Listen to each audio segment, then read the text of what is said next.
The leader of the Split Sun pirate gang tapped the crystal processor quickly and divided the light beam into 5 sections, each displaying different footage. They were all captured by somebody else when Li Yao was breaking out of the siege. The leader's eyes were as thick as the venom retrieved from the teeth of a viper. He said calmly, judging from his reactions during his escape, Bloody Vulture is a prudent, calm man. Also, as an explosion expert, he has to deal with crystal bombs that are extremely precise every day. One moment of carelessness, and he will be blown into pieces. Therefore, it is impossible that he is a reckless man. Then, why was such a calm man involved in a conflict with Nya Feijuan in the Dancing Phoenix Pavilion in the first place? Many people have confirmed that it was Nya Feijuan who demanded that his knees be broken and his teeth be plucked first, she explained. Even the calmest person would burst into fury when they ran into something like that, not to mention a brutal bandit who has zero respect for life. No. I was not talking about that. The leader shook his head slowly and said, I was talking about him harassing the waitress of the Dancing Phoenix Pavilion half-drunk before that. It is a basic skill of survival for a space pirate to notice their surroundings. As a lone wolf, it is all the more important for him to observe the environment he is in. As you said, he was a very calm space pirate who acted on his own. When he came to a place like the Dancing Phoenix Pavilion, he should have known that it was not a random hotel where he could horse around and that he would be in trouble if he did. Then why did he horse around anyway? That is why I'm suspicious about him. I think that harassing the waitress does not fit the calmness that he demonstrated later. She smiled. He thought for a moment and replied, Big brother, I never like to use the word coincidence, but what happened might really be just a coincidence. After the assassination, we found that the nest of Niu Yui, a black market merchant in the center of Silver Wing City, had been blown up earlier. The traces of explosion were very similar to the methods Bloody Vulture showed later. The leader of the Split Sun pirate gang sneered, Niu Yui? The scumbag who liked to rob other space pirates finally had his karma. I assume that Bloody Vulture went to Niu Yui to purchase magical equipment, but the merchant had ill intentions and played dirty tricks again, only to piss off someone he should not have pissed off and be slain mercilessly. However, what does it have to do with my suspicion? Your assumption is right. Our preliminary analysis is that Bloody Vulture went to buy magical equipment from Niu Yui since he was new to the place. In the end, Niu Yui was killed by Bloody Vulture when he planned to rob him, she explained. Bloody Vulture must have sacked his shop by the way. Bloody Vulture made a fortune after looting Niu Yui. It was only reasonable for him to enjoy himself in the most luxurious hotel of Silver Wing City. Enjoyment was reasonable, the leader observed coldly, but harassing the waitress was reckless. She blinked and said, it would have been reckless if he were sober, but it was nothing odd when he had drunk an entire bottle of Drunk Deity. Big brother, you also know that Drunk Deity is a popular refined wine in the Flying Star sector. It is made of Drunk Deity vine, a valuable heavenly material and earthly treasure, as well as dozens of other herbs. It is said that the wind can cleanse the veins, refresh the soul, and even improve one's cultivation. Naturally, after having drunk Deity, he lost control of himself when his blood boiled and his nerves were excited. Even an expert in the core formation stage might find it unbearable, not to mention a building foundation stage 1. The Drunk Deity wine in the outside world is mostly made of the powder of the Drunk Deity vine, or even counterfeits that are other vine-type herbs. Such wine is absolutely useless. In comparison, the Drunk Deity wine that the Dancing Phoenix Pavilion provided is brewed by the hotel itself. It is the unique feature of the hotel and one of the best Drunk Deity wines in the entire Flying Star sector. We estimate that Bloody Vulture must have had a lot of Drunk Deity wine in space and thus did not think too much of it. Therefore, he ordered a bottle with no concern when he reached the Dancing Phoenix Pavilion. He must have regarded the Drunk Deity wine here as the lousy wine he drank in space. He didn't know that the Drunk Deity wine would be so potent. Also, the biggest feature of the drunk deity wine is that it is sweet and tastes as smooth as silk. There will not be the slightest hindrance. The wine will only take effect 1 to 2 hours later.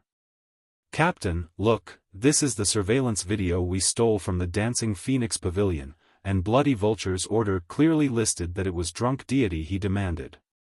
This is the picture at the first few hours of his drinking. It is obvious that he is drinking the drunk deity wine. He was indeed calm and stayed alert in the beginning. He was looked around warily while he was drinking. However, as he drank more and more wine and finished the entire bottle, he was no longer the master of himself when the wine took effect. His harassment of the waitress and his encounter with Nya Feijuan both happened after that. Therefore, everything should be a coincidence. The leader frowned. I don't like the word should. Can you find the files of the crimes Bloody Vulture committed in space? That will be tricky. Shen opened his hands helplessly.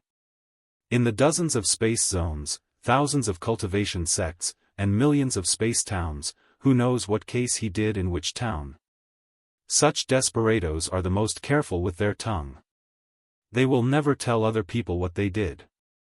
Otherwise, other people might threaten them with the information someday. The more skilled an expert is, the more secrets they have. We are now in desperate need of hands. If we only employ people after we fully vet their ancestors, they will all join by Xinghe's side. After all, we are only hiring him for battles.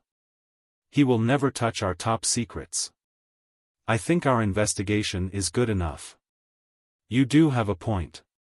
Observe him in secret for another 3 days. If everything is alright, ask him to take part in the operation in 3 days' time. The leader pondered for a moment and turned on another light beam. It was the picture of Li Yao at exactly that moment, taken from a very weird angle. Lying on his bed, with his hands as the pillow, Li Yao was whispering a weird song, as if he had no idea that such an inconspicuous camera was hidden in his room. Neither the leader nor the advisor knew that Li Yao was whispering a song from a different world named 40 Millenniums of Cultivation. Li Yao lay on his bed comfortably. The terrible wounds on his chest had been treated with an ointment, and he had done some recovery training with the facilities provided by the Split Sun pirate gang. Thus, he could focus his attention on the current situation. With the information that Niu Yui provided, he had basically understood the status of the major pirate gangs in Silver Wing City and found a suitable target. Then, he went to the Dancing Phoenix Pavilion and had a whole bottle of the drunk deity wine, making an excuse for his rashness and the assassination resulting from his recklessness. Up until now, everything went quite smooth. He had been hired by the Split Sun pirate gang as he had planned. Working as a mercenary instead of joining the Split Sun pirate gang was a choice that could not be helped. Standing in the middle of the competition between Bai Xinghe and Fengyu Zhong, two brutal bandits, was like struggling to survive between two great swirls. One would be smashed into pieces if they were imprudent for one moment. Even though the leader of the Split Sun pirate gang was a moron, Li Yao did not dare to underestimate Fengyu Zhong's wisdom. During the head-on clash with Fengyu Zhong in the periphery of the Iron Plateau space zone, the traps that he had set up were seen through by Fengyu Zhong multiple times. The old, cunning fox had an intuitional sense of danger. If Li Yao acted in a hurry to join the Split Sun pirate gang and get in touch with the core secrets, even a pig would know that there was something wrong with him, not to mention Fengyu Zhong. The identity of a mercenary could maintain his independency and help him avoid the most thorough investigations. The identity of an explosions expert, on the other hand, was both a disguise and the best role to reach the center of the competition. Li Yao believed that, for such a large-scale battle in such a complicated terrain as Spider Den, an explosions expert was definitely an indispensable figure. As long as he can prove himself to be an out-and-out explosions expert, there would certainly be a vast stage for him to show off. Later, he would be able to influence the outcome of the battle to some degree and make Spider Den an even more chaotic place than right now. Soon, I will have to prove my value. Li Yao had knocked open the door of the Split Sun pirate gang with Nye Feiyuan's head. A lot of other space pirates would die at his hands in future, too. But he did not hesitate at all. Both the Split Sun and the Wild Tide were among the top 20 pirate gangs on Spider Denver. On the wanted list that the major cultivation sects provided, the crimes they had committed were recorded in great detail. They were all wicked criminals and deserved death penalties. Nye Feiyuan, who had been killed by him earlier, had once hijacked 9 carriers in a row in the Flowing Flower Space Zone, and to prevent the news from leaking out, he slew every crew member on board after he looted the carriers. It was just one of the insignificant crimes that the space pirates committed. After all, the space pirates, be they part of the Split Sun or the Wild Tide, be they on Fengyu Zhong's side or on Bai Xinghe's side, and whether they followed the rules on the surface or completely disregarded them, were merely demon beasts wearing human skin. No. Demon beasts fought against human beings due to natural instincts and for their own survival. The space pirates, in comparison, were mostly strong cultivators themselves. Yet, they forgot the responsibilities on their shoulders and did things that were even worse than the demon beast's actions. This is why I like Spider Denver. In this place, there are no innocent souls under my saber. Every scumbag I kill is revenge for the endless restless ghosts in space. I can kill anybody blatantly without caring about anything.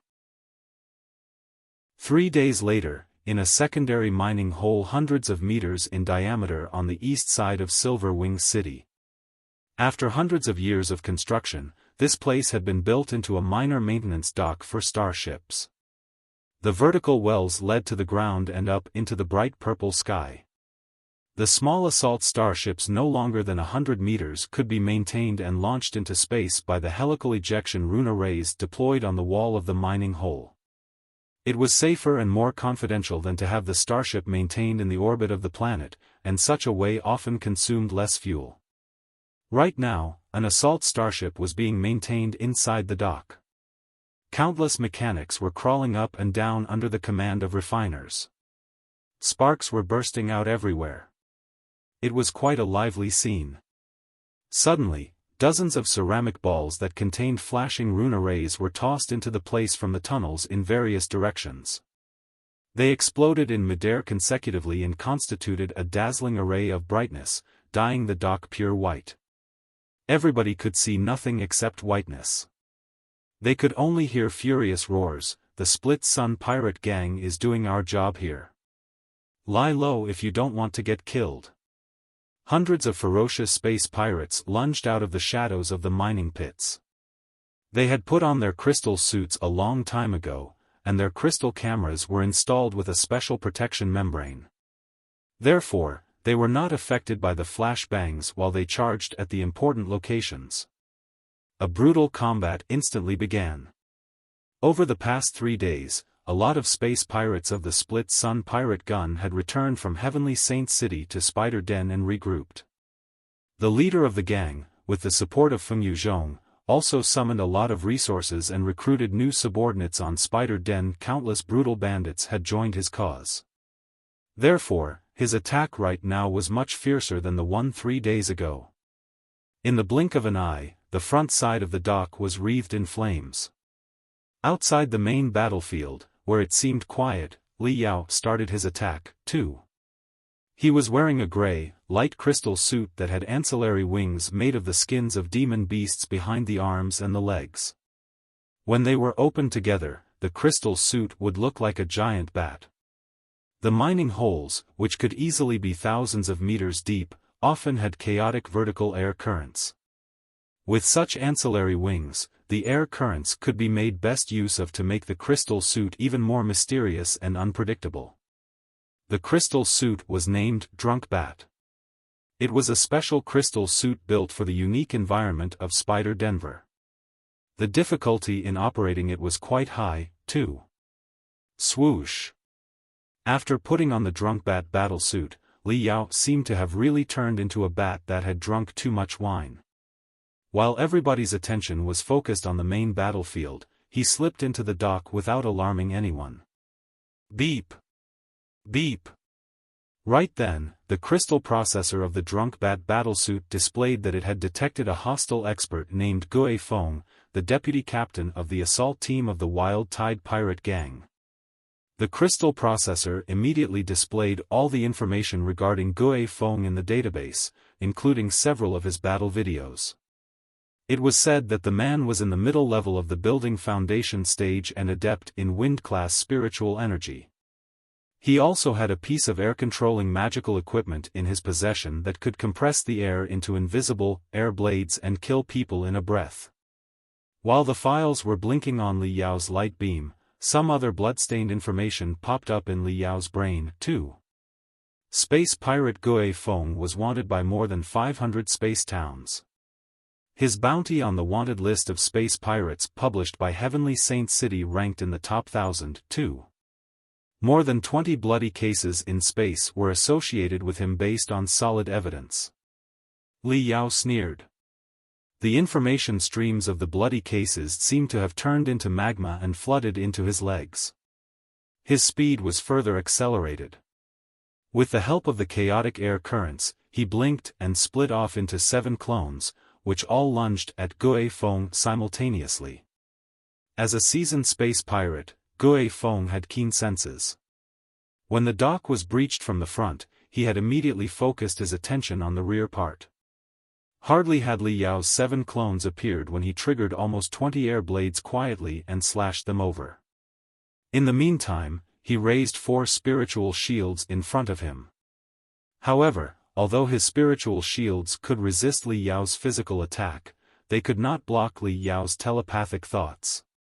One of Li Yao's telepathic thoughts was condensed to the size of a mustard seed and pierced through Gui Feng's spiritual shields, through his crystal suit, and into his brain without any trouble. Then, it exploded brutally. It was a method of mental attack that Li Yao had invented himself. He called it a terror bomb. Li Yao's expertise in mental attacks was based on Hellsword arts. However, the structure of his mental power was totally different from Hellsword's.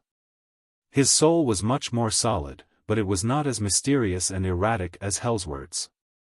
Li Yao had tried learning all of the methods of mental attack from Hellsword, but the outcome of the training had not been satisfactory. He had thought hard for a long time. Then one day, it suddenly occurred to him that he could simulate the mechanism of crystal bombs. At first, he would compress a telepathic thought that stored immense mental power into a tiny bomb with his ultra-solid soul. Then, he blew the telepathic thought into the enemy's brain at a high speed and detonated it brutally there. Such an approach to mental attacks was much less mysterious and unpredictable, but it was rough and straightforward. For a moment, the thousands of information streams stored inside the telepathic thought exploded inside Gui Feng's brain like a real bomb. Gui Feng's eyes blinked. He fell into a world of illusions knitted by Li Yao carefully. He felt that he was placed in the middle of a furnace whose walls were as smooth as a mirror. Endless fire was crowding in and setting him in an eternal furnace of doom. Ah! Such illusions were even more terrifying than the thousands of ghosts that Hellsword created. Gui Feng was soaked in sweat, even though he was a brutal bandit who had committed countless murders. Not good. He's an expert in mental attacks. Stimulated by his cold sweat, Gui Feng came back to himself instantly. The world of illusions collapsed like a sand tower in a blowing wind, but in the world of reality, his heart had been stabbed through by Li Yao's saber. Li Yao's spiritual energy surged out. Real flames burst out and burnt Gui Feng's heart into ashes with a breath. The attack is not going well. In the shadow of the mining hole, the leader of the Split Sun pirate gang and Yin Shi, his advisor, were monitoring the entire battlefield. His newly recruited subordinates were mostly mobs that had been summoned hastily not long ago. They had only trained with each other several times in the virtual world. The dock used to belong to the Split Sun pirate gang, but after the Wild Tide pirate gang took it over, a series of modification had been carried out, and countless hidden forts and firing points had been added. Now that their attack was organized according to the old map, naturally, they suffered heavy casualties. On the Wild Tide pirate gang side, they were well prepared and had been on a winning streak recently. Therefore, they had high morale. The longer they fought, the braver they became. Due to the length of the battle and the unexpected casualties, the temporarily recruited mobs were all hesitating to charge forward and were planning to retreat. Xinghe sighed. It's a pity that 2 starships of our elites were chased after by cultivators in the Silver Brilliant Space Zone. They are still playing hide-and-seek in the stone belts there and haven't returned to Spider Den yet. We can only count on those scumbags that we hired recently. I estimate that our attack will prove to be futile. It doesn't matter. Few of them are our own. What we lose is just a bit of money, the leader said slowly. The most important thing is to show our attitude to Fengyu Zhong and the Temple of Immortals. As long as our stance is confirmed, no matter how heavy our losses are, Fengyu Zhong and the Temple of Immortals will cover them. While the two of them were talking about the battle, a gray shadow blinked close to the wall like a chameleon. Before they knew it, it had reached their side. The leader and the advisor immediately furrowed their brows with a gloomy face. Recently, the Split Sun pirate gang had hired a lot of soldiers in Silver Wing City and the few cities nearby. Of all the mercenaries, the guy, Bloody Vulture, was paid the most. His ability to escape from the Wild Tide pirate gang 9 times that day was highly valued. Today was his first battle. They had thought that he would demonstrate an amazing performance and did not expect that he would retreat so quickly. Before Xinghe had the time to finish his sentence, the newcomer threw a helmet to his feet. Xinghe's pupils constricted violently as he exclaimed, "Gui Feng's helmet?" Li Yao gave no reply and simply crouched behind a bunker. While the leader and the advisor were in a daze, an earth-shaking explosion suddenly broke out above their heads. When they looked up, they discovered that a great fireball almost 100 meters in diameter was rising up from the engine compartment of the starship that was being maintained in the dock. The fireball almost blocked the entire mining hole now. The scorching air currents swept over more than half of the dock instantly. After a period of screeching noises, the starship broke apart and was stuck in the mining hole. As the air currents swept over, intense explosions continued breaking out in every corner of the dock. Fireballs were growing out of thin air like orange mushrooms.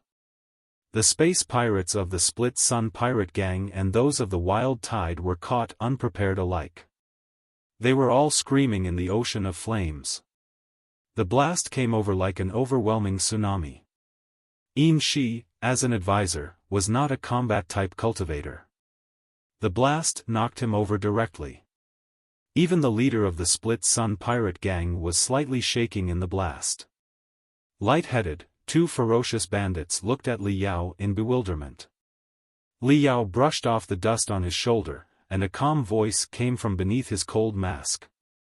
"The obstacles have all been cleared. Your main troops may attack now."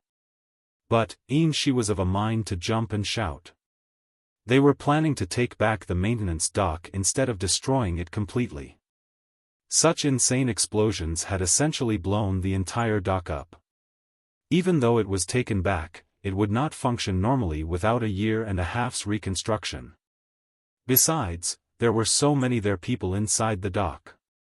Xinghe was about to burst into fury, but for some reason, when he looked at the facial cover on the newcomer's helmet, even though he could not see them, he felt as if 2 cold eyes had brushed past by his heart.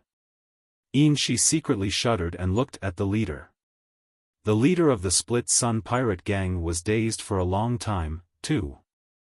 In the end, he waved his hands helplessly and gnashed his teeth. Attack! As more and more space pirates on the Temple of Immortals side retreated to Spider Den from Heavenly Saint City, Fengyu Zhong's counterattack pushed forward continuously. In the various mining pit cities on Spider Den, the scattered battles grew larger in number and scale, showing signs that a great war was about to break out. On the Nexus, both true and false news about the open and secret competitions of the two parties were spreading crazily like wildfire. In the dynasty-changing battles, many brutal bandits whose notorious names once reached afar died miserably and quietly in the dark gutters at the bottom of the mining pits. In the meantime, many new generation bandits who had never been heard of before replaced their predecessors and rose to fame. Bloody Vulture was one of them. In a short month, not only did the name of Bloody Vulture become well known in Silver Wing City, it had also attracted much attention in the other cities of Spider Denver. On December 17, during the attack of a Crystal Suit maintenance center under the Wild Tide pirate gang's control, Bloody Vulture slew 2 space pirates in the building foundation stage and 9 in the refinement stage. He also blew more than half of the center into smithereens. On December 19, the Split Sun pirate gang assassinated the chief accountant of the Wild Tide pirate gang. In the end, Bloody Vulture's serial bombs separated the chief account from his bodyguards and exposed his traces. The chief account was then beheaded by a flying sword launched from 1,300 meters away. On December 25, the secret treasury of the Wild Tide pirate gang, which stored not only most of the cash of the gang but also the heavenly materials and earthly treasures for the space pirates' training, was blown up by Bloody Vulture within only 5 minutes, despite the fact that it was said to be made of an extremely sturdy alloy and installed with countless defense rune arrays. The resources were all plundered by Bloody Vulture and the Split Sun pirate gang. On December 27. On December 31. In less than 1 month, Bloody Vulture participated in almost 20 battles and played a vital role in every one of them. Even if the Split Sun pirate gang's attack failed, he could often accomplish something on his own. Therefore, he became the most hated target for the Wild Tide pirate gang and rose to fame in the circle of space pirates. According to the files on the Nexus, the man was brutal, merciless, and never considered the consequences of his actions. Once he went mad, he would not be able to tell friend from foe at all. As a result, he often planted crystal bombs all over the battlefield without thinking about anything else. Even in daily life, he was not someone that other people could mess around with. According to sources, another lone wolf who was also hired by the Split Sun pirate gang was dissatisfied about Bloody Vulture's rewards and had a conflict with him during a feast. Bloody Vulture did not fight back on the spot and simply left. All the other space pirates thought that he was scared and mocked him hard. But the next day, when the lone wolf was doing his training, the crystal reactor of his crystal suit had an uncanny explosion. The famous brutal bandit who had once killed dozens of cultivators died miserably on the spot without even having the chance to scream. After that incident, no space pirates dared to question why Bloody Vulture's rewards were the highest of all. Lying on the bed comfortably, Li Yao tapped the light beam and browsed through the information about himself on the dark net. Since Spider Den and Heavenly Saint City were mortal enemies, it was impossible for the Grand Illusionary Group to have established spiritual towers in this place. For the sake of safety, the spiritual towers built by Spider Den were not compatible with the standard spiritual towers of the cultivators. Therefore, it was impossible to connect to the spiritual nexus of the outside world on Spider Denver. However, the local area network of Spider Den had abundant content, too, and most of the content was exactly what the space pirates were interested in. Through the local area network, Li Yao was not only able to browse through the remarks that other space pirates gave him but also able to collect valuable information about the moves that Fengyu, Zhong and Bai Xinghe were going to make. In order to recruit more subordinates and expand their forces, the two parties did not conceal their schemes at all. They were both boasting about themselves on the network, bluffing that they were the sun in the middle of a day while their opponent was a dying sun that was about to set. Fengyu, Zhong and Bai Xinghe's head-on clash should be within the next couple of days, concluded Li Yao. He had seen Bai Xinghe a month ago. Such a great man definitely understood the importance of timing. Before, Bai Xinghe's ambushes had only succeeded because most of the strength of the Temple of Immortals was not on Spider Denver. Once the focus of the Temple of Immortals returned to Spider Den, he would stand no chance at all. The only choice he had was to take down Fengyu Zhong before the enemy's main force returned and force the Temple of Immortals to sit down and negotiate with him. On the Temple of Immortals side, their capability was naturally much higher than Bai Xinghe's. But their target was the entire Flying Star sector, and it was impossible to concentrate all their attention on Bai Xinghe. Take down Bai Xinghe, or accept his conditions, however unwilling they were, if it was impossible to take him down. The choice had to be made quickly. It was unwise to spend most of the resources and manpower on the old bastard Bai Xinghe. It was one of the most important reasons that Li Yao had shown off crazily. He had to prove his value with all methods available. He had to prove that he was qualified to participate in the final battle between Fengyu Zhong and Bai Xinghe. According to the news on the dark net, the battles between the secondary pirate gangs culminated 5 days ago.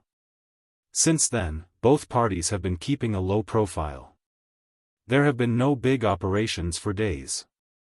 As for the Split Sun pirate gang, another starship fully loaded with elites returned to Spider Den the other day, but no new attacks were carried out. Besides, many other famous assassins, mercenaries, and lone wolves have disappeared. They must be working in secret right now. This is the calm before the storm. A great war is about to break out. I wonder, will my performance over the past month be noticed by Fengyu Zhong? Li Yao turned off the light beam. He took a deep breath and closed his eyes, starting his daily training. Over the past month, the Split Sun pirate gang had changed Li Yao's residence 3 times, each more extravagant than the last. However, Li Yao was very clear that crystal cameras must have been installed in secret nooks and crannies to monitor him. He was not willing to do any real training while being watching by somebody. Therefore, he simply refined and perfected the terror bombs inside his brain. Terror bombs were mental weapons condensed by his telepathic thoughts. They could bewilder and intimidate the enemy with a world of illusions. In order to trap an enemy with a solid soul in a world of illusions, the illusions had to be built in a vivid and flawless fashion. Building a lifelike world from scratch was a job that would consume a lot of mental power and computational ability. The flowers and woods, the bouncing flames, the ripples when a breeze passed by a lake. Every detail had to be modeled, scripted, and rendered. If the computational ability was insufficient, the illusions rendered would be very lousy.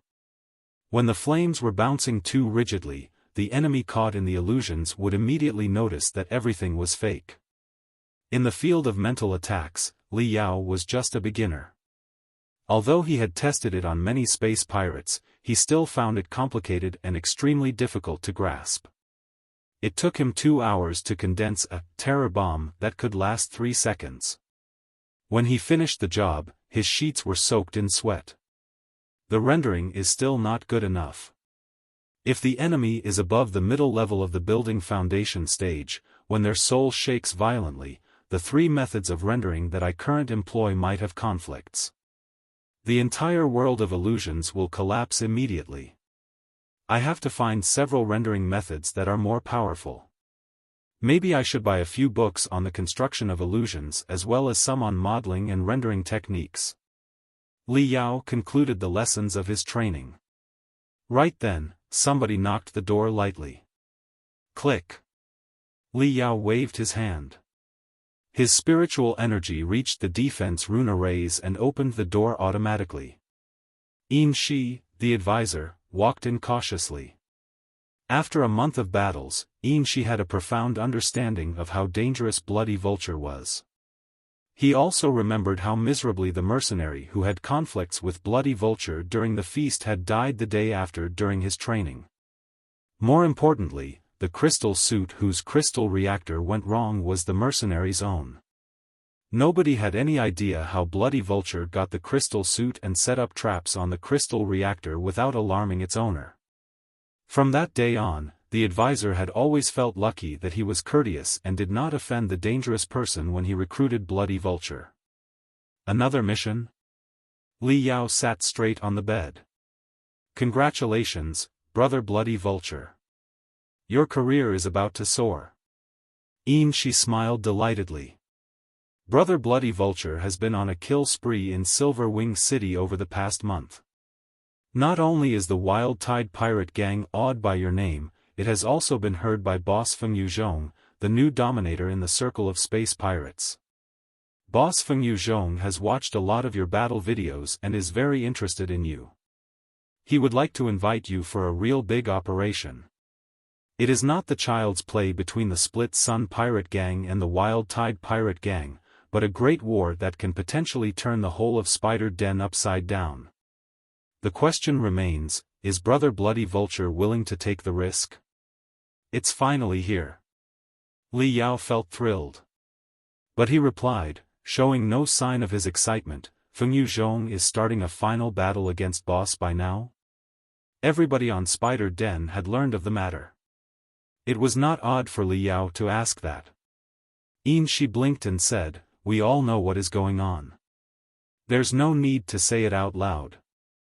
After all, you are paid for what you do, Brother Bloody Vulture, and I guarantee that you will gain a lot of benefits by working for Boss Fengyu Zhong directly, that is, if you are bold enough to do so.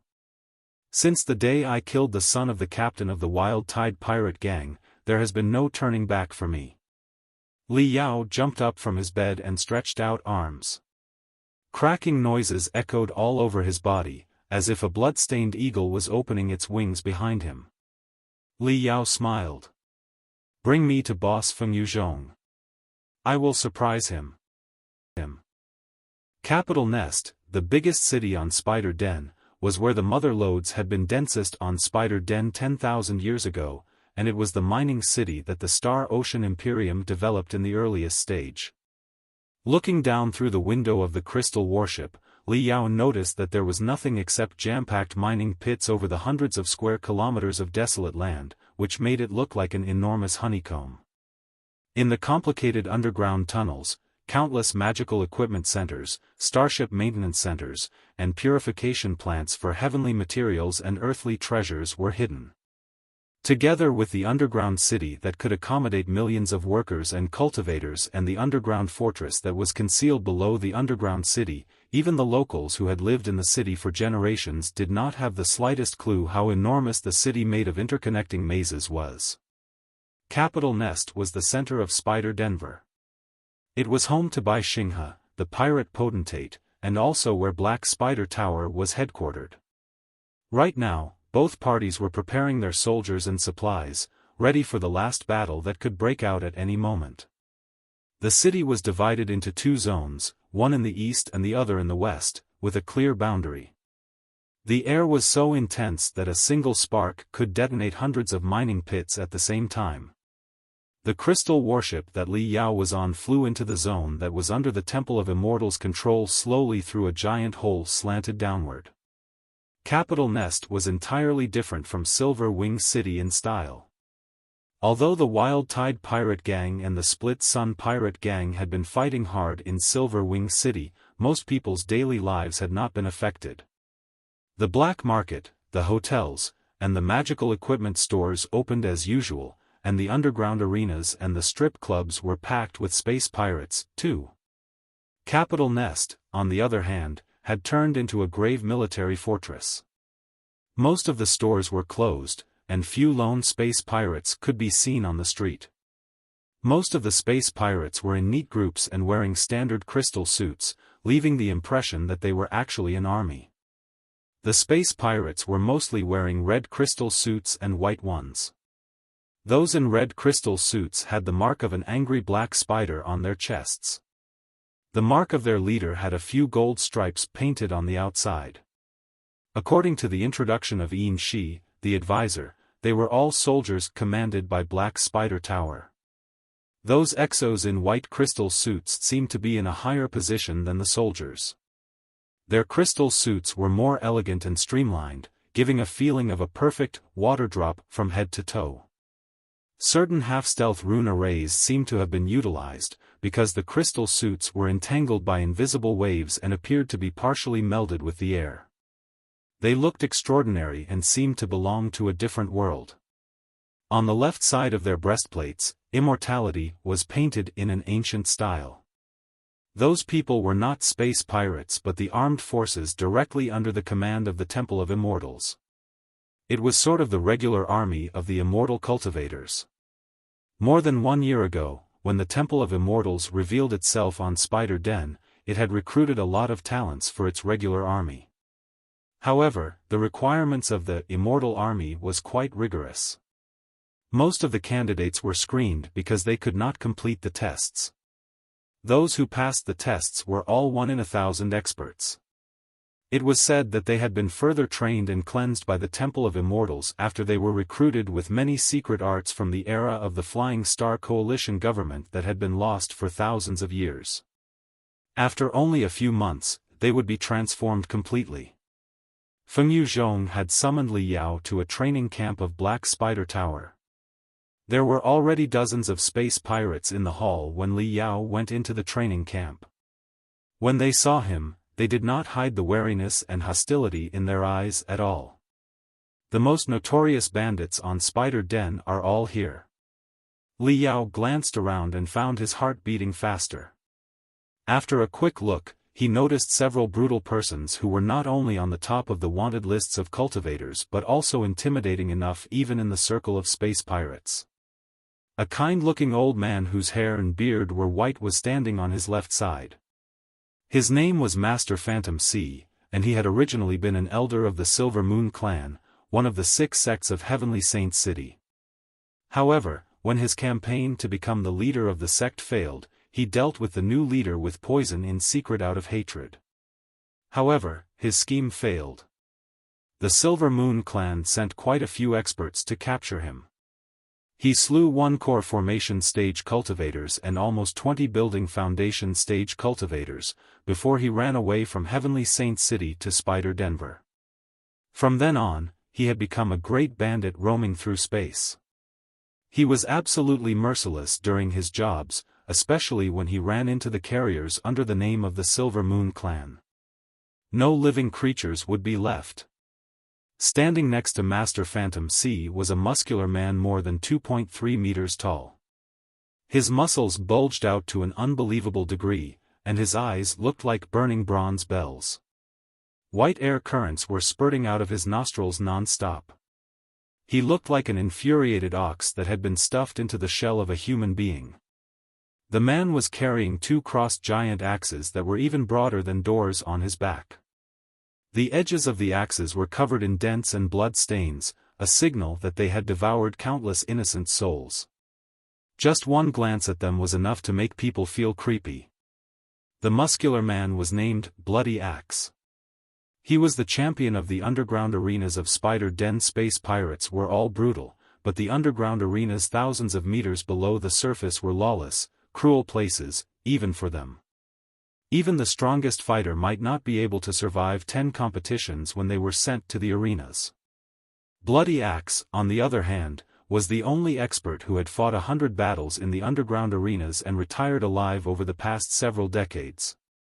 Although he was merely in the beginning level of the core formation stage, he would slash ruthlessly at those in the middle level of the core formation stage or even at the peak when he went mad. A short, lovely girl was hiding in the shadow behind Bloody Axe. Her clear eyes and her slender body made her absolutely unfit for the dirty environment. She was almost like a hostage that the space pirates had brought here.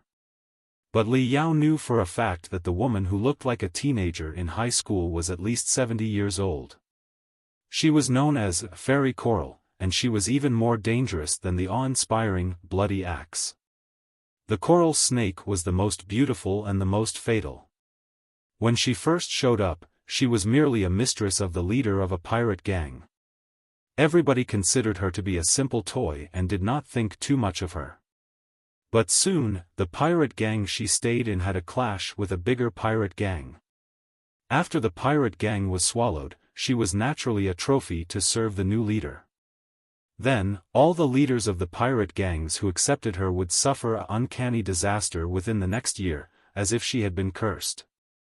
They were either swallowed by other pirate gangs, or assassinated, or executed by cultivators when their hunting jobs were leaked out and they were captured.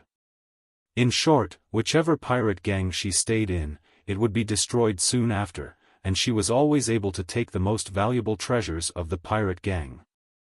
Rumor had it that she was adept at the skills of enchantment and had been practicing a certain evil technique that could absorb other people's vitality to maintain her youth. Many space pirates who were bewildered and fooled by her once united and went looking for vengeance, only to never be found again. Therefore, the space pirates all honored her as Fairy Coral when she was present and called her Witch Coral behind her back. Li Yao's most attention was focused on 4 space pirates. Other than the 3 of them, the 4th space pirate was a dwarf no higher than 1.3 meters with extremely short limbs. The dwarf named Wang Haha had a rarely seen profession on Spider Denver. He was a thief. Spider Den was a congregation of bandits. Yet, a thief had appeared in the home of the bandits, and he was not a random thief but a famous one. Everybody knew how he made his living, but he had still lived his life happily for decades. 2 things were obvious. Firstly, his skills were good, to the point that other people could not catch him even though they knew that he was a thief. Secondly, he was very strong. Even if a space pirate knew that their items had been stolen by him, they did not dare ask for them back. Everybody on Spider Den knew that Wang Haha stole everything, including heads, especially those on necks that could still talk and laugh. Li Yao looked around and was somewhat relieved. Those who had been invited there were all lone wolves that did not belong to any organization and mercenaries who did their jobs for rewards. For the pure combat-type cultivators there, they were no lower than the peak of the building foundation stage. Many of the experts there were in the high level of the core formation stage, too. For those lower than the peak of the building foundation stage, they all had a certain specialty other than combat. For example, he was an explosion expert, Fairy Coral was good at enchanting skills, and Wang Haha was an all-stealing thief. While he was pondering, Wang Haha moved his stout body toward him in a very troublesome way. As he was observing other people were observing him, too. Over the past month, Bloody Vulture had been quite a resounding name in the circle of space pirates. Seeing that the newly risen brutal guy had been summoned by Fengyu Zhong, too, those seasoned bandits were quite surprised. "You are Bloody Vulture from Silver Wing City. Then you must know who I am." Ha ha ha. Wang Haha extended his short hands and blinked, while he said, "I'm told that your hands are very fast, and you can plant crystal bombs on other people without them knowing. As it happens, my hands are fast, too, and I can take out anything from other people without them knowing. You put things inside, and I take them out. The 2 of us should hang out together more." Wang Haha's voice was high and sharp. He immediately attracted all the space pirates' attention. The seasoned bandits all looked at them with great interest, looking forward to the competition between the 2 quick hands. Fairy Coral observed Li Yao from top to bottom carefully. Weird brilliance beamed out of her eyes, as she tried to lean close to Bloody Axe. But Bloody Axe quickly retreated as if she were a ghost. It was obvious that he did not want to have physical contact with the woman who could absorb other people's vitality. Li Yao narrowed his eyes. His lips curled up into a smile while he extended his right hand to Wang Ha. Bo. As their right hands touched each other lightly, explosions resembling the sound of an air tank being broken apart immediately echoed in the hall. The space pirates whose eyes were not keen enough could only see that dazzling brilliance was breaking out of Li Yao and Wang Haha's hands. Those who had sharper eyes, on the other hand, saw their 10 fingers were lengthened abruptly at the same time, as if they had grown another 10 joints and as if all the bones on the fingers were gone. Their hands whipped and entangled each other like 2 infuriated octopuses. Every finger was like a serpent that tried to crush the opponent's fingers. When the bystanders blinked and tried to see more clearly, after another "bo" sound, Li Yao's and Wang Haha's right hands were both thrown away, as if an invisible bomb had exploded between them. Wang Haha carried out agility disproportional to his fatness and flew almost 10 meters back like a balloon before he landed on the ground without causing a sound. He blew at his right hand that was slightly red and smiled. "Your right hand is indeed quite fast. Ha. Ha ha ha." His right hand was slightly swollen, with steam popping up. But like a magic trick, his left hand waved and 3 eye-catching balls appeared in the gaps between his fingers. Li Yao touched his pocket, and his face lost its color. Wang Haha was still laughing. His left hand did not seem to be moving at all, but the 3 crystal balls, which were almost transparent, were dissected into tiny components that were swirling above his palm slowly. 3 small crystals were glittering and emitting dangerous brilliance. The space pirates gasped and realized that, while Wang Haha was competing with Li Yao with his right hand, his left hand had stolen 3 crystal bombs from Li Yao's pocket without any of the audience noticing. Moreover, he had dismantled the crystal bombs into the most fundamental components and completely disarmed them. He truly deserved to be called an all-stealing thief. For a moment, many space pirates were sneering. They were all the time-tested bandits on Spider Denver. Although they had their own conflicts, none of them liked the newcomer who had skyrocketed to fame in the past month. Now that Wang Haha had taught Li Yao a lesson, the bandits were all gloating in great satisfaction. Li Yao frowned. His eyes were cold, but he did not burst into fury. After another 2 notorious bandits arrived at the hall, the illumination rune arrays on the ceiling gradually dimmed. A beam of light fell down and formed a vivid phantom. It was exactly Fengyu Zhong, who had just entered the nascent soul stage and was aiming to become the new dominator of Spider Den. This was the first time that Li Yao had met the old, cunning bandit face to face. He could not help but feel a bit nervous. In a black cloak, Fengyu Zhong hid most of his face in the shadow below his hat, making him even more mysterious. He coughed and said unhurriedly, "Everybody here is a well-known hero of Spider Denver. You are either long known or only rose to fame recently." When he mentioned rose to fame recently, many space pirates looked at Li Yao. Wang Haha even chuckled without trying to hide it. Before his laughter stopped, a shriek suddenly burst out behind his neck. The shriek was both like the cry of a ghost and the howl of a wolf. It sounded like a cat that fell from a room at midnight. He felt that a devil was lurking right behind his neck. Every space pirate felt their head spin. They looked at Wang Haha in great surprise. Wang Haha jumped up instantly, his face so twisted that even he would not have recognized himself. As if he had installed springs on his arms and legs and removed their joints, their lengths were suddenly doubled while he groped on his back. He jumped up and down and searched for a long time before he took a round ball off his back. Everybody could tell that the round ball looked exactly the same as the crystal bombs that Wang Haha had just stolen from Li Yao's pocket. When did Bloody Vulture plant the bomb on Wang Haha's back? Thankfully, it was just a shriek. If it had detonated instantly, Wang Haha's face was even redder than a pig's liver, while he glared at Li Yao in both fear and shock, with cold sweat all over his face. Li Yao smiled. "Don't be scared. It's a false one. The real bomb is in somewhere else." Wang Haha was relieved when he heard the first half of the sentence, but the latter half made him jump up again and fumble hard all over his body with a pale face. 5 seconds remaining. Li Yao announced the countdown calmly. 5. 4. 3. All the space pirates were dumbfounded.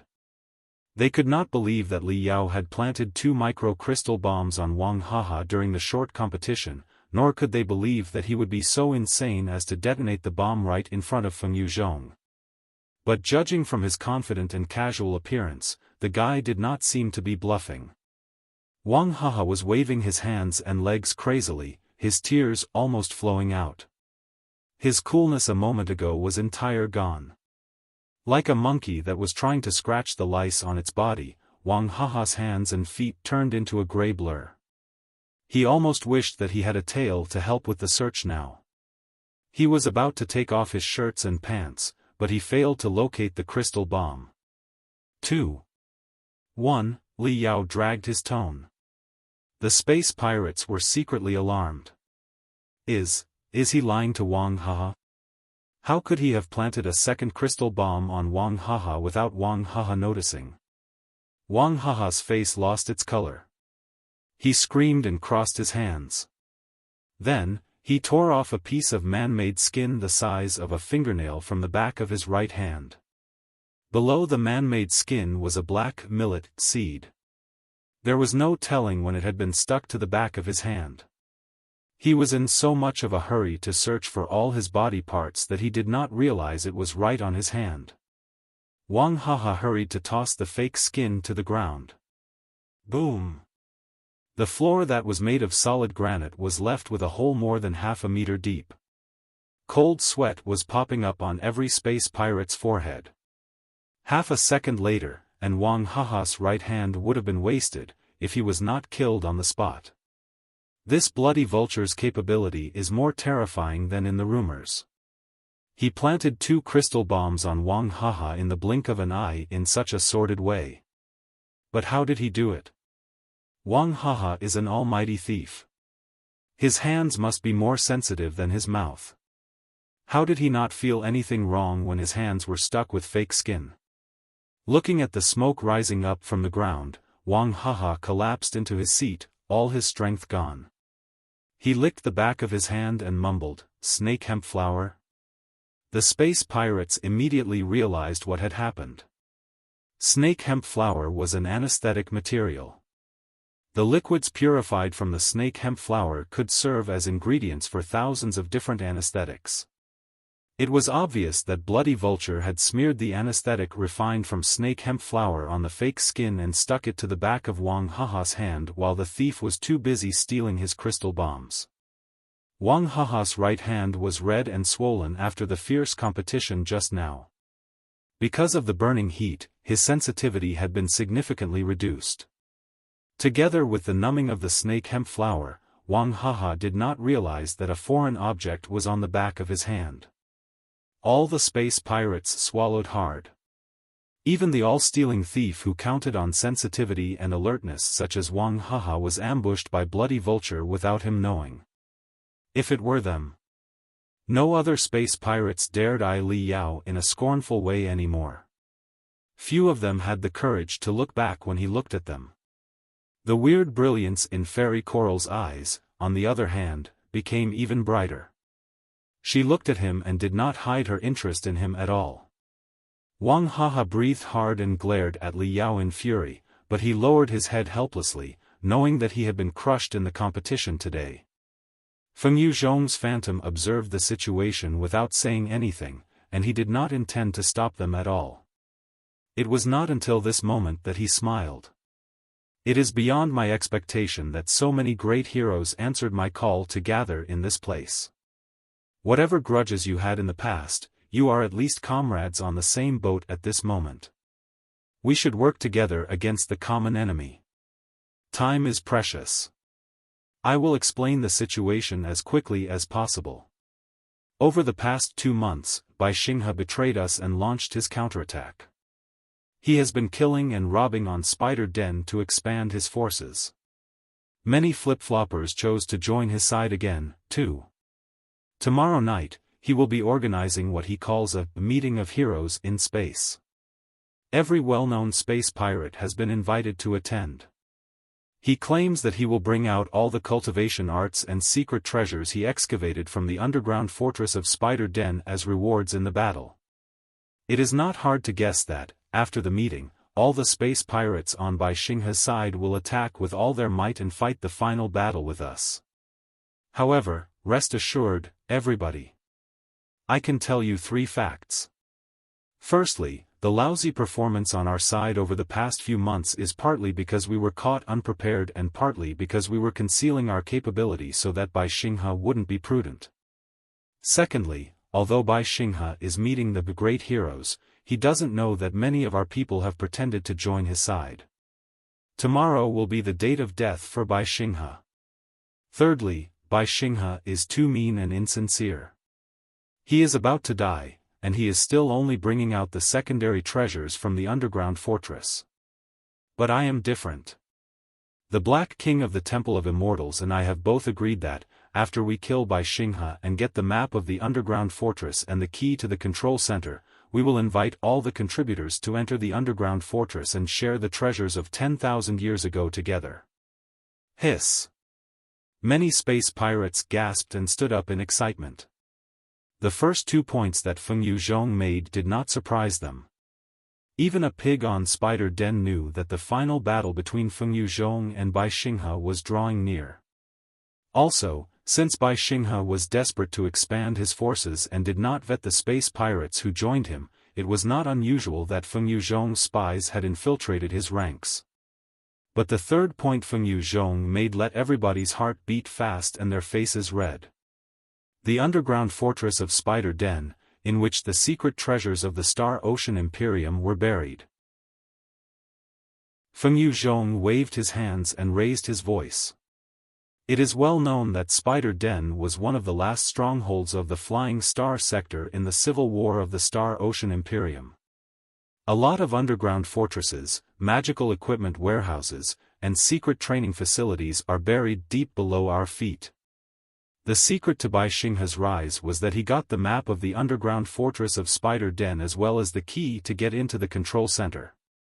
After we finish off Bai Xinghe and take the map and the key, we will enter the underground together. Everything we see will be distributed according to our contributions. Some of you might doubt that we will not keep our word after the job is done. But if you think about it carefully, you will see that everybody present is an influential person on Spider Den and in the circle of space pirates. Our greatest enemy is not Bai Xinghe but the entire world of cultivators.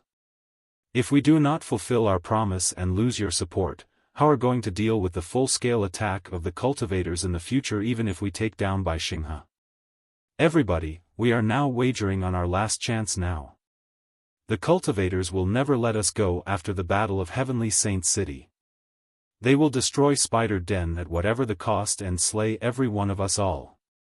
Our only solution is to kill Bai Xinghe, enter the underground fortress, find the secret treasures of the Star Ocean Imperium, and fight on against the cultivators until the end.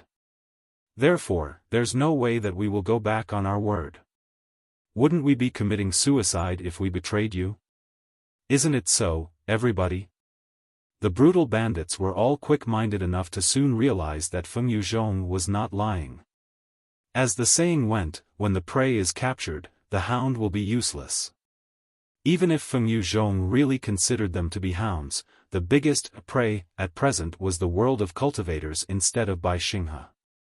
It was impossible for the immortal cultivators to kick them away before they seized control of the Flying Star sector completely. To resist the furious attack of the cultivators, they had to rely on the strength of the space pirates. When the space pirates thought that the secret treasures buried below the ground of Spider Den for 10,000 years would be fully open to them, everybody began breathing heavily. Bloody Axe, champion of the underground arenas, was even yelling in excitement. He bashed his chest hard while he shouted, "Captain Fengyu, we have all slain quite a number of important people on Bai Xinghe's side over the past few months. He must regard us as sworn enemies now, and there's no way to resolve the hatred. Right now, the only solution for us to fight Bai Xinghe until the end and take him down. Just speak, Captain Fengyu. What do you want us to do? Damn it. The secret treasures of the Star Ocean Imperium alone are tempting enough for me to kill Bai Xinghe." Fengyu Zhong glanced over everybody on the spot. All the space pirates nodded their heads in agreement. Li Yao pretended to think carefully and also nodded his head. Fengyu Zhong was very satisfied. He smiled and said, "Rest assured, everybody. I wouldn't be so hard on you as to ask you to confront Bai Xinghe. In the battle tomorrow, Bai Xinghe will be dealt with by the Storm Prison Pirate Gang, Spider's Thorn, and the Immortal Army. Your job will be to take care of somebody else." Fengyu Zhong clapped his hands lightly. A frozen phantom appeared right next to him. It was a middle-aged man who looked energetic and had a pair of sharp eyes and gray-haired temples. Fengyu Zhong coughed lightly and introduced, "This is Bai Wulei, the first true disciple of Bai Xinghe and a cultivator in the peak of the core formation stage, only half a step away from the nascent soul stage. Over the past decade, he has been the commander of the Ghost Knights, the strongest assault team of the Abyss Pirate Gang. He is the number 2 person in Bai Xinghe's enterprise. Bai Xinghe has no sons. It is said that he once had one but killed him personally in the end. Bai Wulei is not only his first true disciple but also sort of his foster son. He is Bai Xinghe's right hand and probably his heir. Over the past month, Bai Xinghe has had an unprecedentedly intense relationship with us. The two parties have both been alert. Bai Wulei and his Ghost Knights were summoned to guard the Red Steel Crystal Suit Center. The Red Steel Crystal Suit Center is the most advanced crystal suit factory of Spider Denver. It is based on an ancient refining center of the Star Ocean Imperium and allegedly applies lots of technology and secret arts of that era. It is the only place on the entire Spider Den where Super Gale, a special crystal reactor for crystal suits, can be manufactured. The crystal reactor is the heart of a crystal suit. Super Gale has a performance far better than most of the common crystal reactors. The elites under Bai Xinghe's command have mostly been equipped with the Super Gale crystal reactors, which greatly enhance their combat ability. It was based on the team of Exos who were equipped with the Super Gale crystal reactors that Bai Xinghe secured continuous victories and dominated Spider Den in the old days. Therefore, the Red Steel Crystal Suit Center is the foundation of Bai Xinghe's success. Tomorrow night, most of the people on Bai Xinghe's side will be attending the Meeting of Heroes in Space. The meeting will be attacked by the Storm Prison Pirate Gang, Spider's Thorn, and the Immortal Army personally. The Red Steel Crystal Suit Center will be the least guarded. Bai Wulei and the few of his subordinates will be the only watchmen. Your mission is to attack the Red Steel Crystal Suit Center and execute Bai Wulei. Is there a problem?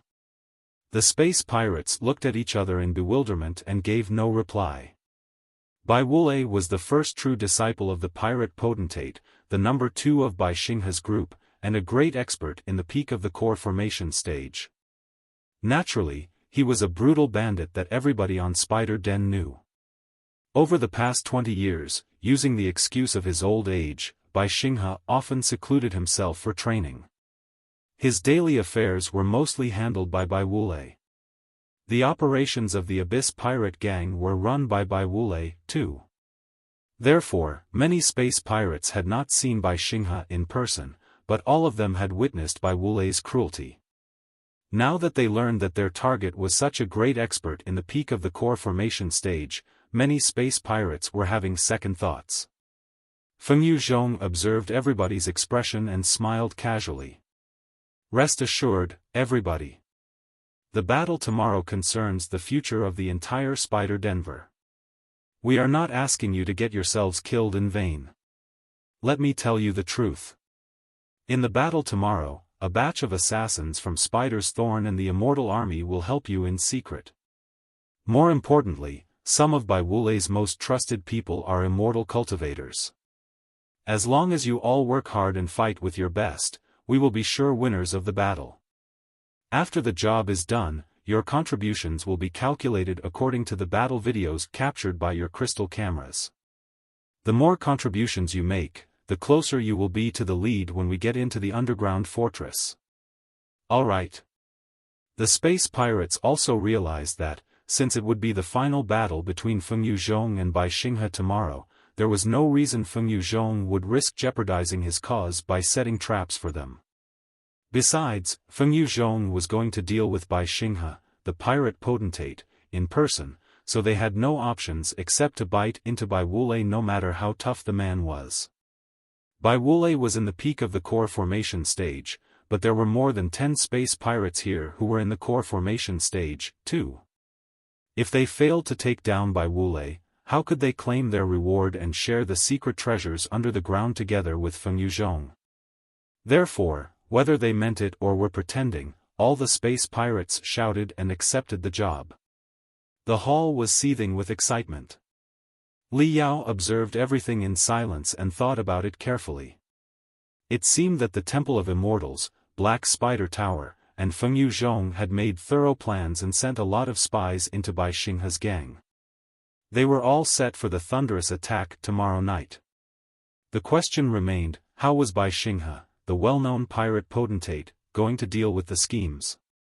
For the sake of confidentiality, after hearing Fengyu Zhong's plans, Li Yao and the rest of the space pirates were not allowed to leave Black Spider Tower's training camp anymore. Fengyu Zhong also knew that the battle to come was of paramount importance. In order to boost morale, besides making enticing yet empty promises, he also provided a lot of authentic heavenly materials and earthly treasures for the space pirates. Naturally, Li Yao took all of them gladly without being courteous. Inside the training camp of Black Spider Tower, all the network was cut off. It was impossible to know what was happening outside. Li Yao could only maximize his hearing and gathered all the sounds in the outside world carefully. As time went by slowly but surely, Capital Nest seemed to have turned into a smothering grave. Before, there were still occasional noises. But after one night, they were all replaced by dead silence. Li Yao felt ill at ease. He was not worried about the battle that was about to break out. He was concerned that Bai Xinghe's gang might collapse too fast and would not diminish the immortal cultivator's strength enough. If Bai Xinghe failed to react properly and was crushed by Fengyu Zhong, the Temple of Immortals might gain access to the underground fortress of Spider Den and even receive the control clearances. The capability of the immortal cultivators would be further increased if so. It was definitely not going to be good for the world of cultivators. Li Yao's only hope was that Bai Xinghe would show his wisdom as the pirate potentate.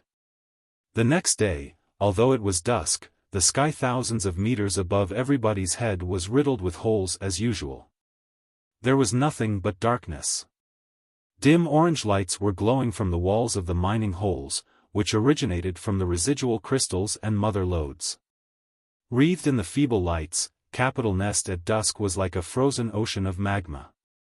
Below the seemingly solid shell on the surface were raging undercurrents and rampant flames.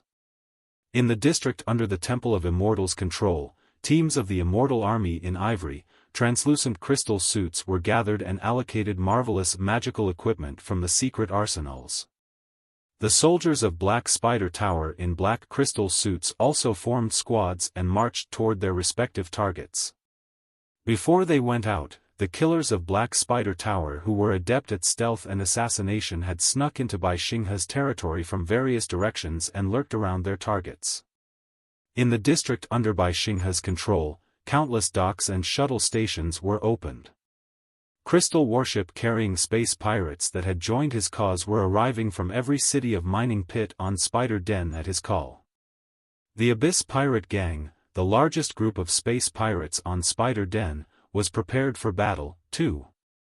All the squads had brought their vigilance to the maximum. The battle that would decide the king of Spider Den would break out in a few hours. Chapter 727 Full-Blown War. At 7 o'clock in the evening, deep inside Bai Xinghe's residence, a warm feast was about to begin. The leaders of countless pirate gangs had gathered in this place, waiting desperately for Bai Xinghe to bring out the secret treasures of the Star Ocean Imperium that he had excavated from the underground world. Gazed at by countless pairs of hungry eyes, Bai Xinghe stepped on the podium, wearing a cloak made of pure white feathers. At exactly the same time, a team of elites consisting of more than 10 experts in the core formation stage and 100 in the building foundation stage were secretly marching toward the red steel crystal suit center, which was guarded by Bai Wulei, Bai Xinghe's right hand. Li Yao was still wearing the Drunkbat battlesuit while he leapt up and down in the iron forest. He triggered his telepathic thoughts and scanned the enemies and surroundings, while he studied the map of the red steel crystal suit center and Bai Wulei's battle videos one more time. Looking far ahead, Li Yao vaguely saw an enormous building standing in the middle of the enormous underground pit. Every inch of the building was densely packed with countless crystal cannons wherever possible. All the crystal cannons were protected by the most solid spiritual shields. Even an expert in the core formation stage might find it hard to blow up one of them after a single attack. In the meantime, hundreds of seasoned exos were patrolling on alert at the crucial locations of the buildings.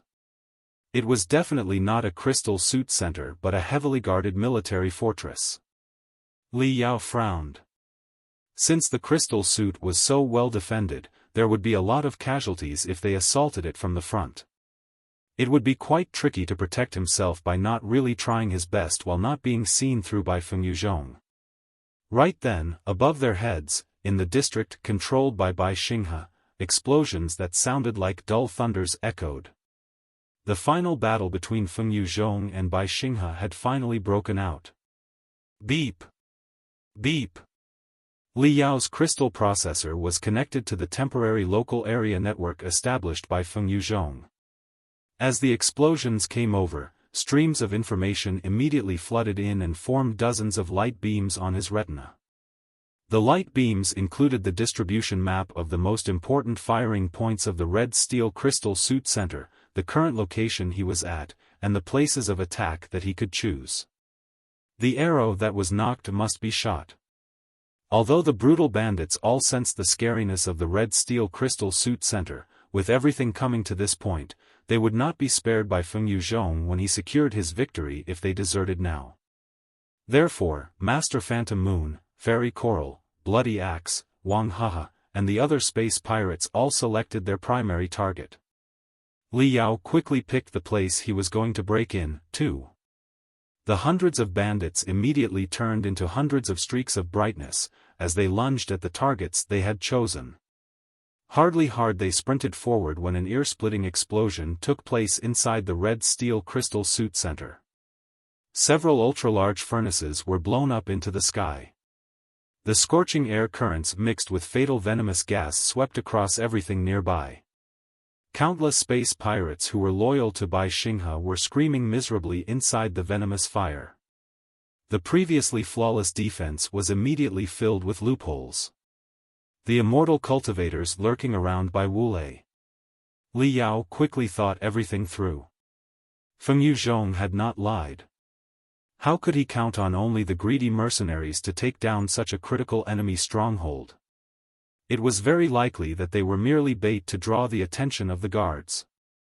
The real crucial factors of the mission were the immortal cultivators hiding behind Bai Wulei.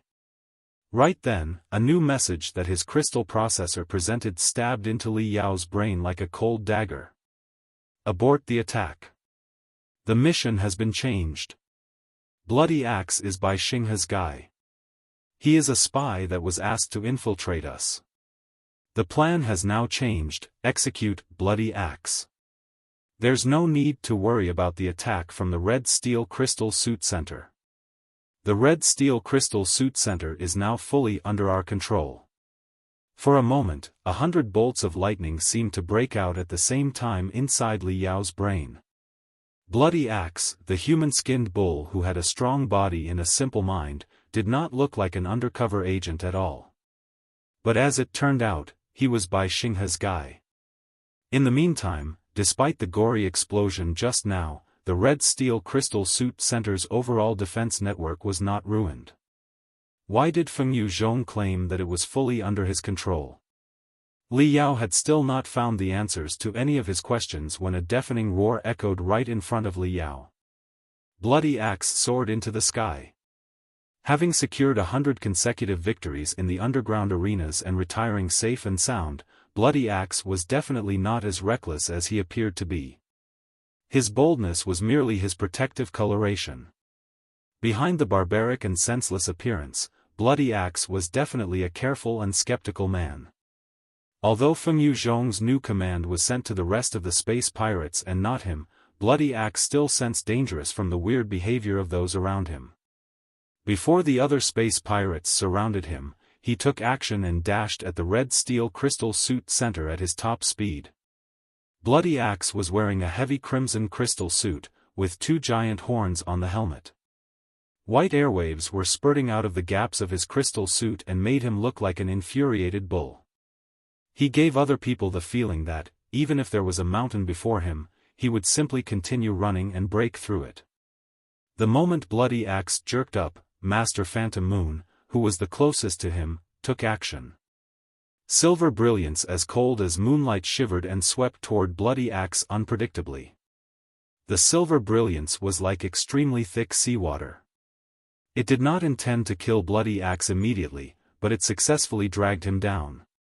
Bloody Axe's crazy rush, after being hindered by the cold moonlight, slowed down for reasons nobody knew. Swoosh! Two giant wings seemed to open on Bloody Axe's back. Li Yao observed carefully, only to discover that they were two great axes. The great axes flipped up and down and cut off multiple streaks of moonlight. But the remaining moonlight was still harassing him incessantly like venomous bugs that could crawl into any gap. While Bloody Axe was struggling against the moonlight, a shining golden ball suddenly soared from below Bloody Axe and circled around him. The next second, the ball reached his face and split all of a suddenly, reshaping into a special crystal suit with short limbs. Li Yao was greatly interested. Wang Haha's gold ball battle suit. Wang Haha was a natural-born dwarf. It was said that he had received a secret technique to soften, shrink, and build up his bones. After he practiced the technique, it became even more impossible that he grow to a normal body size. For his figure, it was hard to wear common crystal suits. Therefore, he sought a different approach and asked the crystal suit experts on Spider Den to build a unique crystal suit for him. Such a crystal suit would be a gapless iron ball when it is folded. The defense rune arrays carved on the surface were flawless, making the crystal suit even sturdier than many heavy crystal suits. Also, pushed by the power rune arrays, the iron ball had utterly unpredictable trajectories. It was difficult for normal exos to capture it. When Wang Haha folded the crystal suit, he was less than 1 meter tall, but Bloody Axe was almost 3 meters tall after putting on his heavy crystal suit. One small and the other huge, it was almost like a competition between a kid and a giant. Wang Haha's tiny body size was now a great advantage for him. He made best use of his agility and velocity. Like a balloon that had been stabbed with countless holes, he flew around Bloody Axe's head at a high speed to interfere with his senses. Sharp as Bloody Axe's axes might have been, it was impossible for him to cut his own head with them. Besides, there was also a covetous Master Phantom Moon next to him. Ho! Faced with the attack of Master Phantom Moon and Wang Haha, and sensing that countless other brutal bandits were about to join the fight, Bloody Axe suddenly roared and clashed his great axes against each other hard.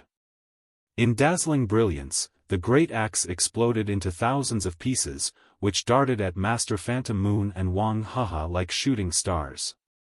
Neither Master Phantom Moon nor Wang Haha anticipated that Bloody Axe would use his axes, which he treasured as much as his own life, in such a way. They were both dazed for a moment. Taking advantage of their bewilderment, Bloody Axe turned into a streak of redness and rushed toward the red steel crystal suit center. While running, he roared, "Don't open fire. I'm on your side." From the depths of the red steel crystal suit center, a streak of whiteness soared into the sky and reached Bloody Axe after only a few leaps. Bloody Axe was overjoyed. He shouted, "Bai Wulei, help me." The whiteness did not slow down when it reached Bloody Axe. Instead, it further accelerated and crashed into him. Before Bloody Axe realized what was going on, the whiteness had pierced through his crystal suit and his chest. It was a pure white crystal suit that seemed to be made of an intact white jade. The crystal suit looked so elegant that it was more like a piece of beautiful artwork than a weapon. There were no redundant paints or decorations on the streamlined facial cover except for 2 water-drop-shaped sensors that looked like tears on the corners of the eyes below the 2 azure crystal cameras. Although it had just passed through Bloody Axe's chest, the crystal suit was not in the least stained with blood. It was as clean as any crystal suit could ever be and was shining brilliantly. Bloody Axe stiffened. He lowered his head inch by inch and checked, only to discover that a giant hole more than half a meter in diameter had appeared on his torso and that all his internal organs had been burnt to ashes. Even for an expert in the core formation stage, it would have been impossible to survive under such circumstances. Bai Wulei. Bloody Axe cursed his killer's name, gnashing his teeth, with the last big of his strength, before he fell to the ground like a giant bird that had been shot by an arrow. What's going on? Bloody Axe is Bai Xinghe's guy, and Bai Wulei is the first true disciple of Bai Xinghe as well as the number 2 person of Bai Xinghe's group. Why did he slay Bloody Axe and show up right in front of us so straightforwardly? Li Yao's heart was beating faster and faster. He vaguely felt that the direction of the battle was going to be beyond his expectations. Now, do you know why I said we would be sure winners of the battle? A familiar voice came from behind Li Yao, making the pores all over his body constrict suddenly, as if a cold viper had just tied up his spine. There was no need to turn back. The crystal camera in the rear of the helmet had detected that an extremely hideous crystal suit was gradually emerging from the darkness. The crystal suit seemed to be made of hundreds of twisted bronze faces that were all writhing, struggling, and moaning in creepy sounds. When he first saw it, the crystal suit had left a deep impression on Li Yao.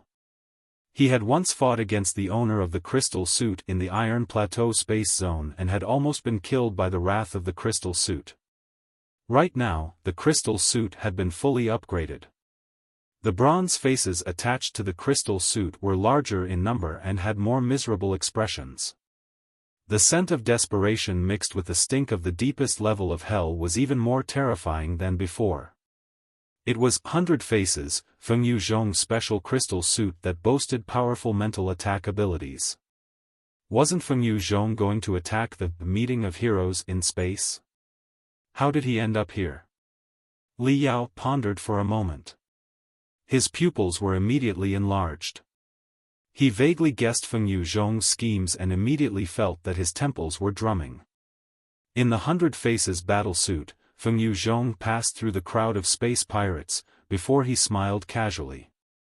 Allow me to introduce you to the Black King, one of the 4 kings of the Temple of Immortals. He is also known as Master Hidden Fog, the previous leader of Black Spider Tower. Li Yao was so shocked that he almost let out a cry, because he did not realize that somebody was standing next to Fengyu Zhong until this moment. The stranger was also wearing a crystal suit, but he had covered his body with a deep black linen cloak, and his body parts exposed to the air were all enshrouded in gray fog. He looked like a man made of smoke.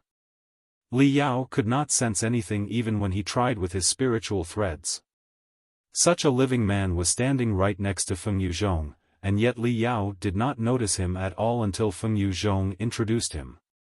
It was far beyond the level of a stealth ability and had to be a very professional mental technique that could bypass the eyeballs and interfere with the optic nerves.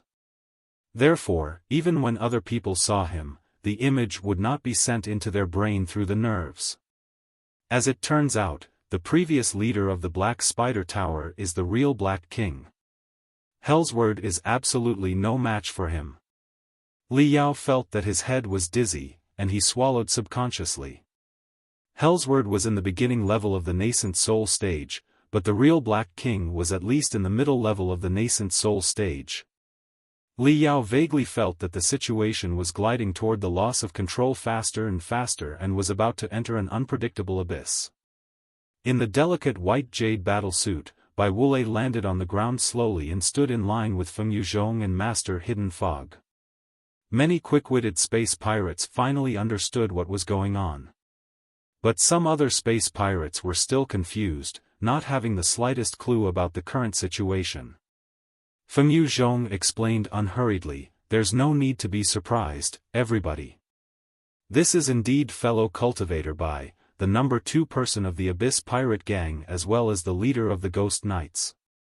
However, fellow cultivator came to understand the true path of cultivation a long time ago and joined the Temple of Immortals. He is now an honorable immortal cultivator. Just now, the explosions and fierce fights inside the red steel crystal suit center were because fellow cultivator Bai was clearing out the obstinate diehards who were still loyal to Bai Xinghe. Right now, everybody in the red steel crystal suit center is one of fellow cultivator Bai's trusted subordinates. They are only loyal to fellow cultivator Bai. Other than the ghost knights of fellow cultivator Bai, a lot of elites of the Immortal Army and the assassins from Black Spider Tower, including 8 Blades of Black Spider, as well as experts of the Storm Prison Pirate Gang, have gathered here. I'm sorry that I've kept the real target of the operation a secret until this moment. But since it is too important, I believe you will understand me. In short, we have here 2 experts in the nascent soul stage, almost 20 in the core formation stage, and hundreds of seasoned space pirates above the building foundation stage. Our target is not Bai Wulei, not the red steel crystal suit center, but Bai Xinghe himself. Fengyu Zhong was already simmering with killing intent when he announced his nemesis's name. All the space pirates shuddered. Fengyu Zhong's voice suddenly turned extremely cold. What? Is there anybody who would rather quit right now because it is too dangerous? The space pirates looked at each other in bewilderment. They were all unparalleled, brutal bandits who would not even blink when killing the innocent. Naturally, they knew the consequences if they quit in such circumstances. None of them would be foolish enough to be the first to refuse the command in public. There's nothing to worry about, everybody. Every detail is within our control. Bai Wulei strode forward and smiled casually. He and Bai Xinghe did not have a blood relationship, but Bai Xinghe's warm and comforting voice had been passed on to him. He gave people the feeling that he could be trusted when there was no good reason for that. Bai Wulei spoke slowly. Right now, Ghost Knights, the strongest assault team in the Abyss Pirate Gang, are fully under my control. Meanwhile, Bai Xinghe has no idea that I have abandoned the dark for the light now. Soon, I will try to fool Bai Xinghe into coming here. With Master Hidden Fog and Captain Fengyu, 2 nascent soul stage cultivators, on our side, our capability will be higher than his. He will not see it coming when I launch a fatal attack from behind when the battle reaches the fiercest moment. By then, the Ghost Knights will shift their direction of attack and fight together with the Immortal Army and the assassins from Spider's Thorn. With the help of all the heroes here, Bai Xinghe won't be able to run away however capable he is. Bai Wulei's voice was more alluring than ever. Everybody. Fortune comes with risks. Bai Xinghe has been the dominator of Spider Den for decades. Of course, it will be extremely dangerous to take him down. But if we succeed, our gains will be unimaginable, too. In the past 10 years, I have managed most of the affairs of the Abyss Pirate Gang. I have even entered the underground fortress of Spider Den, led by Bai Xinghe, multiple times, and excavated tremendous techniques and magical equipment there. I'm aware of most of the areas in the underground fortress. But the crucial areas, as well as the spider key to the control center of the fortress, are in Bai Xinghe's sole possession. Of course, the spider key is not the pendant that he wears on his neck. It is concealed in the Cosmos ring on the 4th finger of his left hand. As long as we slay Bai Xinghe and get the spider key inside the Cosmos ring, I will immediately be able to lead you to the underground fortress to excavate the techniques and the secret treasures. Right now, my identity has not been exposed yet. This is a rare opportunity. If we miss out tonight, who is confident that we can ever kill Bai Xinghe in the future? Schwa. Schwa. Schwa. Schwa. Around them, countless soldiers in ivory crystal suits that belonged to the Immortal Army and those in black crystal suits that belonged to Black Spider Tower appeared like ghosts, imposing heavy pressure upon the space pirates. The space pirates looked at each other in bewilderment. None of them dared say no. Fengyu Zhong laughed. Great. You are indeed audacious heroes of the present day. I assume that none of you have second thoughts? All right. In a moment, I will assign your tasks in the coming battle. The battle is of paramount importance for every one of us. Therefore, you must listen to your command and hold your position. If anybody is absent without leave or even deserts, don't blame me for my mercilessness, because you will get not only yourself killed but your family too. However, like fellow cultivator Bai stated just now, tonight is our best shot to slay Bai Xinghe. I, Fengyu Zhong, hereby make a blood oath that, if we work hard together and slay Bai Xinghe at the risk of death, I will immediately lead everyone into spider dens underground and excavate the secret treasures together with fellow cultivator Bai. Coerced by Fengyu Zhong and tempted by Bai Wulei, all the space pirates were browbeaten into the mission of attacking Bai Xinghe. The Ghost Knights commanded by Bai Wulei pretended to fight the soldiers of the Storm Prison pirate gang. Smoke was everywhere in the red steel crystal suit center. Fireballs were soaring into the sky and almost pumping away all the air. Disguised in the smoke and debris, the powerful crystal cannons were altering their angles in secret. The trajectories of their attack outlined the areas of doom. The corpses on the ground whose crystal suit were battered were mostly faked by the assassins from Black Spider Tower. The 20 experts in the core formation stage were arranged to the crucial locations that had been carefully calculated multiple times. The capability Li Yao demonstrated was below the core formation stage, and he had only joined Fengyu Zhong's side recently. Therefore, he was arranged to be stationed at the periphery of the battle instead of joining the first wave of collective attack toward Bai Xinghe. He was asked to establish a defense line with his expertise in explosions in order to slow down Bai Xinghe if the man tried to break out of the siege. The pirate potentate is screwed. Li Yao cried in his heart. That day, when he heard the conversation between Bai Xinghe and Luo Jinhu in the carrier, he had thought that Bai Xinghe was a great man and expected a fierce competition between him and Fengyu Zhong. But Li Yao did not know that, before the competition began, his first true disciple, leading the strongest team under his banner, had rebelled and joined his enemy's side. How was the guy going to fight the battle now? Li Yao felt a headache coming on. He had thought that the battle between the two parties would last for 10 to 15 days and that there would be enough time for him to find a loophole so that he could influence the situation in secret and balance the strength of the two sides.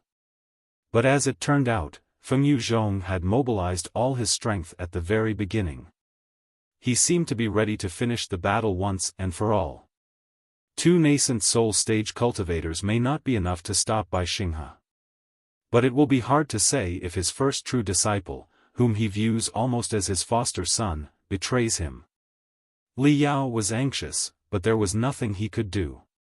He could only do some tricks to the crystal bombs he planted, but he was not confident in their effects at all. Bai Xinghe, you are the pirate potentate. Last time I saw you, you were as awesome as any man could ever be. Don't tell me that you will be fooled so easily. Since the first explosion, Capital Nest had been caught in an ocean of flames. Mining holes were crumbling and collapsing everywhere. Buildings weighing thousands of tons turned into debris. Countless space pirates on the way were crushed into mud by the collision before they had the chance to scream.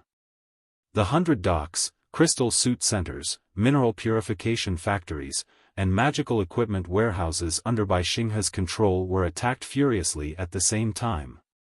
In the hall of the Meeting of Heroes in Space, intense explosions had taken place, too. Amid the dense smoke, many space pirates who were loyal to Fengyu Zhong and the Temple of Immortals ripped off their disguises and started attacking in the chaos. Those space pirates thought that Fengyu Zhong and the elites of the Temple of Immortals were lurking nearby and were about to launch a fatal attack against Bai Xinghe soon. They did not know that they were merely chess pieces for the Temple of Immortals and cannon fodder that were destined to be sacrificed. Havoc. There was nothing but havoc in the heart of Spider Den. Explosions were everywhere, flames were everywhere, and poisonous gas was everywhere. Countless space pirates were fighting each other in the maze-like tunnels. At first, they managed to tell friend from foe by the battle emblem on their chests. But later, as their crystal suits broke and their battle emblem were hidden by blood, the rampant space pirates could only shout when they met a stranger, Bai Xinghe or Fengyu Zhong? If the stranger hesitated for a moment, they would be killed instantly. Boom! Boom! Boom! A warehouse of crystals buried deep down the ground was detonated, triggering a minor earthquake. Nobody knew whether it was caused by Bai Xinghe or Fengyu Zhong. The blast raged below the ground and collapsed almost 100 tunnels, crushing all the space pirates inside together with their crystal suits. The earth was ripped apart. Scorching steam jetted out. The magma at the bottom of the planet was stirring. Like a bat whose wings were folded, Li Yao lurked in the darkness, absolutely still. But deep inside his heart, a series of explosions were taking place, causing a mess in his mind. Would Bai Xinghe come? Li Yao predicted that he would. In the scheme, the attack in the meeting of heroes in space seemed to be faked by the Temple of Immortals, whose real purpose was to force Bai Xinghe to focus all of his available strength on the meeting hall. Then, it seemed that the soldiers of the Temple of Immortals, Black Spider Tower, and the Storm Prison pirate gang would blow up the Red Steel Crystal Suit Center and execute Bai Wulei. The Red Steel Crystal Suit Center was the foundation of Bai Xinghe's success, and Bai Wulei was essentially his heir and the number 2 person in his gang. Nothing could happen to them. If Bai Xinghe really made such a judgment, he would definitely suppress the chaos in the meeting of heroes in space as quickly as possible and rush to Bai Wulei's rescue without thinking about anything else. Li Yao could already infer what would be on Bai Xinghe's mind in such a short time. Since the Temple of Immortals had planned for a long time, and Bai Wulei, as Bai Xinghe's first true disciple, must have a deep understanding about his master's personality, the traps they set up must be immaculate, and Bai Xinghe would most certainly walk right into them. Since the moment of Bai Wulei's betrayal, Bai Xinghe had already lost the fight before it began. While Li Yao was pondering, an ominous buzz echoed inside his crystal processor. He's really here. Li Yao's pupils constricted to 2 needle tips. On the map displayed on his crystal processor, a cluster of immense spiritual energy was lunging at the Red Steel Crystal Suit Center at a speed several times higher than the speed of sound. Li Yao considered sending out telepathic thoughts in order to probe more precisely. However, nascent soul stage cultivators were very sensitive to the spying of other people. In order not to alarm the prey, Fengyu Zhong strictly forbade everybody from detecting the situation actively and only allowed them to receive the spiritual energy radiation that Bai Xinghe released. Li Yao was of a mind to warn Bai Xinghe of the traps there by peeping at him with telepathic thoughts. However, Bai Xinghe was definitely not a man of integrity, he was a ferocious bandit. If Li Yao reminded him, he would absolutely flee as quickly as possible, leaving Li Yao alone to face the suspicions of Fengyu Zhong, the Black King, Bai Wulei, and the rest of them.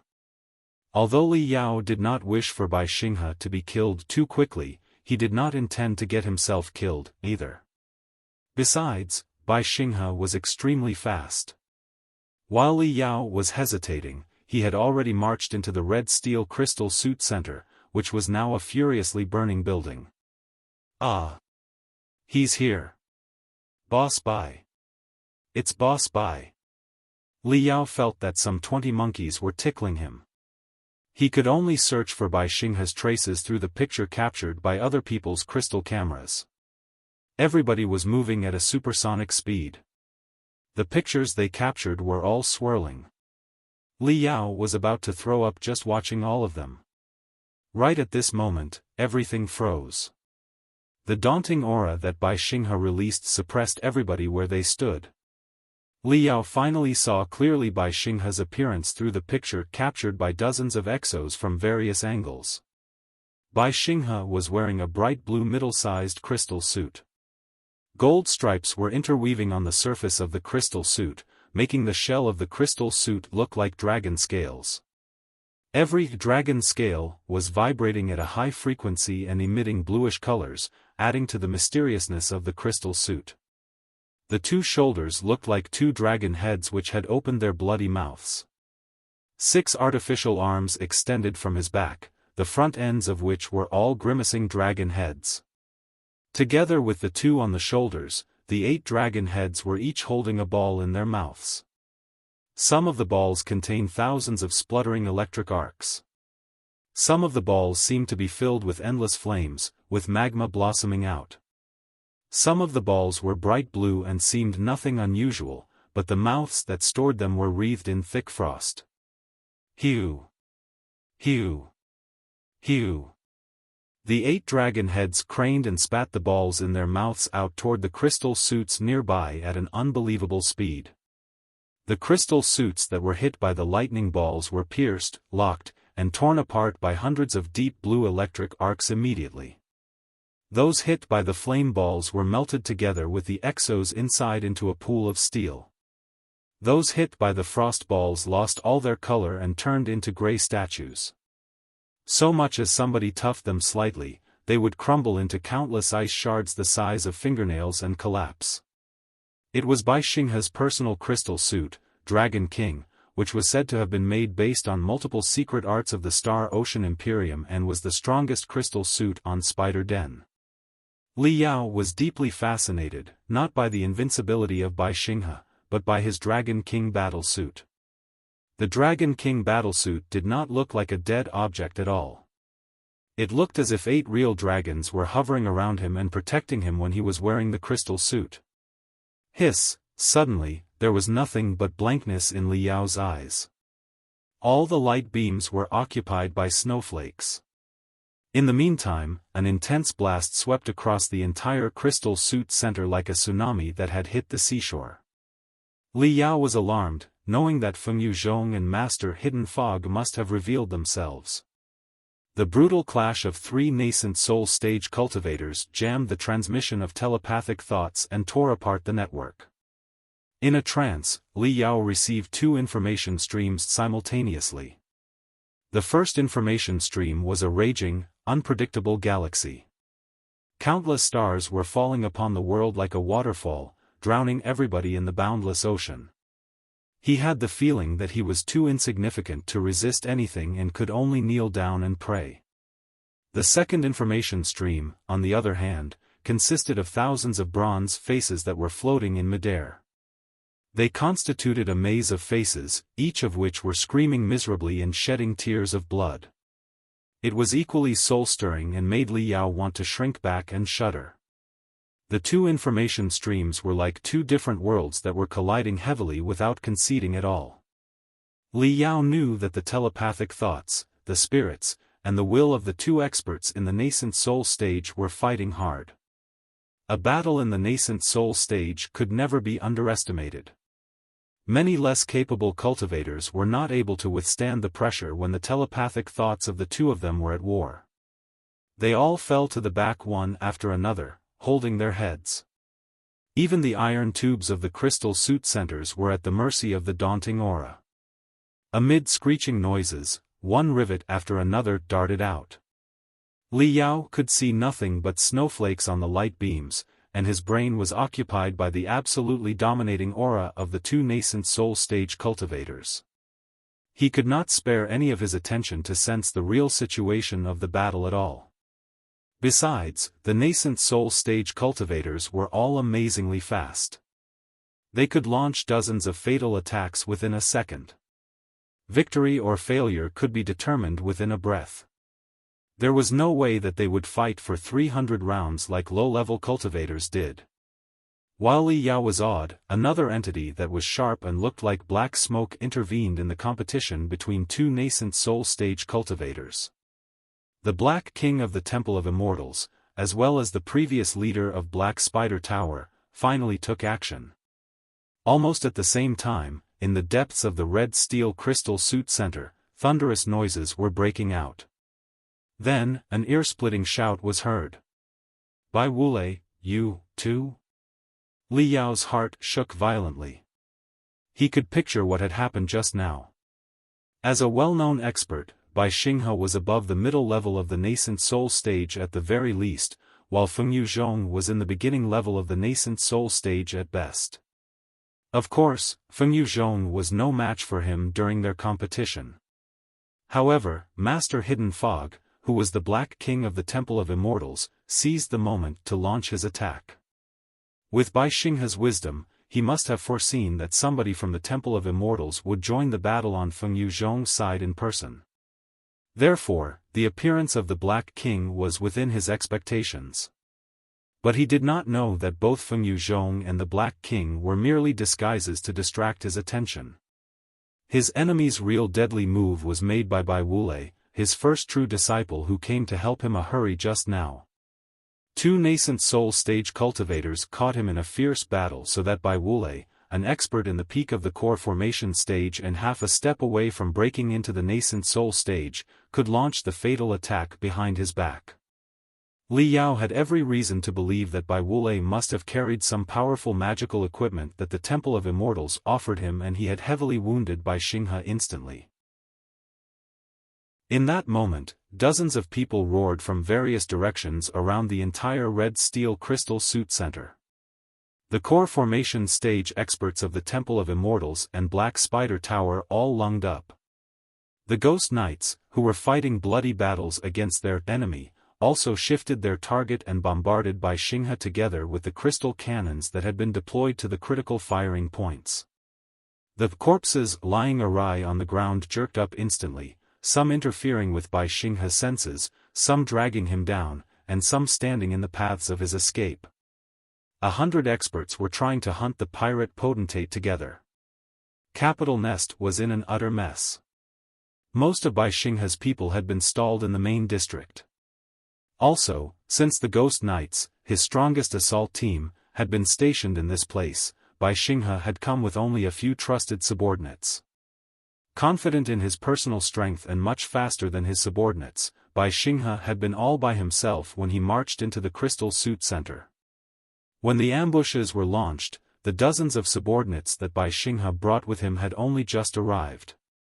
They were immediately attacked by the Immortal Army and Spider Thorn at the same time. Ah! Bai Xinghe roared. As if a thunderclap had just broken out, the entire Crystal Suit Center was uttering clattering noises. The ultra-large furnaces weighing thousands of tons seemed to be ringing, with humming sounds echoing non-stop. Li Yao felt that his ears were numb, and his heart was heavier and heavier. Bai Xinghe had lost his cool. Li Yao sighed. He had hoped that Bai Xinghe would still have some last resorts. For example, Bai Wulei was actually his spy in the Temple of Immortals and would cooperate with him at the crucial moment to slay Fengyu Zhong and the Black King. Right now, the idea ridiculous, Bai Wulei had truly betrayed Bai Xinghe. What do I do?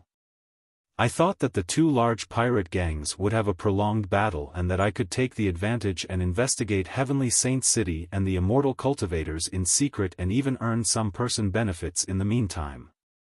I didn't expect that Bai Xinghe would fail so fast. As soon as he is killed, those fickle pirates will certainly join the Temple of Immortals' side without even batting an eye. Moreover, Bai Wulei has the strongest soldiers of the Abyss Pirate Gang under his control. Chances are that everything will be settled by tomorrow morning. If so, the immortal cultivators will gain full control over Spider Denver. With Bai Xinghe's map and key, they can also excavate the secret treasures of the Star Ocean Imperium that are buried deep below the ground. No. I cannot let things go their way. Li Yao secretly gritted his teeth. He did not know whether or not the Grand Illusionary Soldier project proposed by Xiao Xuanzi was associated with the Temple of Immortals and Immortal Cultivators. But one thing was absolutely certain. Once the Temple of Immortals controlled the underground fortress of Spider Den, their strength would definitely increase significantly, and more space zones would be savaged by them miserably. More innocent ordinary people would be involved in the fire of war, just like the citizens on the 10th space ring of Heavenly Saint City. I must stop them. Bai Xinghe can't die, at least for now. If Bai Xinghe is alive, the flip-floppers will still be awed by his prestige and won't obey the Temple of Immortals completely without second thoughts. More importantly, I cannot allow the Temple of Immortals to take over the underground fortress of Spider Den. Right then, another earth-shaking explosion took place inside the crystal suit center, as if a weird swirl appeared out of nowhere and minced everything that it absorbed into smithereens. Fengyu Zhong was startled and angry shouts came over in the communication channel. "Stop him. Opportunity only knocks once. It's show time." The killing intent inside Li Yao's eyes blinked like a sharp blade. He jumped up and accelerated beyond the speed of sound instantly as he dashed to the sky of the battlefield. He saw that almost 20 streams of colorful brilliance that were rushing and hovering. They were tangled together, and then they were colliding into each other heavily. Several of the streams suddenly exploded. In midair, the remains of gear seemed to be frozen. They were floating around the streams of brilliance, scattered. Dragged by the chaotic spiritual energy, they turned into the most fatal weapons, tearing everything in the way apart. Li Yao was greatly shocked. He could tell after a quick look that these scraps did not belong to crystal suits but Ares extensions. Judging from the number and category of the debris, there were multiple Ares extensions. How scary. It's been less than half a minute since Bai Xinghe stepped into the trap, and these people have already blown up almost 5 Ares extensions with their brute force. Li Yao finally understood why the solid crystal suit center a moment ago turned into a ragged building that seemed to be just hit by a meteor shower. Boom! Boom boom boom boom. The streams of brilliance clashed brutally. Every collision seemed to be ripping space apart. Even though Li Yao was more than 100 meters away, he was already shaking because of the blast. Shwa! Half a second later, the bluish brilliance suddenly screamed. The glove of a crystal suit together with half a bloody palm flew into the sky. It was Bai Xinghe. Half of his left hand had been chopped off. Bai Wulei was overjoyed. He knew that Bai Xinghe's most treasured cosmos ring was on the 4th finger of his left hand, which had soared into the sky together with the broken hand. Bai Wulei immediately summoned his spiritual energy to snatch the broken hand. A tiny loophole appeared in the previously flawless siege. Fengyu Zhong shrieked, "He did it on purpose. Leave the broken hand alone." There was no time. Before Fengyu Zhong uttered the first syllable, Bai Xinghe had already roared. The bluish brilliance grew into a raging dragon and dashed out of the siege. It was exactly the moment that Li Yao had been waiting for. He was the first to lunge forward. Boom! Boom! Boom! Boom! Li Yao seemed to have turned into a great crystal bomb himself. Almost 20 fireballs suddenly exploded around him. The colorful smoke devoured Bai Xinghe like a grimacing giant beast. However, half a second later, a miserable scream echoed inside the stomach of the giant beast, before Li Yao hit the ground with smoke all over his body like a falling star. Bai Xinghe's speed was not affected at all. The dragon-shaped brilliance darted toward the depths of the crystal suit centers. He swept across everything like a tornado and raised a series of collapses and explosions. Smoke, dust, and fire completely concealed his path of escape. When Fengyu Zhong, Bai Wulei, and the Black King reached the back of the crystal suit centers, they could only see a world of scrap and debris. There was no hint of Bai Xinghe whatsoever. Cough cough. Cough cough cough cough. Li Yao tried to hold back his heartbeat that had reached more than 300 beats per second and managed to sit up straight. He lowered his head and discovered that the breastplate of the drunk bat battle suit had been battered and that there was a bruise larger than his fist on his chest. When he observed more carefully, he even found tiny strokes on the bruise. The bruise rendered Li Yao speechless. It was because the bruise had not been caused by Bai Xinghe's fist but by the index finger of his right hand. All the tiny strokes were actually Bai Xinghe's fingerprint that had been left on Li Yao's chest through his crystal suit when Bai Xinghe's spiritual energy burst out. The pirate potentate is indeed terrifying. After being stabbed in the back by an expert in the peak of the core formation stage who he trusted most and fighting against two nascent soul stage cultivators for a long time under the collective attack of hundreds of brutal bandits, he abandoned the most precious part of his hand like a gecko and created a chance of survival for himself. Also, during his escape, he blew up my breastplate with nothing but a finger. Although Li Yao was not wearing his most advanced mystic skeleton battlesuit and he had suppressed his capability to the high level of the building foundation stage on purpose, the terrifying capability that Bai Xinghe demonstrated still surprised him. Fengyu, Zhong, Bai Wulei, and the Black King landed on the ground heavily. Although their faces were unclear, Li Yao could sense the gloom over their heads. Fengyu Zhong's eyebrow was furrowed. The crystal bombs that Li Yao detonated a moment ago without caring about anything somehow jammed their vision and telepathic thoughts. They did not really help block Bai Xinghe at all. However, it was Fengyu Zhong himself who issued the command, "Stop him." Li Yao was the first to answer the call and got beaten up miserably by Bai Xinghe. He should be credited even though he did not contribute at all. It was a time when every soldier mattered, so Fengyu Zhong found it inappropriate to blame him. He helped Li Yao to his feet and said solemnly, "Fellow cultivator Bloody Vulture, are you all right?" I'm fine." Li Yao took off his facial cover and vomited a mouthful of blood. Faking a pale face, he replied miserably, "Bai Xinghe is really, really strong." Fengyu Zhong narrowed his eyes and looked around. He said seriously in the communication channel, "Fellow cultivator Bloody Vulture is tough and brave and has made great contributions. As everybody can see, Bai Xinghe's Cosmos Ring is now in our hands. With Bai Wulei leading the way, we are now able to enter the underground fortress at any time to excavate the secret treasures of the Star Ocean Imperium in the depths of Spider Den. By then, fellow cultivator Bloody Vulture will be the first to select the techniques and the magical equipment that he likes." Greedy breaths could be heard in the communication channel. Fellow cultivators, Bai Xinghe is nearing his last breath. Just now, he suffered a critical blow by Bai Wulei and fought a long time with me and Master Hidden Fog. Of his internal organs, his liver, kidney, and spleen have been broken apart. The fractured bones on his body are too many to count. Even though he is in the nascent soul stage, it is impossible for him to repair all his broken internal organs within several hours.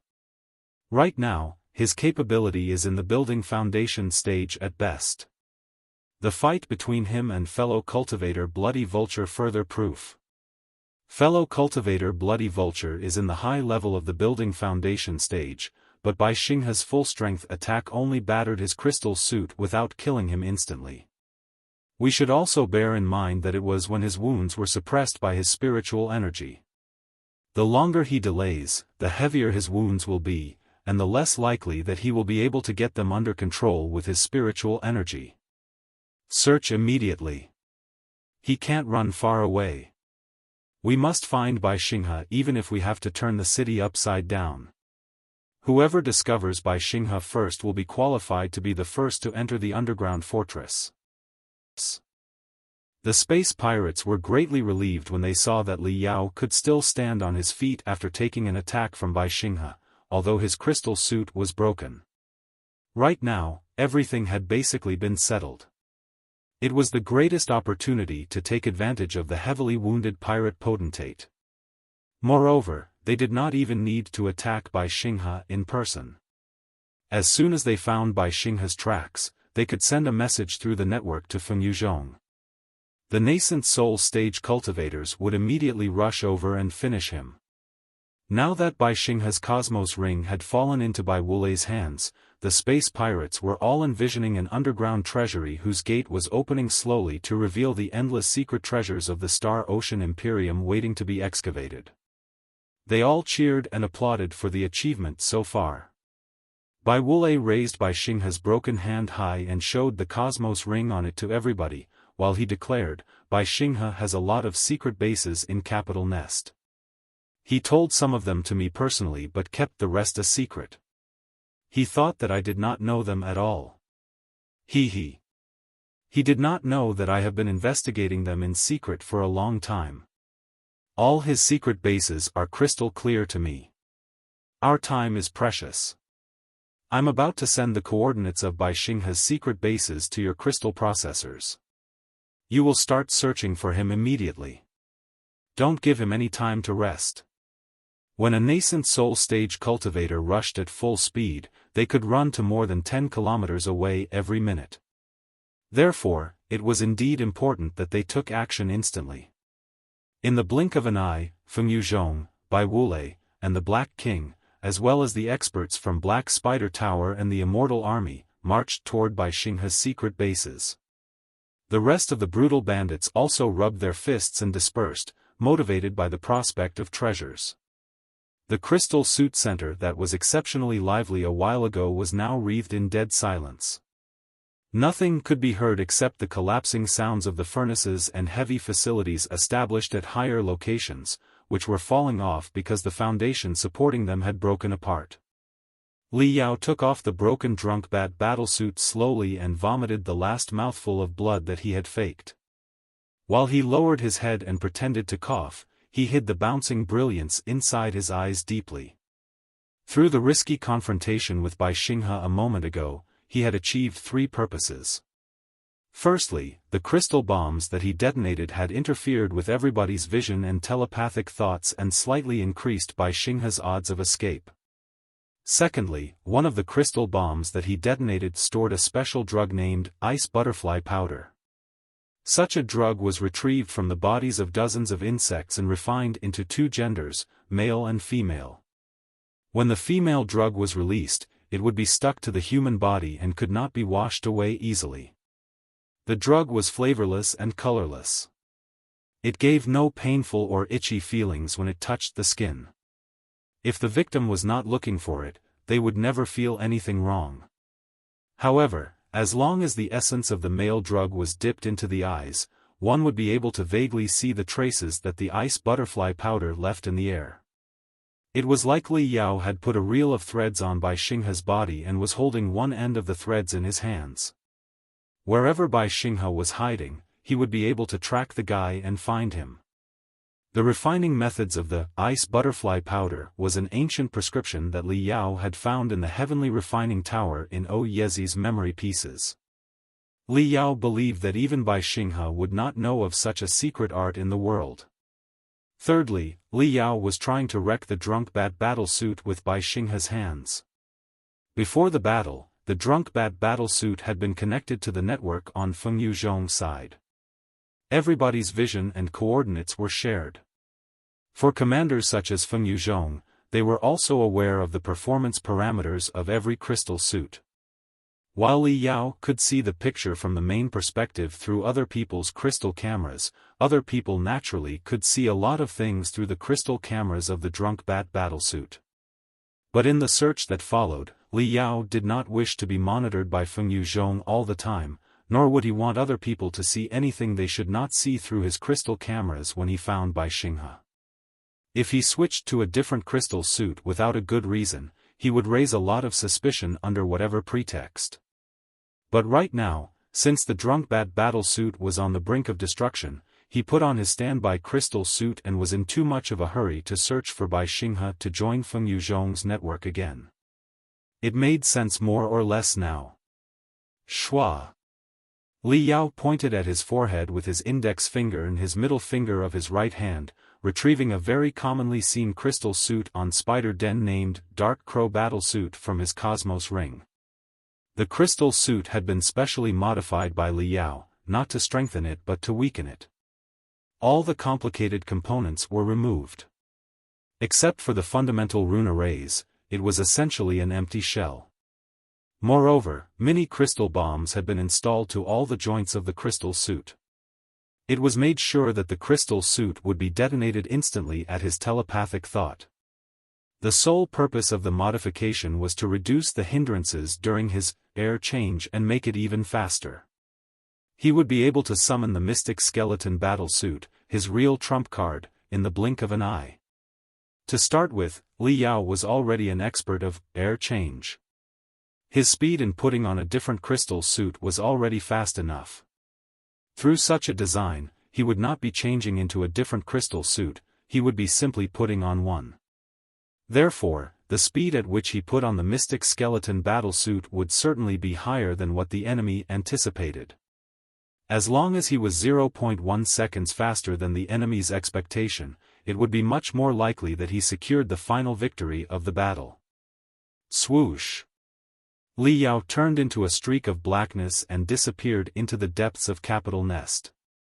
Taking quite a few turns and reaching the corner of a mining hole, Li Yao stopped and dipped 2 clusters of a translucent, deep blue ointment into his eyes. When he returned to the sky of the crystal suit center, Li Yao was confident and observed the battlefield from a high stance, trying to find the traces of the target. A weird thing happened. On the northeast corner of the crystal suit, a vague blue trace was floating, as if countless blue butterflies were dancing. It was the trace that the ice butterfly powder left in the air and also the route of Bai Xinghe's escape. However, the blue trace did not extend to far away and simply vanished into thin air. Leaning against the wall of the mining hole, Li Yao dashed close silently. He investigated where the trace disappeared, only to find that it was an area of collapsed debris. Countless narrow gaps were among the broken ultra-large furnaces. Deep inside the furnaces, the blue trace could be clearly seen again. Could it be? Li Yao's heart was beating fast as he thought of a possibility. Bai Xinghe was indeed bold. When everybody thought that he would run far, far away because of his heavy wounds, he had returned to hide in the depths of the crystal suit center right below Fengyu, Zhong, Bai Wulei, and the Black King's noses after leaving the impression that he had left. Li Yao secretly complimented the pirate potentate, before he blinked into the debris. In the middle of utter darkness, the trace of the ice butterfly power was still crystal clear. Li Yao followed Bai Xinghe's route of escape and gradually moved downwards after a few zigzags. Passing through 2 ventilation tubes and 1 forsaken transmission tube of materials, wriggling quietly for almost 10 minutes, and jumping off a fracture, Li Yao arrived at a stinky sewage processing pool. It was not ordinary sewage that was processed here, but the cooling liquids from the refining work and the residues after heavenly materials and earthly treasures were purified in the crystal suit center. Most of the sewage was highly poisonous and corrosive. Inside the pool, almost 100 kinds of different sewage in various colors were blended, making it look like a great vat where bubbles were popping up non-stop. Despite the filtering of his crystal suit, Li Yao still felt that 2 burning chisels had been stabbed into his nostrils. It was quite unpleasant.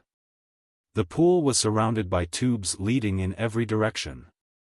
There were also several dark pathways whose destinations Li Yao did not know. However, none of the channels had the trace of the ice butterfly powder.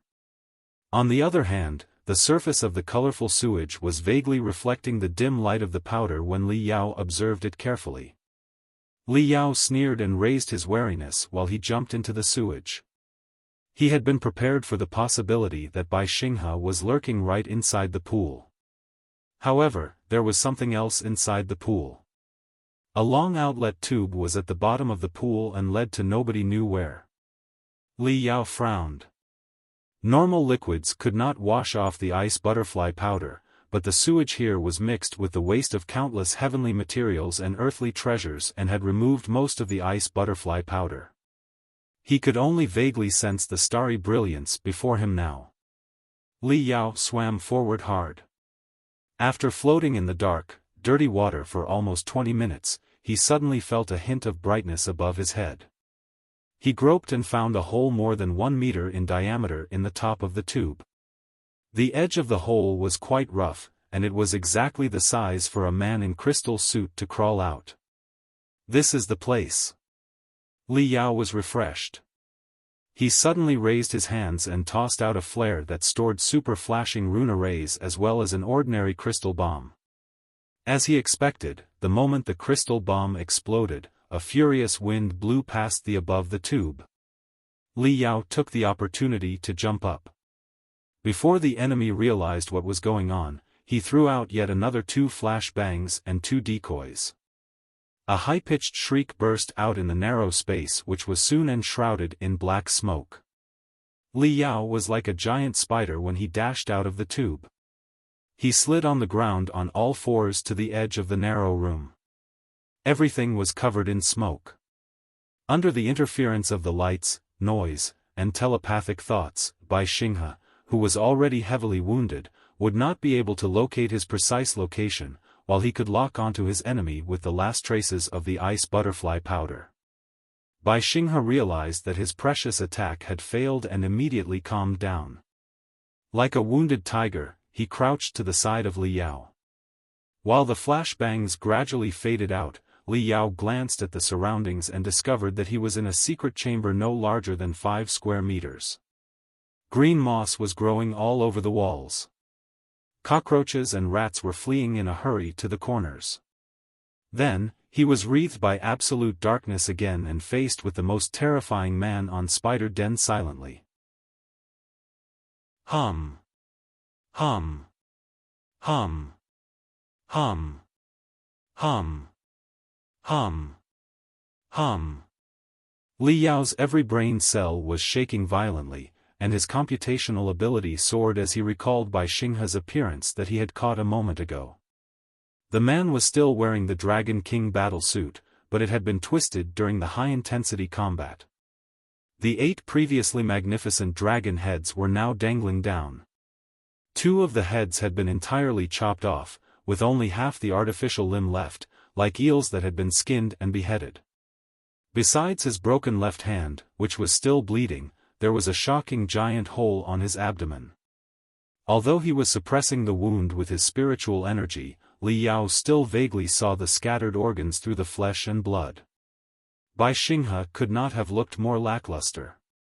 But Li Yao was absolutely certain that it was faked. Right now, Li Yao had 2 options. Or rather, he had 2 purposes by chasing after Bai Xinghe at risk. If Bai Xinghe was still capable of fighting, Li Yao would try everything he could to cooperate with him. He would try to restore the man's strength so that he could gather his remaining troops and drag the Temple of Immortals down like a sticky, smelly candy. The strength of the immortal cultivators would be reduced as much as possible this way. But if Bai Xinghe was too heavily wounded to be saved, Li Yao would kill him in advance, and then, he would take away the Dragon King battle suit, the best crystal suit on Spider Den. Li Yao had not done much murdering before robbing, but since his opponent was the pirate potentate and a criminal who had committed countless gory crimes, he would not be bothered at all if he had to do it. Li Yao had witnessed the invincibility of the Dragon King battlesuit in person just now. Although he was betrayed by his disciple and 2 experts in the nascent soul stage were attacking him collectively, Bai Xinghe had still managed to kill at least 3 core formation stage cultivators instantly with the Dragon King battlesuit. The 8 extendable artificial arms of the Dragon King battlesuit as well as the dragon balls that can devour and pour out spiritual energy are all perfect magical equipment. If I can combine the Dragon King battlesuit and the Mystic Skeleton battlesuit by tearing off the 8 dragon heads and installing them on my crystal suit, well, wouldn't it be the best crystal suit in the Heaven's Origin sector, the Flying Star sector, and the Blood Demon sector? Li Yao was hooked by the idea. To save or to kill all depended on Bai Xinghe's strength. Li Yao had not figured out the real status of his opponent yet. The scenes on the carrier occurred to him again. It was very clear to him that he was dealing with a ferocious tiger right now, and he could not be too careful. Li Yao held the key to the dilemma here, so he was not afraid of waiting. In the end, Bai Xinghe lost his patience and said solemnly in the darkness, "I'm told that a brutal man named Bloody Vulture, who is adept at crystal bombs recently joined Fengyu Zhong's side. I trust that it is you. You were the first to charge at me a moment ago, but you helped me to escape indirectly by disturbing the vision and senses of Fengyu Zhong and the rest of them." "Why?" Li Yao replied, "If I say that I'm actually a worshipper of Boss Bai, and that I pretended to join Fengyu Zhong just so that I could make great contributions by rebelling at the crucial moment, would you believe it?" "No," Bai Xinghe said. After a "oh," Li Yao continued. Perhaps I felt that the benefits I would get by handing you over were less than those I would get by helping you hide, so I utilized a secret tracking skill on Boss Bai when I let you go on purpose so that I could swallow Boss Bai's trophies after I found you alone. Naturally, if Boss Bai does not try to keep me quiet with great treasures, I will sabotage Boss Bai's escape plan even at the risk of my death. I wonder, do you believe that? This is a much more reasonable explanation, Bai Xinghe observed. Clever rabbits have multiple nests, Li Yao continued. Boss Bai wouldn't tell all your secrets to your first true disciple, would you? After all, he was only your disciple, not your son. Speaking of which, I'm told that Boss Bai has even slain one of your sons before. Li Yao tried to infuriate Bai Xinghe and find his weak spot, but Bai Xinghe did not seem offended at all. He said calmly, "That's a fair point. I indeed have several shelters where valuable items are stored. Cultivation arts, techniques, magical equipment, crystal suit. You name it. As long as, cough, as you escort me to my shelter, I can give you whatever you want. Boss Bai, promise as you will, but please don't pretend that you are heavily wounded by coughing," Li Yao said. "However bad your injuries are, I believe that you can manage to suppress a few coughs. Of course, I desire your treasures. Escorting you to your shelter is not a problem either. The real problem is how I can trust you. It is not far from the ground here, and you are heavily wounded right now. If we get into a fight, Fengyu Zhong's people will notice immediately. Therefore, even if you hate my guts, it's impossible that you fight me here. I'm absolutely safe in this place. However, when we reach your shelter, or rather, your secret base, there are bounded to be countless traps under your control. With your cultivation in the nascent soul stage, even though your internal organs are broken, they can be more or less repaired after some time. If you suddenly attack me by then, I will have no one to turn to at all. If the conundrum remains unsolved, our cooperation, or negotiation, will be completely groundless." "Indeed. It is very considerate of you, my young friend Bloody Vulture," Bai Xinghe praised. "It is indeed a serious problem. Honestly speaking, my young friend, right now, I'm thinking about how I can skin you and mince you into pieces at the earliest chance." He. "You don't mind, do you?" Li Yao smiled. "Not at all. I'm totally cool with it. It's perfect normal and understandable that Boss Bai thinks so." Bai Xinghe nodded. "It seems that we are at an impasse right now. I'm like a piece of delicious meat but with bones stuck in your throat. Your stomach will be hurt if you swallow me, but you will feel regretful if you spit me out. It's truly a dilemma. However, since you decided to come after me when you knew the dilemma, I believe you must have a perfect solution to it. I'm all ears." Schwa. Li Yao retrieved a piece of magical equipment the size of an egg, which was round, emitted a greenish color, and seemed to be carved out of jade, out of his cosmos ring and threw it over. "Honestly speaking, I have always admired Boss Bai, and I've made countless plans of cooperation should I have the opportunity one day. Boss Bai is the pirate potentate. You are as tough as a tiger and as audacious as a lion. With a simple yawn, you can devour me, who is nothing but an insignificant sparrow. Cooperating with you is like putting one of my feet in hell. One moment of carelessness, and my head might be chopped off. Therefore, I thought hard for a long time and figured out a stupid approach. This is a middle-sized crystal bomb that contains a minor marrow crystal. It is connected to my brain through a telepathic thought reception array and can be detonated in 3 ways. Firstly, if I recite the spell in my brain, with a telepathic thought, it will be immediately detonated. Secondly, if my heartbeat stops, or my brainwaves no longer spread out, it will be immediately detonated. Thirdly, if the crystal bomb is more than 100 meters away from me, it will be immediately detonated. Please take a look carefully, Boss Bai. This crystal bomb is my masterpiece. Layers of defense rune arrays have been carved on it to make sure that it will not explode unless one of the three conditions are met. It won't explode no matter how hard it is struck, crushed, or shaken. Now, will you open your mouth slowly and swallow the crystal bomb?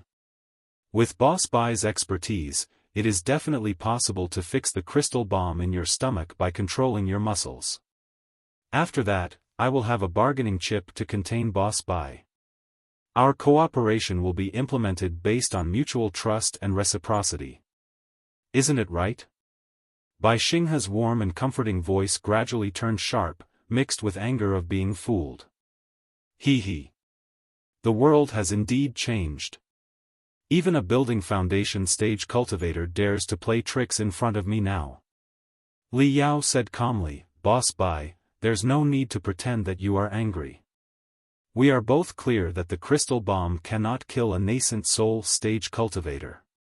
Even if you suffer fatal wounds, I believe you have 100 methods to slay a minor building foundation stage cultivator before your death. Therefore, unless I've gone mad, I will never detonate the bomb if it is absolutely necessary. All healthy negotiations must be built on equal terms. If one party has a capability far higher than the other, their negotiation might break apart at any point. My proposal is only meant to avoid risks. If we can both kill each other at any time, we will be in a balance of mutual deterrence, or mutually assured destruction, if you will. If you do not want to succumb to such humiliation, it doesn't matter.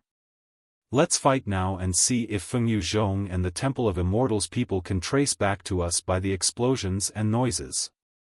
You may take your time to consider, but I cannot guarantee that I was not followed while on my way here. Chances are that Fengyu Zhong has already come down and is showing up at any moment. Like a silent tortoise, Bai Xinghe pondered carefully for a long time. In the end, he smiled bitterly. It seems that I'm truly old now. Bai Wulei at first, and Blood Vulture now. Spider Den in the future definitely belongs to the young people. The pirate potentate was indeed decisive. Realizing that the situation was not in his favor, he picked up the crystal bomb, opened his facial cover, and swallowed it. Patting his belly, Bai Xinghe asked casually, My young friend, do you want to perceive with your spiritual energy and see whether I have swallowed the bomb or tricked you? I already did. The crystal bomb is indeed in your stomach. Now, you can talk about our routes of escape, Boss Bai, Li Yao said. The chamber is enclosed on all sides and full of poisonous gas. There is not a second exit. You are not planning to hide here for a year and a half hoping that Fengyu Zhong won't find you, are you? Bai Xinghe chuckled in a low voice and floated in midair with the help of the Dragon King battle suit. Li Yao did not ease his vigilance at all after his opponent swallowed the crystal bomb. He stayed alert and prepared to summon the mystic skeleton battlesuit the moment anything went wrong. But Bai Xinghe went directly to the ceiling and groped for something carefully. Li Yao was dazed. He turned on the lights of his crystal camera and looked at the ceiling. Mud, stone, and moss were falling off. On the bare ceiling, a complicated rune array was gradually revealed. Bai Xinghe took out a bizarre-shaped crystal that looked like a cat paw and pressed it into a hollow on the ceiling. After a click, the crystal melded with the ceiling flawlessly. Z. After the crystal was embedded, the rune array seemed to be woken up. Glamorous brilliance was beaming out, like the shining stars in a night sky. You are truly lucky, Bai Xinghe said solemnly. I agreed to cooperate with you not because I was scared that Fengyu Zhong would be attracted here before I killed you, but because I was scared that our fight might destroy the transportation array on the ceiling. Chapter 733 Great Array of Gold Threads. Watching the glittering octagonal rune arrays dangling down from the ceiling, Li Yao secretly wiped his sweat. He was truly lucky. Since Bai Xinghe's internal organs were exposed to the air because of his heavy wounds, it had taken him longer to pass through the sewage processing pole. For Li Yao, with the help of the ice butterfly powder, he did not waste a second in the hunting. If he had been 3 to 5 minutes late, perhaps Bai Xinghe would have run away through the secret teleportation array. Judging from the complexity of the runes on the teleportation array and the energy level of the crystal that Bai Xinghe had inserted to drive it, it was a middle-sized teleportation array that could send people to almost 20 kilometers away. Capital Nest was a big place. Li Yao would never find him again if he ran 20 kilometers away from here. Gazing at the teleportation array, Li Yao reminded him, "Don't forget that we cannot be more than 100 meters away from each other, Boss Bai. We should enter the teleportation array together." Bai Xinghe smiled and set his hands in a certain gesture, while his telepathic thoughts surged into the teleportation array along with his spiritual energy. A deep blue, cone-shaped pillar of light was immediately triggered inside the teleportation array. Bai Xinghe eyed Li Yao and made a "let's go" gesture. Taking a deep breath, Li Yao raised his alertness to the maximum, and he stood right next to the strongest, most brutal bandit on Spider Denver. He was too close to the pirate potentate. Although he had other trump cards and had made full preparations, he still found it hard to breathe. Bai Xinghe chuckled in a low voice. An expert in the high level of the building foundation stage, adept at the arts of explosion and with such a sharp head, has never been known before? Even though you are new to Spider Den, you should have been a famous guy in space before. I wonder which face is hiding behind the name of Bloody Vulture. Li Yao was surprised, knowing that Bai Xinghe had sensed his psychological weakness. He was even more alarmed now. Before he replied, the blue brightness was denser than ever. They seemed to be placed in the middle of certain thick blue liquids. In a trance, Li Yao found himself in a completely different space. It was a dry cave, with withered plants everywhere on the ground. Other than the teleportation array under their feet, there was only a zigzagging gap leading to nobody knew where. After the two of them walked out of the teleportation array, Bai Xinghe punched back and destroyed the transportation array with his surging spiritual energy. Now, even though Fengyu Zhong could find the teleportation array on the other side, it was impossible for them to jump over through it. Li Yao glanced around. They could not have jumped to more than 20 kilometers away. Judging from the environment here, it should be the underground of Spider Den. Li Yao thought of something and asked, "Is this the underground fortress of Spider Den?" "This is just one of the entrances," Bai Xinghe replied casually. "I explored the fortress as a treasure hunter from the age of 7. I know every maze inside the place as clearly as I know the back of my hand. This place is more comfortable to me than my own bed. Is there a better place to serve as my last base?" Li Yao was curious. "If you can establish a teleportation array, why didn't you teleport us to the control center of the underground fortress directly? For the purpose of confidentiality?" Bai Xinghe smiled and explained, "The fortress of the Star Ocean Imperium is much more complicated than you think. The center of the fortress is enclosed by a very powerful rune array based on the mother lodes below the ground, which can block all the space jumps. It is like an invisible shell that enshrouds the entire underground fortress. You cannot be teleported into it and can only walk into it on your feet. Such a design is meant to avoid the scenario where the enemy appeared right inside the fortress through certain mysterious teleportation techniques. Now, let's get going." Bai Xinghe lowered his head and crammed into the zigzagging gap in an extremely awkward posture. Li Yao frowned. For some reason, although everything had been under his control after he found Bai Xinghe, he had a stronger and stronger sense of danger now. Endless pictures and sounds turned into crazily dancing butterflies inside his brain. They were about to condense into a modeled image, when they crumbled all of a sudden at the last moment. Seeing that Bai Xinghe was about to disappear into the gap, Li Yao perceived the crystal bomb and found it still inside Bai Xinghe's stomach, functioning. He made up his mind and followed Bai Xinghe into the gap. The gap was precisely the size of the skull and limbs of a human being. Once someone crammed into it, they would not be able to move their head and limbs at all and could only move forward slowly, boosted by their power rune array. After wriggling forward for more than half an hour, the path was gradually broadened, and Li Yao could crawl on all fours. After crawling for another 20 minutes, a metal tube with a fracture on it appeared on the side of the path. They struggled into the metal tube through the fracture.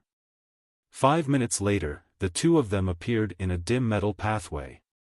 The air was so stuffy that it seemed to have been frozen here for 10,000 years.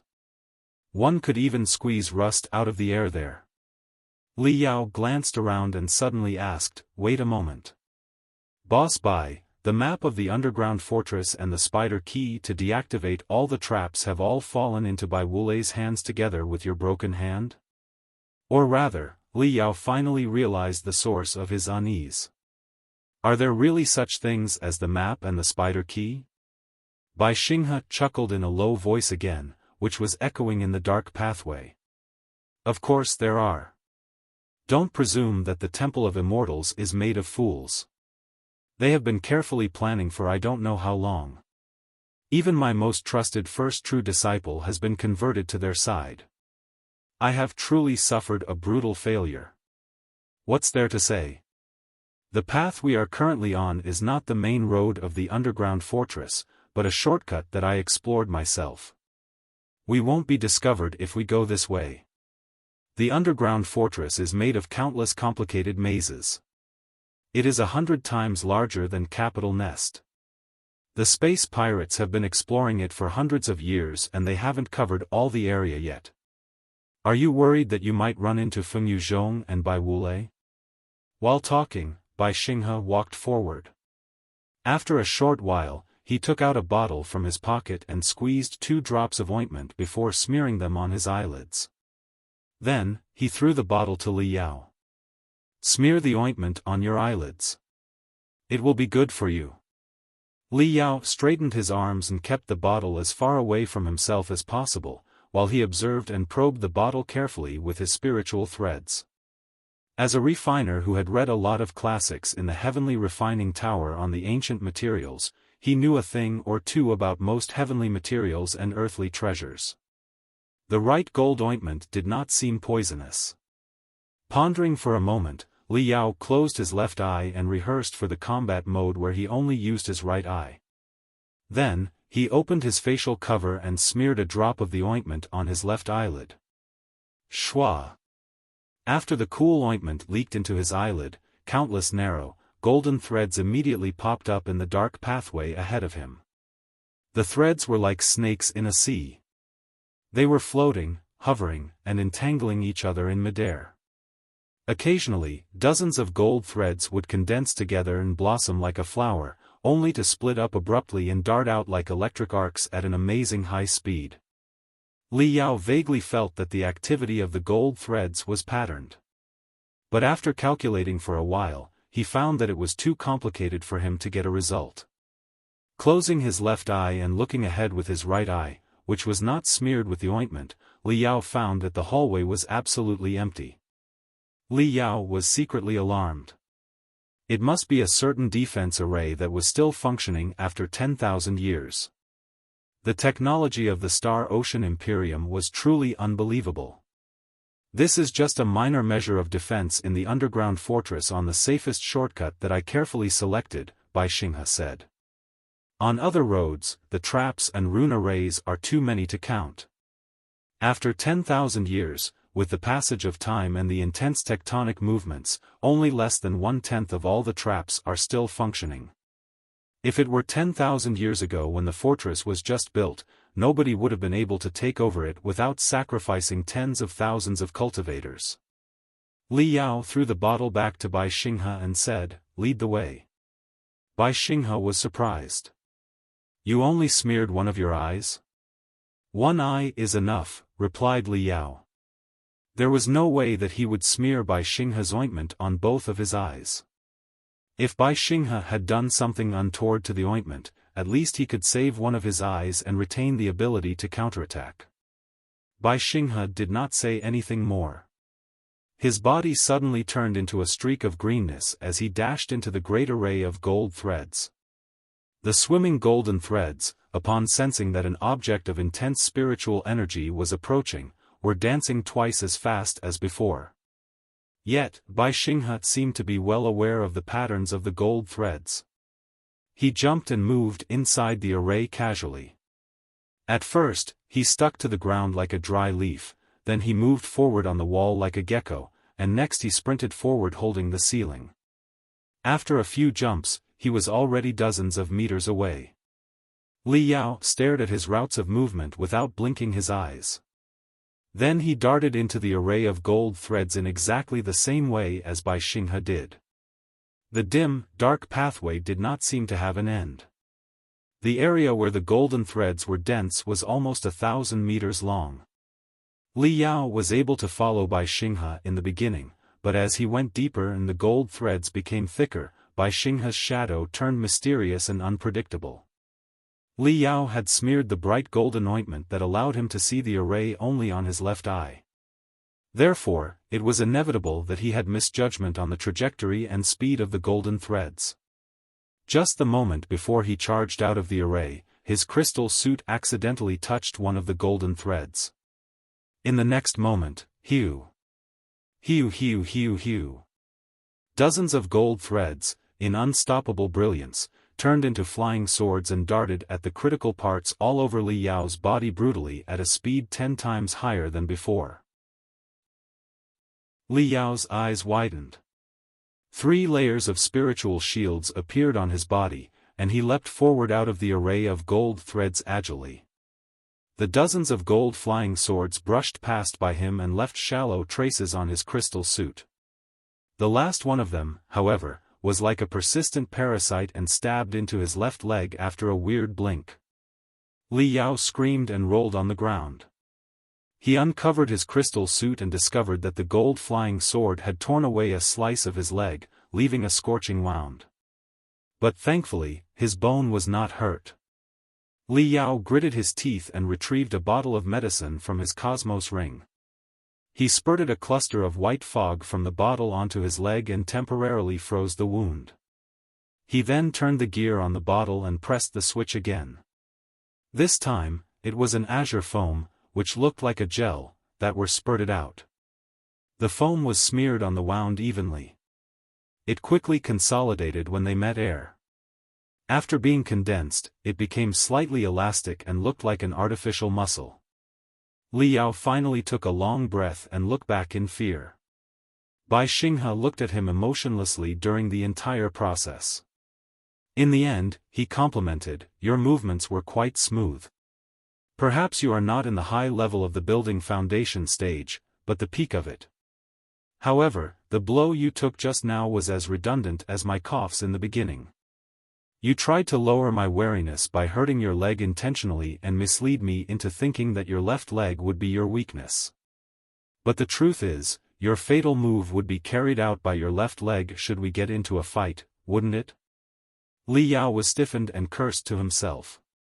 Bai Xinghe smiled. "Don't be angry. I could have kept my finding to myself and pretended that I didn't see through your plan. If we really get into a fight, I would have been able to anticipate your move and find an opportunity to counterattack when you kick with your left leg under the illusion that I've been fooled, wouldn't I? I pointed it out as a gesture of my sincerity. The remaining journey will only be more difficult than the array of gold threads. If we continue mistrusting each other and having conflicts, it is possible that neither of us will leave the dark underground." Li Yao was greatly alarmed. "There are more traps ahead of us?" Half an hour later, Li Yao was dumbfounded and speechless when he saw everything before him. Led by Bai Xinghe, they passed by more than 10 intersections after quite a few zigzags and 2 arrays of gold threads before they finally reached the end of the pathway. However, it was not the original exit of the pathway but a hole that had been torn open by brute force. What appeared in front of Li Yao was a cliff whose bottom was unclear. The rock stratums on the 2 sides of the cliff were ripped open, leaving an enormous hollow in the middle. The 2 of them seemed to be standing in the middle of a magnificent mountain looking at the mountain on the other side that was covered in hazy mist. Looking down at the bottom of the cliff, Li Yao saw a raging river hundreds of meters below him. Li Yao had never seen such a splendid and formidable underground river. It was like a rampant dragon rushing toward the center of the rock stratums at the core of the planet. What was more blood-freezing was that the water of the river was greenish, as if billions of butterflies were lying on the riverbed flapping their wings together. The river seemed exactly like the legendary Nether River in Hell. Gloomy wind was blowing, and tides were surging, illuminating the crevices on the cliff with a miserable green and enshrouding everything in mysteriousness and horror. This place was like the entrance to hell and the boundary that marked the world of the living and that of the deceased. Walla! Walla! Water pillars shot up hundreds of meters from the Nether River every now and then. They bashed the walls on the two sides of the cliff like green flames, leaving dark green traces on the walls as if a giant centipede had just passed by. They were not gone until a long time later. The underground fortress has been built for 10,000 years, Bai Xinghe explained. During the past 10,000 years, a great many tectonic movements have happened here and vastly reshaped the environment. About 6,000 years ago, perhaps because of the apocalypse that swept across the Flying Star sector, a great earthquake took place on Spider Den, although it was not directly hit by the meteorites. The earthquake resulted in countless faults below the ground and scattered the underground fortress. The underground fortress had no shortcuts in the beginning at all, but the super earthquake created such a road for us. Bai Xinghe took out a metal ball and tossed it into the air. The ball hovered above their heads and projected a beam of clear mystic rays toward the black fog on the other side of the cliff. The mystic ray seemed to be able to pierce everything through. It outlined the other side of the cliff almost 1,000 meters away. On the cliff, dozens of giant crevices were glittering under the illumination of the mystic ray. Pointing at the crevices across them, Bai Xinghe said, "Look, the crevices did not exist before the earthquake. The underground fortress on the two sides of the cliff was connected back then. It was flawless and had no loopholes at all. But the super earthquake tore the underground fortress in half. Naturally, some loopholes were revealed. However, most of the crevices lead to dead ends or empty warehouses. What we are going to is the crevice that I painted with double gold stripes. Look at it carefully." Li Yao triggered the scanning ability of his crystal cameras as he observed his surroundings. Jumping off the cliff toward the crevice in front of him meant a distance of around 1,700 meters on average. It was a sprint for a crystal suit and not that difficult. However, Bai Xinghe introduced their task in great detail and was much more prudent than when they were passing through the arrays of gold threads. Li Yao thought of something and asked, "Are there any problems with the river?" Bai Xinghe smiled. "There are no problem, there are just things. Things?" Li Yao narrowed his eyes. The things that appeared in this place were definitely not docile even if one was thinking with their toe. Bai Xinghe explained, "The underground river is where the dozens of mother lodes of Spider Den congregated. A lot of spiritual liquids and valuable microelements are contained in the water. After the super earthquake, a lot of beasts living in other places migrated to the river and flourished. After thousands of years of being nurtured by the water, they absorbed a lot of microelements and underwent mutations. They can be quite tricky to deal with. In the darkness above our head, there are also beasts that feast upon the mother lodes. They and the beasts in the river always hunt each other and are mortal enemies. They are beasts, not traps.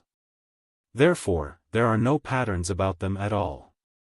Before, when I entered the place, they were suppressed by the intimidating aura of the nascent soul stage and were too awed to come close. However, I'm heavily wounded today. It's hard to say how they will greet us." Li Yao warmed up his body, with cracking noises echoing from his joints. He glanced around again and said in a low voice, "Got it. Let's go." "All right." Hardly had the word flown out of his mouth before Bai Xinghe stomped on the ground, breaking hundreds of stones. He summoned his spiritual energy and darted above the Nether River. Li Yao moved, too, and chopped off a rock that was protruding out of the wall of the cliff with his arm. He caught the rock and threw it at the sky of the Nether River brutally. "Hew!" Hiu! Bai Xinghe dashed into the broken stones. Li Yao was no slower than himself and jumped on the rock he chopped off. Walla! Walla! Walla! The river below them seemed infuriated. Hundreds of thick green pillars rose up to the sky simultaneously, each of which concealed a hazy beast that looked both like a dragon and a boa. They opened their blood mouths and bit at the two intruders brutally. Swoosh! Swoosh! Swoosh! Hundreds of awe-inspiring giant beasts swooped down from above. They smashed down like a cloud. The beasts in the sky looked like bats at first sight, except that they were broader and narrower. Like sharp boomerangs, they hovered rapidly until they were close to the speed of sound. Their sharp edges were emitting cold brightness, which was a natural blade aura. Bai Xinghe roared. The stones around him all exploded. Each of the stones was enshrouded in spiritual energy. He seemed to have hundreds of clones that attracted the attention of most beasts. The 6 dragon heads that had fallen asleep for a long time were woken up again.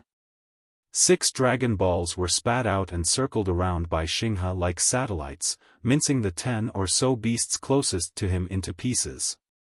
In the meantime, Li Yao stomped on the rock he was on heavily, crushing it to smithereens in his craziness.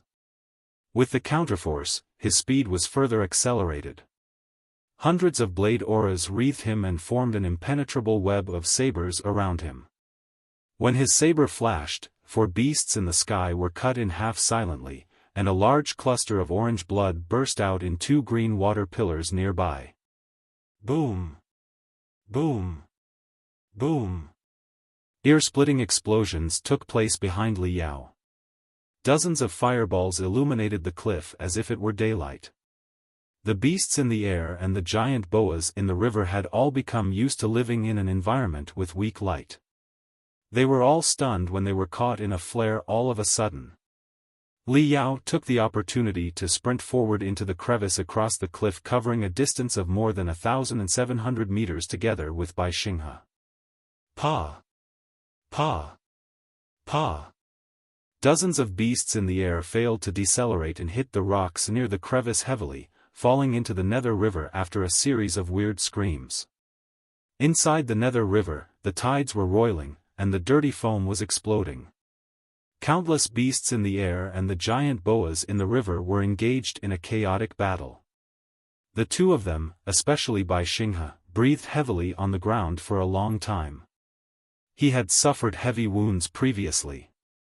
The fierce combat and the exhausting sprint affected his wounds. He held his abdomen, his body shaking.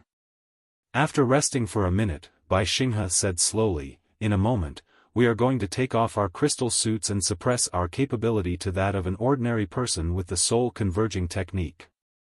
Remember, do not leak the tiniest spiritual wave. Because if you do, both of us will be dead for sure.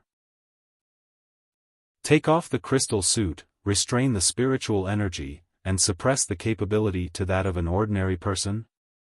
Li Yao's first thought was that Bai Xinghe was playing another dirty move. But after thinking a moment, he realized that the situation would be more in his favor if they both lost their crystal suits, since the Dragon King battle suit that Bai Xinghe wore, although damaged, still boasted much higher specifications than his Dark Crow battle suit. Besides, Bai Xinghe's heavy wounds were being suppressed by his spiritual energy. If he were to restrain his spiritual energy and revert to an ordinary person, his wounds would only become heavier. The proposal that Bai Xinghe made was disadvantageous for him from whatever perspective. While Li Yao was pondering, Bai Xinghe had already removed his Dragon King battlesuit and gradually sunk his spiritual energy to the depths of his cells with the soul converging technique. Woo! Without the support of the spiritual energy and resisting his wounds with his body of flesh and blood, even a man as tough as Bai Xinghe still grunted. Bai Xinghe flipped his hand and took out a drug, smearing all the ointment on the terrible wounds on his abdomen. As bloody foam popped up non-stop, a hint of color returned to his pale face. Bai Xinghe smiled miserably and said, "There's a big guy ahead who takes spiritual energy as food. All the living creatures that emit spiritual waves are prey to it. The more intense their spiritual waves are, the greater an appetite it will have. Li Yao thought for a moment and took off the dark crow battlesuit, too.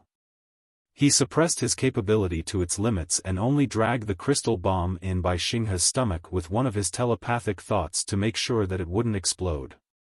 Back when he was in the Heaven's Origin sector, Li Yao had once been enlightened by Iron God Yen Ba, a body fundamentalist in the nascent soul stage.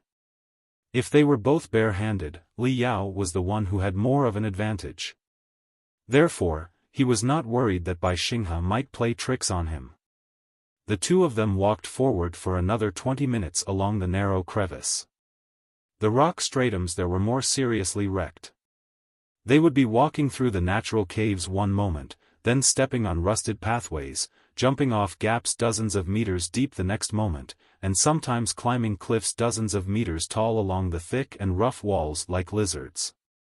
After walking for a long time, they still had not run into the big guy that Bai Xinghe mentioned. While Li Yao was suspicious, Bai Xinghe suddenly hushed him and pointed upward. Above their heads was a long and deep gap that led straight up to the ground. It was almost like a natural well. Li Yao glanced at the well roughly and only felt that the rocks inside the well looked quite weird and aggressive. When he observed carefully, he gasped and discovered that a monolithic beast that looked like a giant spider was crouching on the wall of the well. The beast was unbelievably huge. It had more than 10 limbs, each of which were around 7 meters long. It was a bright gray color and covered in rocky lumps, completely fitting in the environment. The beast was sleeping. Its complex, deformed eyes were a lackluster red color that looked like dried blood on what seemed to be its head.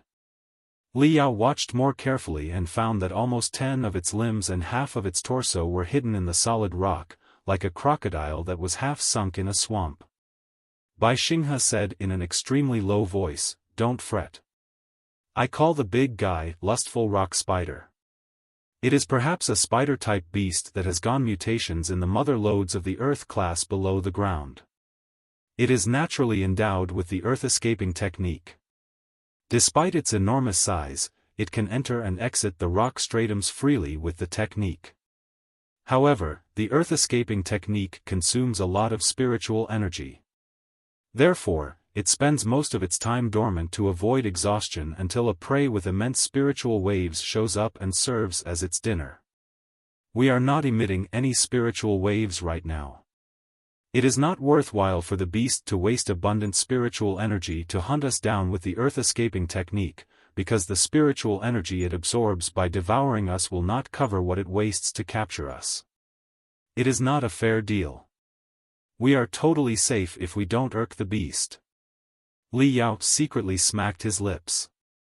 The route of Bai Xinghe's escape was truly sordid and perilous. If Fengyu, Zhong and the other immortal cultivators chased after him, after passing through the dangerous array of gold threads and the Nether River, they would certainly be most vigilant at this moment. There was no way that they would take off their crystal suits. If anything, they would deploy multiple spiritual shields around them, which would emanate tremendous spiritual waves. As a result, they would make the best prey for the lustful rock spider.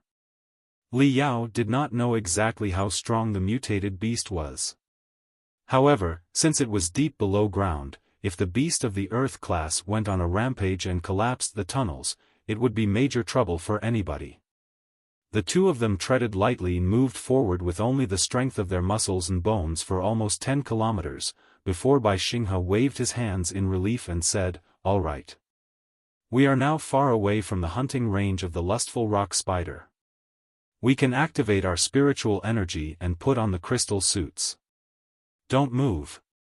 Li Yao said coldly. "Don't put on your crystal suit yet. Let me see if the crystal bomb is still inside your stomach. Very good. You may put on your crystal suit now."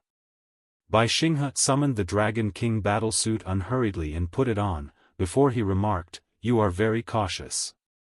Li Yao wiped off the cold sweat on his forehead and grinned.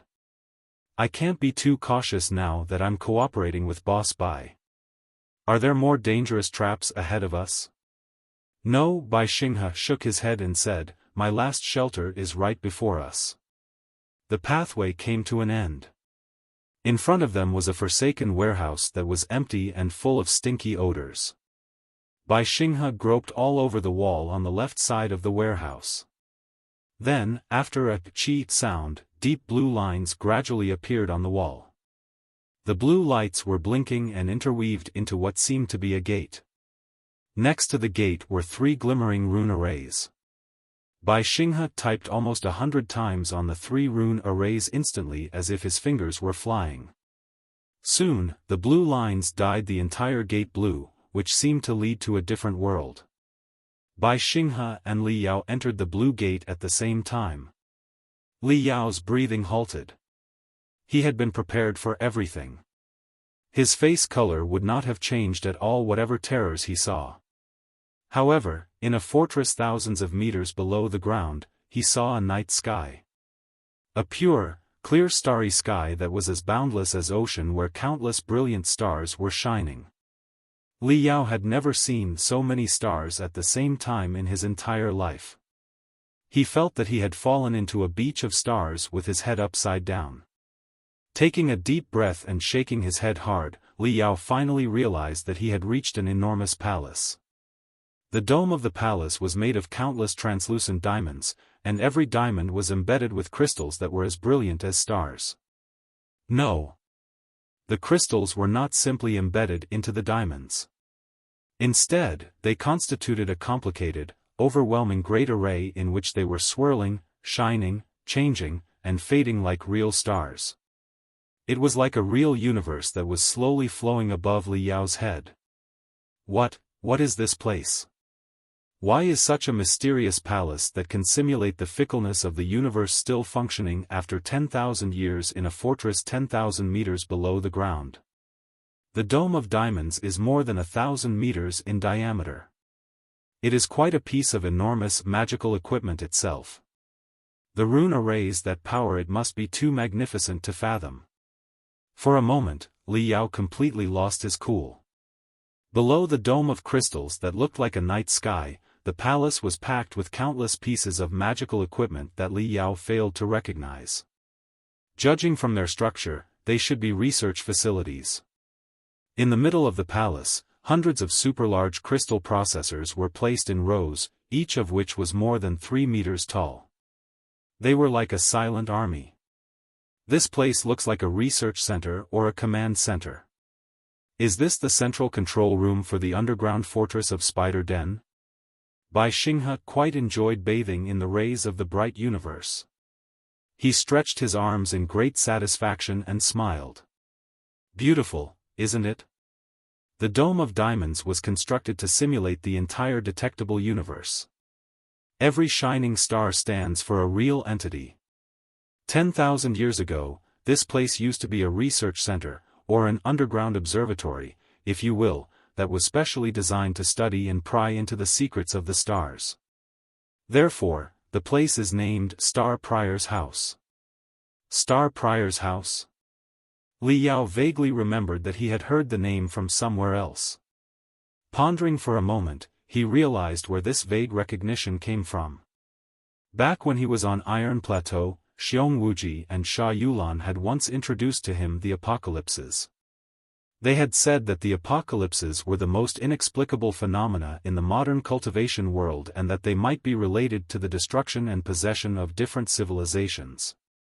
It was said that, in the last years of the Star Ocean Imperium, a cultivator whose surname was Lu was an astrologist who specialized in apocalypses. He claimed that he had pried into the secrets of the stars and therefore named his research institute Star Pryor's House.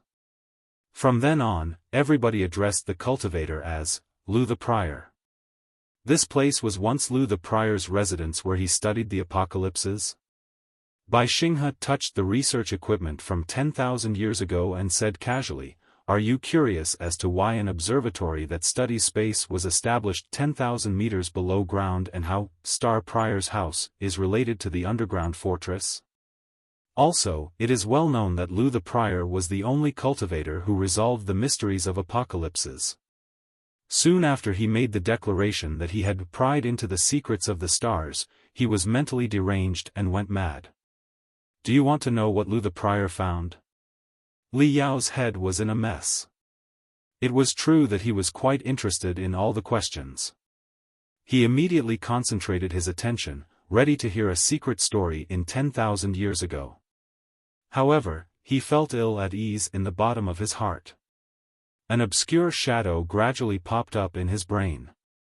It was Yan Shibei. Li Yao seemed to see Yan Shibei again, who said to everybody with a smile on the battlefield of Apocalypse on Iron Plateau, "Do you want to know the secrets about the blood-stripe virus? This is not right. This is not right.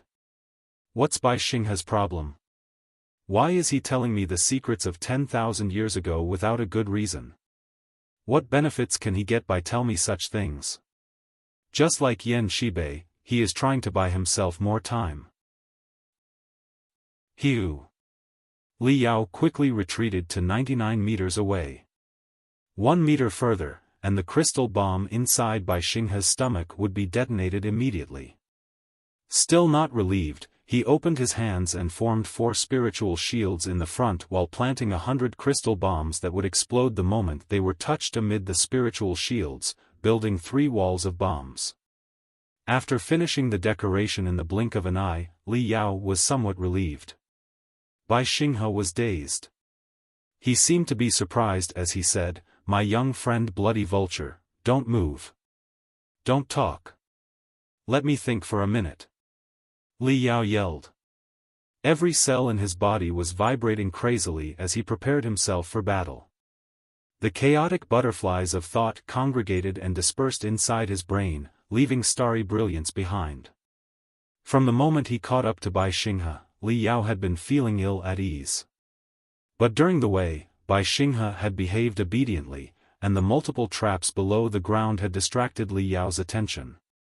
Therefore, Li Yao had gradually overlooked the warning in his heart. But right now, the uncanny behavior of Bai Xinghe introducing a secret story from 10,000 years ago without a good reason made the warning pop up again. Something was buzzing ear-splittingly inside his head. This is not right. My intuition tells me that I must have ignored something very important. That's why I felt so alarmed all the way here.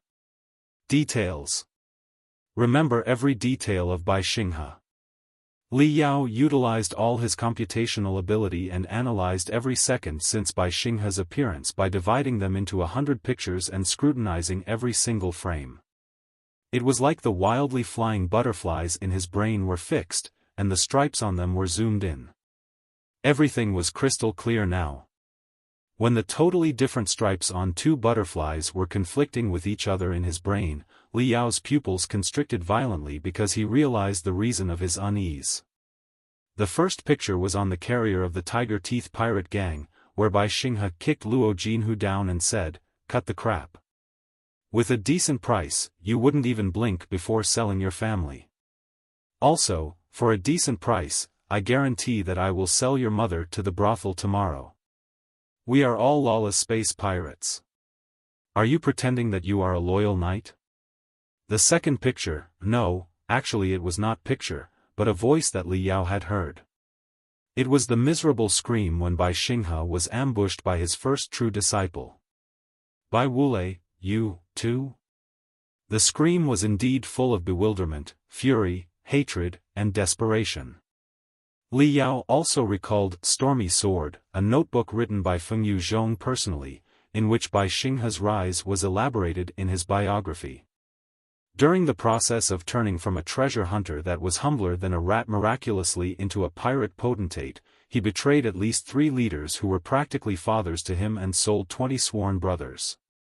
Stormy Sword was a tutorial on the arts of space pirates that Fengyu Zhong had written for his son, Fengyu Ming. It was quite personal, and there was no reason for him to slander Bai Xinghe in such a way. Therefore, for a great man who established his fame with plots, betrayals, and treacheries and knew clearly that there was no warmth between space pirates but only back-scratching, how would he utter such a desperate, painful, and stunned scream even if he was truly betrayed by his disciple? But if his scream was faked, or at least half-faked, what would have been on his mind. Li Yao thought quickly and put himself in Bai Xinghe's shoes. If he had been in Bai Xinghe's position, heavily wounded and aware that there was a secret teleportation array that nobody else knew of deep below the ground of the red steel crystal suit center, he would know that he had to get there as quickly as possible. Shwa! Shwa! Shwa! Every crevice and intersection when he traced back to Bai Xinghe in the beginning popped up his brain again.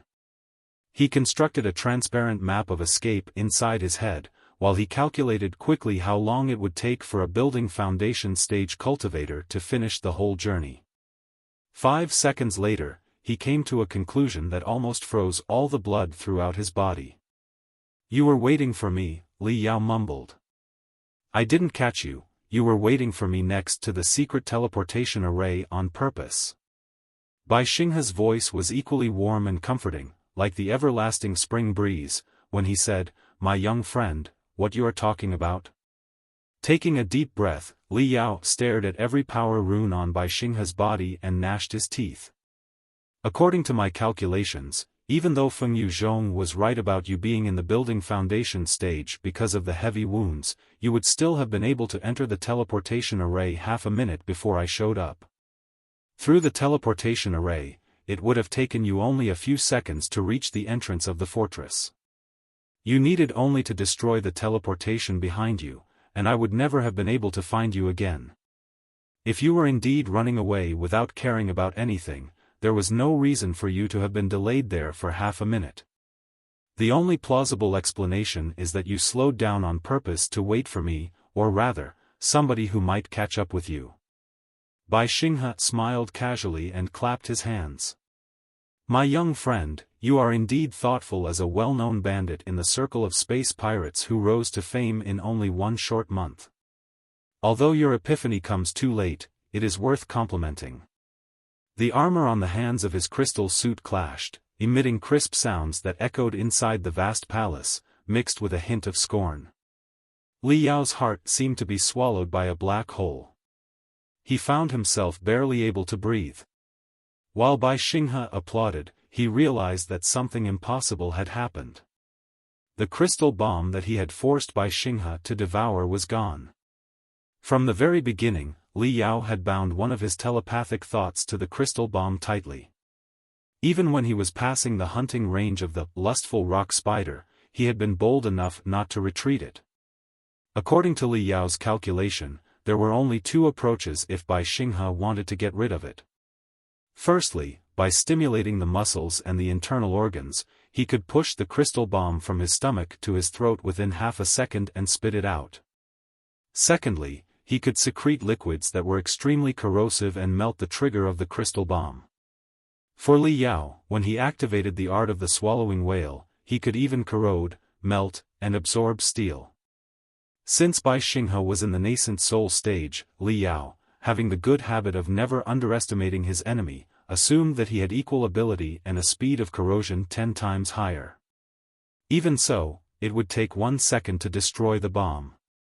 In comparison, it would only take 0.1 seconds for Li Yao to detonate the bomb. Therefore, after making sure that the crystal bomb was in Bai Xinghe's stomach, Li Yao had been following him confidently. But it never occurred to him that the crystal bomb would vanish into thin air within only 0.05 seconds. Li Yao's forehead was immediately soaked in cold sweat. Bai Xinghe did not spit the crystal bomb out, and there was bound to be debris even if he eroded the crystal bomb with his gastric acid. But Li Yao felt nothing when the crystal bomb was obliterated without a trace. Bai Xinghe was still standing 99 meters away. He was chuckling in a low and confident voice, like a kind old man who was watching a kid who was uneasy because he had done something wrong. Yet, Li Yao felt that cold wind was swirling behind him, as if Bai Xinghe was standing right behind him and staring at the back of his head. There was only one Bai Xinghe, and yet his scent could be sensed in 2 locations simultaneously. It was definitely not something that could be done for a heavily wounded building foundation stage cultivator. "My young friend Bloody Vulture, you are indeed smart. But maybe because you are too smart, you tend to ignore things that are very obvious, Bai Xinghe said unhurriedly. Maintaining a mutual deterrence with your crystal bomb? It is indeed a clever move. But it is also more than easy to solve the dilemma. Cold sweat was pouring down, as Li Yao gnashed his teeth. No. The crystal bomb must be still in your stomach. You are merely bluffing. Bai Xinghe sneered. He gradually straightened his back, which was somewhat hunched because of the pain a moment ago. Illuminated by the dim lights, he could not have looked more high, mighty, and terrifying. I have been roaming in the sea of stars for 100 years. Do you think I need bluffs to deal with such a junior like yourself? The solution to your mutual deterrence is very simple. You will find it not worth mentioning at all after I explain it to you. For space pirates like you and me, we often carry more than one cosmos ring with us. In order to keep them away from others' attention, we often hide them all over our body, sometimes even devouring them and storing them inside our body. I have a cosmos ring that is hidden in my stomach. I merely moved my stomach just now and triggered my cosmos ring to absorb your crystal bomb. Naturally, the independent space inside the cosmos ring is billions of light-years away from the flying star sector we are in. Therefore, the crystal bomb was detonated the moment it was absorbed into the cosmos ring. However, the best it could do was destroy the items inside my cosmos ring. It could never do any harm to myself. Do you see, my young friend Bloody Vulture? Your mutual deterrence had a terrible loophole from the beginning. Li Yao was dumbfounded. He thought carefully and realized that he had indeed ignored the possibility. No. He did not ignore it. Triggering a cosmos ring required summoning spiritual energy and a certain gesture in order to cooperate with the runes. It was also one of the reasons cosmos rings were built into the shape of rings and worn on fingers. In such a way, it would be easier to change the hand gesture. For example, raising the middle finger and the index finger of the right hand and touching the middle of his eyebrow slightly was Li Yao's special gesture to retrieve a crystal suit from his cosmos ring at the highest speed. But Bai Xinghe could complete the gesture to trigger the cosmos ring simply by moving his stomach? Was it even possible? Therefore, the mutual deterrence is now broken. The wounds you suffered are not half as heavy as they appear. Killing a cultivator in the peak of the building foundation stage is a piece of cake for you. Li Yao smiled miserably. It seems that I'm a victim of my own scheme now. Boss Bai, right now, the only method that I can threaten you with has lost effect. But you didn't kill me instantly and tried to dawdle. I believe that you must be more or less injured and would like to fight when you are better recovered. Now, you are trying to treat your injuries, and I don't want to die soon, either. May I ask for one last thing from Boss Bai? There are many suspicions points about the whole event that baffled me. Would you care to explain the crucial parts so that I can die an insightful death? Li Yao's heart was pounding, because he was not sure whether or not Bai Xinghe would be trapped. Normally speaking, such a fierce person would definitely not chit-chat or give a long, dull speech before their schemes worked out like normal villains in a story. However, although it was clear that Bai Xinghe could absorb the crystal bomb into his cosmos ring and ambush Li Yao at any moment, he had not done so yet. Even after they arrived at his secret base, he was still trying to buy himself more time by telling tales of 10,000 years ago. Li Yao could only guess that Bai Xinghe was really wounded and in the middle of recovery. If they were to fight now, the man would have to pay a price he was not willing to. He wanted to get more time for himself, and Bai Xinghe wanted to get more time, too. While the two of them were procrastinating, it might be possible for him to elicit information that Bai Xinghe would not normally speak of. Spiritual energy, at least in the core formation stage, was released by Bai Xinghe's body, while he pulled a piece of magical equipment that looked like a metal ball from hundreds of meters away and stuck it to his abdomen. The magical equipment hummed and emanated greenness that covered the wound on this abdomen. Strong vitality could immediately be felt in Bai Xinghe's body. He was apparently healing himself. Bai Xinghe exhaled with the utmost pleasure and smiled casually.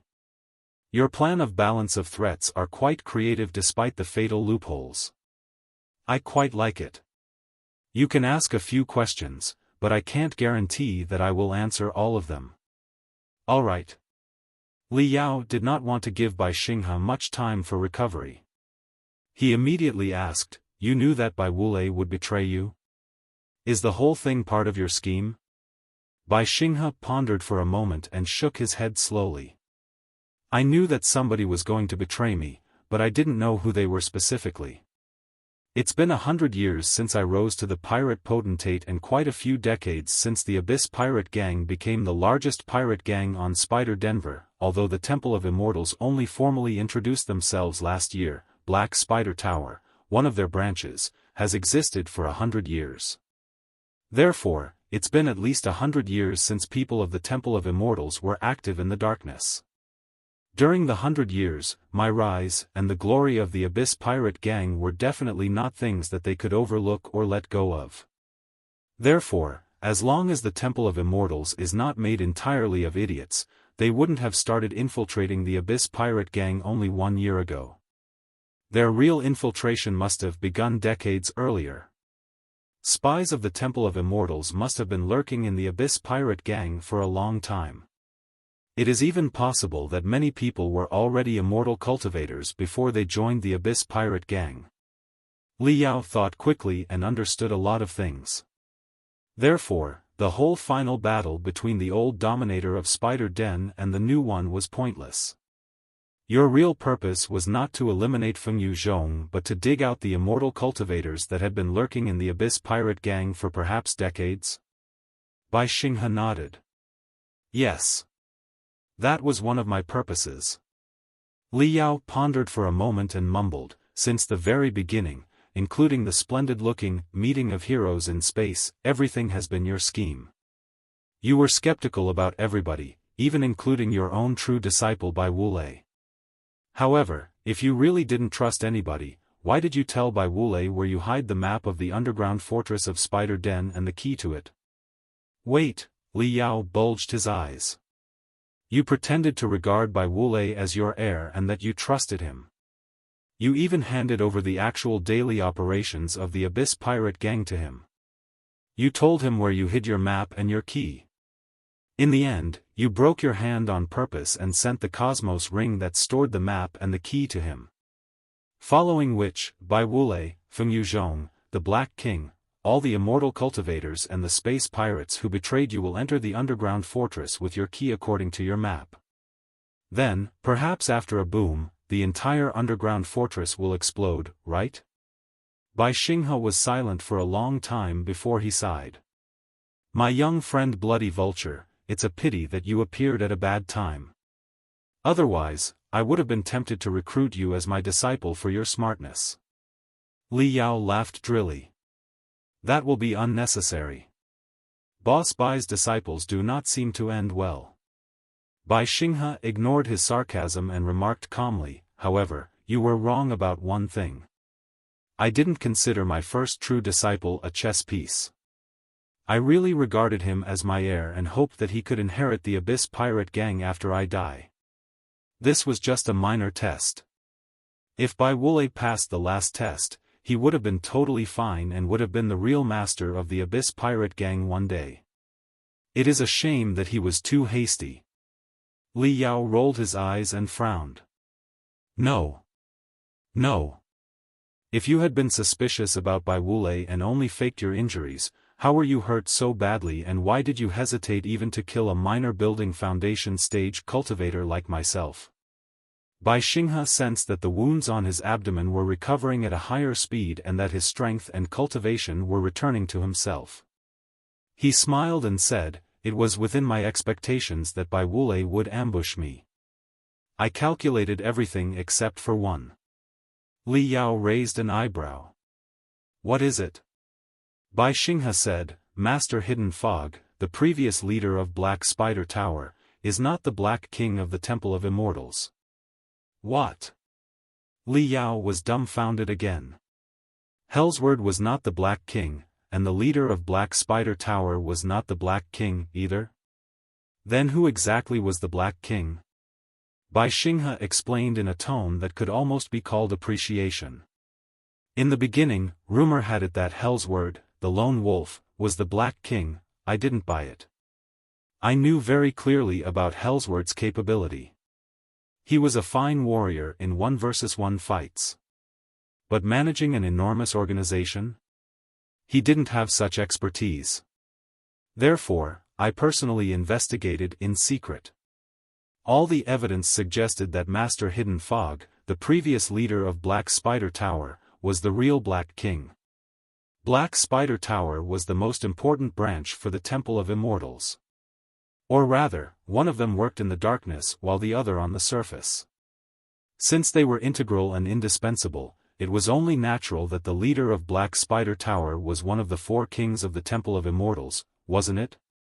Therefore, when Master Hidden Fog, Fengyu Zhong, Bai Wulei, and a few experts of 8 Blades of Black Spider attacked me together, I was not surprised and focused much of my attention on Fengyu Zhong and Master Hidden Fog, the 2 nascent soul stage cultivators on the spot. When Bai Wulei ambushed me, Fengyu Zhong and Master Hidden Fog launched their deadliest attacks, too. My original plan was to pretend to be wounded by the strikes and run away to the underground fortress where I could plan my final battle. But I didn't expect that Master Hidden Fog's attack was unimaginably weak. It was not befitting for the ultimate strike of a nascent soul stage cultivator at all. He was in the high level of the core formation stage at best. He only looked intimidating, but there was nothing concrete below his disguise. In the meantime, on my left side, among the 8 Blades of Black Spider, an assassin whose code name was Dark Empyrean suddenly displayed a combat ability that was even higher than that of Fengyu Zhong. In that moment, Dark Empyrean improved his cultivation to at least the middle level of the nascent soul stage. I gathered the files of the 8 Blades of Black Spider a long time ago and have watched the battle videos of every one of them thousands of times. I knew every detail about their posture, attack patterns, and habitual movements. Therefore, after we encountered, I made the judgment quickly that he must be Dark Empyrean, one of the 8 Blades of Black Spider. I thought that he was merely in the core formation stage and did not care too much about him at all. Therefore, his strike truly wounded me heavily. Li Yao was soaked in sweat. Are you saying that an unparalleled expert in the middle level of the nascent soul stage has been pretending that he is in the core formation stage and working as one of the 8 Blades of Black Spider all this time? Correct. Bai Xinghe nodded and said, Dark Empyrean joined the Battle of Heavenly Saint City as one of the 8 Blades of Black Spider. It is clear now that he did not just participate in the battle but also commanded the troops in the front line. Hellsword is not the Black King. Master Hidden Fog is not the Black King. The seemingly inconspicuous warrior of the 8 Blades of Black Spider is the real Black King and the master of Black Spider Tower. Li Yao was fascinated and had to admit that the attacks and counterattacks between the Temple of Immortals and Bai Xinghe were indeed marvelous. Pondering for a moment, he asked again, how did you know that I would catch up to you, and why did you wait for me? Bai Xinghe laughed. I was not sure that you would, but it was an odd move that you suddenly marched out trying to stop me. I believe that every odd move has a logical reason. After preliminary analysis, I inferred that you planted some sort of tracker on me during our encounter. My head is quite valuable. It is perfectly normal that somebody wants to swallow it alone. Although I found no trackers on my body, it was worth a try. After all, I had plenty of time. Fengyu Zhong wouldn't have found me for another 10 minutes. I planned to wait for you for 5 minutes in case you caught up to me. Even if you didn't, I wouldn't lose anything. As it turned out, it took you only half a minute to arrive. Li Yao smiled bitterly. He didn't know that his every move had been within Bai Xinghe's calculation. But there was one thing that confused him. He asked, why did you wait for me? Was I of any use to you? You were, Bai Xinghe explained. My internal organs were heavily wounded because of the Black King strike, and I'm now merely in the core formation stage. It would be quite risky for me to pass through the sky of the Nether River, and it would be more than troublesome if I fell into the river after being attacked by the boas and the bats collectively. Li Yao finally understood everything. So, I shared the pressure by attracting half of the boas and bats, significantly increasing the odds of you passing through the Nether River safely. Bai Xinghe smiled. Exactly. There is a vast difference in the pressure that 50 boas bring compared to 100. If the situation got out of control, I could also have ambushed you along the way so that you would fall into the river and attract the boa's attention. That way, it would have been easy for me to run away. I would have been all on my own trying my luck. But since my young friend Bloody Vulture was so kind and friendly and volunteered to be my bodyguard, how could I refuse such kind-heartedness? Li Yao sighed. That explains a lot. Boss Bai is right. I was indeed asking for my own death. Nobody else is to blame. But there is one last question. I won't rest in peace after I die if I don't know the answer, no. Li Yao had no questions. While the two of them were talking, Bai Xinghe had been treating his wounds and recovering his cultivation wholeheartedly. But Li Yao had been doing something else. He pretended that he was attracted by Bai Xinghe's explanation and was drawn closer during the conversation. Right now, the distance between them was not 99 meters, but 67.2 meters. It was the perfect range of attack for the Mystic Skeleton battle suit. Li Yao raised a series of questions not because he intended to know their answers but because he wanted to ease Bai Xinghe's vigilance. As mysteries were solved one after another, Bai Xinghe's capability was gradually recovering, and his wariness was somewhat weakened while he was rambling on. At this moment, Li Yao could not wait any long. If the conversation continued, Bai Xinghe might realize what was going on at any second. Therefore, before Li Yao finished his last question, Li Yao attacked suddenly like a dazzling blast of lightning. In that instant, the crystal bombs previously floating in front of him darted at Bai Xinghe, only to explode on their way. Li Yao's purpose was not to attack, but to conceal his body with the burning fireballs as camouflage. Covered by the serial fireballs, Li Yao performed the fastest air change in his life. The Dark Crow battlesuit that had been modified specially suddenly collapsed and exploded. Dragged by his spiritual energy, the components condensed into an intact crystal suit in front of him again.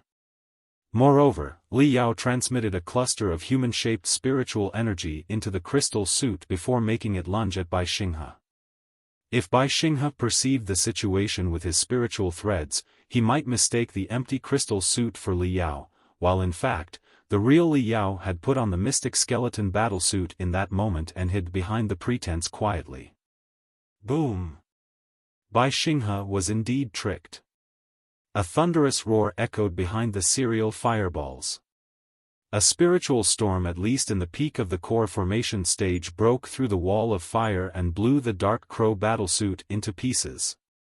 Li Yao took the opportunity to stomp on the ground, and he accelerated to his top speed through the Dark Crow battlesuit's pieces. Then he threw out all the terror bombs he had formerly condensed inside his brain and performed the Hellsword arts to the best of his ability with his left leg, which kicked forward like wind and whip. The daggers originally installed below the feet of Hellsword's personal, Blackhorn battlesuit, had been dismantled and transplanted to the feet of the Mystic Skeleton battlesuit. With a telepathic thought, the daggers stuck out silently, drawing a black abyss in midair. After he performed the attack, however, Li Yao suddenly felt greatly alarmed. Something was not right. Bai Xinghe bursting into fury? It was impossible. Bai Xinghe would be dead before he burst into fury. Not good. The man was not tricked. He had seen through that nobody was inside the Dark Crow battlesuit and was merely pretending that he hadn't. Li Yao shrieked loudly. His left leg, which had been fully extended, was folded by force and changed from whipping into crashing with his knee. Then, all the power rune arrays on the Mystic Skeleton battlesuit gave out dazzling brilliance all of a suddenly. Black Wing, which was now the spine of the mystic skeleton battle suit, triggered 6 wings of spiritual energy, too. At the risk of the bones all over his body being fractured, Li Yao finally managed to twist his direction and moved leftwards 5 meters.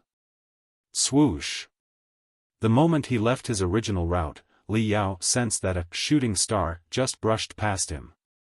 Although he was wearing one of the strongest crystal suits in the flying star sector, the rampant, scorching spiritual energy still invaded his crystal suit and set the right side of his body on fire. Bai Xinghe lied to him after all. He had been answering all the questions in a seemingly honest way. Maybe his every sentence was true, except for the one where he stated that he was merely in the core formation stage because of Dark Empyrean's attack. He was lying. The attack that Bai Xinghe performed just now definitely belonged to the nascent soul stage.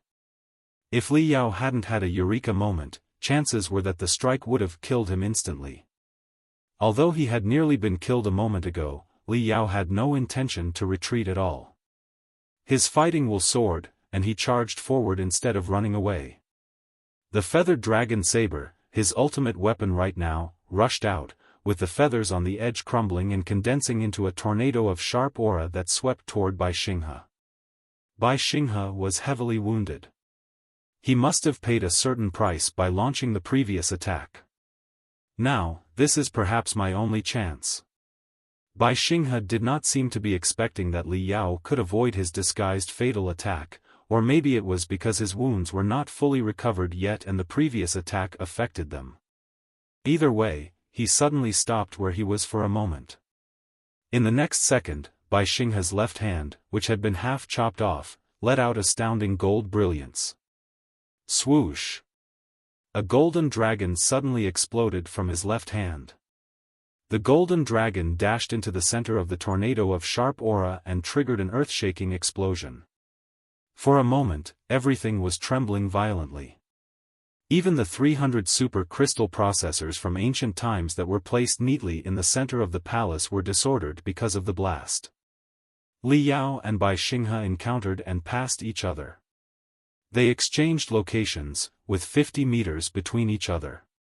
Li Yao was one of his knees. He raised his right arm high. The black feathers all returned to his right hand and formed a glamorous black saber again. Bai Xinghe floated in midair about half a meter from the ground. His left arm that was now more than 3 meters long gradually retreated. It turned out to be an artificial limb that could be extended and shortened freely at will in the shape of a golden dragon. It was the 9th dragon head of his crystal suit. Li Yao had always considered Bai Xinghe to be his most formidable enemy.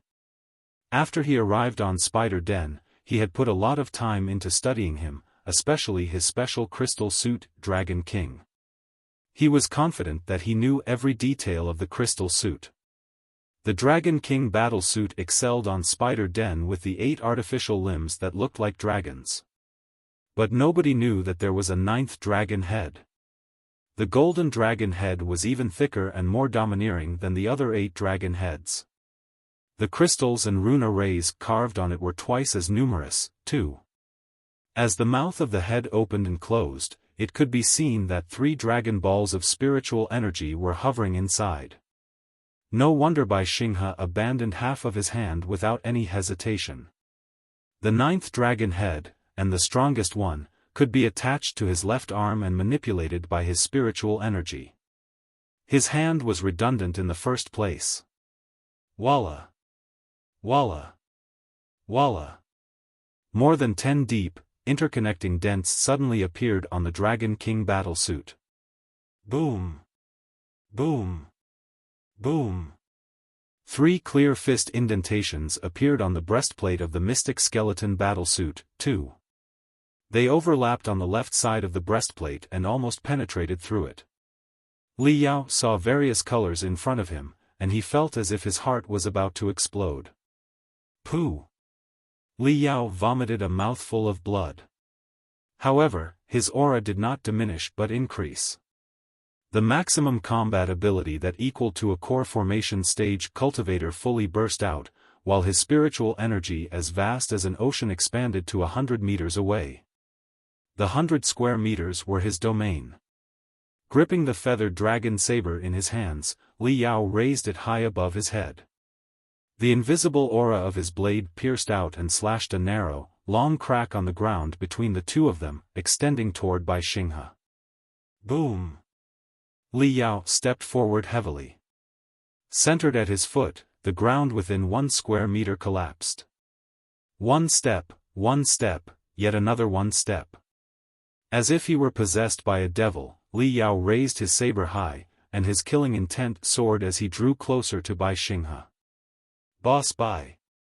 Li Yao shouted gravely. Right now, you haven't recovered from your heavy wounds yet.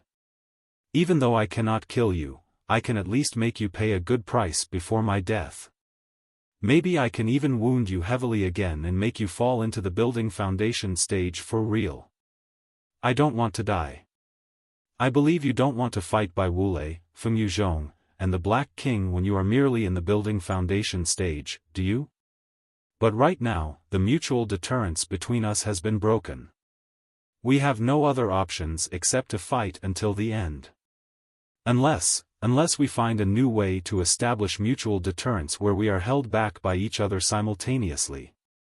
Boss Bai, I'll give you 10 seconds. Take off your Dragon King battle suit, here and now. You are a nascent soul stage cultivator. With the enhancement of your crystal suit, I'm definitely no match for you.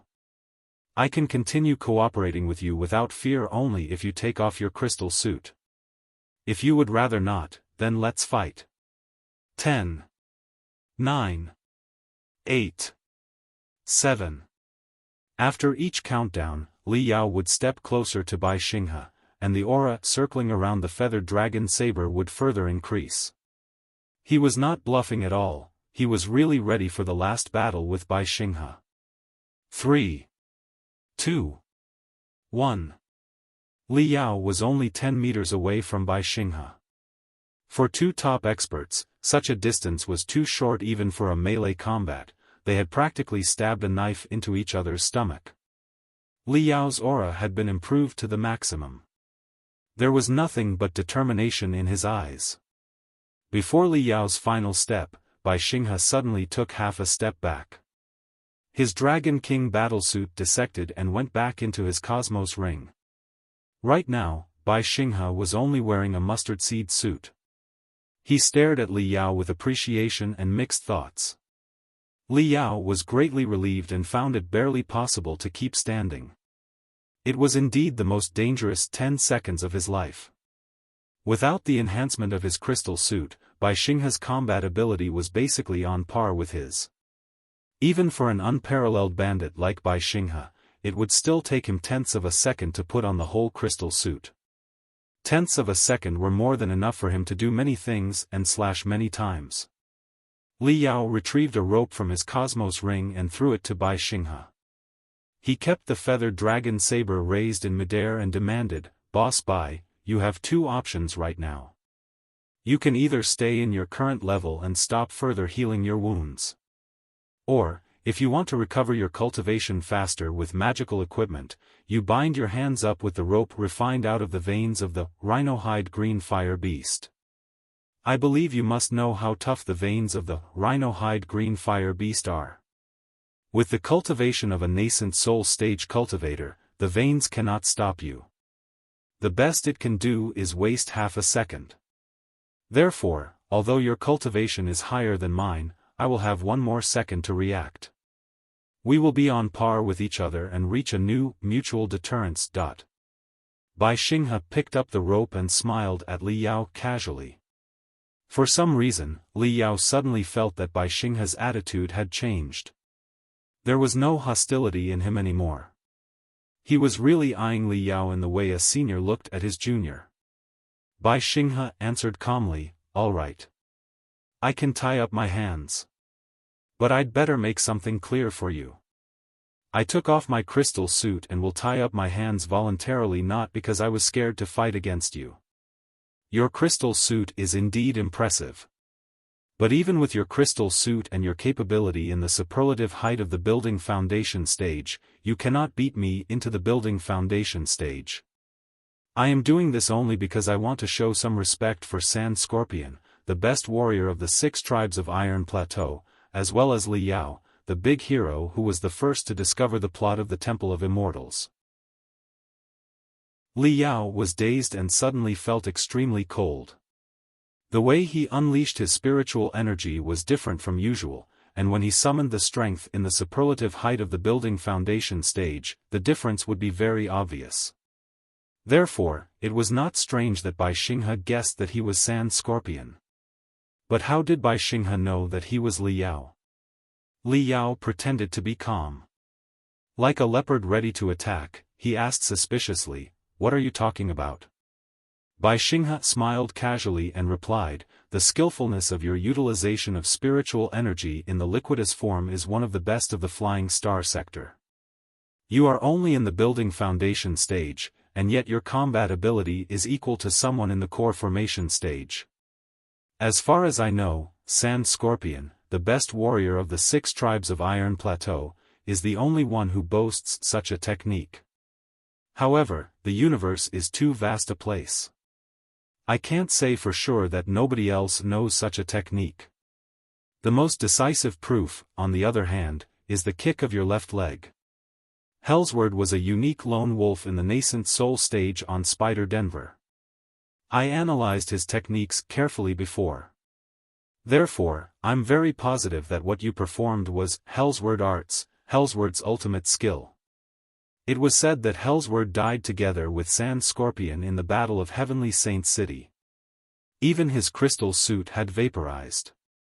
Right now, a man likely to be Sand Scorpion performed Hellsword's ultimate skill. Isn't the man's identity obvious? Li Yao nodded his head and acknowledged, "Very marvelous deduction, Boss Bai.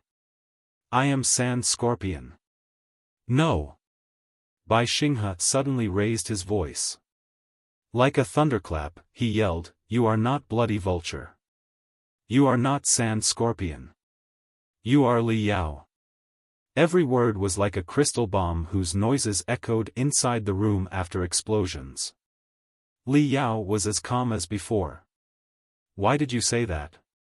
"Firstly, the crystal suit you are in is glamorous, delicate and strong," Bai Xinghe replied.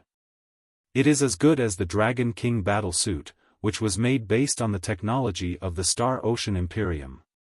As for the employment of precious materials, it is even better than the Dragon King battle suit. You can't find many such excellent crystal suits in the entire Flying Star sector." Li Yao fought Storm Prison and even Fengyu Zhong himself when he rescued the Great Horn Exo Society. A lot of battle videos were left. I watched some of them through secret channels. I found that although the appearance of your crystal suit is totally different from Li Yao's at that time, the styles, as well as the spirits in the bones, of the 2 crystal suits are very similar. Li Yao smiled. "Maybe it is because Li Yao's crystal suit and mine were made by the same Armadominus?" Bai Xinghe nodded. "It is indeed a possibility. But if Sand Scorpion is not Li Yao, one thing will be inexplicable, which is your skills of using crystal suits. Although we only had 1 round of attack just now, the crystal suit skills you displayed in your move were definitely among the top of the world. Even I had to concentrate all my soul power and computational ability to deal with them. You are a super expert in crystal suits." According to the files, Sand Scorpion is an Iron Plateau native who had never touched crystal suits until a few months ago. However talented he is, it is impossible for him to have gained such an expertise in crystal suits after only a few months, isn't it? Li Yao was rendered speechless. It was indeed inexplicable for him. Bai Xinghe continued slowly. Li Yao went missing on Iron Plateau, and Sand Scorpion distinguished himself miraculously after Li Yao disappeared. Before, many people had linked Li Yao to Sand Scorpion. But it was said that Sand Scorpion proved his identity on the so-called Truth Cabinet. Therefore, nobody talked about it anymore. However, I don't believe dead objects like the True Cabinet. I prefer to believe this. Bai Xinghe raised his hands, which had been tied up, and pointed at his head. Based on our communication so far, I believe that you were definitely able to fool a polygraph with your cunningness. Li Yao was silent for a long time and reflected on all the details. Still, he failed to come up with any rebuttals. Bai Xinghe would not buy it if he argued unreasonably anyway. Li Yao could only sigh and smiled bitterly. Boss Bai is indeed as smart as they say. You're right. I am Li Yao. Bai Xinghe's eyes suddenly turned extremely deep and dark, like two bottomless springs. He said softly, "Thank you, Li Yao."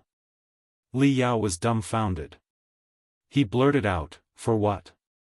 For killing the only son of your old nemesis Fengyu Zhong, or for the favor that I've done you by jumping out promptly to be your bodyguard?" Bai Xinghe took a long breath in relief. All the hostility on him seemed to have gone. He said earnestly, "Thank you for saving a certain someone without caring about your own life a long time ago. Believe it or not, since you are Li Yao, I am prepared to keep you alive unless I absolutely have no reason to." Bai Xinghe was not wearing his crystal suit, and his hands were tied up with the toughest rope. Yet, when he stood straight and made the declaration, he seemed to be a majestic tyrant who could have Li Yao killed any time he wanted. 10,000 questions were popping up in Li Yao's heart. He wanted to pursue further. But Bai Xinghe had already moved to a corner of the palace. He shook his hands.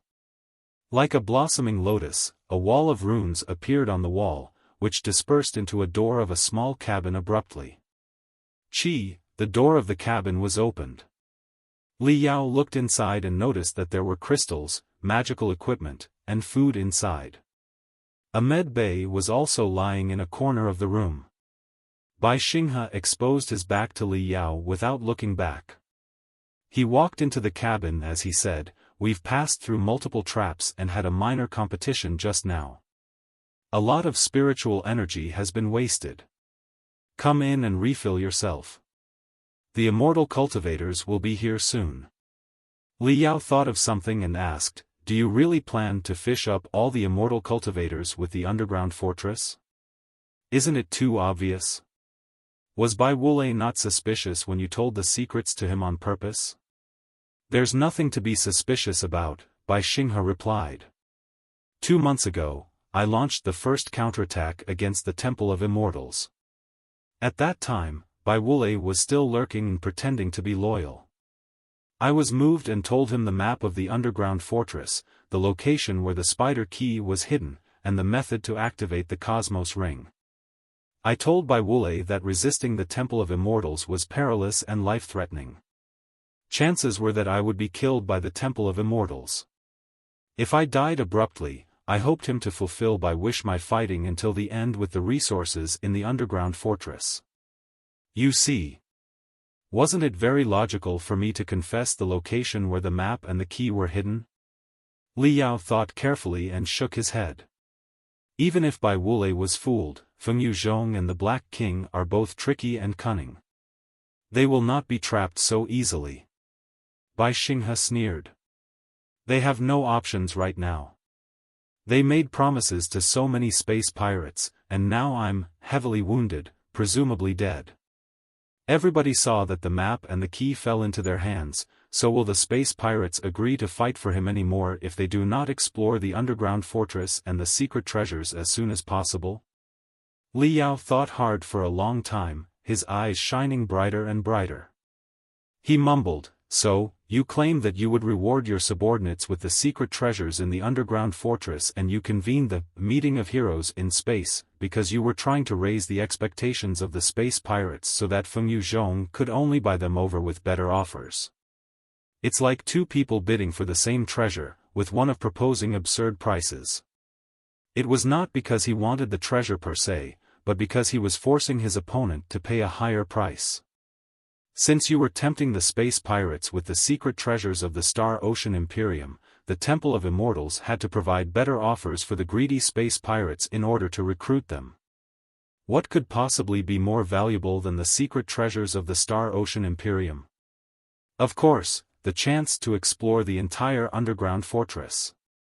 Now that the Temple of Immortals has made such promises, there's nothing they can do even if they know that there might be traps underground. They are faced with tremendous pressure from the cultivators and require the loyalty of the space pirates. They cannot bear to lose their trust now. The ferocious space pirates are all selfish people who will risk their lives for one dime. Now that such a fat piece of meat is hanging right before their eyes, they will not possibly let it go. This is not a plot, this is an open trap. No matter what is coming for them, since you have suffered a crushing defeat, the Temple of Immortals must fulfill their promises. Li Yao was almost applauding for Bai Xinghe's delicate scheme, but he realized that something was wrong on second thought. However, what if the Temple of Immortals asks the space pirates to be cannon fodder in the vanguard and does not enter the underground fortress personally? How are you going to implement your plan if so? Bai Xinghe smiled. Everything is just your assumption. What if there are no traps? What if endless secrets, treasures and techniques are waiting for the first visitor below the surface of Spider Den? By then, the space pirates will definitely loot all their findings. Do you think they will ever hand them over to the Temple of Immortals? Li Yao pondered carefully and discovered that Bai Xinghe had indeed figured out what everybody else was thinking about. Sending a batch of avaricious, fearless, brutal space pirates into the underground treasury was like sending a pack of wolves into a sheepfold. It would be a miracle if some bones were left half a day later. Therefore, the Temple of Immortals would certainly send someone important to supervise the situation. Moreover, there's a third possibility, Bai Xinghe continued, which is that I am not dead and ran into the center of the underground fortress where I destroy it or completely seal all the tunnels. Without the resources of the underground fortress, how is the Temple of Immortals going to fight against the entire world of cultivators? Therefore, they have no alternatives except to march into the underground fortress as quickly as they can. Li Yao took a deep relief and thought through the whole plan. There was nothing but admiration in his heart. He commented, with the Abyss pirate gang as a bait, you established such a great scheme. You are indeed adventurous, Boss Bai. Bai Xinghe said calmly, the Abyss pirate gang was doomed. Spider Den was doomed. Even if I successfully took down Fengyu Zhong and cooperated with the Temple of Immortals with advantageous conditions, how long would I be able to show off? In several years, everything will be gone when the army of cultivators arrived. The Abyss pirate gang is destined to collapse. Spider Den is destined to be destroyed. Exploiting the last bit of their potential before their demolition is the most sensible choice. What's there to hesitate over? Li Yao was silent. He recalled the pessimistic words Bai Xinghe had said to Luo Jinhu on his carrier. It seemed that the pirate potentate did not have high hopes for space pirates or the immortal cultivators. Then, Boss Bai, what are you up to exactly? Li Yao blurted out. Bai Xinghe tore off the metal membrane on a high-nutrition drugs bottle and chugged all of it. He licked his lips and burped in great satisfaction. Then he asked back, what about you? What's your purpose? The style of your crystal suit is totally different from the few most advanced crystal suit centers of the cultivation world. The materials it is made of are extremely precious, too. My 3 full-strength punches did not even blow apart the breastplate of the crystal suit. The organization behind you that can produce such a suit and raise such an expert like yourself must be tremendously powerful. As a representative of this mysterious organization, Li Yao, what are you doing on Spider Den in such time of troubles? You did not come here to persuade me to do the right thing and cooperate with the cultivators against the immortal cultivators, did you? Ha! Ha ha ha! Li Yao was silent for a moment. Then he shook his head. I did not. Boss Bai, in the circle of space pirates, you are among the more rational ones. During the decades as the pirate potentate, you barely went on hunting jobs yourself. All you needed to do was simply exploit other pirate gangs. Compared to rabid dogs such as Fengyu Zhong, you are almost a man of integrity. However, decades before your rise, you still committed endless unpardonable crimes. Your hands are soaked in the blood of the innocent. It is true that you would not kill anybody if the victims did not resist. But why would they not resist when you were looting the goods that they purchased with their own money, sometimes even with loans? Boss Bai, I only respect you as Boss Bai because I admire your strategies and audaciousness. But after all, there is not much difference between Fengyu Zhong and you. You are both scumbags. If a scumbag like you can be washed clean and re-embraced by the community of cultivators, wouldn't it be terribly unfair to the innocent victims who were butchered by you miserably? I don't want to lie to you, and you won't be fooled anyway. The enemy of an enemy is not necessarily a friend. Although the immortal cultivators are the greatest threats right now, I will try my best to kill you when the time is appropriate for the revenge of the victims of your crimes. Well said. Bai Xinghe laughed. I'm growing more and more fond of you from the bottom of my heart, Li Yao. Do you feel that you are a man of honor and veracity? Li Yao stood straight and replied coldly, I'm indeed a man of honor and veracity compared with a lawless space pirate like you. More importantly, I'm willing to pay a price for the justice that I believe in at any time. Very good. Bai Xinghe clapped his hands and observed, many people in the world who call themselves mature do not believe in justice. They think that justice is just a joke for little kids. But in fact, they are just scared of justice. They are weak deep down in their bones. They do not want to pay the price to realize their justice. Although what you believe in is just ignorant justice, your persistence is still very touching. Compared with such an ethical, justified, and persistent cultivator, we selfish, merciless, and lawless space pirates as well as the inhuman immortal cultivators are truly out-and-out scumbags. However, Bai Xinghe suddenly put on an extremely weird expression. He blinked and asked mysteriously, do you want to know where space pirates come from and how the immortal cultivators originated? Why did the cultivators who were supposed to protect humanity and sacrifice themselves degenerate into space pirates and even the immortal cultivators in the darkness of the universe? Let me tell you. It's simple. Really simple. 1 second, one snap of the fingers, and a cultivator will be transformed into an immortal cultivator. And once they are transformed, there is absolutely no way that they can turn back. Ha. Ha ha ha. Li Yao thought of something and asked earnestly, do you know the truth about the immortal cultivators? Smiling, Bai Xinghe pointed at his feet. Yes, I do. The truth is right here. Li Yao was amazed. Here? You said just now that this place was an observatory. Correct, Bai Xinghe replied. We are indeed in an observatory. More specifically speaking, an observatory that studies the apocalypses. Li Yao was confused. How was an observatory that studied the apocalypses related to the immortal cultivators? Bai Xinghe smiled and continued. Have you ever heard of a theory named dark forest? Li Yao had heard the term before from Huangpu Xiaoya, who was the heir of a noble family of refining, on the carrier of the Temple of Immortals. At that time, Huangpu Xiaoya had declared that if the universe was truly nothing more than a bloody, shadowy dark forest. Later, when he was on Iron Plateau, he had also heard Xiong Wuji stating that, if the universe was truly a dark forest of dead ends, he would set a fire and make a road himself. Back then, Li Yao did not think too much of it. He had thought that it was a coincidence that the two of them made the same metaphor. As it turned out, it might not be a coincidence. Was dark forest a proper noun? The apocalypses have always been the greatest mysteries in the world of cultivators since 40,000 years ago to this day, Bai Xinghe explained. Countless cultivators have dedicated themselves to the studies of the apocalypses. They proposed many theories to explain the apocalypses. The dark forest theory was one of the most perfect, plausible theories. The dark forest theory was coined within this very palace by the great scholar Lu the Prior 10,000 years ago.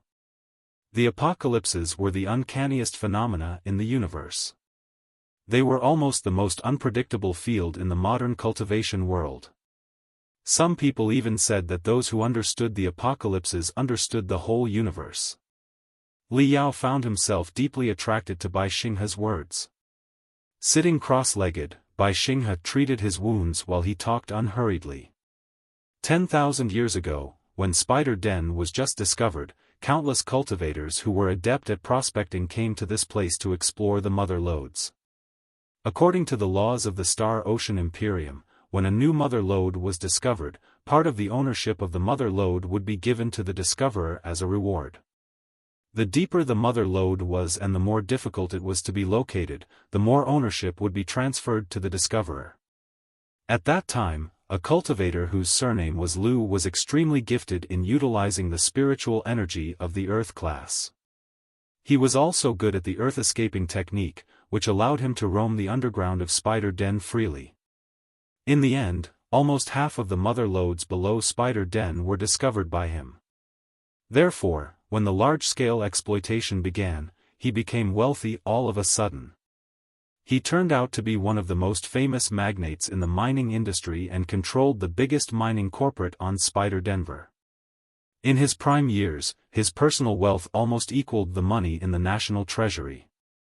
Capital Nest above our head used to be headquarters of that cultivator's mining corporation.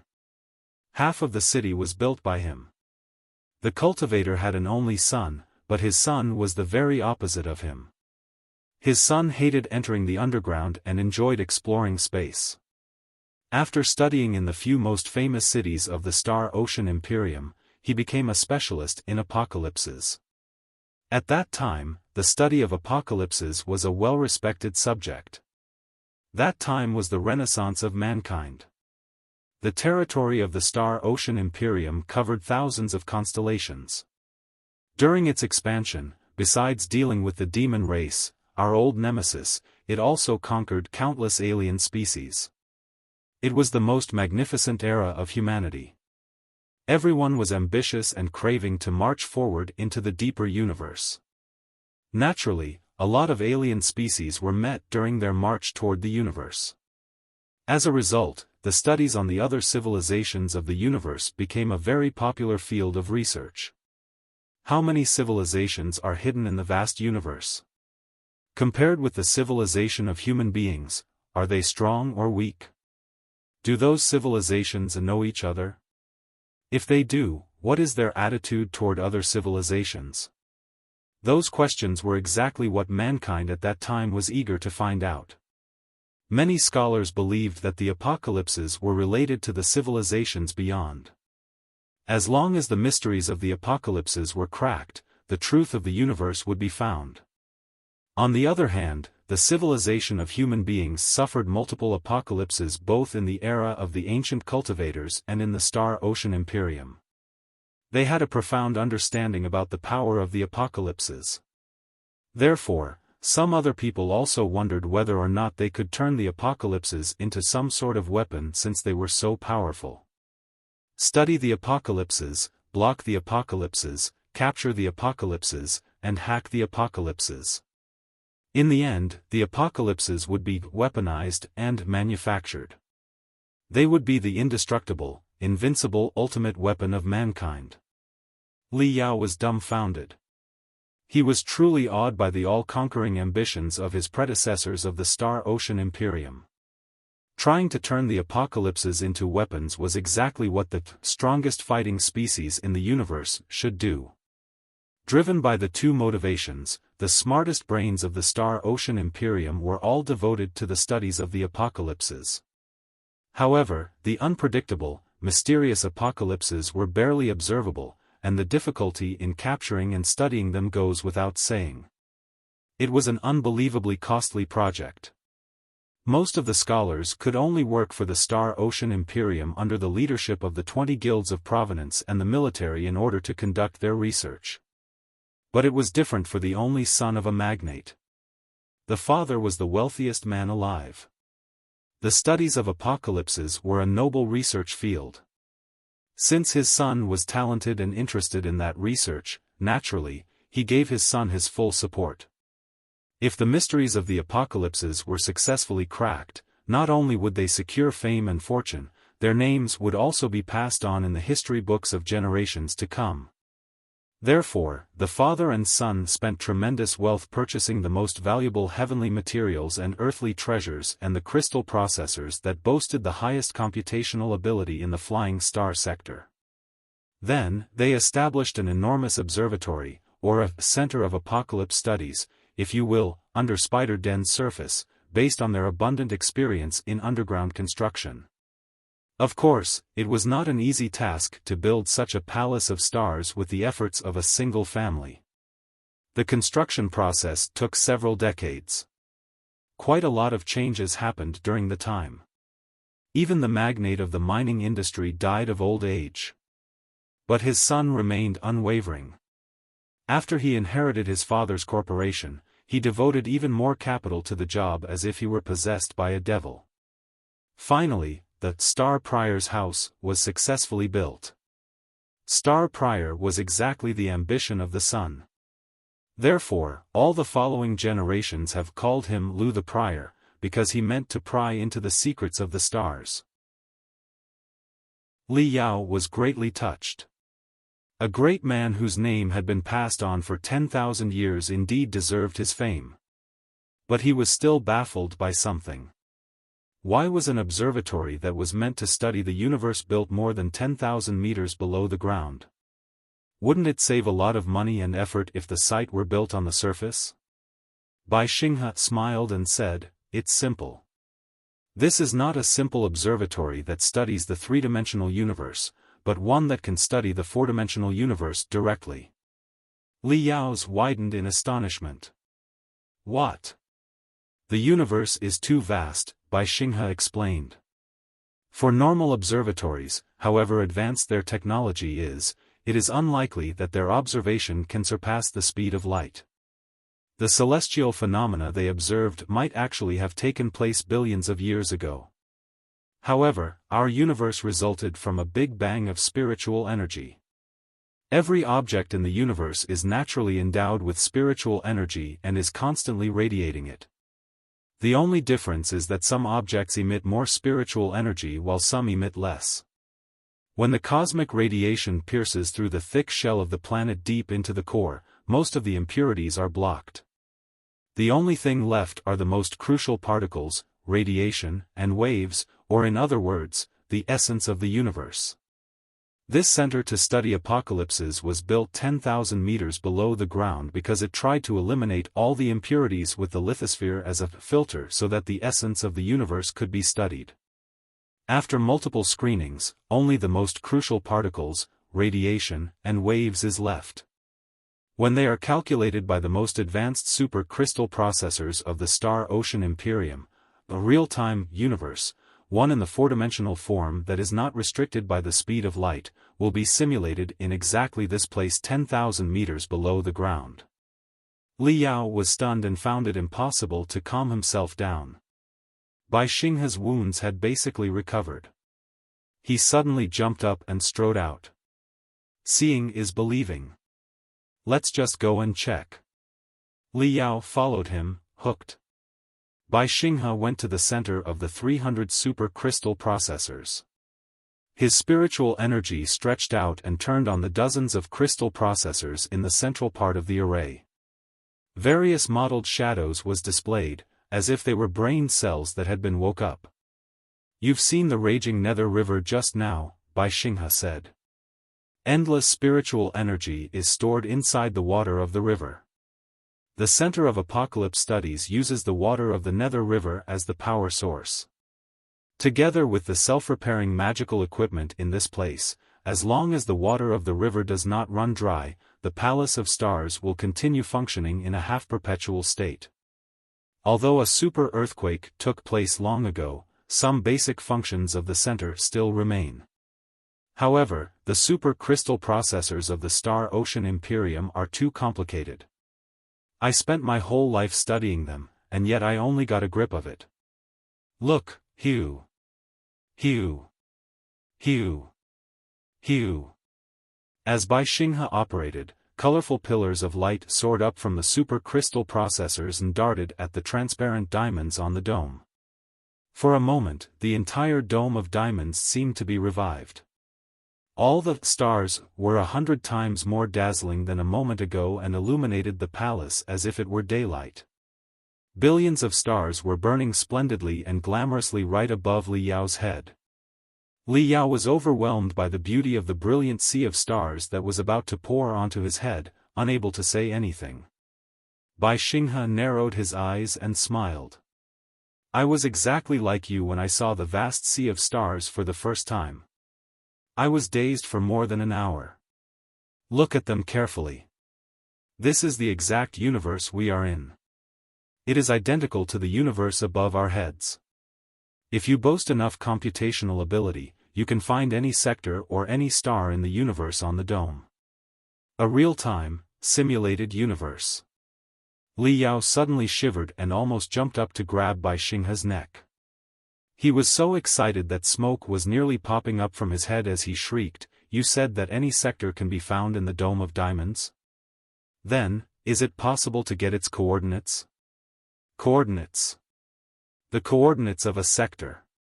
The biggest problem that the cultivators from the Heaven's Origin sector, including Li Yao, were faced with was that they did not have the coordinates of their home. In the beginning, they jumped to the Flying Star sector randomly.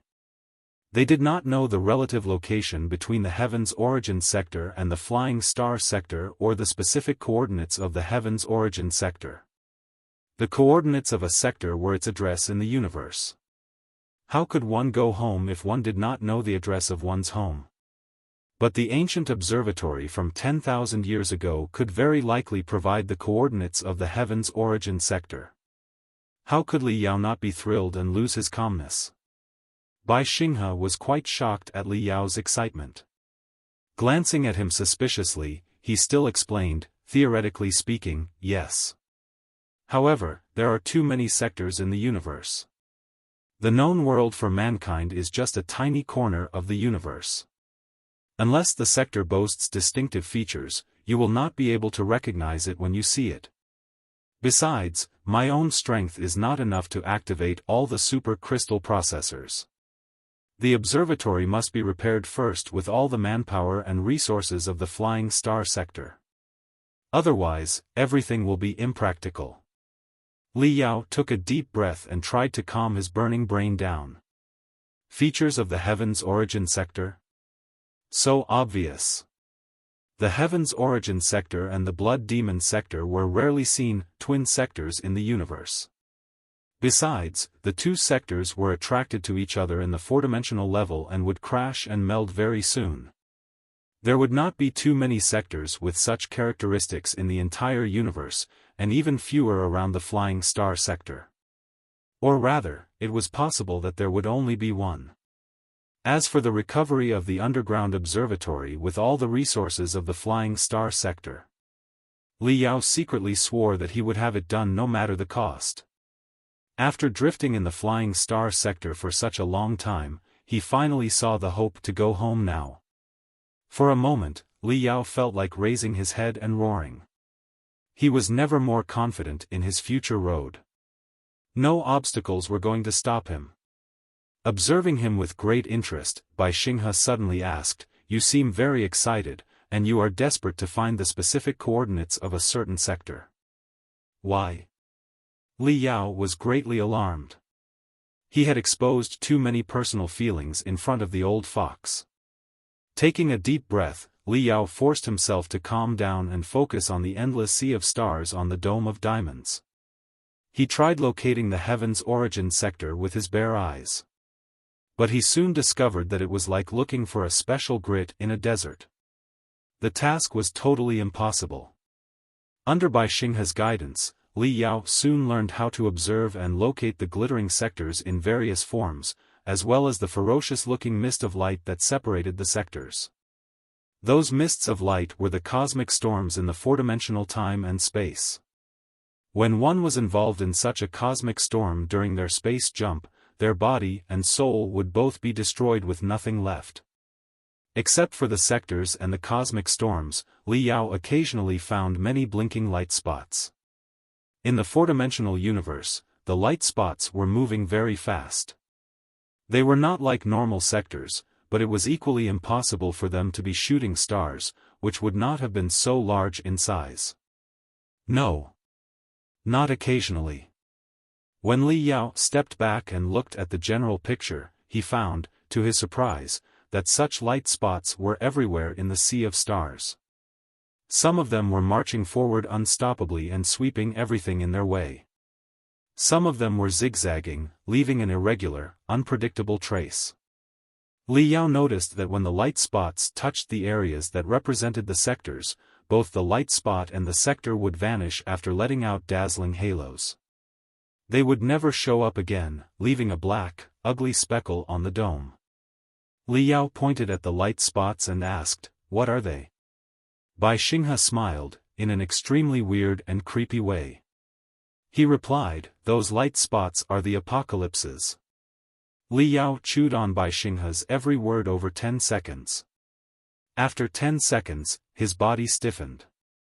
If those light spots were the apocalypses, didn't it mean that billions of apocalypses were wandering in the universe right now and might fall upon their heads at any moment? Moreover, in that brief period, Li Yao already witnessed 2 sectors perishing after colliding with the apocalypses. Did it mean that the apocalypses had destroyed 2 sectors in the second just now? Were they the secrets of the stars? Horrifying. It was truly horrifying. Bai Xinghe observed his facial expression and suddenly smiled. "Don't be worried.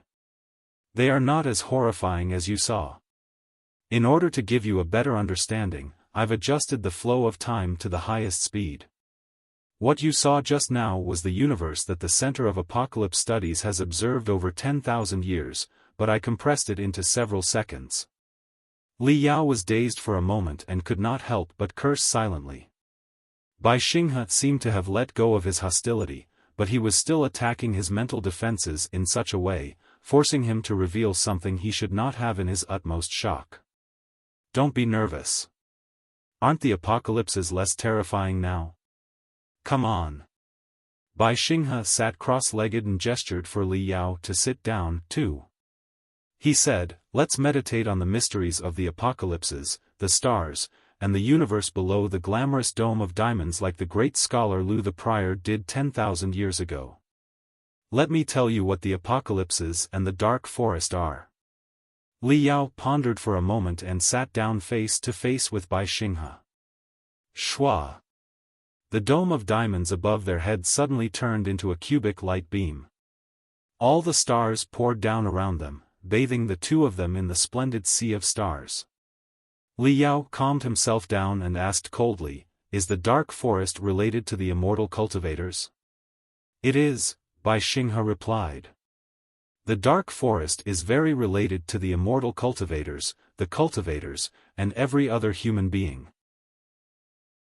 Bai Xinghe narrowed his eyes and sensed the vast sea of stars flowing past him slowly. Li Yao also saw that a light spot that represented an apocalypse just flashed by his cheek. Bai Xinghe opened his eyes slowly and said in an old, coarse voice, "Imagine that you are Lu the Prior, the great scholar who studied the apocalypses 10,000 years ago. You finally built the observatory successfully and managed to simulate the real-time universe with the 300 super crystal processors. You see for the first time so many apocalypses flying here and there right above your head. Then, what will you think? What is the truth about the apocalypses? Where are they from, and where will they go to? The universe is a vast place. It's perfectly normal that there are prosperous civilizations other than mankind. Now that even human beings are considering to weaponize the apocalypses, it is very likely that the apocalypses are the weapons launched by a strong civilization for the purpose of destroying or corrupting another civilization, Li Yao replied. It was the deduction that Li Yao and Xiong Wuji had made together on Iron Plateau. Bai Xinghe was surprised, too. He stared at Li Yao in deep thought and remarked, "My young friend Li Yao, you are giving me more and more surprises. I didn't know that there were such excellent young men in the world of cultivators. It's perfectly normal that you would regard the apocalypses as weapons of a different civilization after witnessing the horror of an apocalypse's arrival. However, many sectors that experienced apocalypses are actually quite underdeveloped. They are of little threat to other civilizations, like the Flying Star sector 5,000 years ago. Why are such harmless sectors attacked by the apocalypses? Why are there so many apocalypses cruising in the Sea of Stars? Are they part of a cosmic war where hundreds of civilizations are involved? For exactly what purpose did the civilizations launch the apocalypses? Li Yao considered carefully for a moment and shook his head. I don't know. After a long sigh, Bai Xinghe said, Lu the Prior was truly one of the most distinguished persons of the Star Ocean Imperium 10,000 years ago. If the civilization of mankind does exist in billions of years, maybe they will have forgotten the Supreme Emperor, but they will definitely remember Lu the Prior. 10,000 years ago, Lu the Prior sat alone in this very palace below the endless stars and meditated for several years. Finally, he came up with 2.5 rules that were of paramount importance. Li Yao raised his eyebrow. 2.5. Bai Xinghe ignored him and extended one of his fingers. He said, firstly, the resources of the universe are limited. Li Yao was dazed and almost laughed out aloud.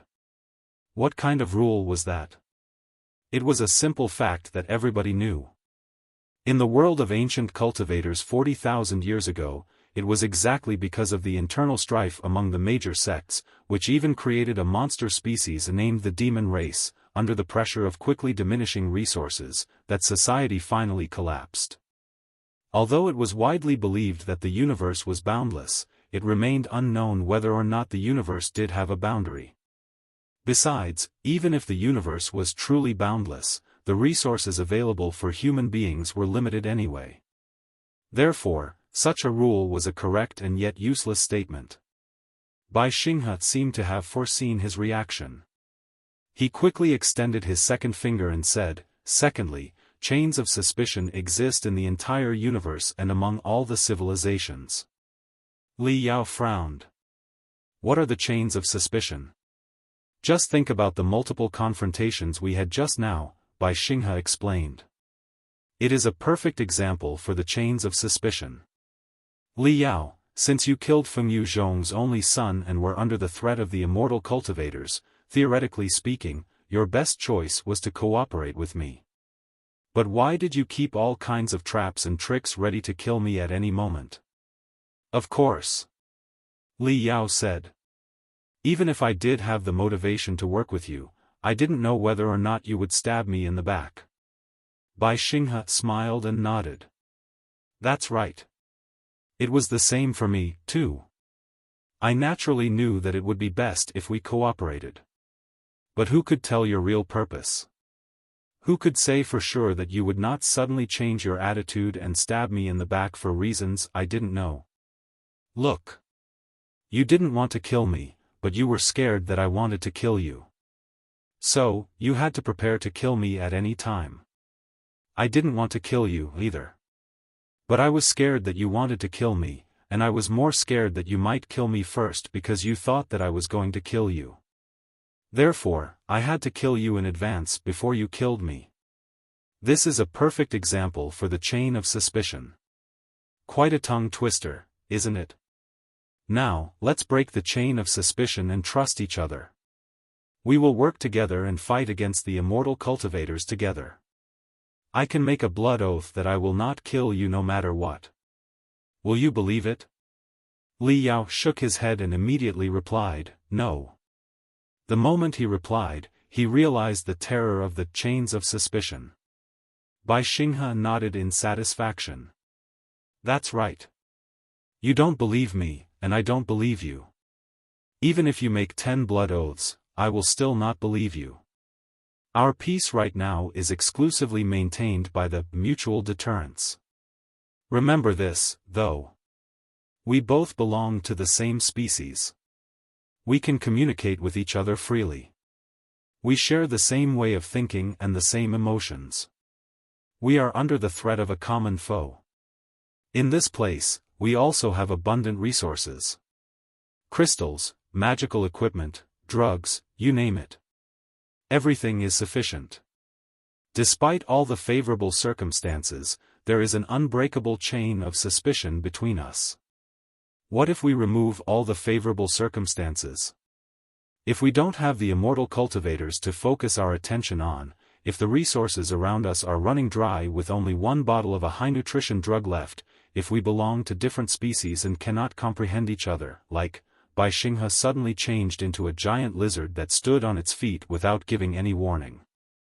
The lumpy, thick skin of the lizard was packed with festering wounds, and stinky liquids were dripping off the wrinkles. The lizard was shrieking and waving its claws at Li Yao crazily. Although he knew that it was an illusion created by Bai Xinghe, Li Yao could not help but jump up and unsheath his saber. After he drew out his weapon, however, he blinked and found that Bai Xinghe was still sitting cross-legged, staring at him peacefully. Li Yao's heart was pounding, and his back was soaked in sweat. He did not know that Bai Xinghe's mental attacks were so powerful until now. He gnashed his teeth. "What were you doing?" Bai Xinghe smiled casually. "Just now, I turned myself into a very kind alien species and bid you the highest respect in a very friendly posture." Li Yao almost started cursing immediately. Was the wretched appearance of the creature anything close to kindness? But a moment later, he realized what Bai Xinghe meant. Different civilizations originated from different planets and evolved into different appearances in different environments. It was inappropriate to judge the attitude of a different civilization against the aesthetics of human beings. Bai Xinghe and I are both human beings. We have a common foe and almost unlimited resources. Yet, we cannot trust each other and are deeply wary of each other. If anything goes wrong, we will attack each other immediately.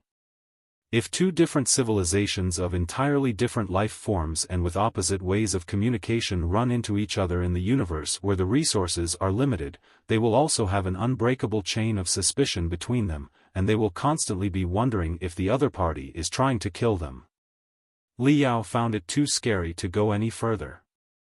Bai Xinghe said gravely, "Now you see. The resources of the universe are limited. Chains of suspicion exist among different civilizations. Under the two rules, there will only be one outcome for the universe." Lu the Prior described his assumption with a very vivid metaphor.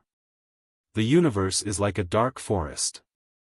Every civilization is a hunter lurking in the darkness.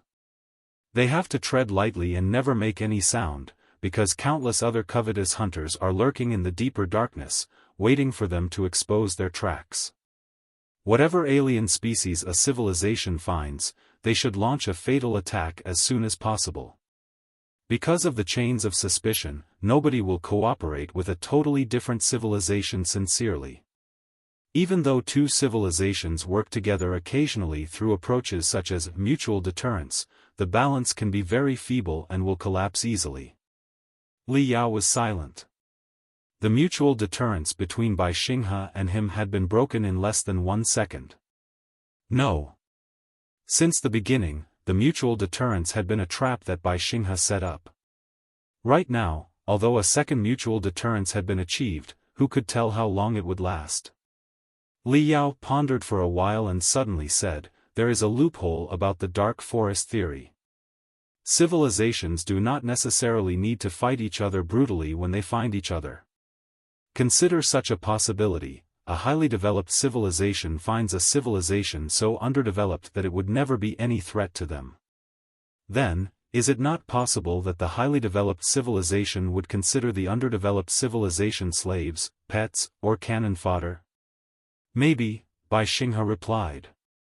"That is where the last half rule that Lu the Prior proposed comes in, the Child of Destiny rule. Li Yao was amused. Child of Destiny rule? What is that? Why is it a half rule? The dark forest theory can be used to explain the major apocalypses, Bai Xinghe said, but it is not convincing enough to explain the minor apocalypses. Li Yao thought for a moment and realized that he was right. The apocalypses could be divided into two kinds. The apocalypses that could destroy a planet or an entire sector, such as those that happened to the Flying Star sector 5,000 years ago, were known as major apocalypses. In the history of mankind, the number of major apocalypses was very low. Only 2 or 3 such events had been recorded in the history books. Most of the other tales were mixed with myths and legends that could not be verified. What were much larger in number were the minor apocalypses that targeted individuals. There were too many of them to count. Many cultivators who tried to break into the divinity transformation stage from the nascent soul stage had experienced the minor apocalypses. In fact, in the world of ancient cultivators 40,000 years ago, most cultivators had no awareness of the major apocalypses at all. The only apocalypses they knew of were the minor apocalypses that targeted individuals. If the apocalypses that could destroy a planet were attacks launched by a different civilization, what were the minor apocalypses exactly? It was unlikely that a civilization was so bored as to send an apocalypse across the vast sea of stars just in order to kill a single person, wasn't it? In order to explain the minor apocalypses, Bai Xinghe said, Lu the Prior found endless ancient books and notes and carefully studied the ancient cultivators' experiences. He realized that all the ancient cultivators who suffered apocalypses shared the same feature. What is the feature? Liao asked solemnly. They are all unparalleled experts. Bai Xinghe answered. Liao was rendered speechless. Of course, it was the experts who were struck by the apocalypses. Normally speaking, only those who were at the peak of the nascent soul stage and about to enter the divinity transformation stage were likely to experience apocalypses. He had never heard of a cultivator in the refinement stage suddenly being hit by an apocalypse while walking on the street. That would be hilarious. Why would the ancient people name the level above the nascent soul stage the divinity transformation stage? Because they believed that the cultivators in the peak of the nascent soul stage would be tested by the apocalypses, and those past the test would become deities and gods. That was where divinity transformation came from. In the last years of the ancient cultivation world 40,000 years ago, all the sectors were engaged in a war, Bai Xinghe said. The tyrants also rose up and attacked each other. It was truly an era of chaos. Therefore, Lu the Prior studied the sectors during the period as the entire universe. He considered every sector to be an independent civilization. Then, Lu the Prior discovered that, when 2 sectors were at war, the more developed sector was not necessarily a sure winner. On many occasions, a single super expert was enough to twist the situation of the war. The super experts might have been the humblest person of his sector, but they seemed to be blessed with unimaginable luck and simply skyrocketed miraculously. For such experts, they would run into anonymous experts who would teach them techniques when they were on the street, find ancient secret treasures when they fell off a cliff, and when they bought a random pet, they would find out in the end that it was the best beast of the best beasts. It was like that the wheel of fate had decreed that they should emerge and change the world. Therefore, Lu the Prior called such people, children of destiny. In the research journal, Lu the Prior listed 3 examples. Long Fenshin, the second son of a minor family in the dark fire sector. His family went bankrupt, his father was crippled by his enemy, and his own fiancée broke up with him. There couldn't be a more miserable person in the entire sector. However, within a few years, the man rose to fame miraculously and became the best expert of the dark fire sector. He distinguished himself in the war between the dark fire world and the crescent moon sector by slaying the 7 top experts of the crescent moon sector by himself.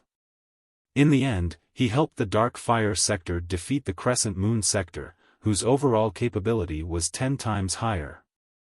Yixinglong was originally an unknown soldier in the coalition army of the cultivation sects of the Windy Sun sector. At that time, the Windy Sun sector was involved in a chaotic war among dozens of sectors. It was the weakest of all the participants of the war and could have perished at any moment. But this guy, Yixinglong, boasted unbelievable charm and made countless beauties of many other sectors bend for him. Not only did he sleep with the beauties of various sectors, he also accrued abundant resources and techniques through the girls. In the end, he rose from a private to the commander of the coalition army of dozens of sectors. Xiao Han used to be a servant of a small sect of the Furious Flames sector. It was said that he was a cripple whose veins were all broken. But he had an extremely rarely seen talent that allowed him to communicate with ghosts. Wherever he went, he could always meet countless ghosts and discover the techniques and the information about ancient treasures through the ghosts. He also quickly rose to fame in only several decades and helped the Furious Flames sector defeat almost 100 sectors. At the end of the First Civil War of Cultivators, the Furious Flames sector became the well-accepted ruler of the world. The Dark Fire sector, the Windy Sun sector, and the Furious Flames sector were all insignificant sectors before those people appeared. They were essentially underdeveloped civilizations. Yet, because of the miraculous rise of the Children of Destiny, they crushed the sectors that were far stronger and more developed than themselves.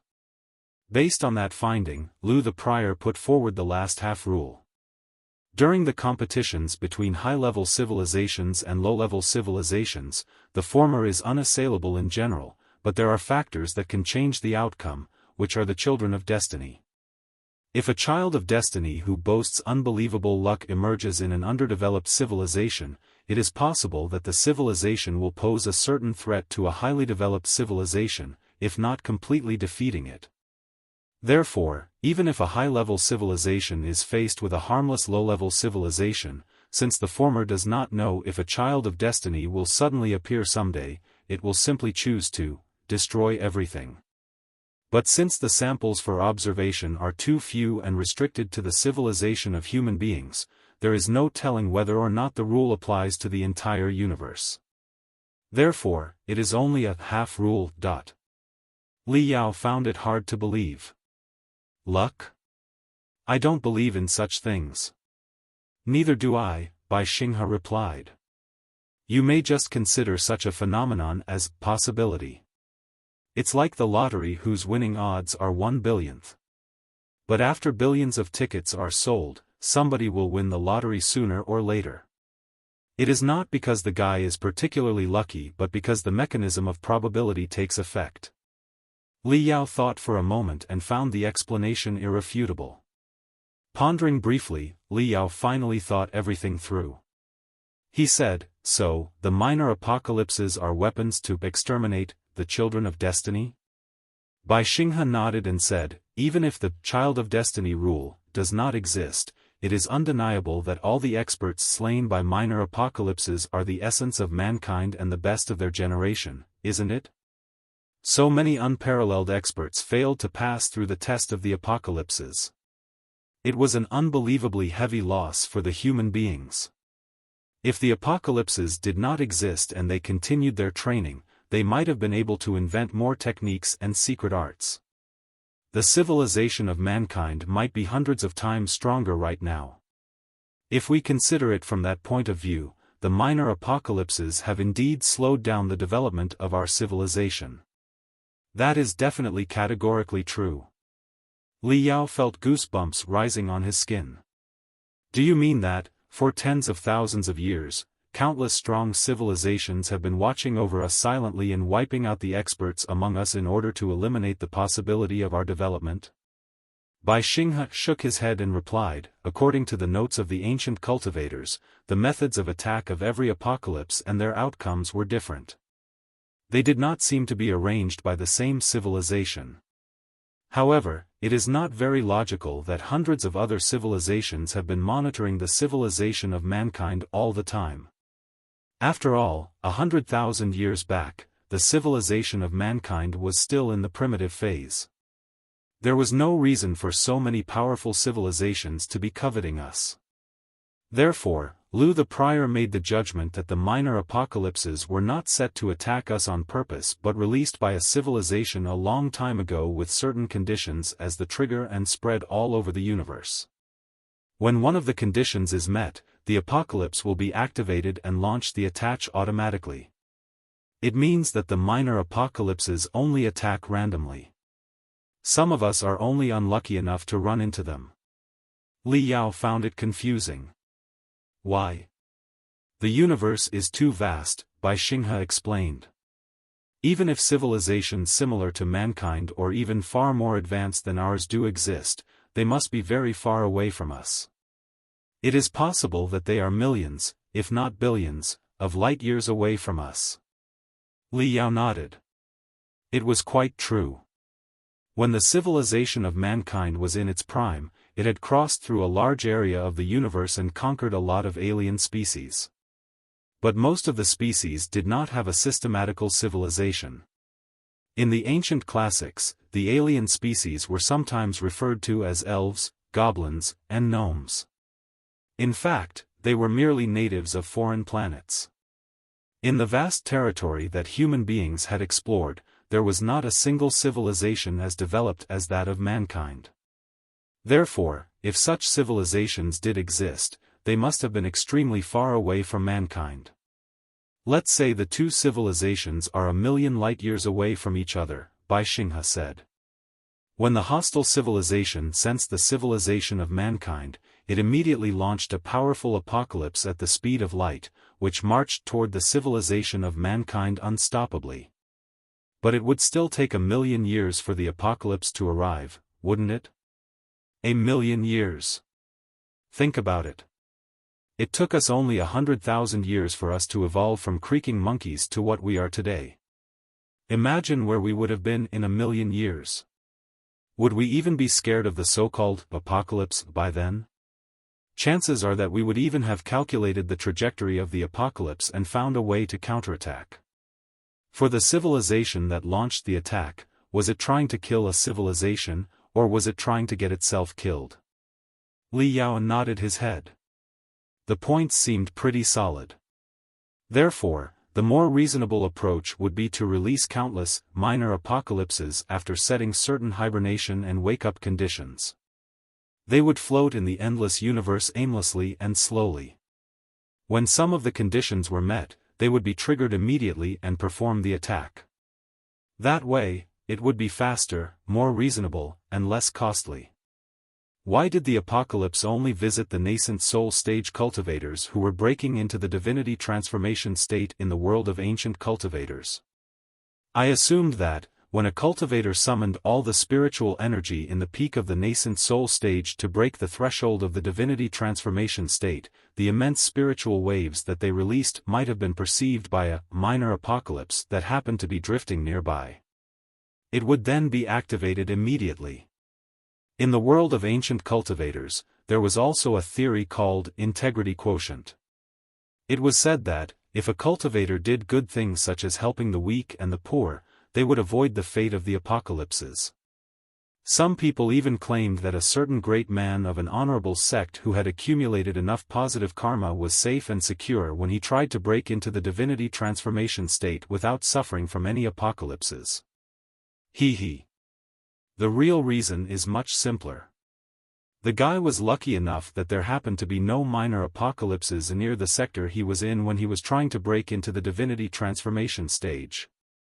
Li Yao clapped his hands and said, "That is a very reasonable explanation. The major apocalypses are strategic weapons of a civilization. They are costly and difficult to be launched. After all, they are powerful enough to destroy a planet and even a sector.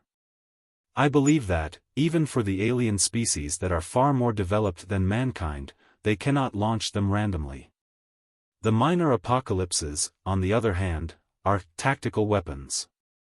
They are cheap, easy to utilize, and very inconspicuous.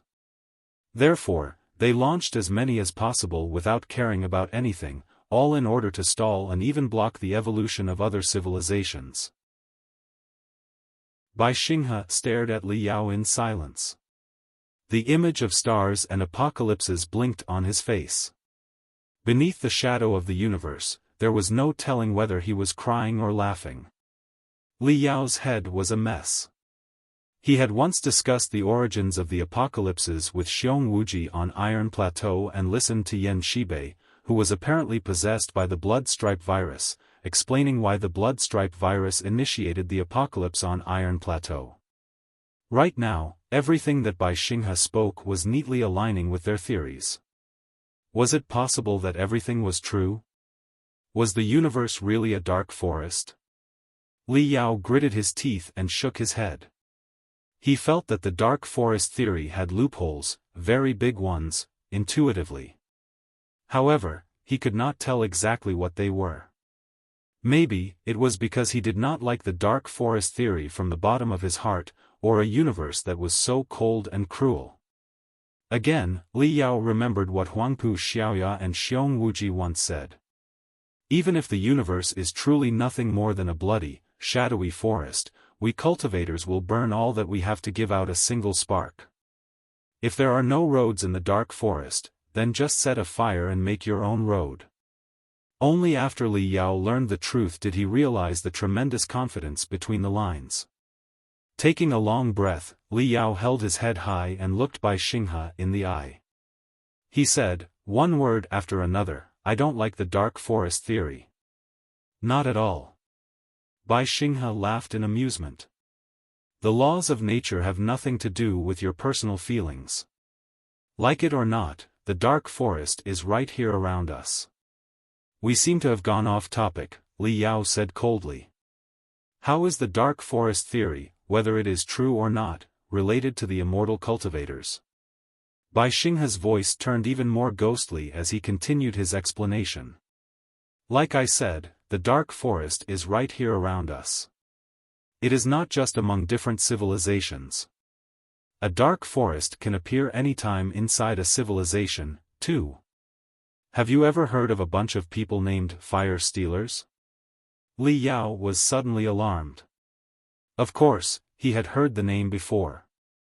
5,000 years ago, when the Flying Star Sector encountered an apocalypse, the citizens of the Flying Star Sector were divided.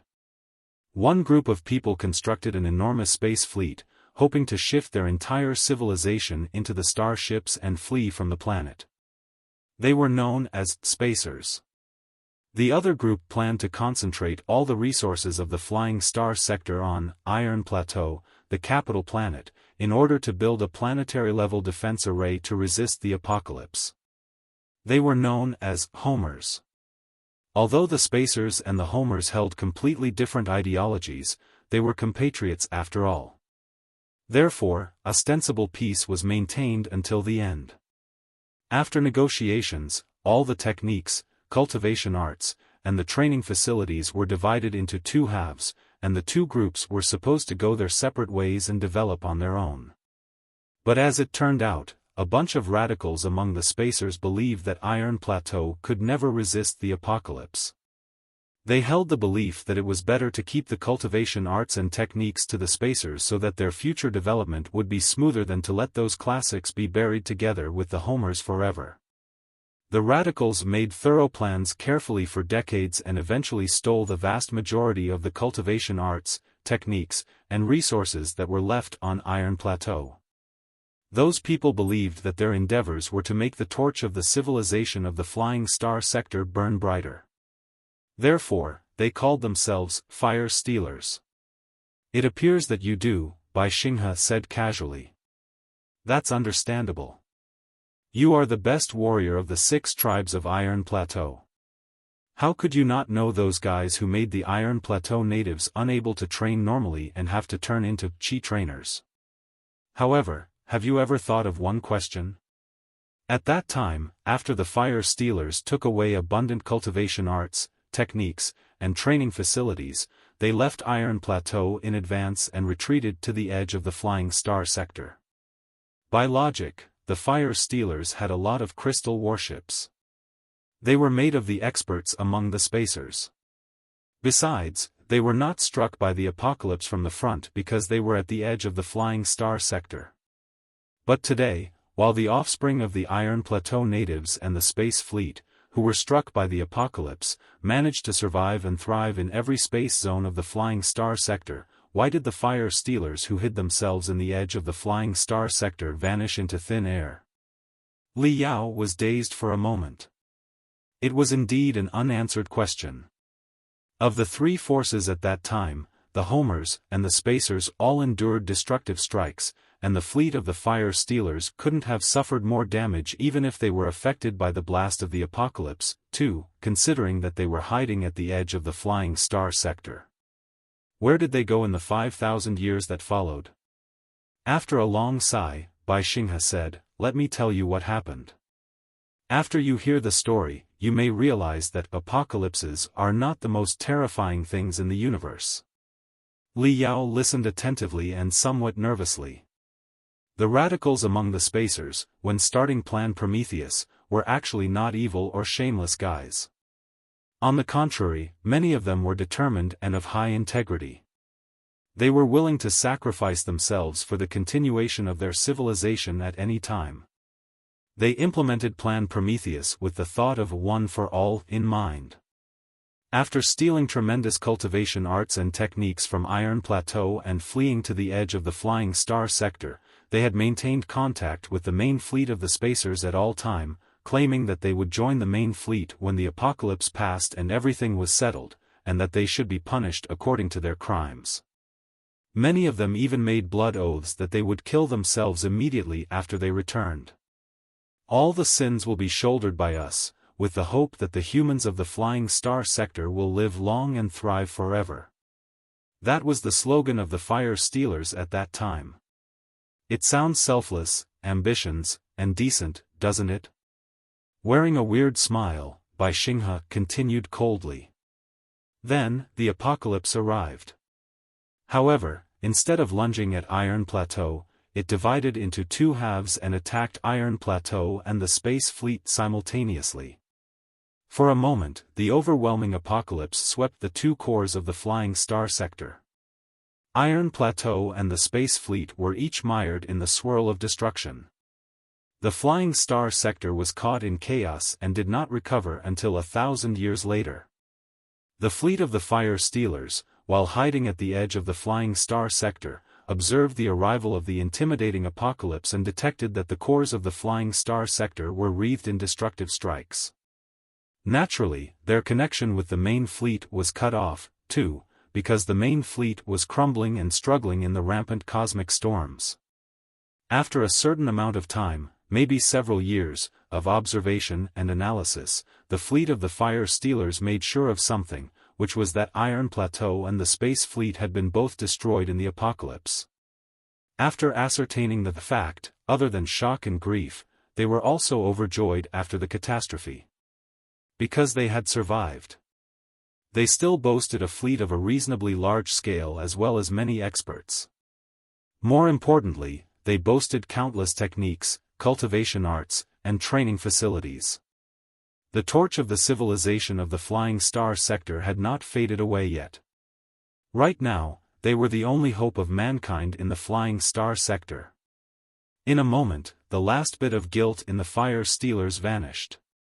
In retrospect, what they did had been right all the time.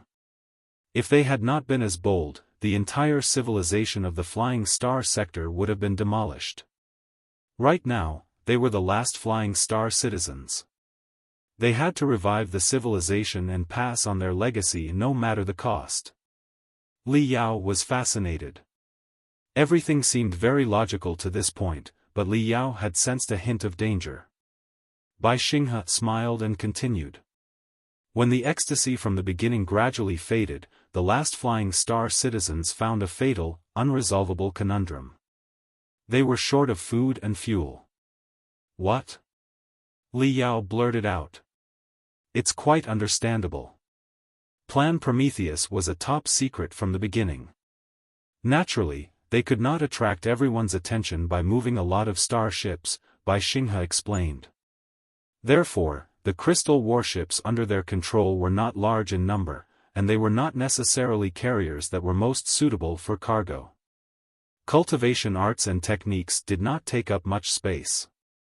But the training facilities and the various kind of magical equipment would occupy a lot of room. They did not carry enough cosmos rings to store so much magical equipment and training facilities. As for food and water, it was difficult to store them for long in cosmos rings, too. In order to steal more magical equipment and training facilities, they could only modify the starships discreetly by expanding the warehouses and reducing the food and fuel they carried. After all, according to the plan, they would stay at the edge of the Flying Star sector for only 1 to 2 years, no longer than 5, before they turned themselves into the main fleet when the apocalypse passed. The point had been repetitively made in the conversation between them and the main fleet. They had stressed that they were not traders and that the resources they carried were not enough to support a journey across sectors. Therefore, they would have to turn themselves in the end. Otherwise, there was no way that they could survive. Naturally, the main fleet carried enough food and fuel, and there was enough room to build a self-circulating biological system in space to produce new food. Therefore, right now, the Fire Stealers, the last Flying Star citizens, were caught in an extremely awkward situation. They boasted the strongest techniques of the Flying Star sector, the most advanced magical equipment, and the most complicated training facilities. But they did not have the food and fuel that were mandatory for their survival. Without food, people would starve. Without fuel, the starships were not going anywhere. Even if the strongest magical equipment of the universe was stored in the vehicles, they were nothing more than iron coffins drifting in the boundless universe. What was more critical was that, before making sure that the main fleet had been destroyed, they had been drifting in the edge of the Flying Star sector for years. Even though the most rigorous rationing system had been implemented in the beginning, there was still not much food left. The word food made Li Yao shudder. He asked, they could have explored the space zones nearby, or search on the remains of the fleet after the apocalypse. Perhaps they could collect enough resources to build their own space towns and recycling system. You are right, Bai Xinghe said, but the solutions were too far away to resolve the imminent problems. Both the exploration and the search required plenty time and resources, and they had neither of those. Oh, I was wrong. Bai Xinghe put on the creepiest smile that Li Yao had ever seen, as he said, they had resources but not enough to sustain every one of them on board. If all the resources were concentrated, chances were then 1/10 of the Fire Stealers could survive. Li Yao thought of something and immediately pictured something scary in his mind. Bai Xinghe announced gravely, the Fire Stealers might have been people of integrity who were willing to sacrifice themselves. However, at that moment, it was not just their own lives that were at risk but the last hope of the Flying Star sector. If the impasse continued, everybody would die. But if some of them were sacrificed, the rest of them might survive and have enough resources to explore new space zones and collect more debris. There would be a chance, however slim, that the ash of the humanity of the Flying Star sector could be rekindled in the future. Do you see it now?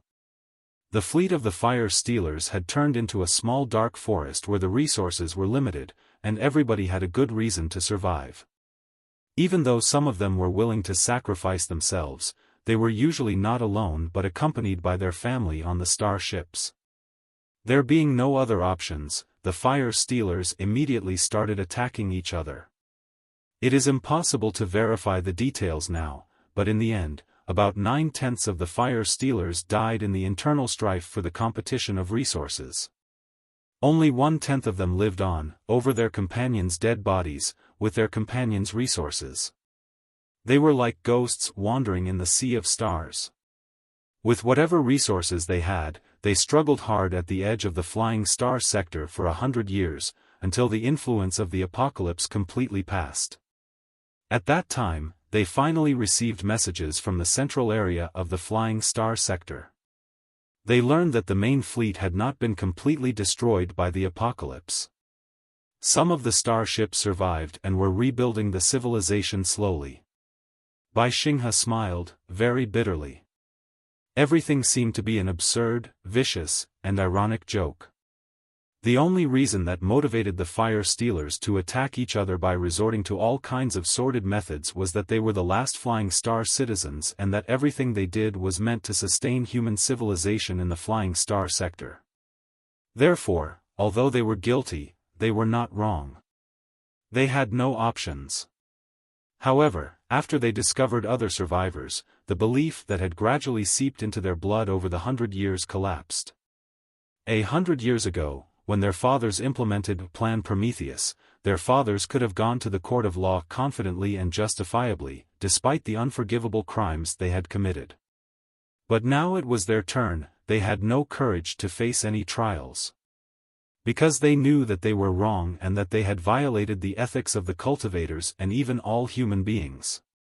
Or rather, after struggling for 100 years in the dark forest, after mauling each other willingly or unwillingly, the ethics and code of conduct for the old human beings had been ripped apart. They had established a new set of rules and ethics, the rules and ethics of the dark forest. Although they had the facial organs, limbs, and appearance of mankind and spoke the human language, below their skin, they had mutated into a different species. They were alien humans. Finally, they encountered other survivors. Maybe, the survivors asked of their background, and they were too ashamed to talk about it. Maybe, they were running out of resources again, and they simply picked up their weapons habitually. The bottom line was, they did not cooperate with the survivors and did what they had become most familiar with over the past 100 years, killing and looting. Li Yao took a deep breath and imagined the edge of the Flying Star sector thousands of years ago. Hundreds of crystal warships that looked like iron coffins packed with corpses were drifting in space. They collided and exploded, releasing fatal mystic rays non-stop. Colorful halos were appearing, like flowers that were blossoming on decayed bodies. Most of the coffins were shattered. Only few of them rushed out in the end. Were the cultivators inside them cultivators? Were the human beings inside of qualified to be called human beings? Li Yao swallowed and asked, "How do you know such secret events as if you'd seen them in person?" Bai Xinghe said casually, "The posterity of the fire stealers cruised in the edge of the Flying Star sector all the time. When the first job was done, there was no stopping it. When they met other survivors, they often hunted the victims down ruthlessly. After they gathered enough resources, they would explore new space zones. In the end, they truly found a new space zone, as well as resource planet that was left by the Star Ocean Imperium named Spider Denver." It was an unexpected and yet reasonable answer. Li Yao took a long breath in relief. So, space pirates are the offspring of the fire stealers. That explains why the space pirates who had no technological backgrounds could develop a planet and cause chaos in the entire Flying Star sector. Bai Xinghe bent down and stared at Li Yao without even blinking, before he asked creepily, "You think space pirates are merely the offspring of the fire stealers?" Li Yao shivered. "What do you mean?" Bai Xinghe's voice seemed to be coming from a deep, deep abyss, as he said, "Do you want to hear another story? You've heard a lot of events in the history.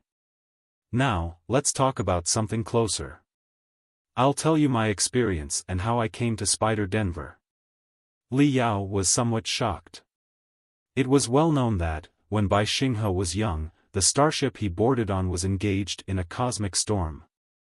He was rescued by the space pirates that were passing by and sold to Spider Den as a slave. Was there more to the story? Emotionlessly like a withered tree, Bai Xinghe started narrating before Li Yao replied.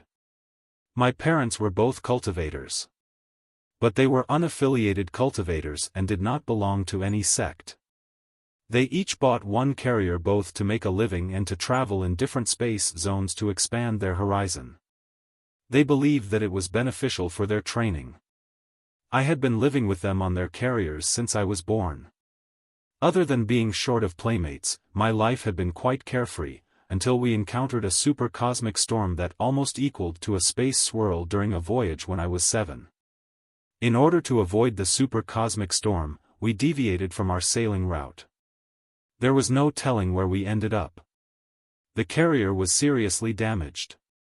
A lot of food and fuel had been destroyed. Our communication equipment was damaged, too.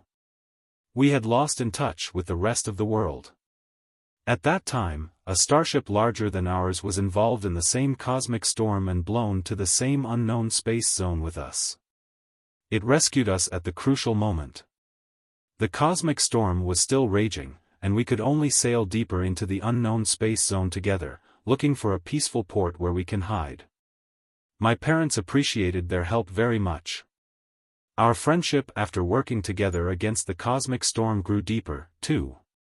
At that time, everybody thought that the cosmic storm would pass very soon, and we could at least repair the navigation and communication magical equipment on one of the starships so that we could reach out to the closest space town and ask for help.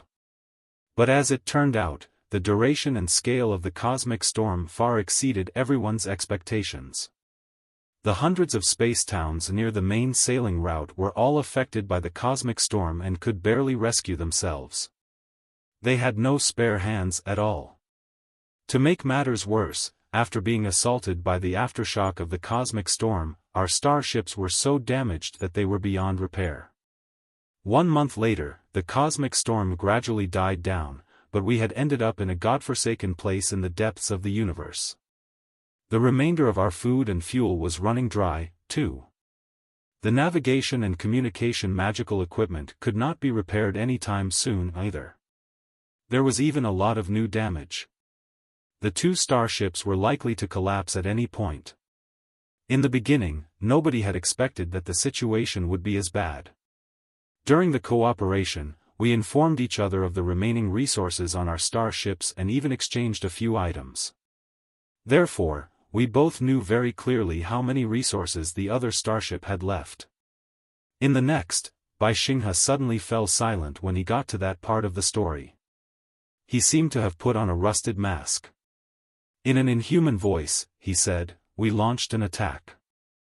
My father, an honorable cultivator who used to risk his life protecting ordinary people and who had almost 10 irrecoverable scars after multiple battles with space pirates, launched a fatal attack on our lifesavers with the excuse of another barter when they were not prepared. Everybody was killed by us. All the resources were taken away. Their starship was dismantled into the most fundamental components to strengthen our starship. However, everything proved to be in vain in the end. When my parents were about to complete everything, the aftershock of the cosmic storm arrived again and battered our starship, pushing it to an even remoter area of the universe. In the end, everybody died. I lay inside the debris of the starship alone and was discovered by a starship of space pirates that was passing the area in a hurry to avoid the hunting of the cultivators. When they searched the debris, the space pirates took me away as their trophies and sold me to Spider Denver. I became a slave in the darkness just like that. After you hear the story, do you feel that a karma happened to my parents?" Li Yao did not know what to say. "You may find it hard to believe," Bai Xinghe said, "but before the cosmic storm, everything my parents ever did deserved their title as cultivators. If there were only the 2 of them on the starship, I dare say that they would rather have killed themselves than attack the people who saved their lives. However, things were different if their most beloved son was on board." Bai Xinghe's voice was lower and lower, until in the end it was so softly that he seemed to be speaking right inside Li Yao's ears. "Although I was only 7 at that time, I remember clearly to this day what my father said to my mother when they sent me to the safe house in preparation for the battle. Out of 2, 1 will live. If I don't kill them, they will kill me." Chapter 746 Bai Xinghe's Purpose. The 2 sentences stabbed into Li Yao's heart like sharp, icy daggers. Li Yao felt that his head was dizzy while his mind drifted to an unknown corner in the universe where 2 broken, rusted starships had floated 100 years ago along with Bai Xinghe's narration. Glancing at him coldly, Bai Xinghe said, "The Flying Star Sector is a large place. Natural disasters such like cosmic storms happen on a daily basis in space. There are too many people that are lacking resources because of natural disasters every day. I believe that my parents couldn't have been the only victims of such tragedies. There are bound to be more people that are trapped in the dark forest, like the fire stealers years ago or my parents. When a cultivator abandons their belief because there are no options, it is unlikely that they can return to the normal society. Even if they hide everything in their daily life, they would be scared and living in fear until they die. No matter how magnificent the throne you sit on is, how big the organization under your control is, and how strong you are, as soon as anybody discovers traces of your crimes, the only outcome for you is that you will be demeaned and will fall from the clouds into an abyss. No sects, no towns, and no normal societies will ever tolerate such things. The only place that embraces them in the entire Flying Star sector is Spider Den. Now, do you see why the space pirates could never really be uprooted in the past hundreds of years as if they were wild grasses? Li Yao took a long breath and said, that explains a lot. What about the immortal cultivators? It's simple, Bai Xinghe replied.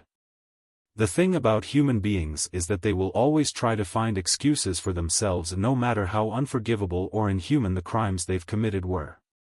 Asking those high and mighty cultivators, who consider themselves the living embodiment of honor and integrity, to acknowledge that they are timid, sordid, lawless bandits? That would be even more miserable than killing them directly. Lu the Prior lived in the last years of the Star Ocean Imperium. With the heated, prolonged civil war, his research did not receive much attention. Although the Flying Star sector was home to Lu the Prior, nobody had a deep understanding about his research. Most of the space pirates had only heard the tales about him and his studies, but no more. That was so until 500 years ago, when Yan Xingjian, the supreme space pirate, arrived in Spider Denver. In order to deal with the coalition fleet of cultivators, he excavated the underground fortress on a large scale and found Lu the Prior's belongings by accident. From then on, the Dark Forest theory gradually spread out among the leadership of the space pirates.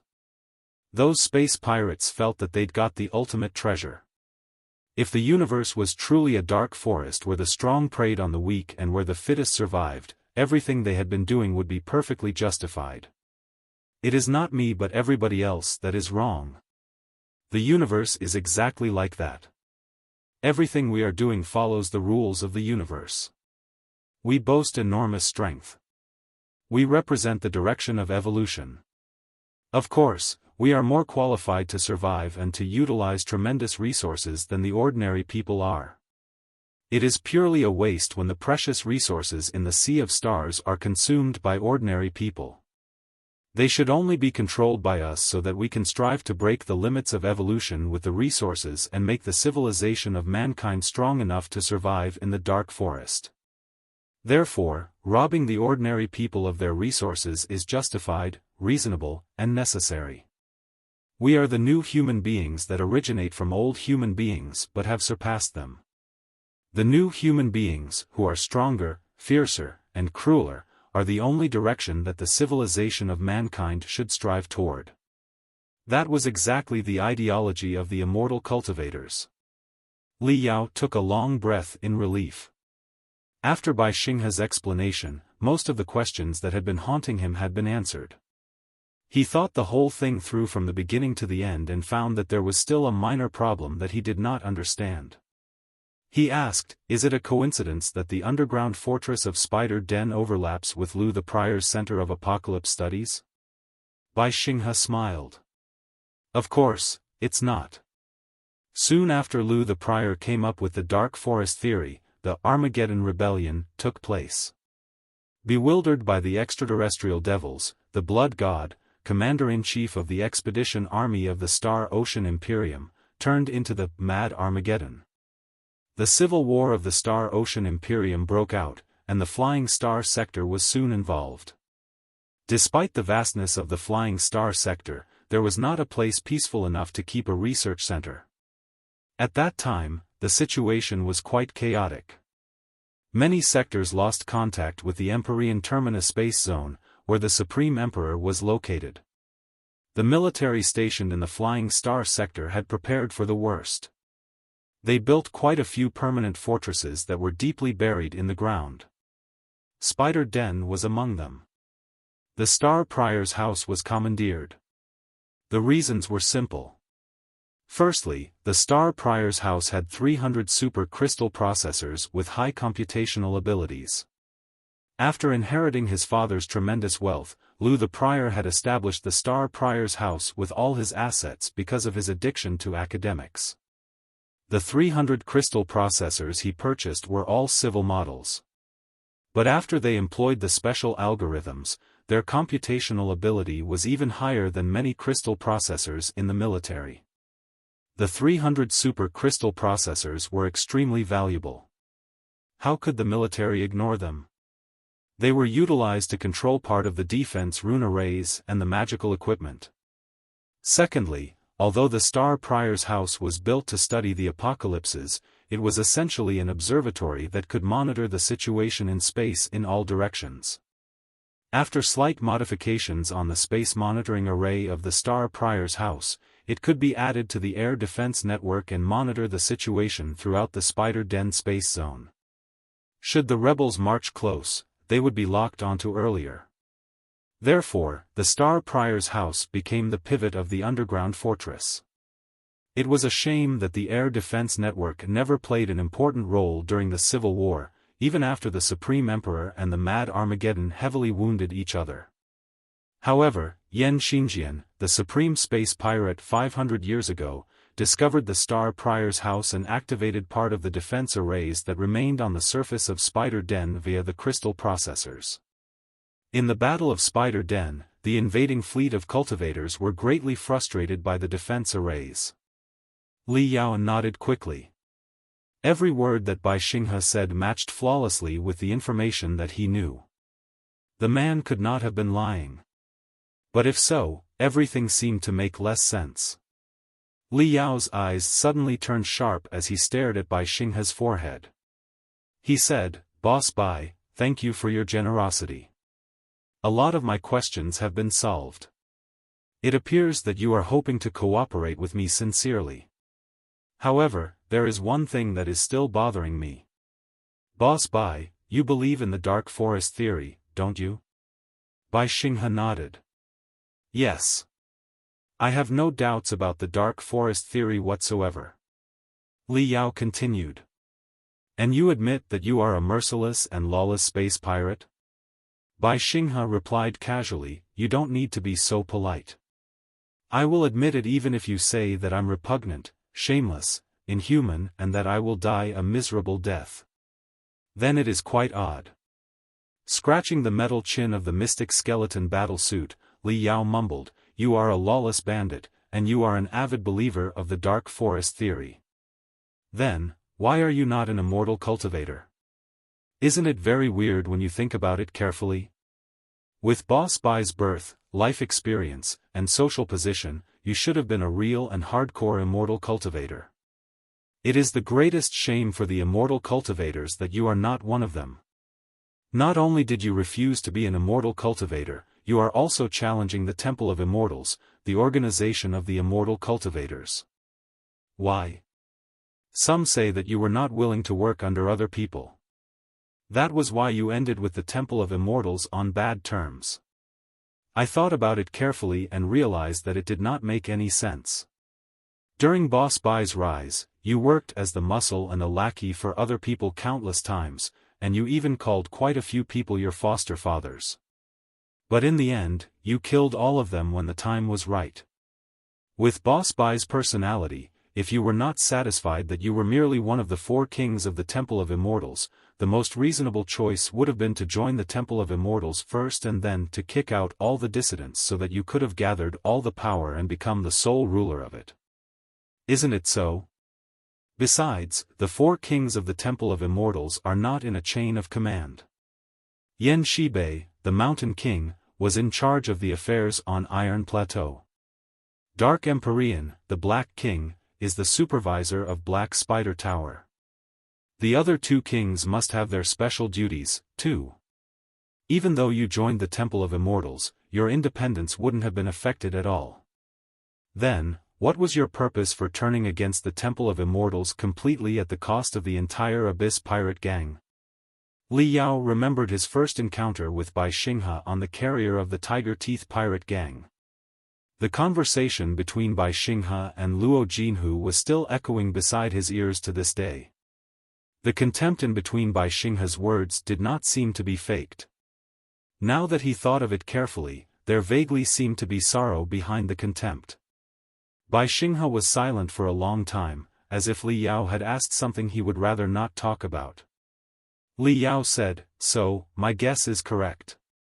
Even though you are not lying, you have kept something to yourself, something that is very important, which is your real purpose to attract the immortal cultivators into the underground fortress by making such a sophisticated plan.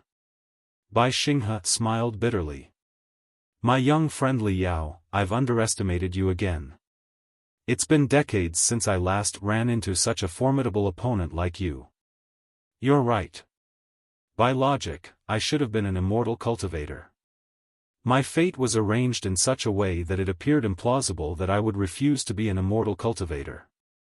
However, just like most choices in the world, you know a certain road is right, but you have a perfect reason not to walk on it. My reason, on the other hand, has nothing to do with you personally. Now, everything I need to say has been said. I only ask you one thing. Would you like to give me a hand to make the Temple of Immortals pay a miserable price in the depths of the underground fortress? Li Yao beamed with joy, and he rose up suddenly. Boss Bai, you truly have other arrangements. There must be something wrong with the map and the key that you intentionally gave to Bai Wulei. You must know some of the traps set up by the military of the Star Ocean Imperium. Bai Xinghe shook his head. Like I said just now, there are no such things. Bai Wulei, Fengyu Zhong, Dark Empyrean, and the rest of the immortal cultivators of the Temple of Immortals are all cunning to their bones. They are definitely no fools. There are many coincidences in my plan. One will find it weird when they think about it for a moment. If I gave them the false map and key, how could the cunning, brutal bandits have been tricked? Besides, the space pirates have been exploring the underground fortress since 1,000 years ago. Although they never entered the central area, they had accumulated abundant experience in underground exploration. Since the Temple of Immortals has been lurking on Spider Den for 100 years, they must have recruited a lot of prodigies in this field, too. The experts are surely adept at the studies of architecture, structures, traps, and rune arrays. They will have a profound understanding of the underground fortress design and the mechanisms of functioning behind the traps and the secret tunnels. After they receive the map and the key, those people will definitely have studied them repetitively until every detail was made clear, before the explorers marched into the ground. How could I alone compete with the wisdom of so many experts? Besides, Bai Xinghe smiled bitterly and said, the Star Ocean Imperium did not leave any traps that could destroy the underground fortress completely 10,000 years ago. Li Yao blinked. They did not? There might have been some, Bai Xinghe said, but the more precise a piece of magical equipment is, the more likely it is prone to damage. After 10,000 years, with countless serious earthquakes in the period, the previously destructive magical equipment must have been corrupted a long time ago, if there ever was any. Li Yao realized that it made sense. As a refiner, he knew the importance of maintenance very well. Even in the world of ancient cultivators 40,000 years ago, a primitive flying sword would have to be cleansed by various heavenly materials and earthly treasures and even blood, or it would become lackluster and rusted later. As for the modern magical equipment that was precise in structure and involved complicated mechanisms, it was all the more important that such devices were maintained on a regular basis. The cost of such maintenance was usually very high. When the magical equipment was not used for a long time, the price for a major maintenance might even be higher than the price at which it was purchased in the beginning. What was even more terrifying was that many radiative or corrosive crystals must be kept steady by changing new rune arrays every once in a while. Otherwise, when the shell of the magical equipment eroded, a great explosion would be triggered. Such accidents were not unusual at all. Li Yao had once discovered a crystal warship from the Star Ocean Imperium named Sparkle on Boneyard. It was purely a coincidence. The crystal warship had only managed to survive until its discovery because it was soaked in the silver liquid that was full of spiritual energy deep below the ground. Even so, the crystal warship never regained its combat ability until after multiple maintenance and strengthening sessions. The underground fortress of Spider Den was too large in scale. Even if a certain trap that could destroy the fortress did exist, it must have been extremely precise. How could it remain intact for 10,000 years? Li Yao frowned and asked curiously, Boss Bai, you've known the way to enter the core area of the underground fortress since long ago. Have you never thought of building some traps of your own? It seems to be more of your style. Bai Xinghe replied, although I am in the nascent soul stage, I am not omnipotent. How can I build large traps deep below the ground all by myself? If I wanted to build traps on a large scale, I would have had to mobilize a lot of manpower and resources. But I have always considered the underground fortress my secret base. How can I allow other people to enter it easily? Those who are capable of building such traps must be seasoned refiners and mechanics. They have a lot of friends, and they are quite influential. Even if I was the de facto ruler of Spider Den, it's not like I could kill them all after the job was done. Li Yao thought for a moment and realized it made sense. Such complicated traps could definitely not be built by any random guy. The refiners who were capable of building such traps must have had strong support. It was unlikely that Bai Xinghe could kill all of them in order to shut their mouths. Bai Xinghe sighed and said, somewhat helplessly, when I became aware of the existence of the Temple of Immortals, it became even less likely that I would establish any traps, because I did not have any idea who in the Abyss pirate gang were the spies of the immortal cultivators. Under such circumstances, wouldn't I be killing myself if I asked my subordinates to build the traps? Li Yao realized that it was true. Even Bai Xinghe's first true disciple had betrayed him. It was very prudent of him not to ask any of his subordinates to handle such affairs. No wonder he had concocted such a scheme that seemed to be very plain and obvious. It was because the Temple of Immortals had no worries at all. They knew for a fact that he could not have set up any traps deep below the ground. The bottom line is, the map I gave Bai Wulei was real. It was drafted based on multiple military maps of the Star Ocean Imperium. Some of the places were hidden, including the Star Prior's house that we are currently in. But the main control center of the underground fortress, as well as the warehouses where abundant weapons, magical equipment, and crystals are stored, are all marked clearly on the map. The key that I surrendered was real, too. It was not really a key but a series of identification rune arrays and dynamic passwords. With the identification rune arrays and the passwords, they will be able to reach the control center without any hindrance. I did not leave behind any tricks because every trick and trap on the map and the key would have been seen through. However, I did not come to the underground fortress waiting to be killed, either. My tricks are somewhere else that I cannot tell you about right now.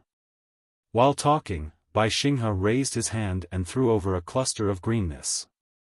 Li Yao did not catch it with his hands. Instead, he covered the object with his spiritual energy carefully, only to discover that it was a cosmos ring with a vivid head of an infuriated dragon on the surface of it. Bai Xinghe smiled casually. The Dragon King battlesuit is inside. I have cancelled the barriers on the cosmos ring. You are free to retrieve it now. If you are willing to give me a hand and prefer to deal with the immortal cultivators rather than the grudge between us first, help me repair the Dragon King battlesuit. Because of my misjudgment, the strike of Dark Empyrean, the real Black King, dealt severe damage to the Dragon King battlesuit, although it did not kill me instantly. The damage will be a nuisance when my real plan is activated. However, both Li Yao and Sand Scorpion are the best refiners of the Flying Star sector. I believe that people of the Temple of Immortals will never have guessed that you are with me right now. Bai Xinghe had offered the strongest crystal suit on Spider Den to him. Holding back his excitement, Li Yao shook as he said, "What benefits can I get by helping you repair your crystal suit?" Bai Xinghe smiled. Let's be honest here. The maintenance manual, structural design, and the spiritual energy flowcharts are all inside the Cosmos Ring. The crystal suit employs a lot of technologies of the Star Ocean Imperium. Its 9 dragon heads were even directly refined out of the components of the Star Ocean Imperium. They are very sophisticated. For such a skilled refiner like yourself, isn't it the greatest benefit that you get to browse through the maintenance manuals and the structural design? Honestly speaking, I can do the simple maintenance myself. Unless it is absolutely necessary to, I never would have given the Dragon King battle suit to you. Li Yao chuckled. He finally understood why Bai Xinghe, an unparalleled brutal bandit, had been talking so sincerely with him and even telling him his childhood stories. It seemed that the man was trying to win his trust. Bai Xinghe must have made secret arrangements in the underground fortress. But he calculated everything except for the identity of the real Black King. As a result, the heavy strike from the real Black King not only wounded himself but also seriously damaged the Dragon King battle suit. As an expert in the nascent soul stage, he could treat his wounds and recover slowly, and he could even suppress the wounds temporarily with secret arts. However, Bai Xinghe was not a professional refiner after all. If his crystal suit was too seriously damaged, there was no way that he could repair it himself. As it happened, Bai Xinghe discovered Li Yao's real identity and that he was an excellent refiner in the Flying Star sector. Then, Li Yao's personal value for him increased significantly. Handing the crystal suit over to an unfamiliar refiner was a risky decision because the refiner could set up countless backdoors during the maintenance without anybody knowing. Li Yao was definitely no match for Bai Xinghe in terms of combat ability, but when it came to refining, Li Yao was confident that it would be a miracle if Bai Xinghe could find one of the backdoors when he set up 10. Bai Xinghe had no alternatives right now and could only believe in his expertise. That was why he rambled on about his secrets as a gesture of friendliness. Li Yao was deeply moved by Bai Xinghe's sincerity. Then he decided that he should plant at least 20 backdoors in the Dragon King battlesuit. Of course, Bai Xinghe knew of the refiner's doings and that his crystal suit would not end well now that it had fallen into the hands of such a sly man, but he did not have a second option. After throwing the crystal suit over, Bai Xinghe said gloomily, "It will take the immortal cultivators 3 to 5 days for them to analyze the map and gather all of the contributors in preparation for the exploration of the underground fortress. You can take your time to repair the crystal suit in the next couple of days. There is sufficient food and crystals here. Take whatever you want. No need to ask me." Bai Xinghe stood up again and went into the metal cabin to treat his wounds. His 2 hands were still bound by the rope, and his Dragon King battlesuit was now in Li Yao's hands. Li Yao thought for a long time and found no loopholes in Bai Xinghe's request or reasons to stop him from healing his wounds. Until the problem of the immortal cultivators was resolved, the conflict between the two of them was not likely to escalate. Forget it. Whether he meant it or not, the Dragon King battlesuit is now in my hands anyway. After I set up 20 backdoors in it, I will not be scared at all even if we are forced to fight again. Li Yao swallowed somewhat greedily. The Dragon King battlesuit, known as the strongest crystal suit on Spider Den, was now right in his hands. He was yearning to know how formidable the crystal suit was exactly. Star Basher, Divine Anvil. Li Yao raised his hands and retrieved 2 pieces of magical equipment for refining. In the next few days, Li Yao and Bai Xinghe each occupied half of the palace. Li Yao focused his attention on the research and maintenance of the Dragon King battlesuit, while Bai Xinghe spent most of his time working on the 300 super crystal processors when he was not treating his wounds. After 10,000 years, those crystal processors were mostly broken despite the protective rune arrays in the Star Prior's house. Bai Xinghe could only combine the components of multiple crystal processors into a brand new one. As a result, the number of the normally functioning crystal processors had been greatly reduced. Less than 50 of them were successfully turned on by Bai Xinghe in the end. Li Yao did not bother to check what Bai Xinghe was doing because all his attention was focused on the Dragon King battlesuit. The crystal suit was refined in an unmistakable style of the Star Ocean Imperium. The 9 dragon heads were built with components from the Star Ocean Imperium and could not integrate with the modern crystal suits perfectly. Therefore, they could only be attached to the back of the crystal suit in the form of dragon heads. The Dragon King battlesuit was a collection of the wisdom of the evil geniuses on Spider Denver. The complicated structural designs and spiritual energy flowcharts fascinated Li Yao. One of the structural designs was enough for him to study wholeheartedly in the labyrinth of thought for hours. Repairing such a high-end crystal suit was a great challenge even for Li Yao. It was an even more thrilling game to set up backdoors without alarming its owner or affecting the performance of the Dragon King battlesuit.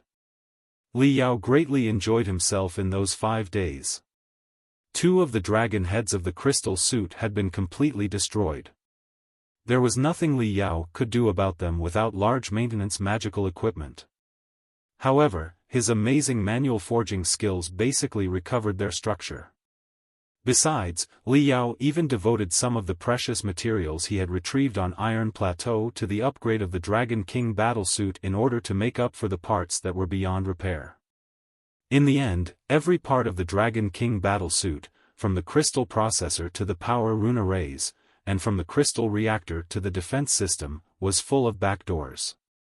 Li Yao could easily influence the Dragon King battlesuit with his telepathic thoughts now.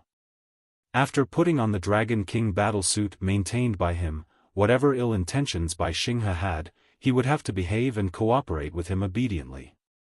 The whole maintenance job only took 3 days, but Li Yao did not intend to return the Dragon King battlesuit to Bai Xinghe so fast.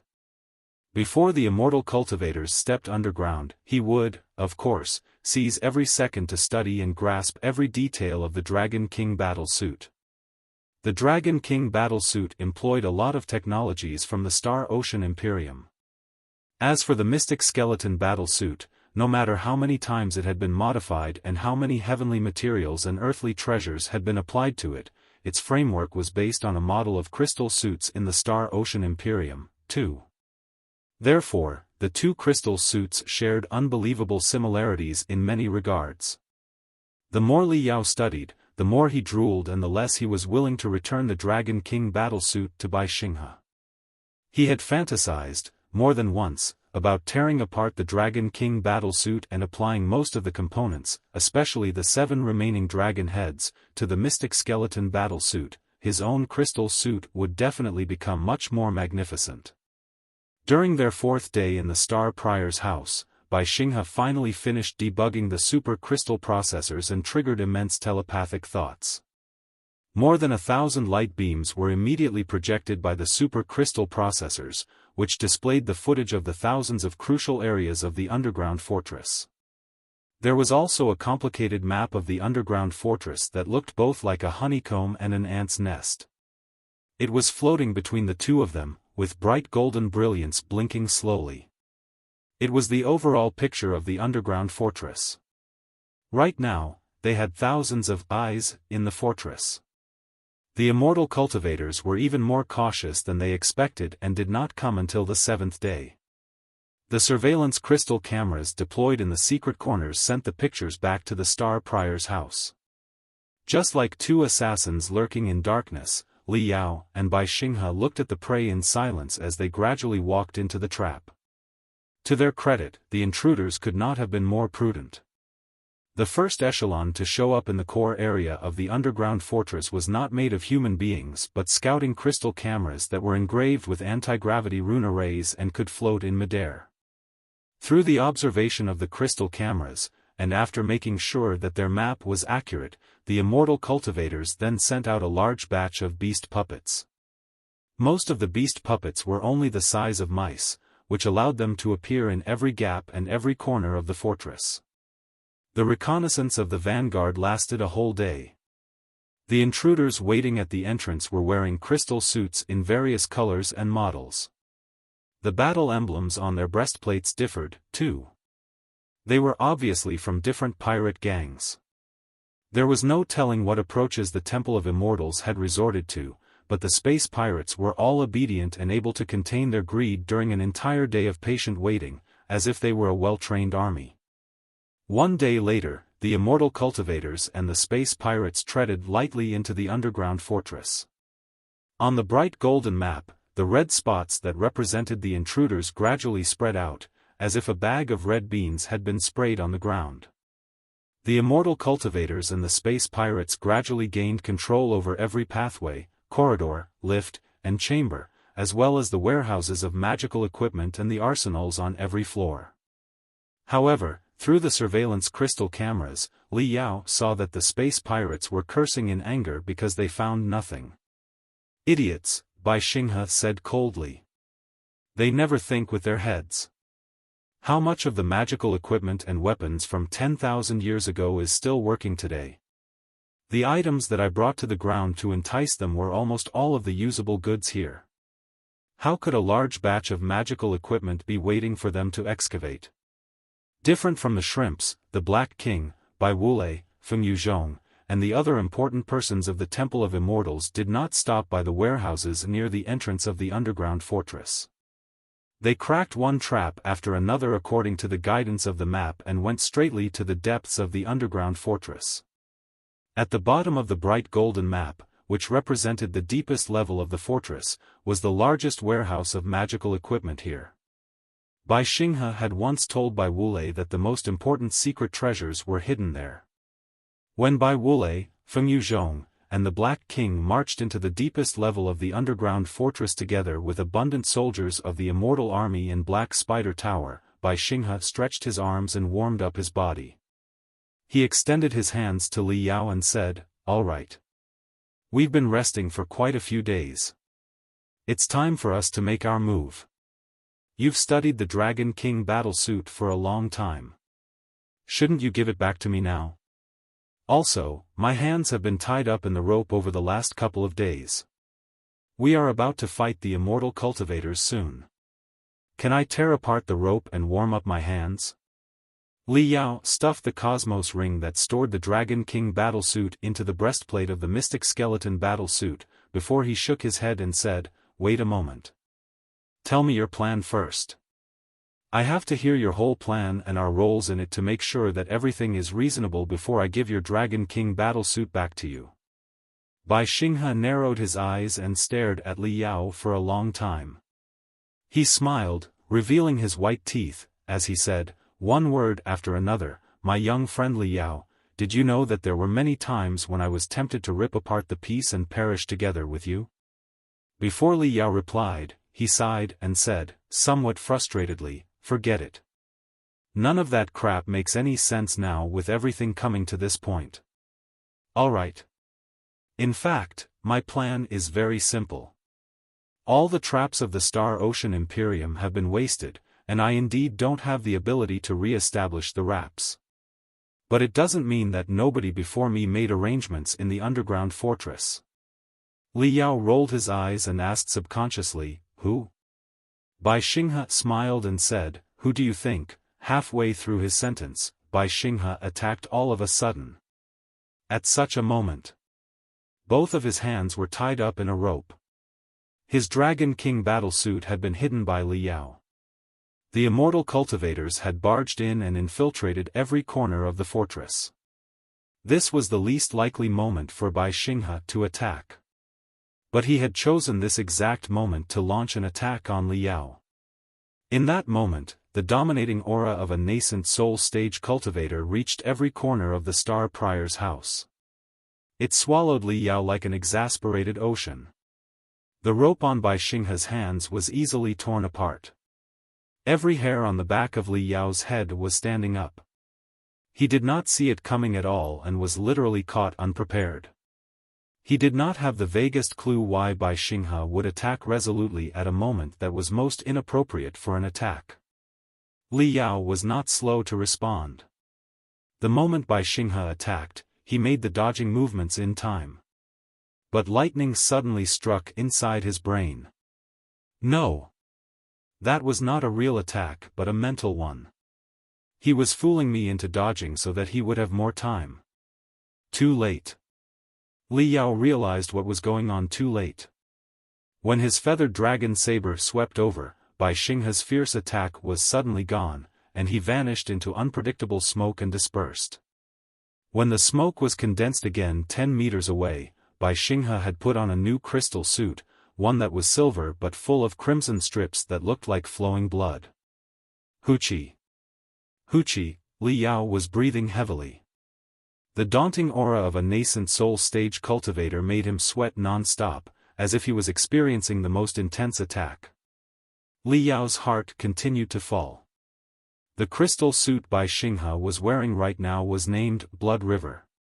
It was also one of the most classical, high-end crystal suits of the Flying Star sector. Although it was not as invincible as the Dragon King battle suit, the gap in performance between it and the Mystic Skeleton battle suit was not much. Li Yao finally understood something.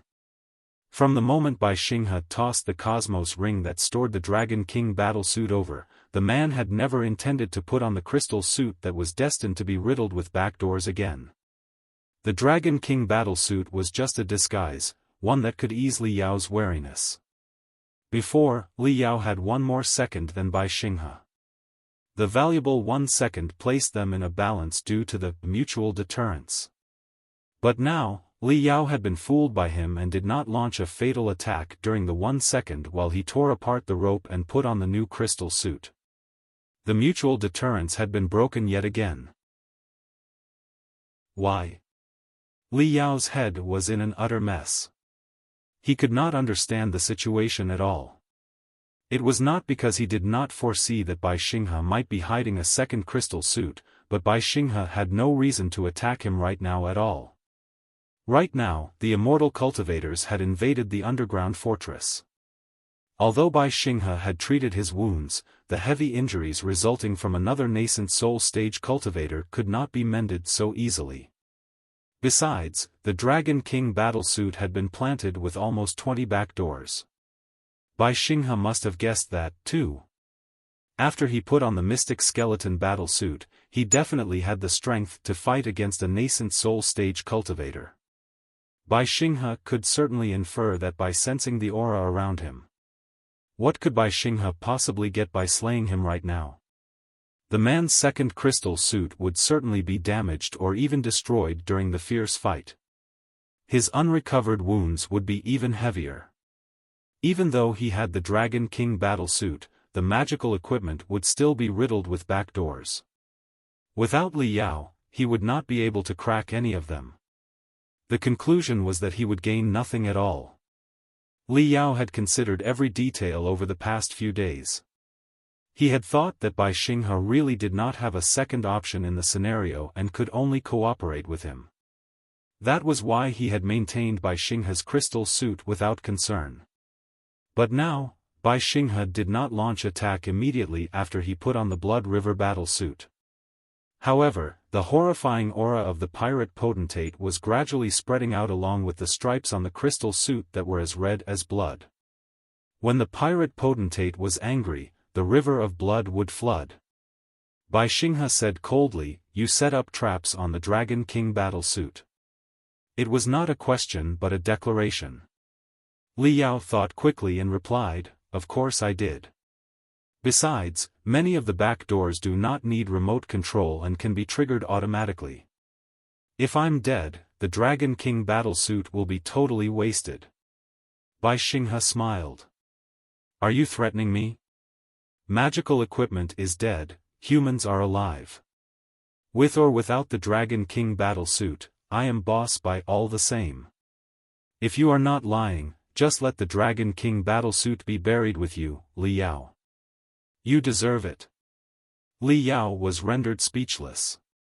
He could not understand why after thinking hard for a long time. In the end, he asked honestly, "Why did you choose to end the peace between us now? What benefits can you get?" In that moment, Bai Xinghe was like a tyrannosaur that had completely got rid of its camouflage and revealed its intimidating aura. A voice tougher than steel came over from his silver-white facial cover. "You have set more than 10 traps in the Dragon King battle suit. As soon as I put on it, I will be completely at your mercy and become your puppet, will I not?" Li Yao was silent for 1 second, before he replied, "Yes. I have indeed hidden a lot of tricks, but they are all for self-protection. The Temple of Immortals is an enormous organization. Even if Bai Wulei, Fengyu Zhong, and the Black King are all taken down, it is unlikely that we can uproot the entire the Temple of Immortals all at once. Before the Temple of Immortals is demolished, you are still of value. I guarantee that I will do no harm to you. Bai Xinghe laughed in the most scornful way. Value? Guarantee? Ha! Ha ha ha! Li Yao, you are still too young. Maybe you have calculated everything, but there is no way that you can calculate what is on the mind of an old man such as myself. When I just began my career, it's true that I was very ambitious. I respected a lot of people as my fathers and lowered my head before them. I was driven, enslaved, and manipulated countless times. But every time, I chose to suppress my fury and slowly gather my strength, before I got even with them in the last moment. Maybe, if it were 7 decades ago, I would have behaved nicely and put on the Dragon King battle suit, and I would have tried to think of other ways to con you and beat you in the end. But right now, I'm too old. When one grows old, his bones become hard and vulnerable. My back cannot be bent, and my head cannot be lowered. Who do you really think the pirate potentate is? Huh? Bai Xinghe's aura burst out again like a flood.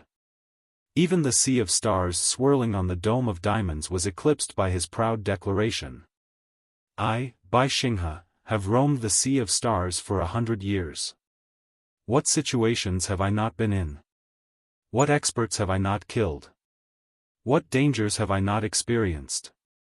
Even the leaders and elders of the 6 sects of Heavenly Saints City would shudder in fear if they heard that the pirate potentate is coming to visit them.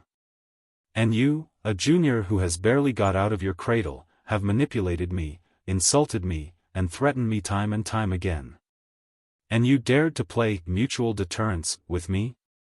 F***CKU. Right now, you are planning to further control me and take advantage of me with my crystal suit, and you want me to be your puppet with the string in your hands? How can I be expected to accept such humiliation? Let me tell you, brat. From the moment I became Boss Bai, nobody has ever controlled me. Not the immortal cultivators. Not you. Now. Bai Xinghe raised his hands and threw out a bottle, which rolled on the ground in the middle of them. It was a weird, translucent medication container in the shape of a calabash with weird crimson ripples inside. A strange aroma was gradually leaking out of the container and formed dozens of narrow, long red lines in midair that were twisting weirdly. Bai Xinghe raised his right thumb and pointed it at his feet slowly, before he shouted, "You have 2 options right now. Firstly, you will drink all the drugs in the container and kneel before me obediently, and you will call me Boss Bai, in the most respectful way. Then, you will listen to my command and do whatever you are asked to. I guarantee that the bastards of the Temple of Immortals will be destroyed soon, and I will bring you out of this place safe and sound. After we are out, I will tell you how to resolve the barriers imposed by the drugs, and I will offer you tremendous techniques and magical equipment. To tell you the truth, you have done a favor for me before. So, as long as you behave nicely, I guarantee that I will not kill you, and I will give you great benefits. I will also strike the Temple of Immortals and the immortal cultivators together with you in the future. Believe it or not, this is my first offer. Secondly, if you don't make a choice in 10 seconds, we will fight. Maybe, you have more trump cards. Maybe, I will have to pay a high price if I want to kill you, and I might be killed by the immortal cultivators in the end because of that. But so what? Even the thieves who just got started declare bold bullsh *T like, the loss of my head is just a scar on my neck. Do you think I'm scared of death when I've been working as a bandit for more than 100 years? 10. 9. 8. Bai Xinghe's aura dominated the entire palace. The situation had been reversed. 7 days ago, it was Li Yao who declared the countdown to Bai Xinghe confidently and domineeringly, browbeating him into a second balance of mutual deterrence. But right now, it was Bai Xinghe who was shouting the countdown unstoppably. However, when Bai Xinghe got to 8, Li Yao shook his head in a bitter smile and said, "There's no need to count, Boss Bai. I choose the second option." Oh? Bai Xinghe was not surprised at all. "Are you not willing to kneel before me, or do you not believe my words?" Li Yao raised his saber slowly. The unstoppable sharpness of his blade cut a gap in Bai Xinghe's aura, as if it were paving a bloody path in a forest of swords and spears. "It's not because of that. It's just that, like Boss Bai, I will not entrust my own fate to somebody else." A smile appeared on Bai Xinghe's face. "Excellent. Really excellent. Li Yao, you are truly a worthy opponent, deserving of me fully burning my life and soul and summoning all my capability. Bring it on." Bai Xinghe stepped forward. He only moved forward less than half a meter, but in Li Yao's perception, a fleet of hundreds of crystal warships seemed to be crashing at him overwhelmingly. Li Yao gritted his teeth. His eyes were bloodshot, especially his left eye, which was so red that magma seemed like it would flow out at any moment. He could almost hear the sounds of his exploding brain cells. Li Yao only had the last half-trump card left, which was an unparalleled extension that had not been successfully refined yet. This particular unparalleled extension that had been designed for the Mystic Skeleton battlesuit was extremely difficult to build. Li Yao had only just completed the prototype and could only actualize 1/3 of the possible enhancement. Besides, it would take a few seconds for him to retrieve the unparalleled extension from his Cosmos Ring and install it on the Mystic Skeleton battlesuit. Would Bai Xinghe, who had gotten serious now, give him several seconds? Li Yao suddenly asked, "Boss Bai, can you tell me the truth of everything before we fight our last battle? What plans do you have in mind? Who is the someone important to you that I saved? I can't die in peace if I don't know the answers to these questions." Bai Xinghe stepped forward again and replied casually, "No, 7 days ago, you were so elaborative and friendly." Li Yao remarked gloomily. Bai Xinghe took a third step. "It was all meant to ease your alert 7 days ago, which is not necessary right now. I will bury the secrets deep down in my heart. Whether you die or I die, there is no way that I am going to reveal the secrets. No way." Li Yao smiled bitterly. All his methods were running to a dead end. Bai Xinghe, who was serious, did not leave any loopholes for him at all. It appeared that a fight was the only solution now. There was no way that Li Yao would drink the drug that Bai Xinghe had offered him and become a puppet no matter what. Even if Bai Xinghe abided by his promise and let go of Li Yao in the end, Li Yao would still not do that, because he and Bai Xinghe were the same. They would never surrender their fate to somebody else. "Let's fight." There was only the last 7 meters between the two of them. The air around them was so intense that it was bubbling as if it were boiling, placing the two of them in an ocean of slaughter.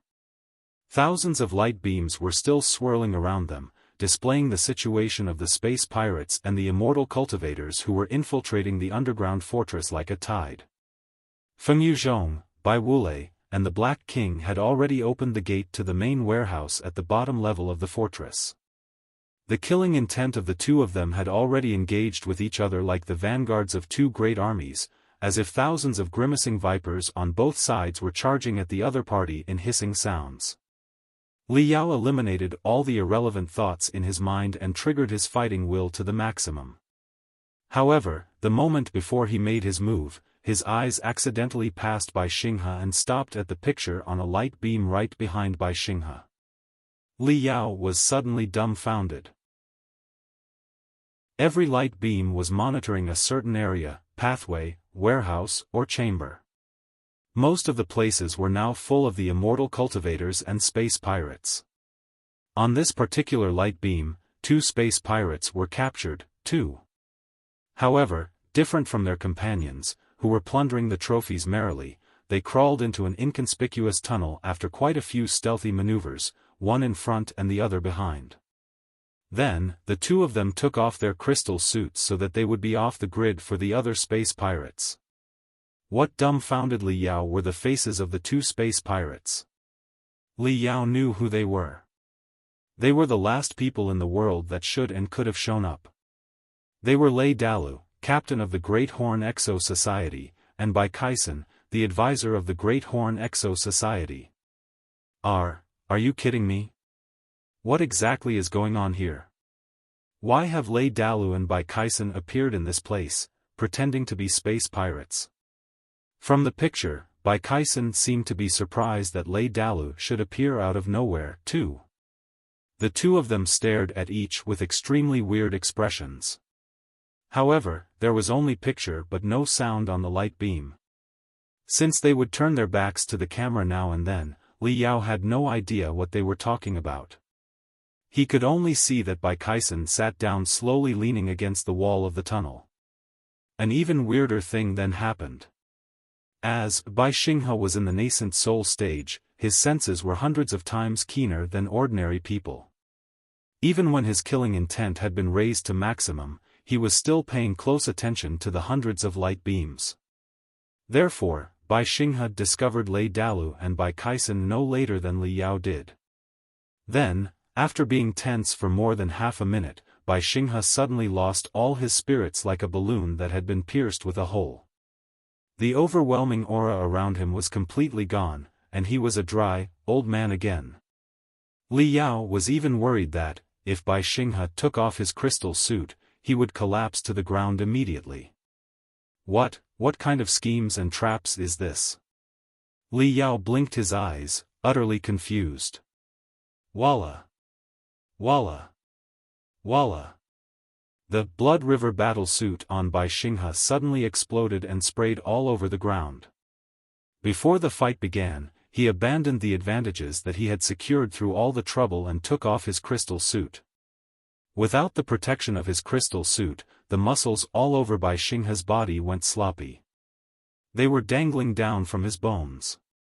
The intimidation and sharpness of the pirate potentate had disappeared, replaced by confusion and even anxiety, which Li Yao could not understand. "Bring out the Dragon King battle suit," Bai Xinghe said exhaustedly. "I'll put on it." Huh? Li Yao was baffled. He vaguely realized that Bai Xinghe's uncanny behavior must have something to do with the abrupt appearance of Lei Dalu and Bai Kaisen. It couldn't be a trap. Their arrival was not within Bai Xinghe's expectations and had completely disrupted Bai Xinghe's neatly made scheme. Li Yao suddenly thought of something. He asked, "You said that I did you a favor by saving somebody else at the risk of my own life." "I did indeed risk myself by saving the Great Horn Exo Society at the periphery of the Iron Plateau Space Zone. Is either Lei Dalu or Bai Kaisen related to you?" Bai Xinghe was silent. The hands of the pirate potentate, an expert in the nascent soul stage, were shaking. Li Yao raised his voice. "Boss Bai, what is going on exactly? You should tell me the whole truth now. If you really wish for a sincere cooperation between us, you should at least tell me your reasons and your plans." Bai Xinghe's eyes suddenly turned dirty. There was resignation to the old proverb, "Man proposes but heaven disposes one," all over his face. He replied in an extremely coarse voice, "All right. There's not much time left for us. I'll tell you everything. However, promise me that you will help me rescue them when you know everything. I'm begging you, Li Yao." In an inconspicuous tunnel deep below the underground fortress, the captain and the advisor of the Great Horn Exo Society were confronting each other in silence and in darkness. Bai Kaisen was already living in depression every day in the first place. Right now, his face was so gloomy that it was as if it would rain at any moment. He said coldly, "You shouldn't have come here." Lei Dalu picked his ears and flicked his earwax to the tunnel casually. Then he said, "Should or shouldn't, I'm already here." Bai Kaisen gnashed his teeth. "What are you doing here?" Lei Dalu opened his hands and said, "A month ago, Mr. Advisor of the Great Horn Exo Society, my best bro, left me an odd letter casually, claiming that he would like to quit the Great Horn Exo Society. Then he went missing mysteriously, never to be seen again. Of course, I tried my best to track him down and see if I could persuade him to come back. But I did not know that I would find a great secret. As it turned out, he was dissatisfied about the life in the Great Horn Exo Society because it was too boring and unrewarding, and he decided to start a new career that had quite promising prospects named Space Pirate. Tisk, TSK, TSK. There are indeed a lot of treasures in the underground fortress. I was told that the main warehouse on the bottom level has mountains of gold and silver. I felt so tempted that I was thinking of joining the enemy's side when I had the opportunity. The phrase, space pirate, seemed to stimulate Bai Kaisen's nerves. He suddenly burst into fury and blurted out, "I am not a space pirate." His words echoed inside the tunnel. Lei Dalu grinned and stared at him in silence. Bai Kaisen seemed to have lost all his strength. He sat down slowly, leaning against the corner, while he said sadly, "You shouldn't have come. It's dangerous here. Very dangerous. You might get killed at any moment." "Okay." Lei Dalu scratched his nose and said, "Then, at least tell me what I'm going to be killed for." Bai Kaisen was silent for a long time. His eyes suddenly turned hollow, and his voice seemed to be coming from a deep cave. He finally resolved himself to tell the whole story. A long time ago, there was a young man whose parents were both cultivators. As far as he could remember, he had been living with his mother. His mother was a gentle and smart woman. Although she was busy at work, she never forgot to teach him the strictest principles of the cultivators. He had heard a lot of stories where cultivators helped the weak, punished the evil, and protected the ordinary people from his mother since he was a little kid. He secretly swore that he would become a cultivator in his mother's story somebody. His father was always out and rarely went back home. Even when he was at home, he was always serious and seldom asked about him. But his parents loved each other very much. In the rare days when his father was at home, they would spend a lot of time together talking and laughing. It was quite warm. Many families were like this one. The young man did not think too much of it in the beginning. However, as the young man grew older, he discovered that his living environment was kind of weird. The young man and his mother lived in an underground chamber. Although there were all kinds of facilities, including the virtualization magical equipment that could simulate sunlight and natural environment, the young man hardly ever got in touch with other people. Other than his mother, his only playmates were the silly beast puppets. When he was old enough to surf the Nexus, his mother allowed him to. But it was clear that all the information had been filtered multiple times, as if she was scared that the young man might find out something. I forgot to mention that the young man's mother was a very awesome expert in crystal processors. What she had been busy doing was attempting to crack a batch of ancient crystal processors. The young man grew older and more suspicious every day. He felt that he had been living in a carefully constructed greenhouse. Finally, one day, when his mother was busy, the young man ran away from home and saw the real world that he was living in for the first time. What a scary world it was. Dead bodies were everywhere in the stinky gutters. All the people on the street were like animals in human skin. Crazy devils were dancing in the soul-stirring neon lights. The young man was even fooled and almost sold as a slave. Thankfully, his father's subordinates came in time. His father's subordinates started a merciless slaughter immediately. Not only did they kill those who tricked the young man, they also slew many irrelevant, innocent people in the cruelest methods. The scene awed the young man profoundly. The young man finally learned that the world he had been living on was Spider Den, the most terrifying place in the entire Flying Star sector. His father was not one of the cultivators from his mother's stories at all, but a ruthless space pirate. What was even more horrifying was that the love between his father and his mother was perhaps faked. It was possible that his mother did not live with his father at her will at all. His mother had been captured during a hunting job of the space pirates. Because of her fierce resistance, his father could have executed her without any hesitation. However, his father earlier found a batch of ancient crystal processors that he could not crack himself. Therefore, after learning that his mother was an expert in crystal processors, his father spared his mother's life. Moreover, even his own birth was likely based on an extremely cruel reason. His father wanted his mother to stay in the underground willingly to help him crack the crystal processors. His father also feared that she might do tricks to the crystal processors in secret. Therefore, his father raped her in the most sordid ways, until he was born in the end. He was born to be a tool that his father could use to threaten his mother. The young man finally discovered that everything in his life was a lie. He finally understood the origin of his name. The young man was named Bai Wulei too.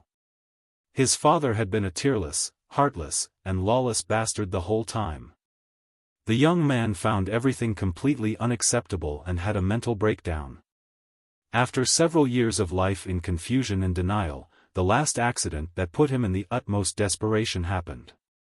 Soon after the super crystal processors were successfully cracked, Bai Wulei's mother died. All the evidence suggested that it was his father who killed her. That was quite reasonable. The super crystal processors had been cracked. His mother was no longer of any value, but she was a threat who could potentially leak the secrets of the underground world. Therefore, it was only natural that his father shut his mother's mouth once and for all. After all, his father was a man without feelings. What kind of things could he not do? This chapter is updated by his mother's death was the straw that broke the camel's back. He went mad and planned to kill his father no matter what. Obviously, his assassination failed. Also, his father was inhuman enough as to beat him to death brutally and even threw his body into the random stinky gutters of Capital Nest. However, it was not Bai Wulei's doom yet. 3 days later, he woke up in the gutter and survived stubbornly. In the years that followed, Bai Wulei lived in the darkness of the bottom level of Capital Nest and was constantly polished by the cruel rules of Spider Denver. While his capability soared, his talents were awakened, and his brain developed an extremely high computational ability, and he could keep calm at any time. By accident, he joined a pirate gang. Bai Wulei did not mean to become a space pirate. Never for one moment had he forgotten his mother's teachings. Also, he hated all the space pirates and was desperate to seek revenge from his father. He was merely taking the opportunity to leave Spider Denver. He made it. The pirate gang he joined was engaged with an enemy in space and battered before they started their hunting job. Bai Wulei found a chance to steal an escape capsule and left the pirate gang. He was saved by a fleet of carriers in the end. From then on, Bai Wulei used a different name and buried his past deeply. He traveled in the universe and worked in multiple organizations and exo-societies, until he met the Great Horn Exo-Society and a wounded, sloppy man one day. The two of them both loathed the space pirates. So, they became best friends and teamed up to slay the space pirates. Bai Kaisen was silent for a long time when he got to this part. In the end, he took a long breath and bit his pale lips hard, before he gnashed his teeth, his voice shivering. However, no matter how many space pirates he killed, Bai Wulei never had enough capability to challenge his father, because his father was Bai Xinghe, the pirate potentate. Bai Kaisen finished his story and looked at Lei Dalu, his eyes red. Lei Dalu scratched his hair hard, his dandruff flying crazily like snowflakes. Pondering for a long time, Lei Dalu rubbed his cheek as if he had a toothache, before he said, "Old Bai, think on the bright side. Nobody gets to choose their parents. Besides, it might not be as bad as you think, not as bad as I think." Bai Kaisen finally burst into fury. Tears all over his face, he roared, "Bai Xinghe is my father. Tell me, how can it be any worse?" Lei Dalu blinked slowly and then replied delightedly, "For example, Bai Xinghe being your father is better than Fengyu Zhong being your father, isn't it?" Bai Kaisen was dumbfounded. His facial expression suggested that he was going to either spit right in his best friend's face or lunge forward and bite him hard. Lei Dala chuckled and said, "If so, why did you sneak into Spider Den? Right now, Bai Xinghe is at total war with the Temple of Immortals. He is definitely no match for the immortal cultivators. Since you hate his guts, isn't his death what you desire most?" Bai Kaisen's countenance suddenly changed. Intense confusion appeared on his face, as he mumbled, because when Bai Wuxin grew older and even cracked one of the jade chips left by his mother, he found that there were a lot of suspicious points about the whole event. Everything he believed in was probably false. Lei Dala frowned. A jade chip? It was a jade chip in the shape of a pendant, the only belonging that his mother left him, Bai Kaisen said. Before, Bai Wuxin always regarded it as a normal charm. But when he grew up and advanced into the building foundation stage, he sensed the telepathic thought stored deep inside the jade chip. It was not until 10 years later that he cracked the barrier on the pendant and found out the information inside the jade chip.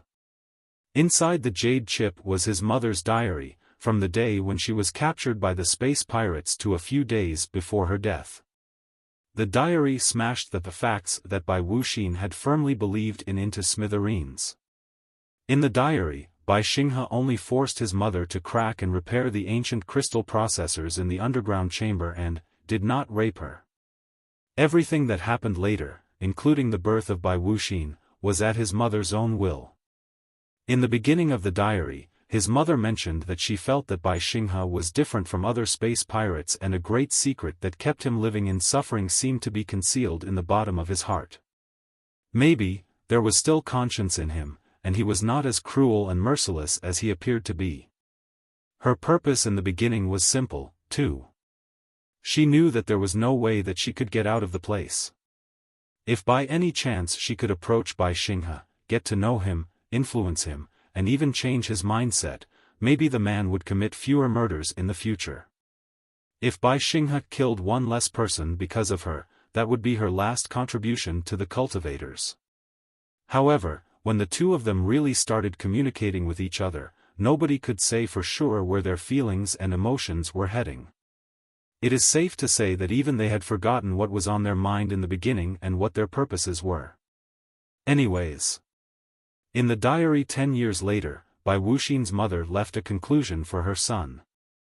She told her son that, when her son grew up, learned the whole thing, and viewed the relationship between his parents in retrospect, he might find it unacceptable, appalling, or even ugly and disgusting. But no matter what he thought, she did not regret it. For all those years, she had never regretted staying with Bai Xinghe. Bai Kaisen had tears all over his face again. He sobbed for a long time before he continued his story. His mother's diary raised a tsunami in Bai Wuxin's head. His mother was an expert in crystal processors, possessing immense computational ability. Although women tend to be silly when they are in love, Bai Wuxin did not believe that his mother hadn't calmed herself down after so many years. Since his mother stated that she never regretted it, there must have been true love between Bai Xinghe and her. Then, regarding his mother's abrupt death. At this moment, Bai Wuxin, as a grown-up now, reviewed everything that happened years ago and found a lot of uncanny points. Firstly, Bai Wuxin was only a teenager when his mother was killed. With Bai Xinghe's cunningness, if he were the real murderer, how could he have left so much evidence that even his son could discover? Secondly, with Bai Xinghe's cultivation, it was impossible that he beat his son to death accidentally. If he wanted his son dead, how could he have let him survive in the end? Thirdly, Bai Wuxin had been living in an underground greenhouse before the accident and barely experienced any difficulties in daily life. He was not a battle-type cultivator either. Yet, he lived safe and sound for years in Capital Nest, where the death rate was astonishingly high. Whatever dangers he was in, he could always resolve them in ways that he could not even tell himself. In the end, not only was he alive, he also learned a lot of new stuff, and his capability soared. He even possessed basic combat skills. Fourthly, it was quite uncanny that the pirate gang was defeated by its enemy when he left Spider Den and he managed to steal an escape capsule in the chaos to run away. If all these things were lucky coincidences, then Bai Wuxin must have saved the world in his previous life. Lei Dalu listened attentively and suddenly commented, "Therefore, you suspected that there was the other side of the story. For example, Bai Xinghe captured an expert in crystal processors during a hunting job. He happened to have a batch of ancient crystal processors that he was desperate to decrypt. Therefore, he spared the expert's life. Maybe in the beginning, he was merely exploiting the expert's value. But a secret chamber, a lonely man, a lonely woman. Who can say for sure what chemical reactions happened between them? In the end, the two of them formed a small family deep underground. It was perhaps the only safe house for a great bandit such as Bai Xinghe who lived in storms of blood all the time. More than 10 years later, their child gradually grew up.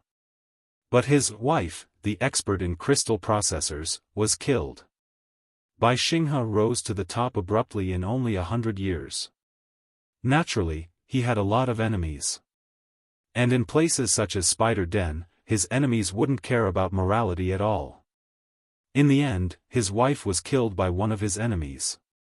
Besides his grief, Bai Xinghe was shocked to another terrifying reality. His son would never be safe if his son was kept on Spider Den. Since his enemies could kill his wife, they could of course kill his son. Therefore, he had to find a way to send his son away from Spider Den. In a trance, Bai Kaisen mumbled, "There are many space pirates on Spider Den who send their family to the outside world. Why did he resort to such an extreme approach?" Lei Dalu's lightheartedness was entirely gone. His eyes were as cold and clean as the water in a brook while he said, "There's no reason you could not think of something that even I could think of. It's just that you don't want to admit it." Bai Xinghe was the pirate potentate, the man in the spotlight all the time. Even if he sent his son to the outside world, it was likely that his enemies could find his son again. Therefore, he simply took the opportunity and made a scheme. He pretended that he had lost his mind and beat his son to death. It was even possible that the evidence that associated him with his wife's death was likely to be handed over to his son in a certain way by him intentionally for the purpose of infuriating his son. In such a way, his son would definitely cross the line without caring about anything else. He would have a perfect reason to eliminate his son. After that, all the space pirates would know that he killed his own son. His enemies naturally wouldn't consider his son a target any longer. However, it was only the secondary purpose. More importantly, he hoped that the relationships between his son and Spider Den, the space pirates, and himself, the most infamous bandit alive, could be severed once and for all. All the connections should be wiped out. Maybe, his wife's death taught him a good lesson. He did not wish for his son to embark on the road of space pirates like him. He hoped that his son could be a man who walked in daylight, a good man who had nothing to do with space pirates and even loathed them, and a cultivator, a real cultivator from his wife's stories. Bai Kaisen finally collapsed. He covered his face and shook his head hard, before he murmured, "I don't know. I don't know. I don't know." Lei Dalu sighed and said, "You've come to Spider Den for an answer, haven't you?" Covering his face, Bai Kaisen said through the gaps between his fingers, "In fact, I should have come earlier. I noticed several suspicious points a long time ago and vaguely guessed the answers. But I didn't dare. I did not have the courage. I was scared that my guess was wrong and that Bai Xinghe was really an inhuman animal who killed his own wife and son. I was even scared that everything had been faked by him. He did not kill his own wife.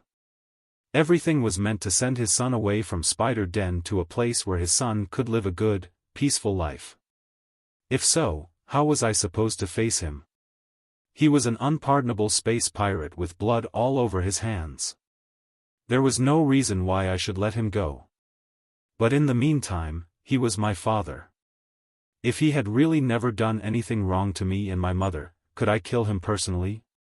Therefore, I've been hesitating and debating with myself all these years. I couldn't make up my mind. So, I simply buried the whole thing deep down in my heart.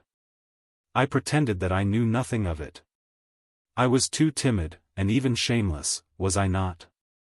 Lei Dalu plucked his beard hard but gave no reply, so Bai Kaisen continued, when the Temple of Immortals rose and the immortal cultivators showed up, I stopped thinking about confronting him, because everybody thought that the space pirates and the immortal cultivators were the same thing. I thought that Bai Xinghe was an immortal cultivator, too. In the debut of the immortal cultivators, the Great Horn Exo Society was their target. They meant to destroy all of us. If Bai Xinghe did send me out of Spider Den intentionally years ago, he must have known that the advisor of the Great Horn Exo Society was his son, Bai Wuxin. But the immortal cultivators started the battle anyway. It was evident enough that, whether I knew the answer or not, he did not care about me. My life and death did not mean a damn thing to him. After I figured it out, I was no longer in a dilemma. I felt less sad when I did not have any expectation. It was not until the news that Bai Xinghe and the Temple of Immortals were on bad terms and would go to war came over that I realized that the space pirates and the immortal cultivators might not necessarily be the same thing. Old Lei, you were right. The odds of Bai Xinghe's success in the war against the Temple of Immortals are slim. If he is killed, I won't know the answer for the rest of my life. That was why I decided to sneak into Spider Den without thinking about anything else. I want to ask him face to face whether or not my mother was killed by him and I was delivered out of Spider Den on purpose. Lei Dalu uprooted a gray hair suddenly. His eyes were clearer than ever before as he grinned. Old Bai, you are not telling the whole truth. In fact, the answer has already been obvious since the moment Bai Xinghe started a total war against the Temple of Immortals. There is no need to ask. You left the Great Horn Exo Society and snuck into Spider Den because, you want to save your father, don't you? Bai Kaisen was speechless. He was dazed for a long time, before he lowered his head deeply and said, with the crimes that Bai Xinghe committed, he should be punished, after a trial of justice by the cultivators and the victims, instead of being killed by the immortal cultivators. Lei Dalu patted his good friend's shoulder and said, all right. I totally got you, buddy, but why are you so sure that Bai Xinghe fled to the underground fortress after he was heavily wounded? And where can we find him? I lived in the depths of the underground fortress from the day I was born, Bai Kaisen said. This is my home. Of course, I knew a lot of secret tunnels. In the diary that my mother left, some of the information about the underground fortress was recorded, too, including the locations of Bai Xinghe's secret bases.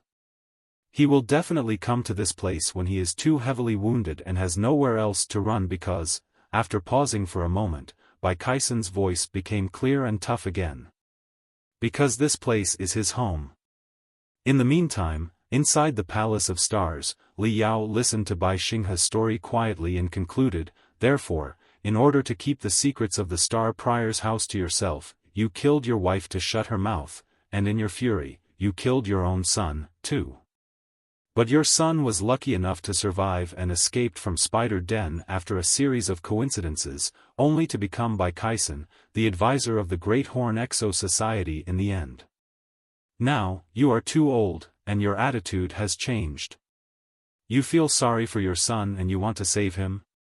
Boss Bai, do you believe such a flawed story yourself? Bai Xinghe was rendered speechless. When you mentioned that you killed your wife, you looked to the top right corner, and your pupils expanded slightly. These are both signs of lying, Li Yao said. It is not strange that you were lying. In fact, I wonder if you have ever spoken truth. But when you were lying before, even the tiniest muscle on your face wouldn't twitch. I was never able to notice anything abnormal. Based on that, I think it's safe to say that even killing your wife in your imagination was insufferable for you. Your wife must not have been killed by you. Your enemies, or somebody else, did it, right? Now, I finally understand why you waged a war at the immortal cultivators without caring about the cost. 2 years ago, in the first battle of the cultivators, they targeted the Great Horn Exo Society and meant to kill your son. If I hadn't shown up in time, there was a good chance that Bai would have become dust in the universe. You paid such a high price to help your son out of Spider Den far away from space pirates so that he could live a good, peaceful life, even at the cost of your son hating you for the rest of his life. It was clear that you loved your son profoundly. The immortal cultivators, on the other hand, chose your son as their target and almost killed him. Naturally, you burst into fury and were determined to destroy the Temple of the Immortals without caring about the consequences even at the cost of your own life. Ruthlessness beamed out of Bai Xinghe's eyes, as he said coarsely, "You talk too much. I have confessed everything now. Will you help me or not?" When "not" came out of his mouth, the floor 10 square meters around Bai Xinghe's feet turned into ruins completely. It was pressed down more than half a meter by his spiritual energy. For a moment, dust filled the palace. "I will. Of course, I will." Li Yao replied unhesitatingly. Both Lei Dalu and Bai were his friends. When he was trapped on Iron Plateau, the Great Horn Exo Society, knowing that the planet was a forbidden area for cultivators, had still marched to Iron Plateau at great risk in order to save him. Right now, their life was endangered. How could Li Yao stand by and watch? However, Li Yao found something confusing. He asked, "Boss Bai, I've been in touch with Bai for a while. His strategies and computational ability are as good as yours. Although he is not a battle-type cultivator, he certainly has the capability to protect himself after all these years of struggle. Besides, right now, he is with Lei Dalu, who is a cultivator in the core formation stage. Over the past year, the Great Horn Exo Society has been a close partner of the Glorious Sunlight Group. We have produced a batch of powerful crystal suits for their use. They should be both carrying the crystal suits and other magical equipment with them. Their identity hasn't been seen through by the immortal cultivators yet. They shouldn't be in too much danger right now. Why are you in such a rush?" Bai Xinghe smiled bitterly. "It is not the immortal cultivators that I'm scared of, but the traps in the fortress, which are already activated." "What?" Li Yao was bewildered. "Is it possible? Like you said, the traps from 10,000 years ago should have been damaged already. You couldn't have installed new traps. What's there to be activated?" Bai Xinghe hesitated for a moment. Glancing at his son on the light beam, he made up his mind and said, "The traps deployed by Xinghe." Li Yao was dazed. The supreme space pirate, Xinghe, who defeated the coalition fleet of the cultivators and established 10 sword rules 500 years ago? Li Yao suddenly thought through many things. It was said that Xinghe was the first space pirate to enter the core area of the underground fortress. Also, according to Bai Xinghe, Xinghe was the first to discover the Star Prior's house. He had activated the defense rune array on Spider Den with the super crystal processors, which caused a major problem for the incoming coalition fleet of cultivators and eventually forced them to retreat. Rumor on Spider Den had it that Bai Xinghe was the successor of Xinghe's knowledge. If it was Xinghe, it was quite possible that large-scale traps could have been established underground. The title of Supreme Space Pirate did not come from nothing. When the coalition fleet of the cultivators had just been defeated, Xinghe's power reached the peak on Spider Denver. He took the opportunity to perform purges on Spider Den by eliminating the dissidents and driving away the disobedient. All the while, he collected tremendous resources and wealth. At that time, Xinghe's prestige on Spider Den was 10 times higher than Bai Xinghe's today. It was also told in some tales that Xinghe reached the peak of the nascent soul stage only several decades after defeating the coalition fleet of the cultivators. He was the well-deserved best expert of the Flying Star sector at that time. Yan Xingjian had enough manpower and resources to fully modify the underground fortress and deploy multiple traps, before executing all the workers and sealing the news when all the jobs were done. However, Li Yao frowned. Why was Yan Xingjian setting up traps down here? Because he established a secret training room in the deepest part of the underground fortress, Bai Xinghe explained. Li Yao was baffled.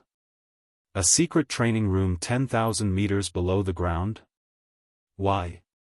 Because he was planning to break into the divinity transformation state, something nobody had ever done in the 5,000 years after the apocalypse. A divinity transformation cultivator. Li Yao gasped. He quickly thought through the whole thing and shouted excitedly, I got it. Since Yan Xingjian was the first to discover the Star Prior's house, naturally, he learned the truth of the apocalypses through the legacy of Lu the Prior. It was clear to him that he might be struck by an apocalypse when he broke into the divinity transformation stage from the nascent soul stage. But the apocalypses all required a process of perception and activation. That was why he built a secret training room 10,000 meters below the surface. He was going to hide here while he attempted to break through to the divinity transformation stage. Such a plan had two merits. Firstly, blocked by the rock stratums as thick as 10,000 meters, the spiritual energy he released when he was breaking the threshold of the divinity transformation state might have escaped the attention of the minor apocalypses that were floating in the universe. In such a way, the minor apocalypses that were meant to exterminate the experts would not be activated.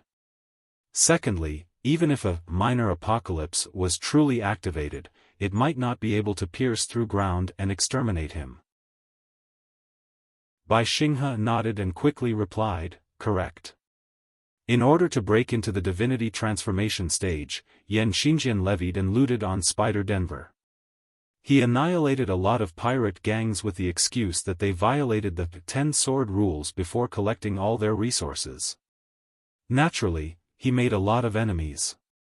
There were even more who behaved nicely and obediently but were in fact merely scared of the tremendous soldiers under his control. It was not a small task to break into the divinity transformation stage from the nascent soul stage. 3 to 5 years were already rarely seen. During the breakthrough, the cultivator needs to be totally focused. They have absolutely no time or energy to care about other affairs. If Yan Xingjian did not show up on the ground for several years, his power would definitely be assumed, and the reign of iron and blood built by him would collapse. When other space pirates learned that he was hiding below the ground doing his training, they would definitely do anything they could to sabotage his endeavor to enter the divinity transformation stage. During the period when a nascent soul stage cultivator broke into the divinity transformation stage, it was like a caterpillar in a cocoon waiting to become a butterfly.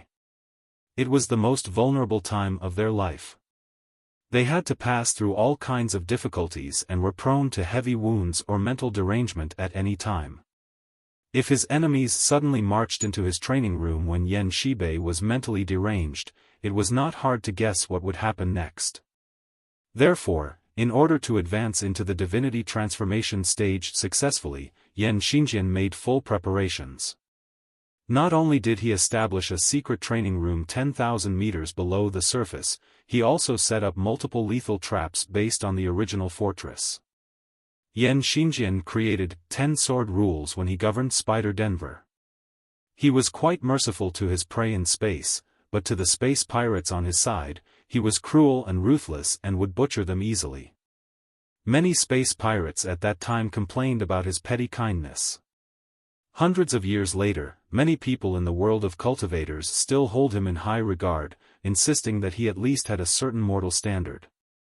But they did not know that Yan Xingjian was so tough on the space pirates and performed purges every once in a while, partly in order to accumulate wealth and resources quickly, which were necessary for his breakthrough into the divinity transformation stage, and partly, as well as more importantly, to execute all the insiders with the purges as the disguise.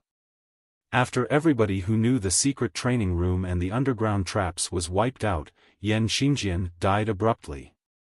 But in reality, he secluded himself underground for the breakthrough into the divinity transformation stage. Li Yao was hooked and couldn't help but ask, if so, the anecdote should be a top secret. How do you know it? Bai Xinghe smiled and said, I found some of Yan Xingjian's notes from the super crystal processors of the Star Prior's house. He set the notes to be automatically unlocked and readable 300 years after he entered the secret training room. If somebody entered the Star Prior's house and activated the super crystal processors within 300 years, not only would they have no access to the notes, all the traps in the underground fortress would be triggered immediately and destroy everything. Li Yao thought through the whole thing very quickly. Whether the breakthrough to the divinity transformation stage succeeded or failed, the answer would be revealed within 100 years. If Yan Xingjian successfully advanced into the divinity transformation stage, he should have ended his seclusion in several decades.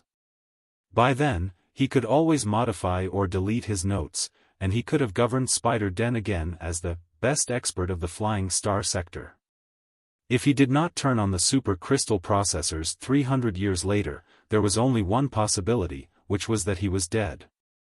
The breakthrough from the nascent soul stage to the divinity transformation stage was a risky process. Even without the influence of the apocalypses, the success rate was no higher than 10%. Yan Xingjian probably left those notes in order to leave his legacy for the latecomers. Many high-level cultivators would do similar things for total strangers when they were striving to enter a higher level. The notes that I received marked the secret training room and the locations of the traps in great detail, Bai Xinghe said. It also recorded part of Yan Xingjian's secret arts and techniques. However, according to the notes, most of Yan Xingjian's magical equipment and techniques were stored in his secret training room. He hoped that those who were fortunate enough to read the notes could open his secret training room and become his real successor. Li Yao suddenly beamed with joy. So, you are indeed Yan Xingjian's successor. Bai Xinghe sneered and shook his head. No, I am not. I did not open Yan Xingjian's secret training room. Li Yao was dumbfounded. The secret training room of a cultivator in the peak of the nascent soul stage equal to his treasury. There must have been immeasurable benefits hidden inside. Yet, Bai Xinghe, the space pirate who made his living from others' fortunes, chose not to open it? Why? Bai Xinghe replied coldly, because I didn't believe in Yan Xingjian. When I was young, I once considered the Supreme Space Pirate as my role model and went through a lot of trouble to collect information about him. After cross-checking the files and the notes he left, I felt more and more alarmed as I studied deeper. On the surface, all the files stated that Yan Xingjian ran away from Heavenly Saint City and ended up on Spider Den because his wife cheated on him. The man burst into a fury and slew countless people. However, as I studied the files carefully, I found anomalies and came to a different conclusion. Yan Xingjian's wife might have cheated on him, or she might not have. It doesn't matter. What mattered was that Yan Xingjian was likely to have received a map, or at least the scraps of a map, of the underground fortress of Spider Den earlier. Otherwise, how could Yan Xingjian, as an outsider, find the entrance to the core area of the underground fortress in only 1.5 years, when the local space pirates on Spider failed to find it for hundreds of years? Therefore, his wife cheating on him was probably only his excuse. In such a way, he could escape to Spider Den without raising the suspicion of the space pirates. It was even possible that the Battle of Spider Den was manipulated by him in person, too. Think about it. Yan Xingjian ran to Spider Den alone. However capable he was, would the ferocious, disobedient space pirates really listen to his command? Only when the coalition fleet of the cultivators approached could the value of him, the man who was most familiar with the starships of the cultivators, be maximized. That was why he was granted with the temporary right to command many pirate gangs on Spider Den. Yan Xingjian gradually rose to power during the protracted war. All the space pirates who objected to him or doubted him got killed in the bloody battles. After years of war, the cultivators were finally defeated and retreated without a victory, but the space pirates suffered equally heavy losses. Many pirate gangs were wasted or crippled. The best experts among space pirates were mostly killed. The one who got the most benefits was Xinghe. He turned from a desperate deserter into the supreme ruler of Spider Den. The world of cultivators and Spider Den were both tricked by him while knowing nothing of it. The man was indeed cunning and strategical. Would such a terrifying man really pass on his legacy to latecomers? Naturally, normal people may think that, since Xinghe was likely to be killed, his last words might not be harmful. It was not a strange idea that the deceased left some benefits for the latecomers so that they could pass on their will. But was Xinghe normal people? I did not dare take the risk. In my life, I was never scared of anybody, even when I was surrounded by cultivators, outnumbered 10 to 1. But after learning of Xinghe's doings, I felt goosebumps all over my body. My intuition told me to keep as far away from anything related to Xinghe as possible. Therefore, although I discovered Xinghe's secret training room, and I knew that his legacy and secret treasures were probably hidden inside, I gritted my teeth and made up my mind that I would not open it for the rest of my life. Cold sweat appeared on Li Yao's forehead as he heard the story. It was definitely true that none of the people who left their names in history and whose influence lasted to this day were easy to deal with. If Xinghe were really behind the curtain of everything, the resolution and schemes of the Supreme Space Pirate were indeed appalling. Li Yao couldn't help but recall the residence of Skeleton Dragon on Boneyard. At that time, Skeleton Dragon was also luring the new generations with secret treasures for the purpose of breaking the barriers and returning to the world. Although Xinghe was probably long dead, who could say for sure what was on the mind of the old monsters in the peak of the nascent soul stage? It was possible that the notes he had left in the super crystal processors were really bait to fool the latecomers into opening the secret training room. However, Xinghe must never have foreseen that, after hundreds of years of waiting, it was another man who was as resolute as himself named Bai Xinghe who discovered the notes, and that he could refrain from succumbing to such huge temptations. Maybe, this was a 500-year battle between the Supreme Space Pirate and the Pirate Potentate. So, you did not open Xinghe's secret training room but merely took control over the traps he made? That explains a lot.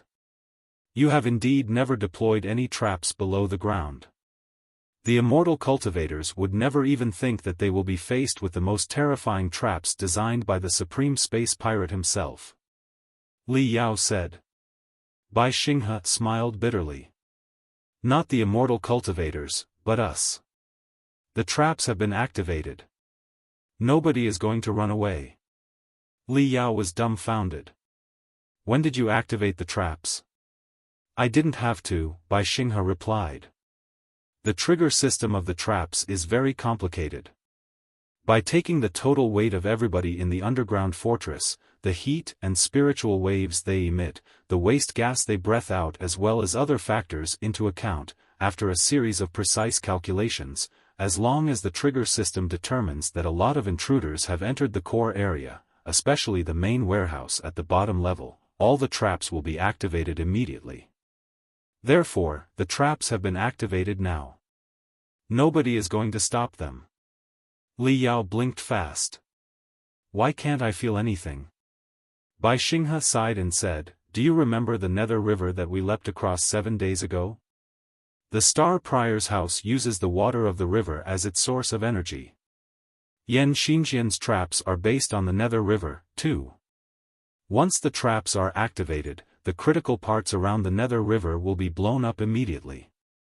The route of the Nether River will change, and the water will pour into the underground fortress and devour it. Hardly had Bai Xinghe concluded his explanation when the entire Star Prior's house started shaking slightly. Li Yao stuck his hands to the ground. Spiritual energy surged out of his palms as he sensed the surroundings carefully.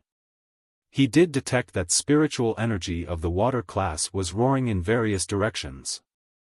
Even the steam in the air was more irked than usual.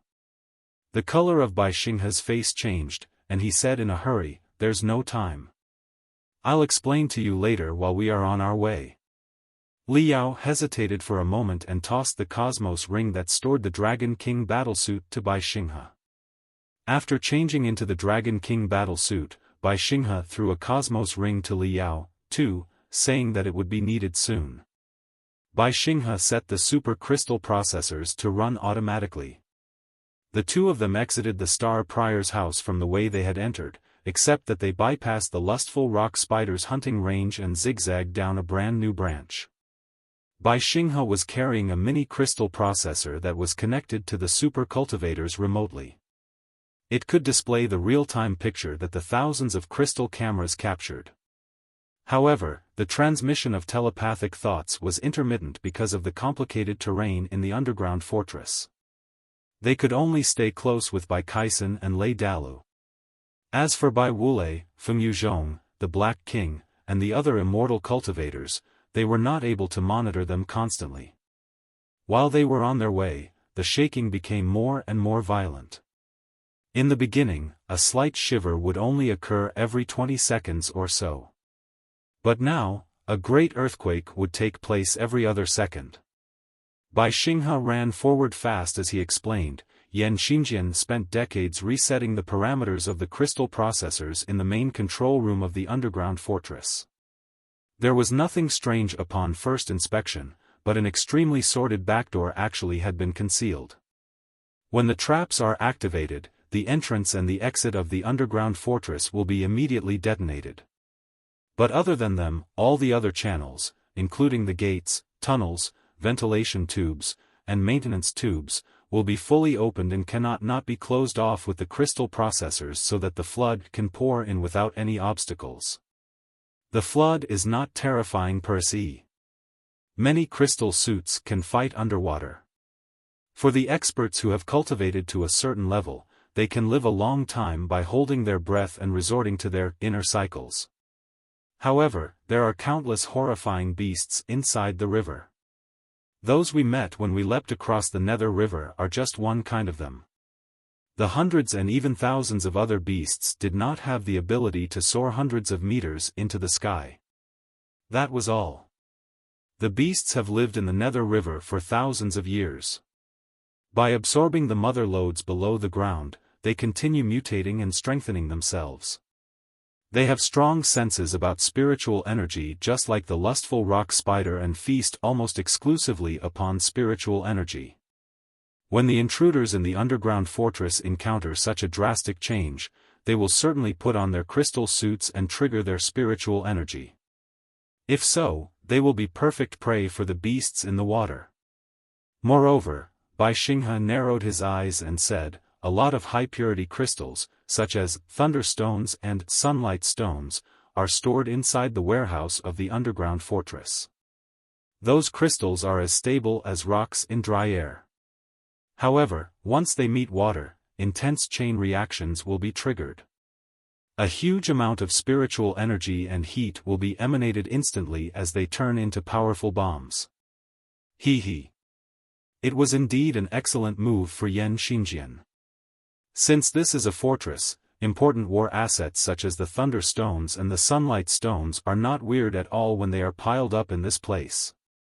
The intruders would never have dreamt that the Thunder Stones and the Sunlight Stones, which are stored in the driest, special warehouses and blocked by drying rune arrays, will be submerged by a flood.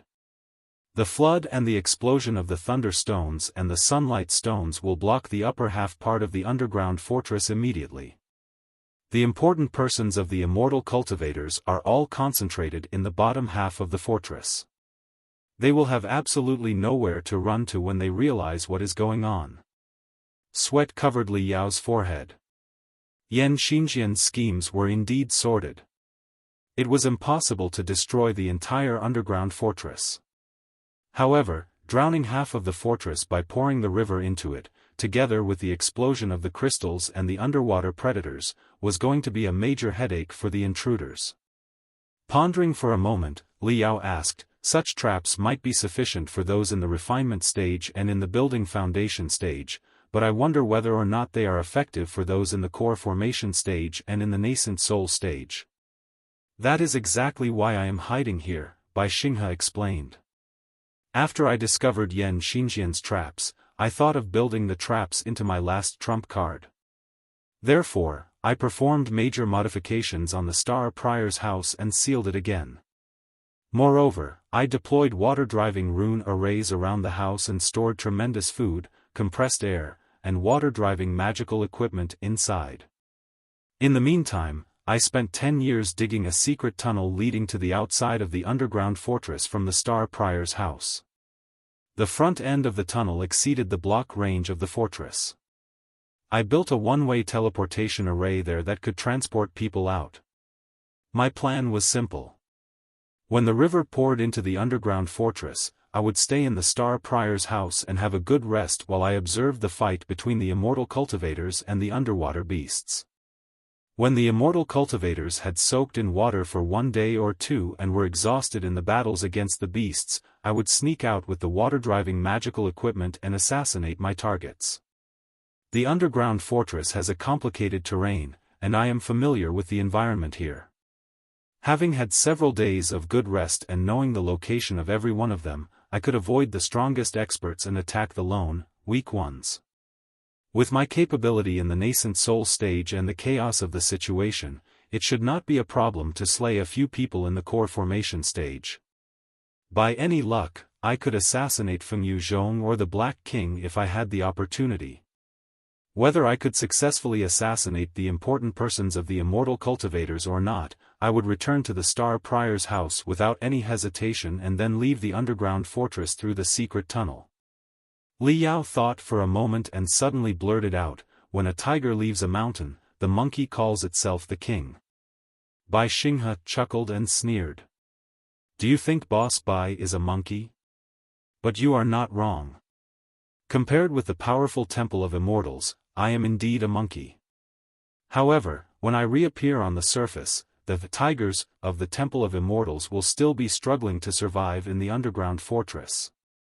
The traps might not be enough to kill the Black King, Fengyu Zhong, and Bai Wulei, but the space pirates and the immortal cultivators in the refinement stage and building foundation stage will definitely suffer heavy losses.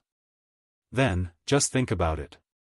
All the space pirates who distinguished themselves in the final battle between me and Fengyu Zhong and proved themselves loyal to the Temple of Immortals were permitted to enter the underground fortress. Then, what kind of person would be left on the surface? Li Yao took a long breath and replied, "All the space pirates loyal to the Temple of Immortals have come deep below the ground. Those left on the surface will either be the pirate gangs that were defeated and battered because they are loyal to you or those who were not really willing to contribute to the Temple of Immortals' cause during the last battle. The final battle between Fengyu Zhong and you was like a filter that directed all the hardcore lackeys of the Temple of Immortals underground. Those who were left on the surface are definitely not the most loyal ones even though they were lackeys, too." "Exactly," Bai Xinghe said. "That is the key of my entire plan. As the saying goes, a cake is sour when it is not divided evenly. I publicized the news that a lot of secret treasures of the Star Ocean Imperium are buried inside the underground fortress since a long time ago. Even a pig on Spider Den should be familiar with the rumors and fantasizing the wealth, not to mention the space pirates. The space pirates left on the ground are destined to not be trusted by the Temple of Immortals in the future. They can only wait and watch other pirate gangs looting trophies underground and probably swallowing them one day when those pirate gangs are strong enough. Tell me, what would those space pirates think? It is needless to say that the pirate gangs defeated and loyal to me are probably waiting for their death now. As long as there is a slim chance of survival, they will definitely try their best. Alright. That would have been the basic situation when Boss Bai, the pirate potentate, returned to the surface. The Temple of Immortals would have no leaders, and their core persons would not be able to break out of the underground fortress in a fortnight. Besides, with the flood and the explosions, and because of the blockage of the thick rock stratums, no news would be leaked out. I would be the only one who could tell them what happened below the ground. Just like that, when I showed up in front of everything and claimed that I had killed all the key persons of the Temple of Immortals in the underground fortress, preferably with the Black King's or Fengyu Zhong's head, do you think there would be anybody on Spider Den who would not obey me? Li Yao thought for a moment and cursed. He mumbled, "The king has returned." Bai Xinghe smiled and said, "Half a month would be more than enough for me to carry out a brutal counterattack. By then, even if the Black King or Fengyu Zhong could break out of the underground fortress, so what? Everything would already have changed. He. What I was going to lose was the Abyss Pirate Gang, whose loyalty was questionable, but what I was going to get was the whole of Spider Den. Isn't that a fair deal? It's a pity that you never calculated that your son would appear out of nowhere," Li Yao said. Bai Xinghe smiled bitterly. "Indeed, I didn't. What a fool. I haven't seen him for decades. Right now, I seem to be doomed for sure. Why did he come here? Is it possible that he grew suspicious about his past and wanted to know the truth before I was killed?" Li Yao recalled Bai Kaisen's eyes that were forever filled with vague sorrow and yet were as sharp as a frosted blade. He shook his head and said, "Boss Bai, you can't see the big picture because you are in the game.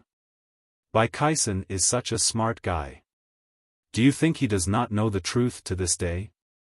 In my opinion, he figured everything out a long time ago. He did not come for an answer, he came to save you." Bai Xinghe suddenly stopped running and blurted out, "I am a battle-type cultivator in the nascent soul stage, and he is an admin-type cultivator in the building foundation stage. Do I need him to save me? What makes him think that he can save me?" "The fact that he is your son," Li Yao said. Bai Xinghe was dazed for almost 10 seconds. He suddenly burst into laughter. The aura of a nascent soul stage cultivator fully burst out and nearly knocked Li Yao over. "Yes. I should have realized it earlier.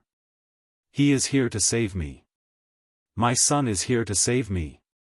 But right now, let your old man save you first."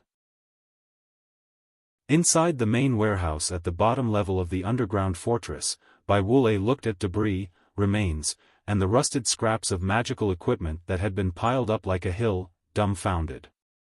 Powerful crystal suits of the Star Ocean Imperium appeared to be hanging on the 60 shelves that were dozens of meters high. However, with the slightest touch, all the crystal suits crumbled into crazily flying iron dust as if they were made of sand. Bai Wulei coughed heavily because of the stimulation of the iron dust. He coughed while he bellowed, "It's impossible. How could there be only such a pile of garbage?" The old man said that magical equipment that could equip tens of thousands of cultivators was hidden in his place. He rushed crazily inside the warehouse madly and explored the weapons and magical equipment one area after another. It was a pity that his finger seemed to be blessed with a destructive ability all of a suddenly. All the weapons and magical equipment he touched were shattered and collapsed into debris. How can this be? Bai Wulei was about to cry. He gnashed his teeth and said, "It's unreasonable." The old man already presented countless techniques and magical equipment he took from the underground fortress in order to boost morale. At that time, I asked him what about ourselves when we were offering so many secret treasures to other people. In the end, the old man burst into laughter and declared that what he had taken out was only 1/10 of all the treasures. The real good items were still below the ground. How is it possible? There must be something wrong. There must be another warehouse. There must be. Bai Wulei waved a seemingly glamorous flying sword. But after one slash, it broken into more than 10 pieces, suggesting that it was more fragile than glass. Fengyu Zhong, Master Hidden Fog, who was the previous leader of Black Spider Tower, and Dark Empyrean, who was the real Black King, all frowned and stared at the wall, deep in thought. The spacious warehouse was wreathed in a vague black mist, as if streams of demonic aura were leaking in through the wall.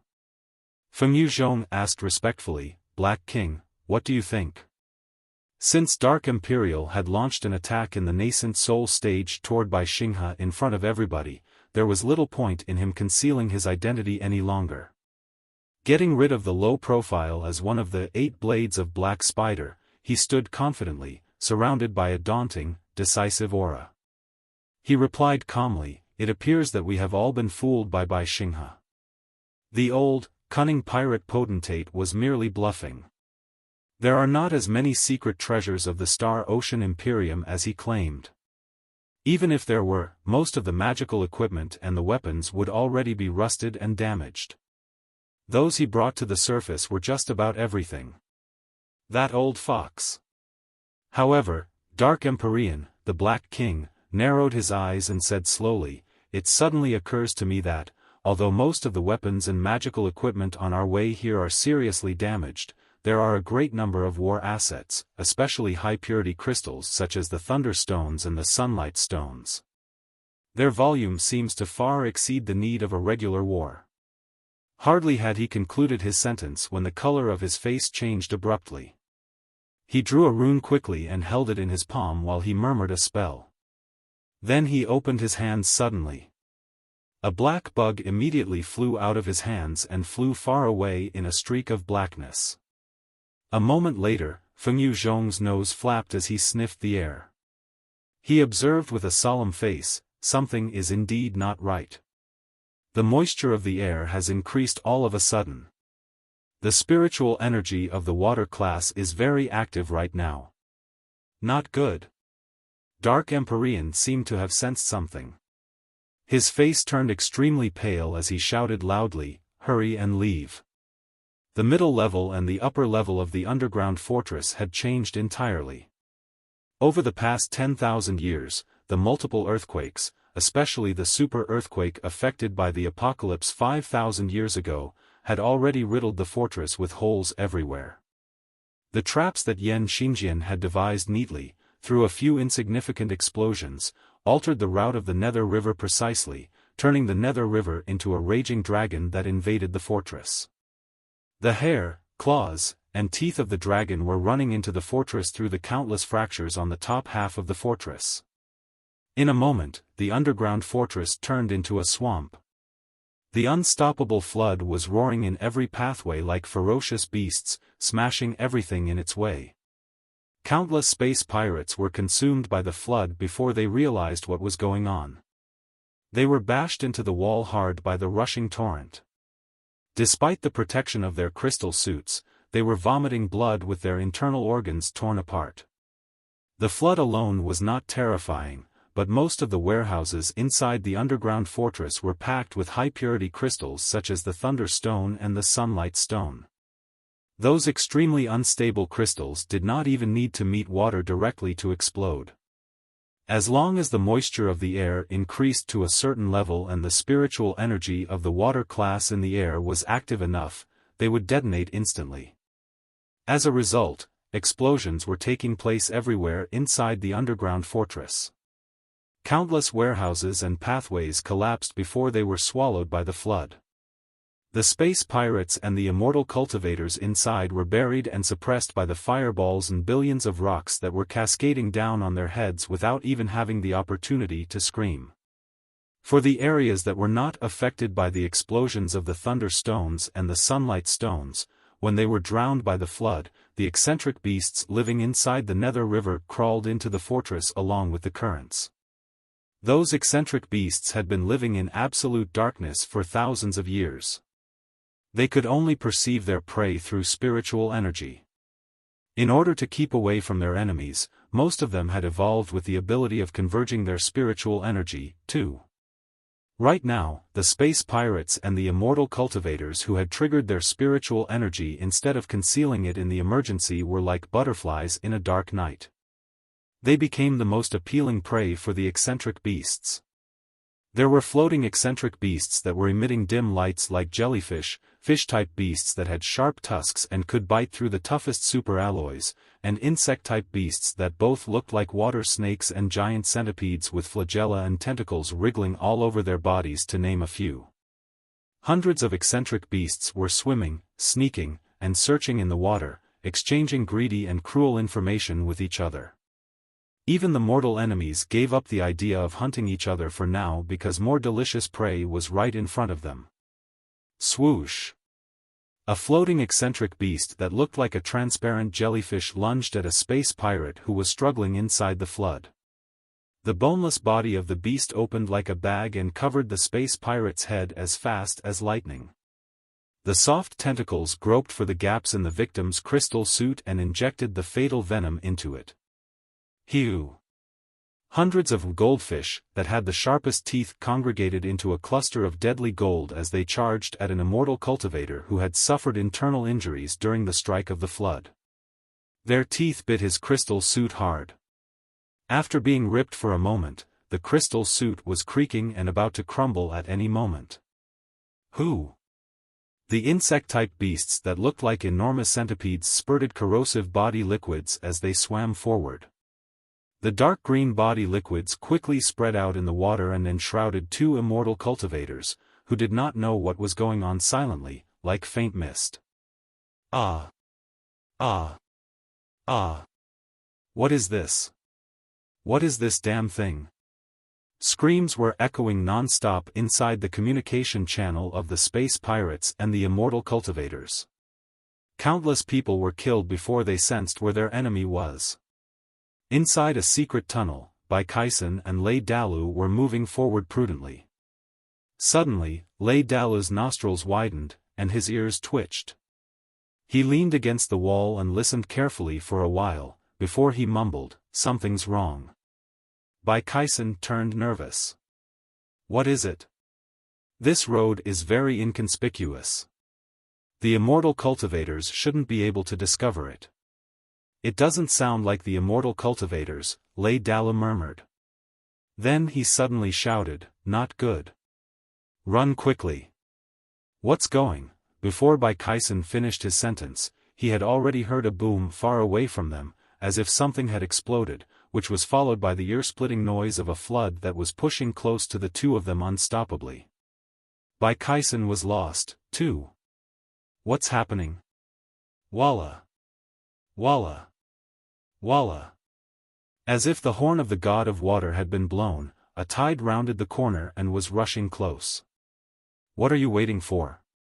Run now!" Lei Dalu snatched Bai elbow and ran as fast as he could. Li Yao and Bai Xinghe had snuck into the river. Everything they saw raised the deepest fear deep down their heart. It was a pathway that had just been savaged by the flood and the eccentric underwater beasts. Endless debris was floating in the dirty water. There was no telling whether it was originally crystal suits or the magical equipment inside the underground fortress. Occasionally, there were empty crystal suits stuck in a strange position, as if waving at the bottom of the pathway. When Li Yao drew close and observed, he often discovered that there were only skeletons inside the crystal suits, if there was anything at all. They were the space pirates and the immortal cultivators who had been attacked by the eccentric beasts. Not even their bodies remained. Li Yao and Bai Xinghe were both aware of the toughness of the underwater beasts. They both switched their crystal suits to stealth mode and tried to reduce the spiritual energy being emitted as much as possible, while they continued forward in the water purely with the strength of their muscles and bones. Right now, a huge bunch of space pirates and immortal cultivators had triggered their spiritual energy to the maximum due to anxiety. They were more eye-catching prey than the two of them. Therefore, it did not matter very much even if some of their spiritual energy leaked out. They had been engaged with a lot of eccentric beasts on their way, too. If the shoal was not large enough, they would eliminate the beasts as quickly as possible. When it was too large, they would simply turn off the last bit of their spiritual energy output and pretend to be too cold, iron shells. Since the eccentric beasts had been living below the dark underground for generations, most of their optical organs had retrograded, and they could only perceive their surroundings with spiritual energy. Li Yao and Bai Xinghe did not run into any trouble when they passed the blind predators. However, the ugly appearance of the beasts caused goosebumps all over Li Yao's body. The two of them are running toward the core area of the underground fortress. While there were no eccentric beasts nearby, Bai Xinghe triggered the light beam again and watched. There was worry in his voice as he said, "Not good. According to their current route, it is likely that they will run into the main force of the immortal cultivators. We have to save them before they meet the main force of the immortal cultivators and bring them back to the Star Prior's house before we all run away from here together." Right now, the lethal flood was gradually invading the middle level and the bottom level of the underground fortress from the top level of it. Many space pirates and immortal cultivators had noticed the incoming flood and sealed the entrances and exits of the rooms by force, but the blockage was not waterproof.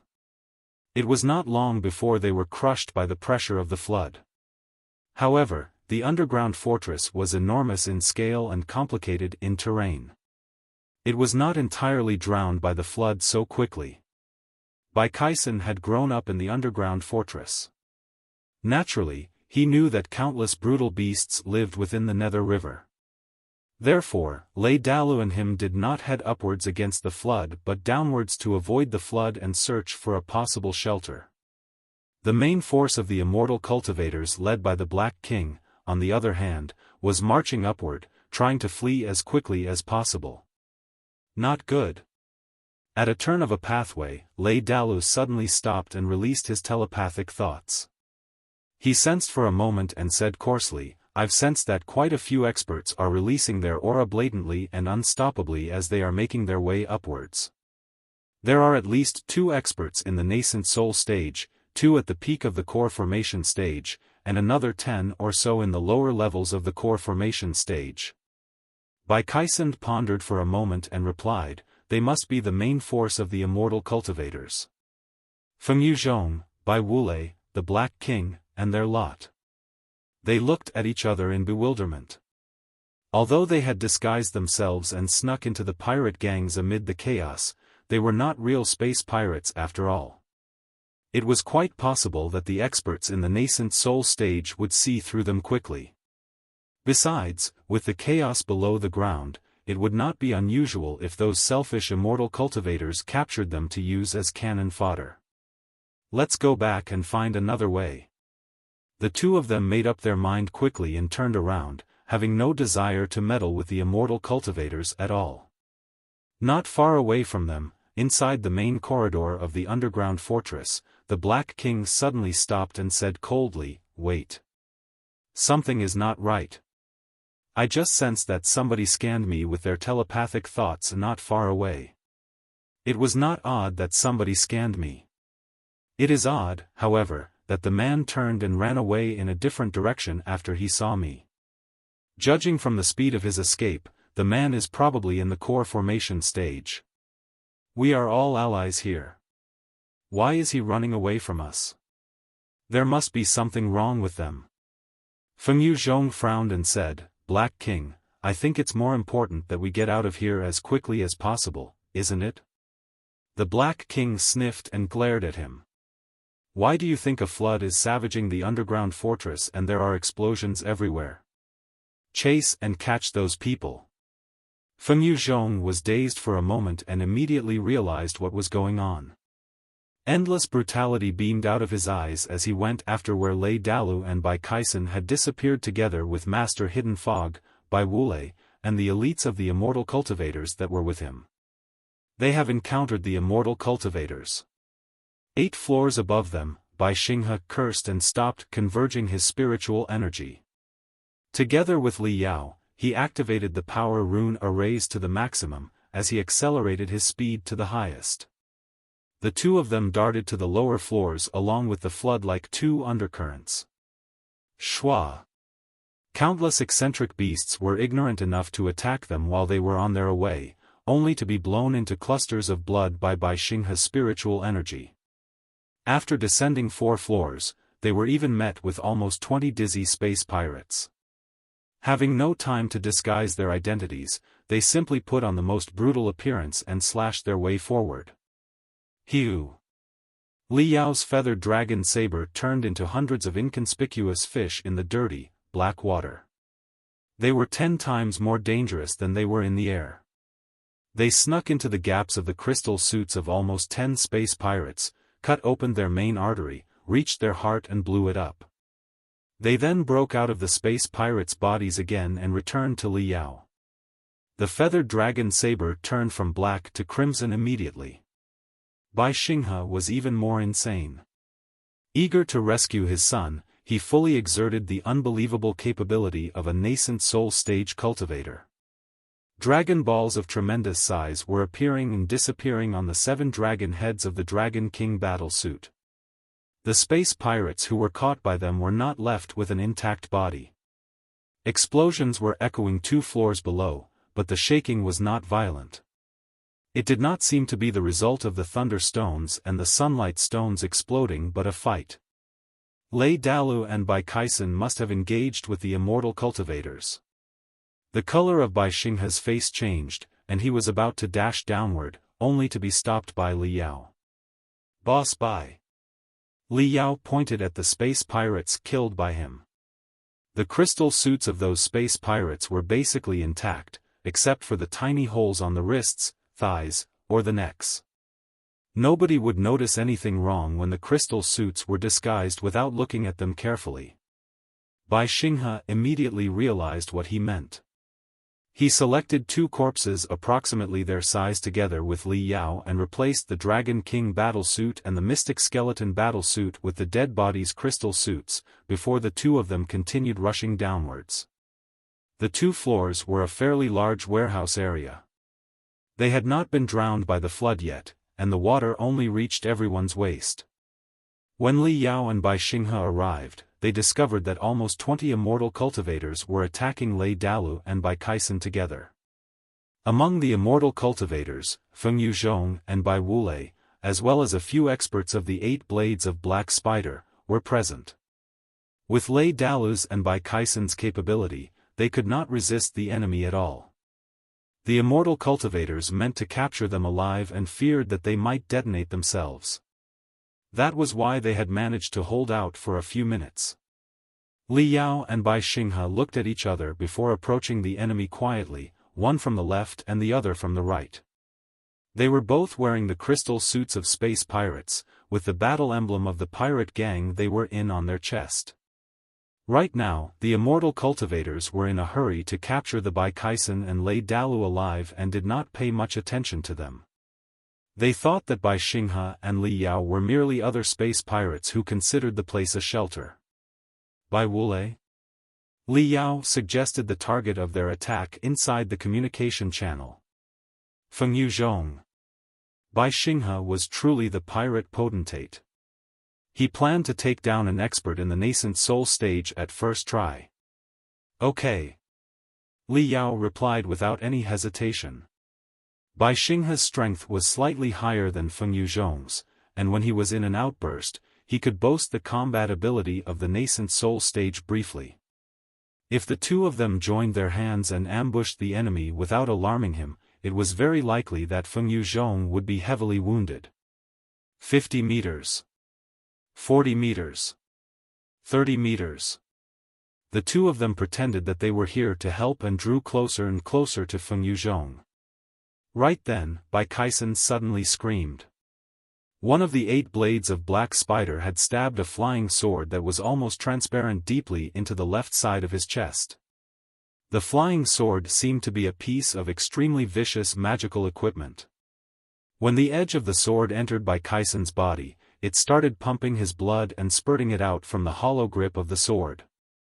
Seeing that his only son was heavily wounded, Bai Xinghe shivered and gasped uncontrollably. The aura beyond the core formation stage spread out of his body all of a sudden. Fengyu Zhong was also a cunning and vigilant man.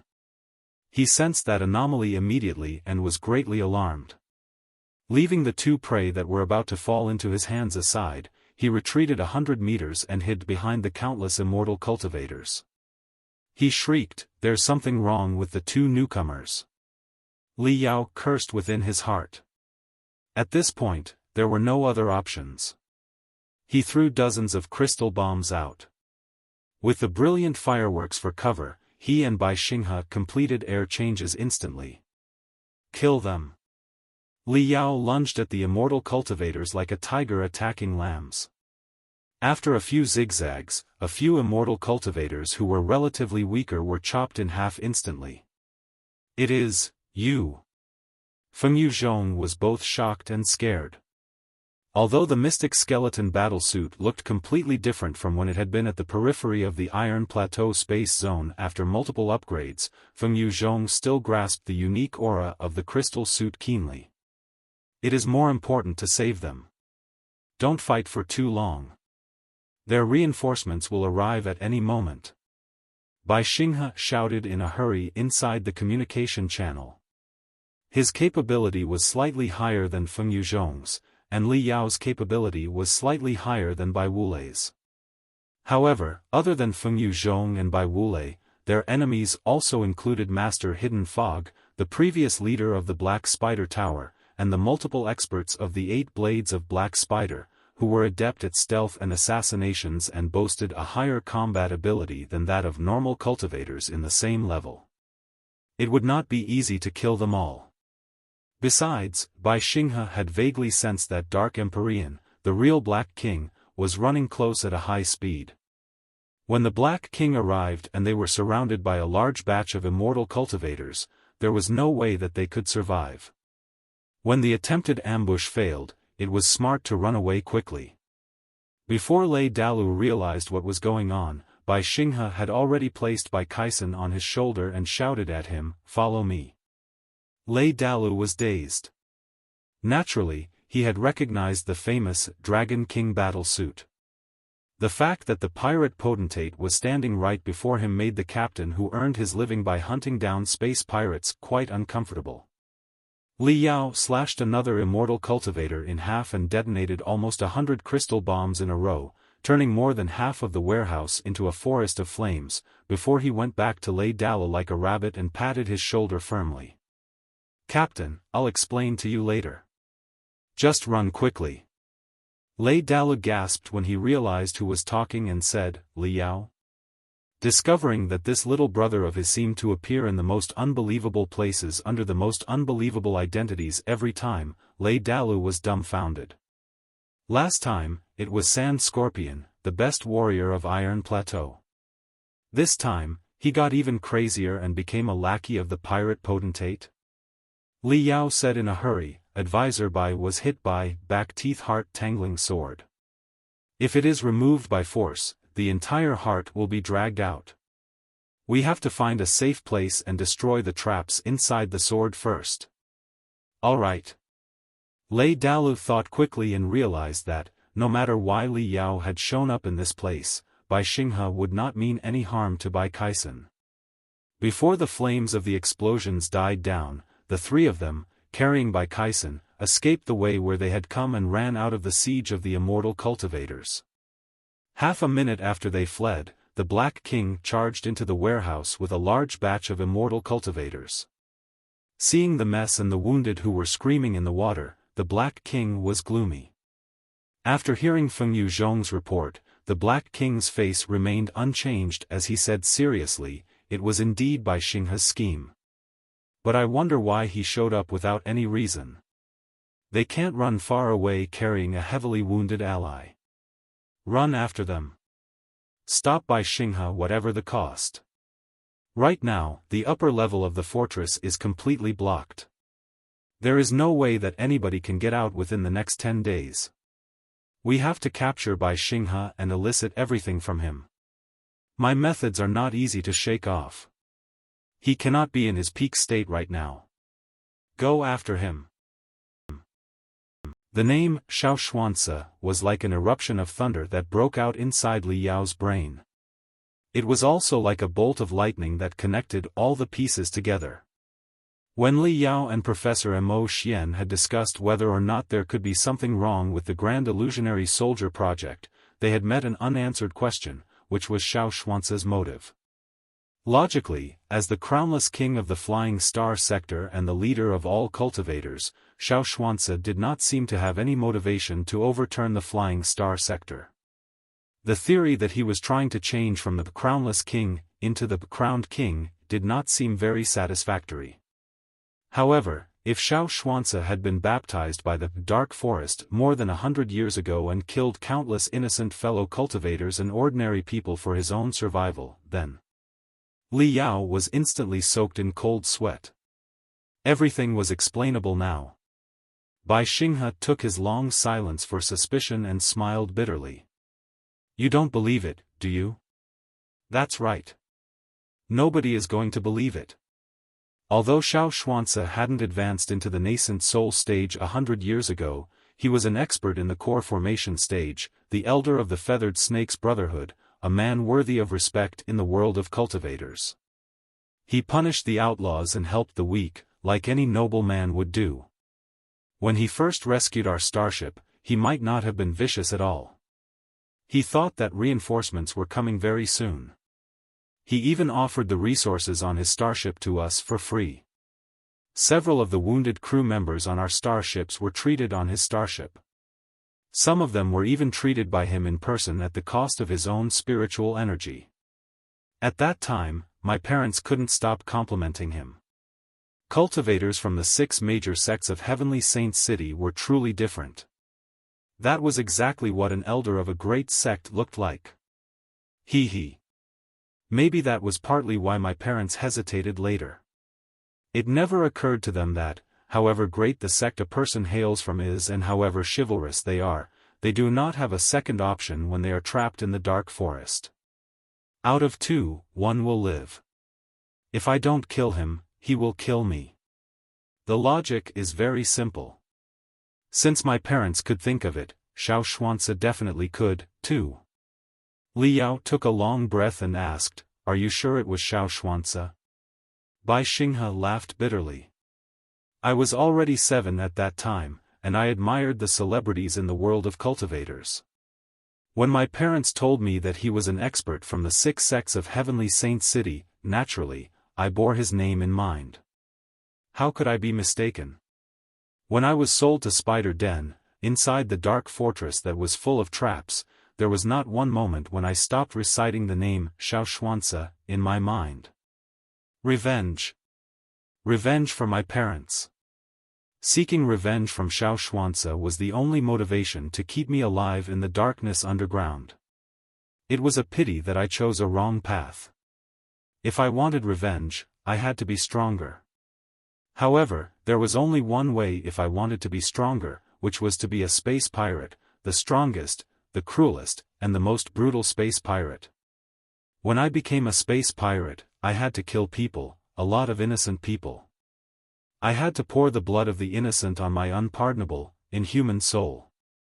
After repetitive plundering, slaughtering, and betraying, I became stronger and stronger, but I also became more and more desperate.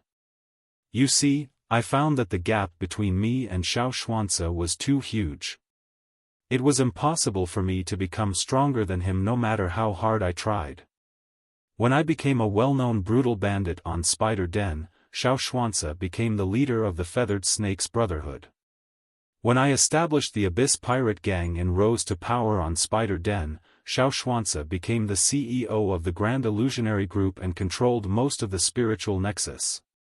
When the Abyss Pirate Gang became the most powerful organization on Spider Den and I became the Pirate Potentate, Xiao Xuanzi became the crownless king of the entire Flying Star sector and the leader of all cultivators.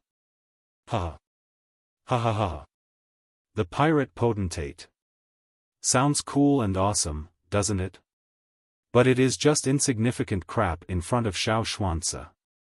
When I leave Spider Den, I am a rat that everyone spits and stomps on. How am I qualified to fight against Xiao Xuanzi? Why didn't you state the truth? Who would believe it? Bai Xinghe responded. When I sorted through the truth and my voice was loud enough, I had already become an infamous space pirate. Who would believe my story when I didn't have the slightest proof? Nobody would believe the truth that I told, but Xiao Xuanzi would certainly notice it and realize that I was the only survivor of the disaster decades ago. He would certainly try everything he could to deal with me. As the CEO of the Grand Illusionary Group, he had more than half of the spiritual nexus under his control. It would be more than easy for him to delete, add, or forge information. Li Yao was silent. It was also why he had never proposed his assumptions on the spiritual nexus. He was afraid that, wherever he posted a thread of the truth, it would be deleted instantly, and Xiao Xuanzi would trace it back to him without any trouble. Now, do you understand why I would rather die before I become an immortal cultivator? Bai Xinghe sighed. Yes. I firmly believe in the dark forest theory, but my parents died because of the dark forest theory. I cannot regard the dark forest theory as the ultimate Tao for me. However, although I'm against the immortal cultivators, it is impossible for me to embrace the world of cultivators. He. Even Xiao Xuanzi, the leader of all cultivators, could easily cross the line of the cultivators and butcher the innocent when he was trapped in the dark forest. After everything he did, he could still keep it as a secret and rise to power in the world of cultivators until he became the leader of it. Then, what is the difference between the immortal cultivators and the cultivators? Maybe, righteous and evil, cultivators and immortal cultivators, are just the same thing in the dark forest. The same thing. Bai Xinghe's voice was intermittent, becoming weaker and weaker. Because of the savaging flood and the serial explosions, the communication between the two parties was gradually cut off. No. Cultivators and immortal cultivators are absolutely different. Li Yao clenched his fists hard, declaring in such a high voice that it even shocked himself. The fury that he had been suppressing in his mind after he heard the dark forest theory from Bai Xinghe 7 days ago fully burst out. The so-called dark forest theory is just Lu the Prior's own invention after all. I don't believe that such a simple theory can depict the truth of the entire universe. The universe cannot be so dark. Even if it is, are there really no opportunities to change it at all? Let me tell you, Boss Bai. Even if the odds are just 1/1000th, I, as well as all the real cultivators, will set the dark forest into eternal flames. There was nothing but white noise in the communication channel. Bai Xinghe's voice was gone for such a long time that Li Yao thought that the communication had been cut off. But the pirate potentate's last words came over in the end. I wish you luck. I truly do. In the depths of the underground fortress, inside an empty warehouse, wearing the Blood River battle suit, Bai Xinghe released the immense spiritual energy of the nascent soul stage without any disguise. Stimulated by the surging spiritual energy, the bloody stripes on the surface of the crystal suit seemed to come to life and emitted a boiling aura of blood in various directions. In front of Bai Xinghe, Bai Wulei, Fengyu Zhong, Master Hidden Fog, the Black King, 8 blades of Black Spider. Hundreds of experts among the space pirates and the immortal cultivators all focused their attention on the great enemy. It was like a tiger being surrounded by a pack of wolves. The wolves knew that the tiger was dead for sure, but none of them had the courage to lunge at the tiger first. Bai Xinghe glanced over the immortal cultivators on the spot and stopped at Bai Wulei, his true disciple. A deep voice came from his cold helmet, as he said, Bai Wulei, things have gone too far between you and me. I only want to ask you one question. Was Mengyu killed by you? Bai Wulei was silent for a moment. Then he laughed and sneered, yes. Your wife was killed by me. His tone absolutely unchanged. Bai Xinghe asked, why? I never wronged you after I recruited you as my disciple. Not only did I teach you countless techniques and secret arts, you were also promoted to a high position in the Abyss Pirate Gang despite your young age. I was treating you like my own son. Right now, the Temple of Immortals has showed its muscles, and you have your own supporters. It is not strange that you betray me. But decades ago, the Abyss Pirate Gang was like the unstoppable rising sun. Why did you kill my wife at that time? Treated me like your own son? Do you really think I was a fool? Bai Wulei replied coldly. Look at your real own son Bai Wuxin. How did you treat him? You built a greenhouse below the surface when he was born and kept him insulated from the ugliness of the world of space pirates. I don't think he had even killed a hen when he was 15, had he? What about me? It's true that you taught me your techniques and secret arts, but you were merely treating me as a tool. You taught me how to kill people when I was 6. You taught me how to disguise, how to plot, and how to betray when I was 11. Hee hee. Why didn't you teach your own son any of that? Why didn't you ask your own son to butcher one starship of people after another together with you? Why? Why did I kill your wife, you ask? It's simple. I was jealous. I was jealous of everything that Bai Wulei had. I envied that he could grow up innocently and carefreely in the garbage heap called Spider Den, as if he had been born in *King noble family of cultivators. Such a life was something I had never relished and would never have the opportunity to. What I could not get, Bai Wulei could never get.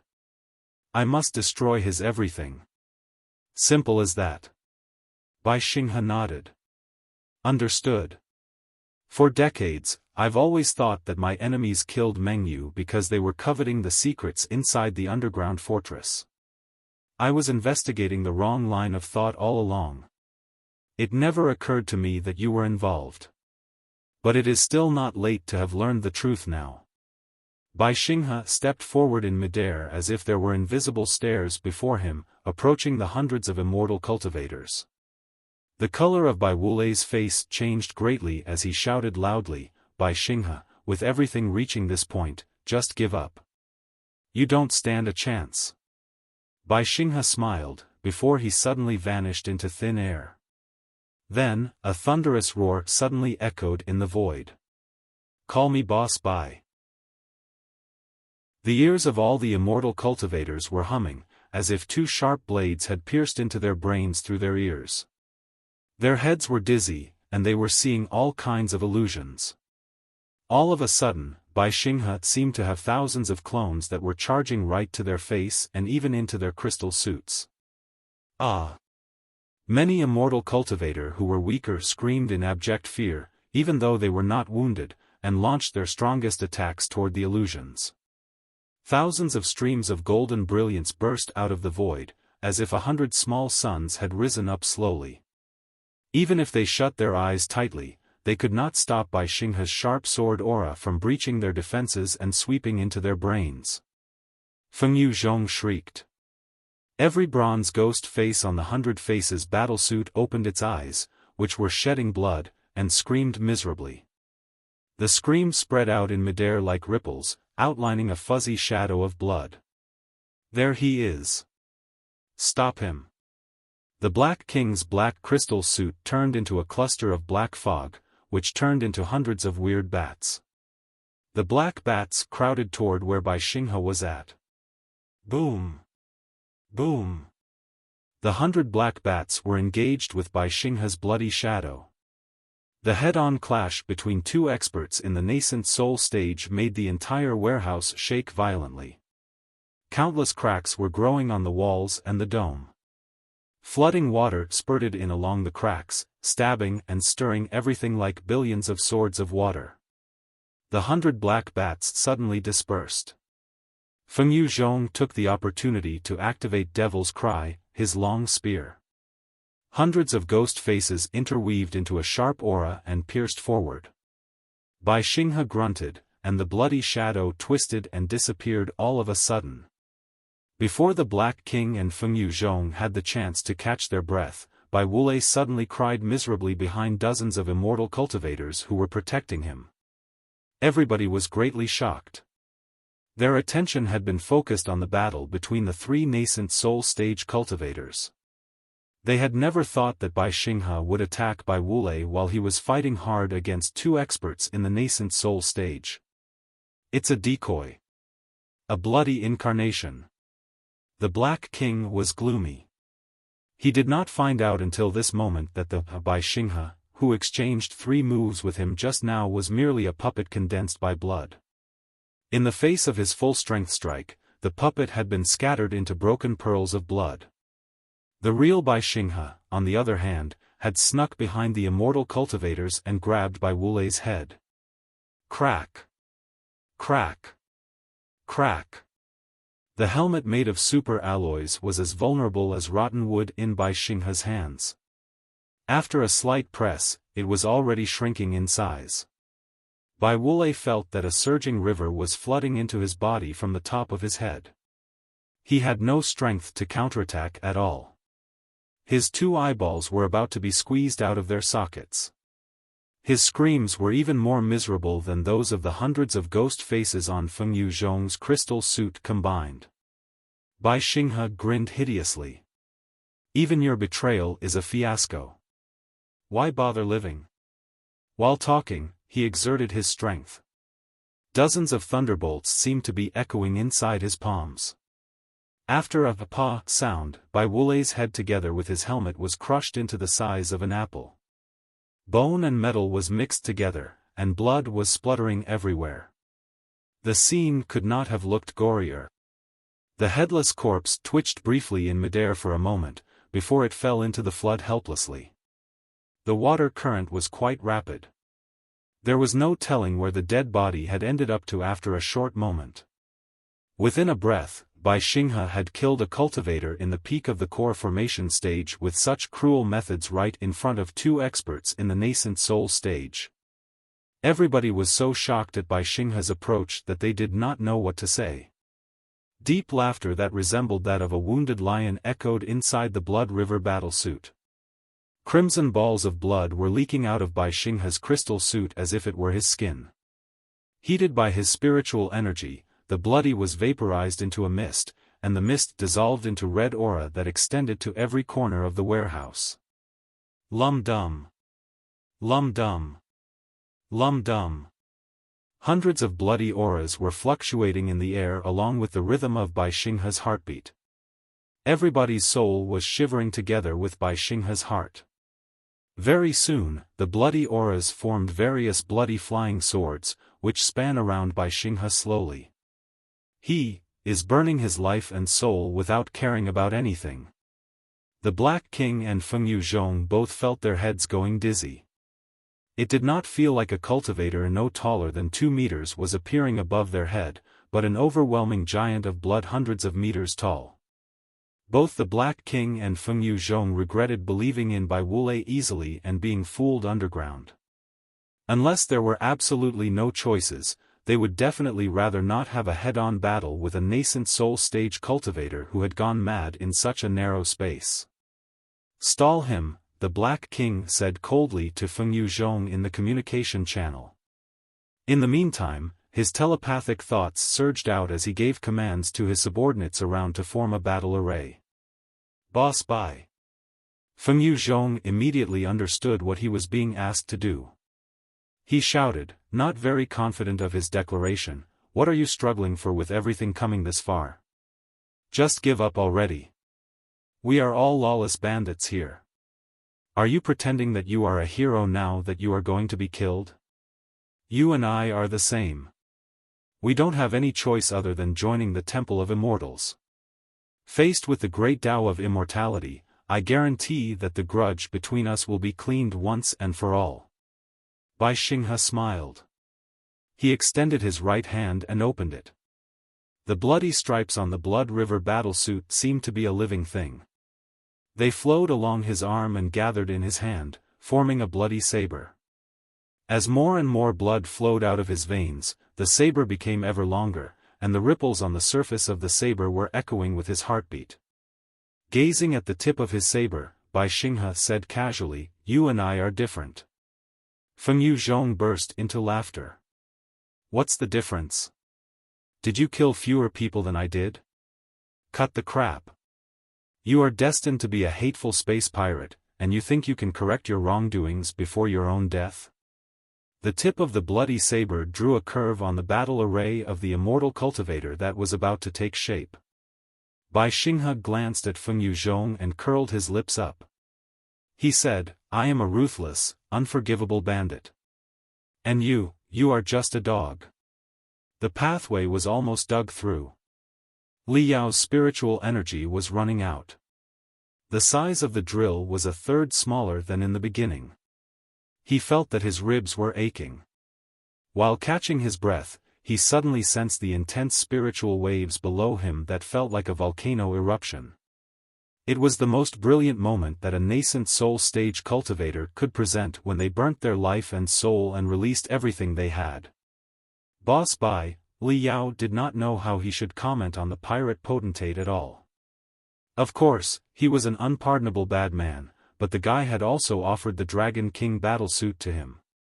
Moreover, suddenly, Li Yao's body was stiffened. He cursed silently. I was fooled again. Bai Xinghe gave the Dragon King battlesuit as well as the map of the underground fortress to me, including the location of Yan Xingjian's training room, and volunteered to cover our retreat. He also told me the past of Xian Xuanzi and him. Everything he did was meant to persuade me to fight against Xiao Xuanzi and avenge him. Bai Xinghe knew that, as the pirate potentate, even if his plan worked out and he successfully escaped from the underground fortress, he would not be able to compete with Xiao Xuanzi even if he had all the resources and manpower of Spider Den under his control. If anything, he would only be seen as a greater villain and end up being another medal on Xiao Xuanzi's chest. Therefore, he handed over the mission to me. He knew that Sand Scorpion, the owner of the Glorious Sunlight Group, is my other identity, and I have a lot to do with Iron Plateau, which means that I can summon tremendous resources and manpower. He also inferred from the style of the Mystic Skeleton battlesuit that another mysterious organization is backing me.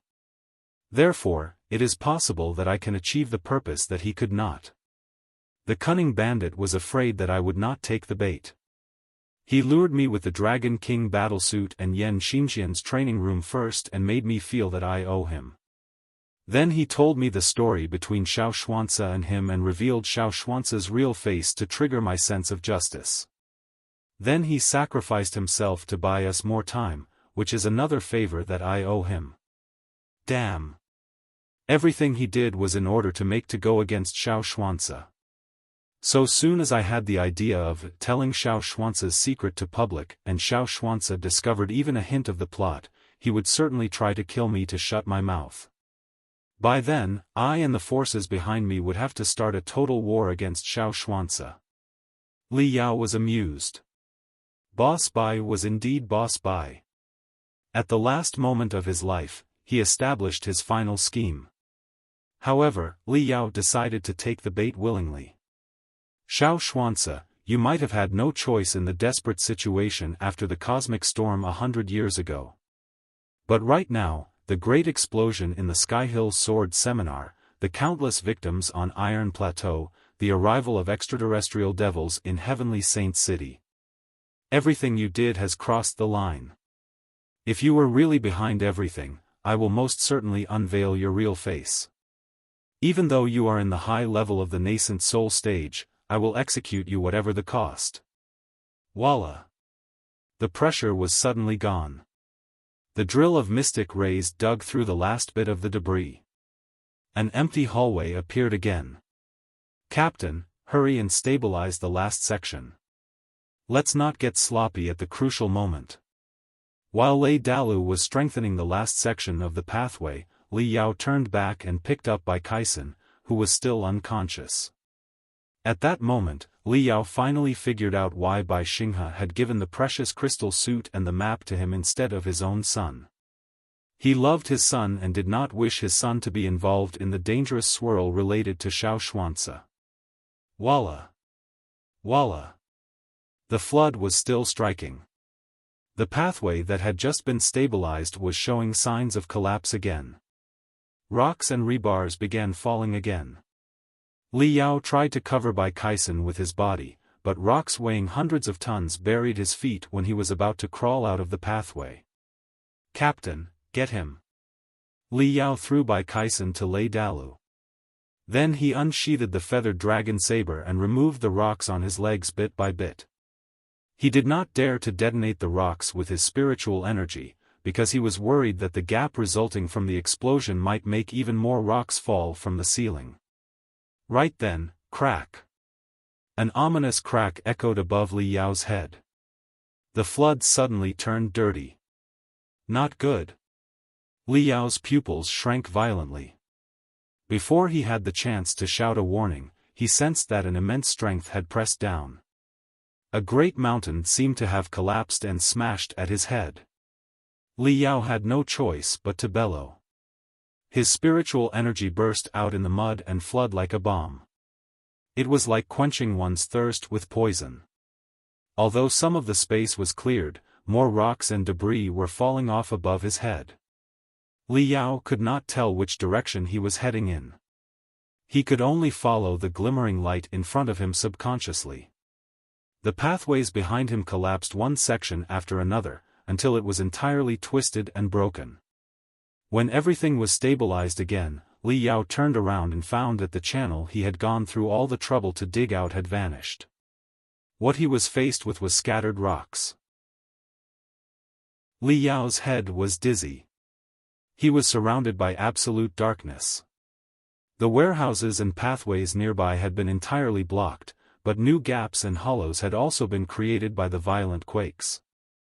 The flood was squeezed and twisted during the collapses and gave birth to rapid undercurrents, swirls, and bubbles.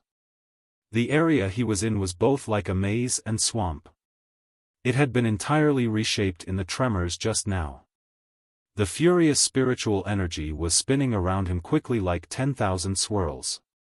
Even when he fully released his telepathic thoughts, they were devoured by the swirls, and he could not perceive the surroundings at all. There was nothing but blank noise in the temporary communication channel. The communication between Lei Dalu and him had been entirely cut off. It seems that I will have to find another way out. Thankfully, I have the map of the underground fortress. Although the area has collapsed, it is unlikely that the entire underground fortress has been destroyed. There is bound to be a way out. While Li Yao was pondering, his breath suddenly halted for a moment. His intuition told him that a great danger was coming his way, as if a high mountain was crashing at him at a high speed from below the ground. Gritting his teeth, Li Yao blinked backwards more than 100 meters in the flood that looked more like mud now. Another collapse took place here and buried the area where he had been standing earlier. An enormous black shadow appeared out of the broken rocks. The shadow was dozens of meters long. More than half of it was buried inside the rocks. What was exposed to the air were 5 thick limbs that were covered in thorns. The lumpy shell of the shadow made it look no different from a giant rock. However, blood-freezing redness was beaming out of the joints of the shell, which looked like the patterns of a deadly beast. The translucent, complex eye of the shadow glittered suddenly like clusters of crystals like an enormous spotlight. Li Yao was enshrouded in the thick brightness. Li Yao spat and finally realized why there would be such uncanny, large-scale collapses. It was the work of the lustful rock spiders, the enormous beasts lurking on the upper level of the underground fortress. Even Bai Xinghe, a nascent soul stage cultivator, would rather not mess around with them and simply concealed his spiritual energy when he was passing through their hunting range. It seemed that the changing of routes of the Nether River and the serial explosions in the underground fortress had affected the habitat of the lustful rock spiders too. Maybe the place it had been lurking in was not appropriate for his survival, or perhaps it had sensed the tremendous spiritual energy spurting out from the fortress and decided to have a good meal. Whatever the reason was, the big monster had sneaked down to the lower level of the fortress, too. The lustful rock spider was naturally blessed with earth-escaping techniques. The thick rock stratums would not be enough to stop them at all. In a head-on clash, the brave one wins. Bring it on! Li Yao bellowed. With the chaos in the environment, if he were pushed somewhere else by the lustful spider rock, chances were that the way leading to the Star Prior's house would be entirely blocked. He had to kill the monster no matter what and find a way to the Star Prior's house. The feathered dragon Saber had not resumed the form of a saber yet and remained a drill. A huge amount of spiritual energy was flowing out blatantly, making it look like a burning torch. Li Yao gritted his teeth, ready to have a great battle with the lustful rock spider. Right then, the rocks above his head fell down crazily again, and a giant pillar of thorns revealed itself. The giant pillar was a limb of another lustful rock spider. A second lustful rock spider crept out of the rocks. The majority of the second lustful rock spider was buried inside the rocks. Only a tiny bit of its body was exposed to the air. There was no telling how large it was. However, the limb that it extended out just now was almost twice as thick as those of the first lustful rock spider. Cold sweat was pouring off Li Yao's head. Huh. In fact, those who suit their actions to the situation are wise. A tactical retreat when necessary is a smart move under certain circumstances.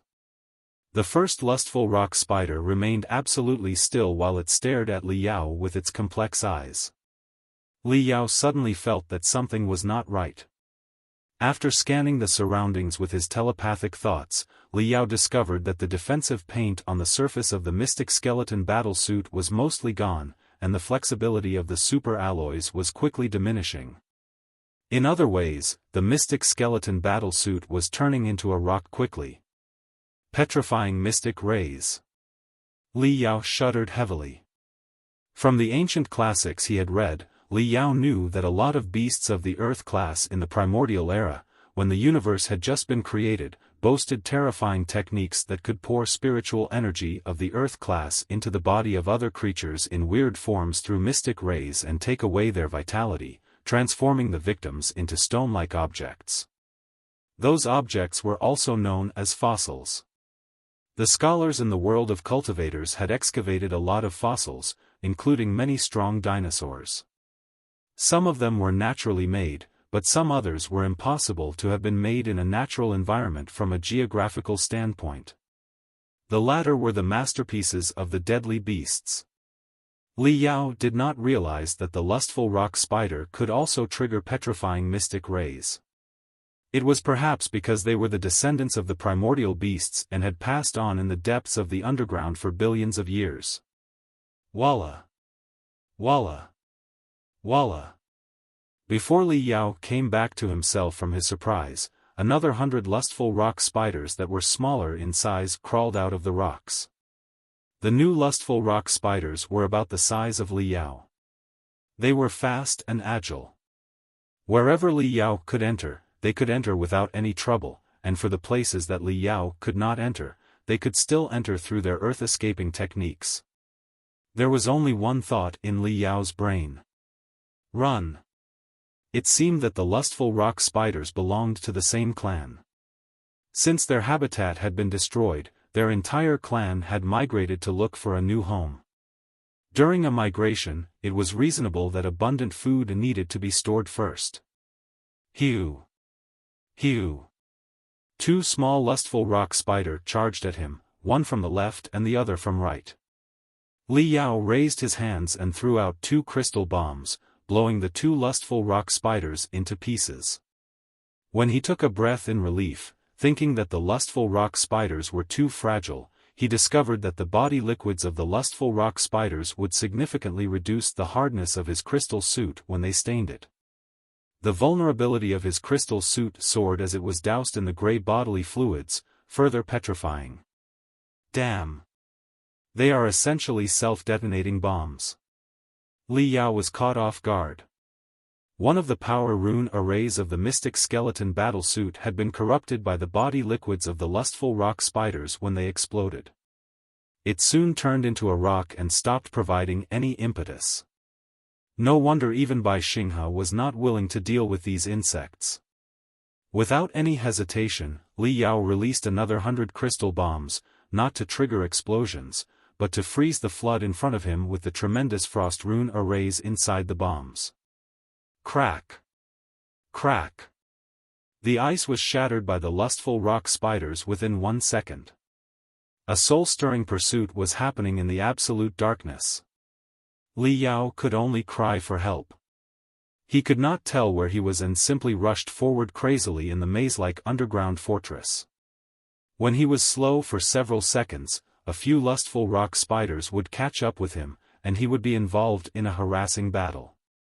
The small lustful rock spiders did not boast high combat abilities, but they would detonate themselves automatically when they were heavily wounded. Their spluttering body liquids were like quick-drying concrete.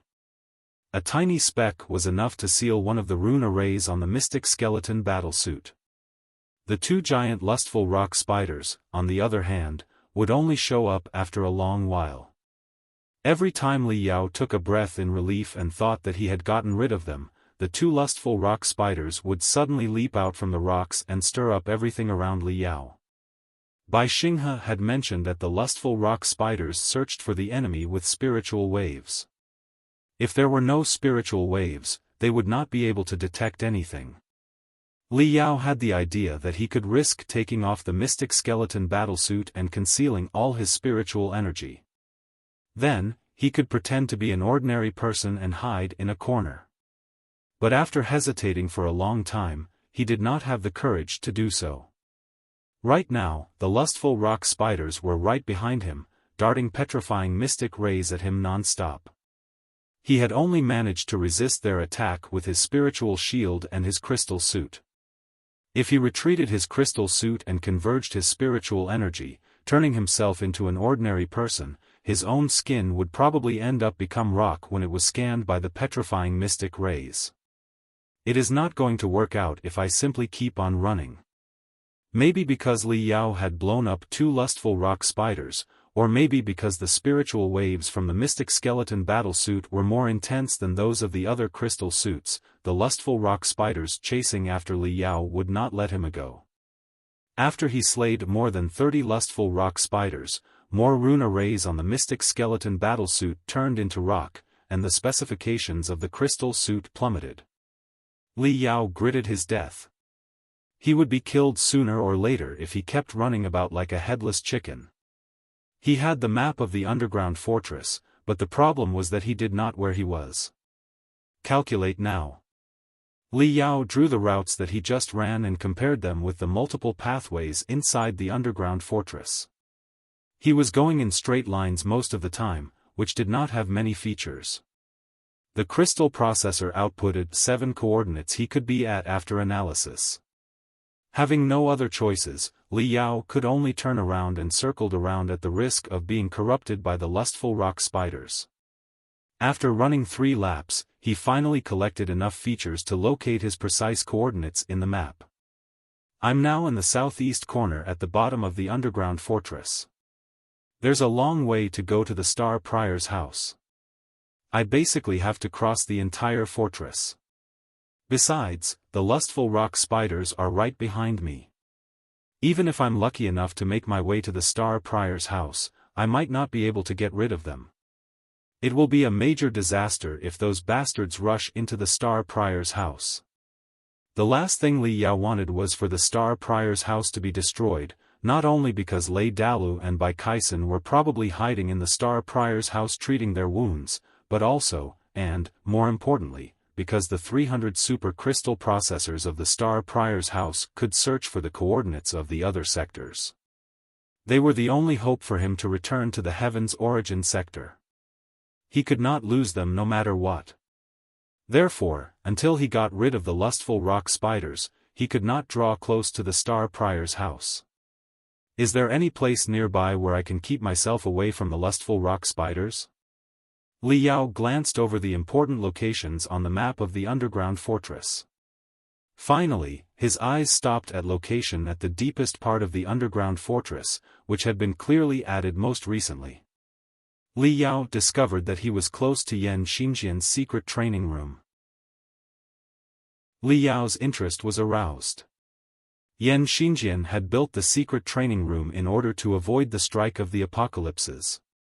Therefore, a lot of heavenly materials and earthly treasures had been employed. The shell of the training room was made of super alloys and hundreds of layers of defense rune arrays. It was basically indestructible. Such a shell was designed to resist the apocalypses. The lustful rock spiders could dig through the rocks, but there was no way that they could crawl through the shell of the secret training room. Should I take the risk? In the information that Bai Xinghe had transmitted to Li Yao, the method to open the secret training room was included. However, the methods had been left by Yan Xingjian, so there could be hidden traps in the method. Li Yao had experienced quite a few similar traps. His first encounter with O Yezi, his adventure on Boneyard, which almost destroyed the Heaven's Origin sector and forced Li Yao to roam in the Sea of Stars and end up in the Flying Star sector, and so on. Boom! Boom! Another violent earthquake took place. The two lustful rock spiders seemed to have gone crazy because they had been chasing their prey for too long. They raised a storm in the rock stratum above Li Yao's head. There's no time to consider any of that now. As the lustful rock spiders caused havoc, the pathways and warehouses marked on the map were all demolished. The map would soon be useless in guiding him. The performance of the mystic skeleton battlesuit continued dropping because of the petrifying mystic rays. Li Yao was not sure whether the weakening was permanent or not. But apparently, the mystic skeleton battlesuit could not be recovered for now. In another 5 minutes, when all the pathways collapsed, he would not be able to run to Yan Xingjian's secret training room even if he wanted to. Yan Xingjian was a human being, not an ancient demon. Even though he was in the nascent soul stage, it's been 500 years, and he is probably as dead as anyone can ever be right now. Even if his remaining soul still lingers, should I really worry about that? There is nothing in my brain but soul remnants. Li Yao thought quickly and made up his mind. He sprinted toward a pathway on the left leading downwards. 2 small lustful rock spiders popped up on his way, only to be chopped in half by him. The bodily fluids they spurted out corrupted yet another 3 rune arrays on the surface of the mystic skeleton battlesuit. As he moved violently, cracking noises were echoing on the surface of the mystic skeleton battlesuit, and the crisp camouflage dropped off one piece after another. Li Yao had no time to check his crystal suit. Guided by the map, he dashed to a secondary warehouse at the bottom level of the underground fortress quickly. He then crawled into a secret maintenance room through the ventilation tube in the northwest corner of the warehouse. After passing through the maintenance room, Li Yao reached a dormitory for soldiers that was only half completed. The other half of the dormitory was a dark cave. Upon first inspection, this place was the end of the underground fortress whose construction was concluded in too much of a hurry. Li Yao glanced around. Almost 100 stalactites were dangling down from the top of the cave, emitting colorful brilliance. On the corresponding locations on the ground were thick stalagmites. Li Yao found one of the stalagmites and rotated it 180 degrees quietly. The stalactites above his head suddenly shone brightly. Almost 100 mystic rays popped up and formed 1,000 unpredictable patterns that were a password rune array. Boom! Boom! Boom! Li Yao felt as if he were standing in the stomach of an enormous beast. The cave was shaking crazily.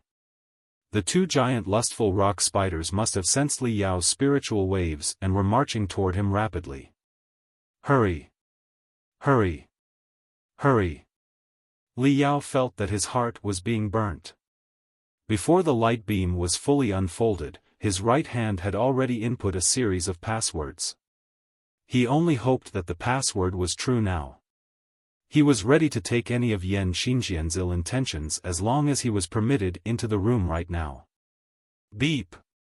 Beep! Beep! As the password was typed in, the light beam turned from scarlet into emerald. Chi! On the ground, all the stalagmites kept swirling non-stop. Hundreds of giant screws seemed to be rising slowly from the floor. Li Yao had not been excited for half a second yet, when 2 extremely thick insect limbs darted out of the rocks and pierced into the floor, brushing past the mystic skeleton battlesuit, leaving 2 deep scratches on the mystic skeleton battlesuit and nearly piercing Li Yao. Dozens of small lustful rock spiders crawled out of the rocks along the 2 limbs and lunged at Li Yao crazily. Li Yao had no more options. At the risk of the shell of the mystic skeleton battlesuit being seriously corroded, he waved his blade into a tornado and slayed more than 10 lustful rock spiders within a breath. Before the shell of the crystal suit was fully petrified, he crashed toward the inner inside of the cave. Chi! A gap was opened slowly in the darkness in the depths of the cave. Inside the gap was a mix of greenish, bluish, and reddish colors. A weird wind blew through the cave. It was not very chilly, but Li Yao shuddered. By this point, there was no way to retreat now. Li Yao summoned his courage and dashed into the gap. He rolled on the ground and split off into 7 clones that charged toward the deeper part of the training room from various directions, while his real body stopped right near the door. As his clones lunged in, squeaking noises echoed inside the secret training room. There were also weird cries of children and sounds of cans and bottles being knocked over. The door was not completely closed yet. More than 10 lustful rock spiders took the opportunity to march in. What was more horrible that the 2 giant lustful rock spiders had caught up, too. Hiss! Hiss! The 2 giant beasts were too large to crawl into the secret training room, but they bashed against the training room hard like 2 crystal trains while they shrieked in such a high voice that Li Yao's eardrums felt as if they were being torn apart. They also extended 2 thick limbs into the door, stopping it from being closed. I have to shut the door. Li Yao gritted his teeth and tried to slash the obstacles, only to be harassed by the 10 or so small lustful rock spiders that had already gotten into the room. He meant to take down the small lustful rock spiders first, but the 2 insect limbs were like 2 sharp sickles that were clattering loudly ready to reap his life anytime. Moreover, the 2 giant lustful rock spiders were crouching right outside the door of the training room. Their complex eyes were projecting mystic rays into the room from various angles. If the mystic rays covered the mystic skeleton battle suit, its defense ability would be greatly diminished. While Li Yao was in a flurry, hundreds of light spots suddenly darted from the depths of the training room toward the outside as fast as lightning. Li Yao was dazed, suspecting that his eyes were deceiving him. It was not Yan Xingjian's remaining soul that appeared in front of his eyes but hundreds of mice. Fluffy, white mice with a golden stripe from head to tail on their back. Such mice were formerly known as golden stripe mice. It was a commonly seen animal for experimental purposes because of their keen sense of spiritual energy. Many cultivators would try a lot of extreme methods when they were trying to break into a higher level. They often ran experiments on the mice first. Therefore, it was not unusual for there to be so many mice in Yan Xingjian's secret training room. They must have been brought into the training room by him 500 years ago. Even if he had only brought 10 of them in the beginning, 500 years was more than enough for them to reproduce into a clan of thousands of members. What dumbfounded Li Yao was that the mice were not naked but covered in tiny robes. They looked hilarious. Many mice were also wearing delicate armor over their robes. They were also holding flying swords that looked like needles in their paws and tails. Not just that. The mice were classified into 6 teams according to the colors on their robes. Although they were apparently not well trained, they moved and attacked in an organized fashion. They looked like 6 funny troops. The mice that were wearing robes and holding flying swords were squeaking. Their noises were even mixed with the sound of the human language. Li Yao listened carefully. He heard that they were all shouting, "Let's get out! Let's get out! It's been 500 years. The door is finally opened." Every mouse was smaller than Li Yao's fist, but they were releasing rather impressive spiritual energy. The captain of every mice team even had the spiritual energy equal to that of a cultivator in the refinement stage. They caught the lustful rock spider's attention the moment they showed up. Compared to the tricky Li Yao, those mice were apparently much more delicious and suitable food. Most of the lustful rock spiders abandoned Li Yao and turned to attack the mice. The lustful rock spiders and the mice had a fierce confrontation. The limbs of the lustful rock spiders were sharp. They could kill a mouse after stabbing their body. Very soon, they kept almost 10 mice on their sharp limbs. The mice, on the other hand, were quick and agile. The few mice in the lead were even able to perform certain techniques. While the lustful rock spiders were attacking their companions, they crawled to top of the lustful rock spiders' bodies. They stabbed their needle-like flying swords deep down their feeble complex eyes. Then, they waved their paws crazily, made the gestures, and cast the spells. Their flying swords immediately rushed inside the lustful rock spiders' bodies. Soon, a few lustful rock spiders collapsed and stopped moving. While the lustful rock spiders were being harassed by the mice, Li Yao, having no time to feel surprised, quickly dashed to the door. He raised the feathered dragon saber high above his head and chopped the giant limbs that blocked the door brutally. All his strength had been condensed in the attack. After the flash of the saber, the limbs were broken, and bodily fluid was jetting everywhere. The two giant lustful rock spiders stepped back amid screams. The door was finally closed. The rune arrays carved behind the door emitting dazzling brilliance.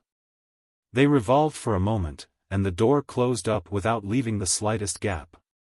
Boom! Boom! The two lustful rock spiders burst into fury outside the room. They were bashing and gnawing at the wall hard. However, when the door was closed, the quakes were much less violent. Only when Li Yao stuck his hands to the wall could he vaguely sense the feeble shaking. Li Yao finally had the chance to catch his breath. He turned around and discovered that the hundreds of mice, as owners of the place, had slayed all the remaining lustful rock spiders after sacrificing dozens of their companions. The hundreds of mice were all glimmering in different colors according to the robes on their bodies. The colors that Li Yao saw through the gap in the beginning were in fact from them. The mice formed a battle formation and surrounded Li Yao. They drew close to him while they creaked crazily.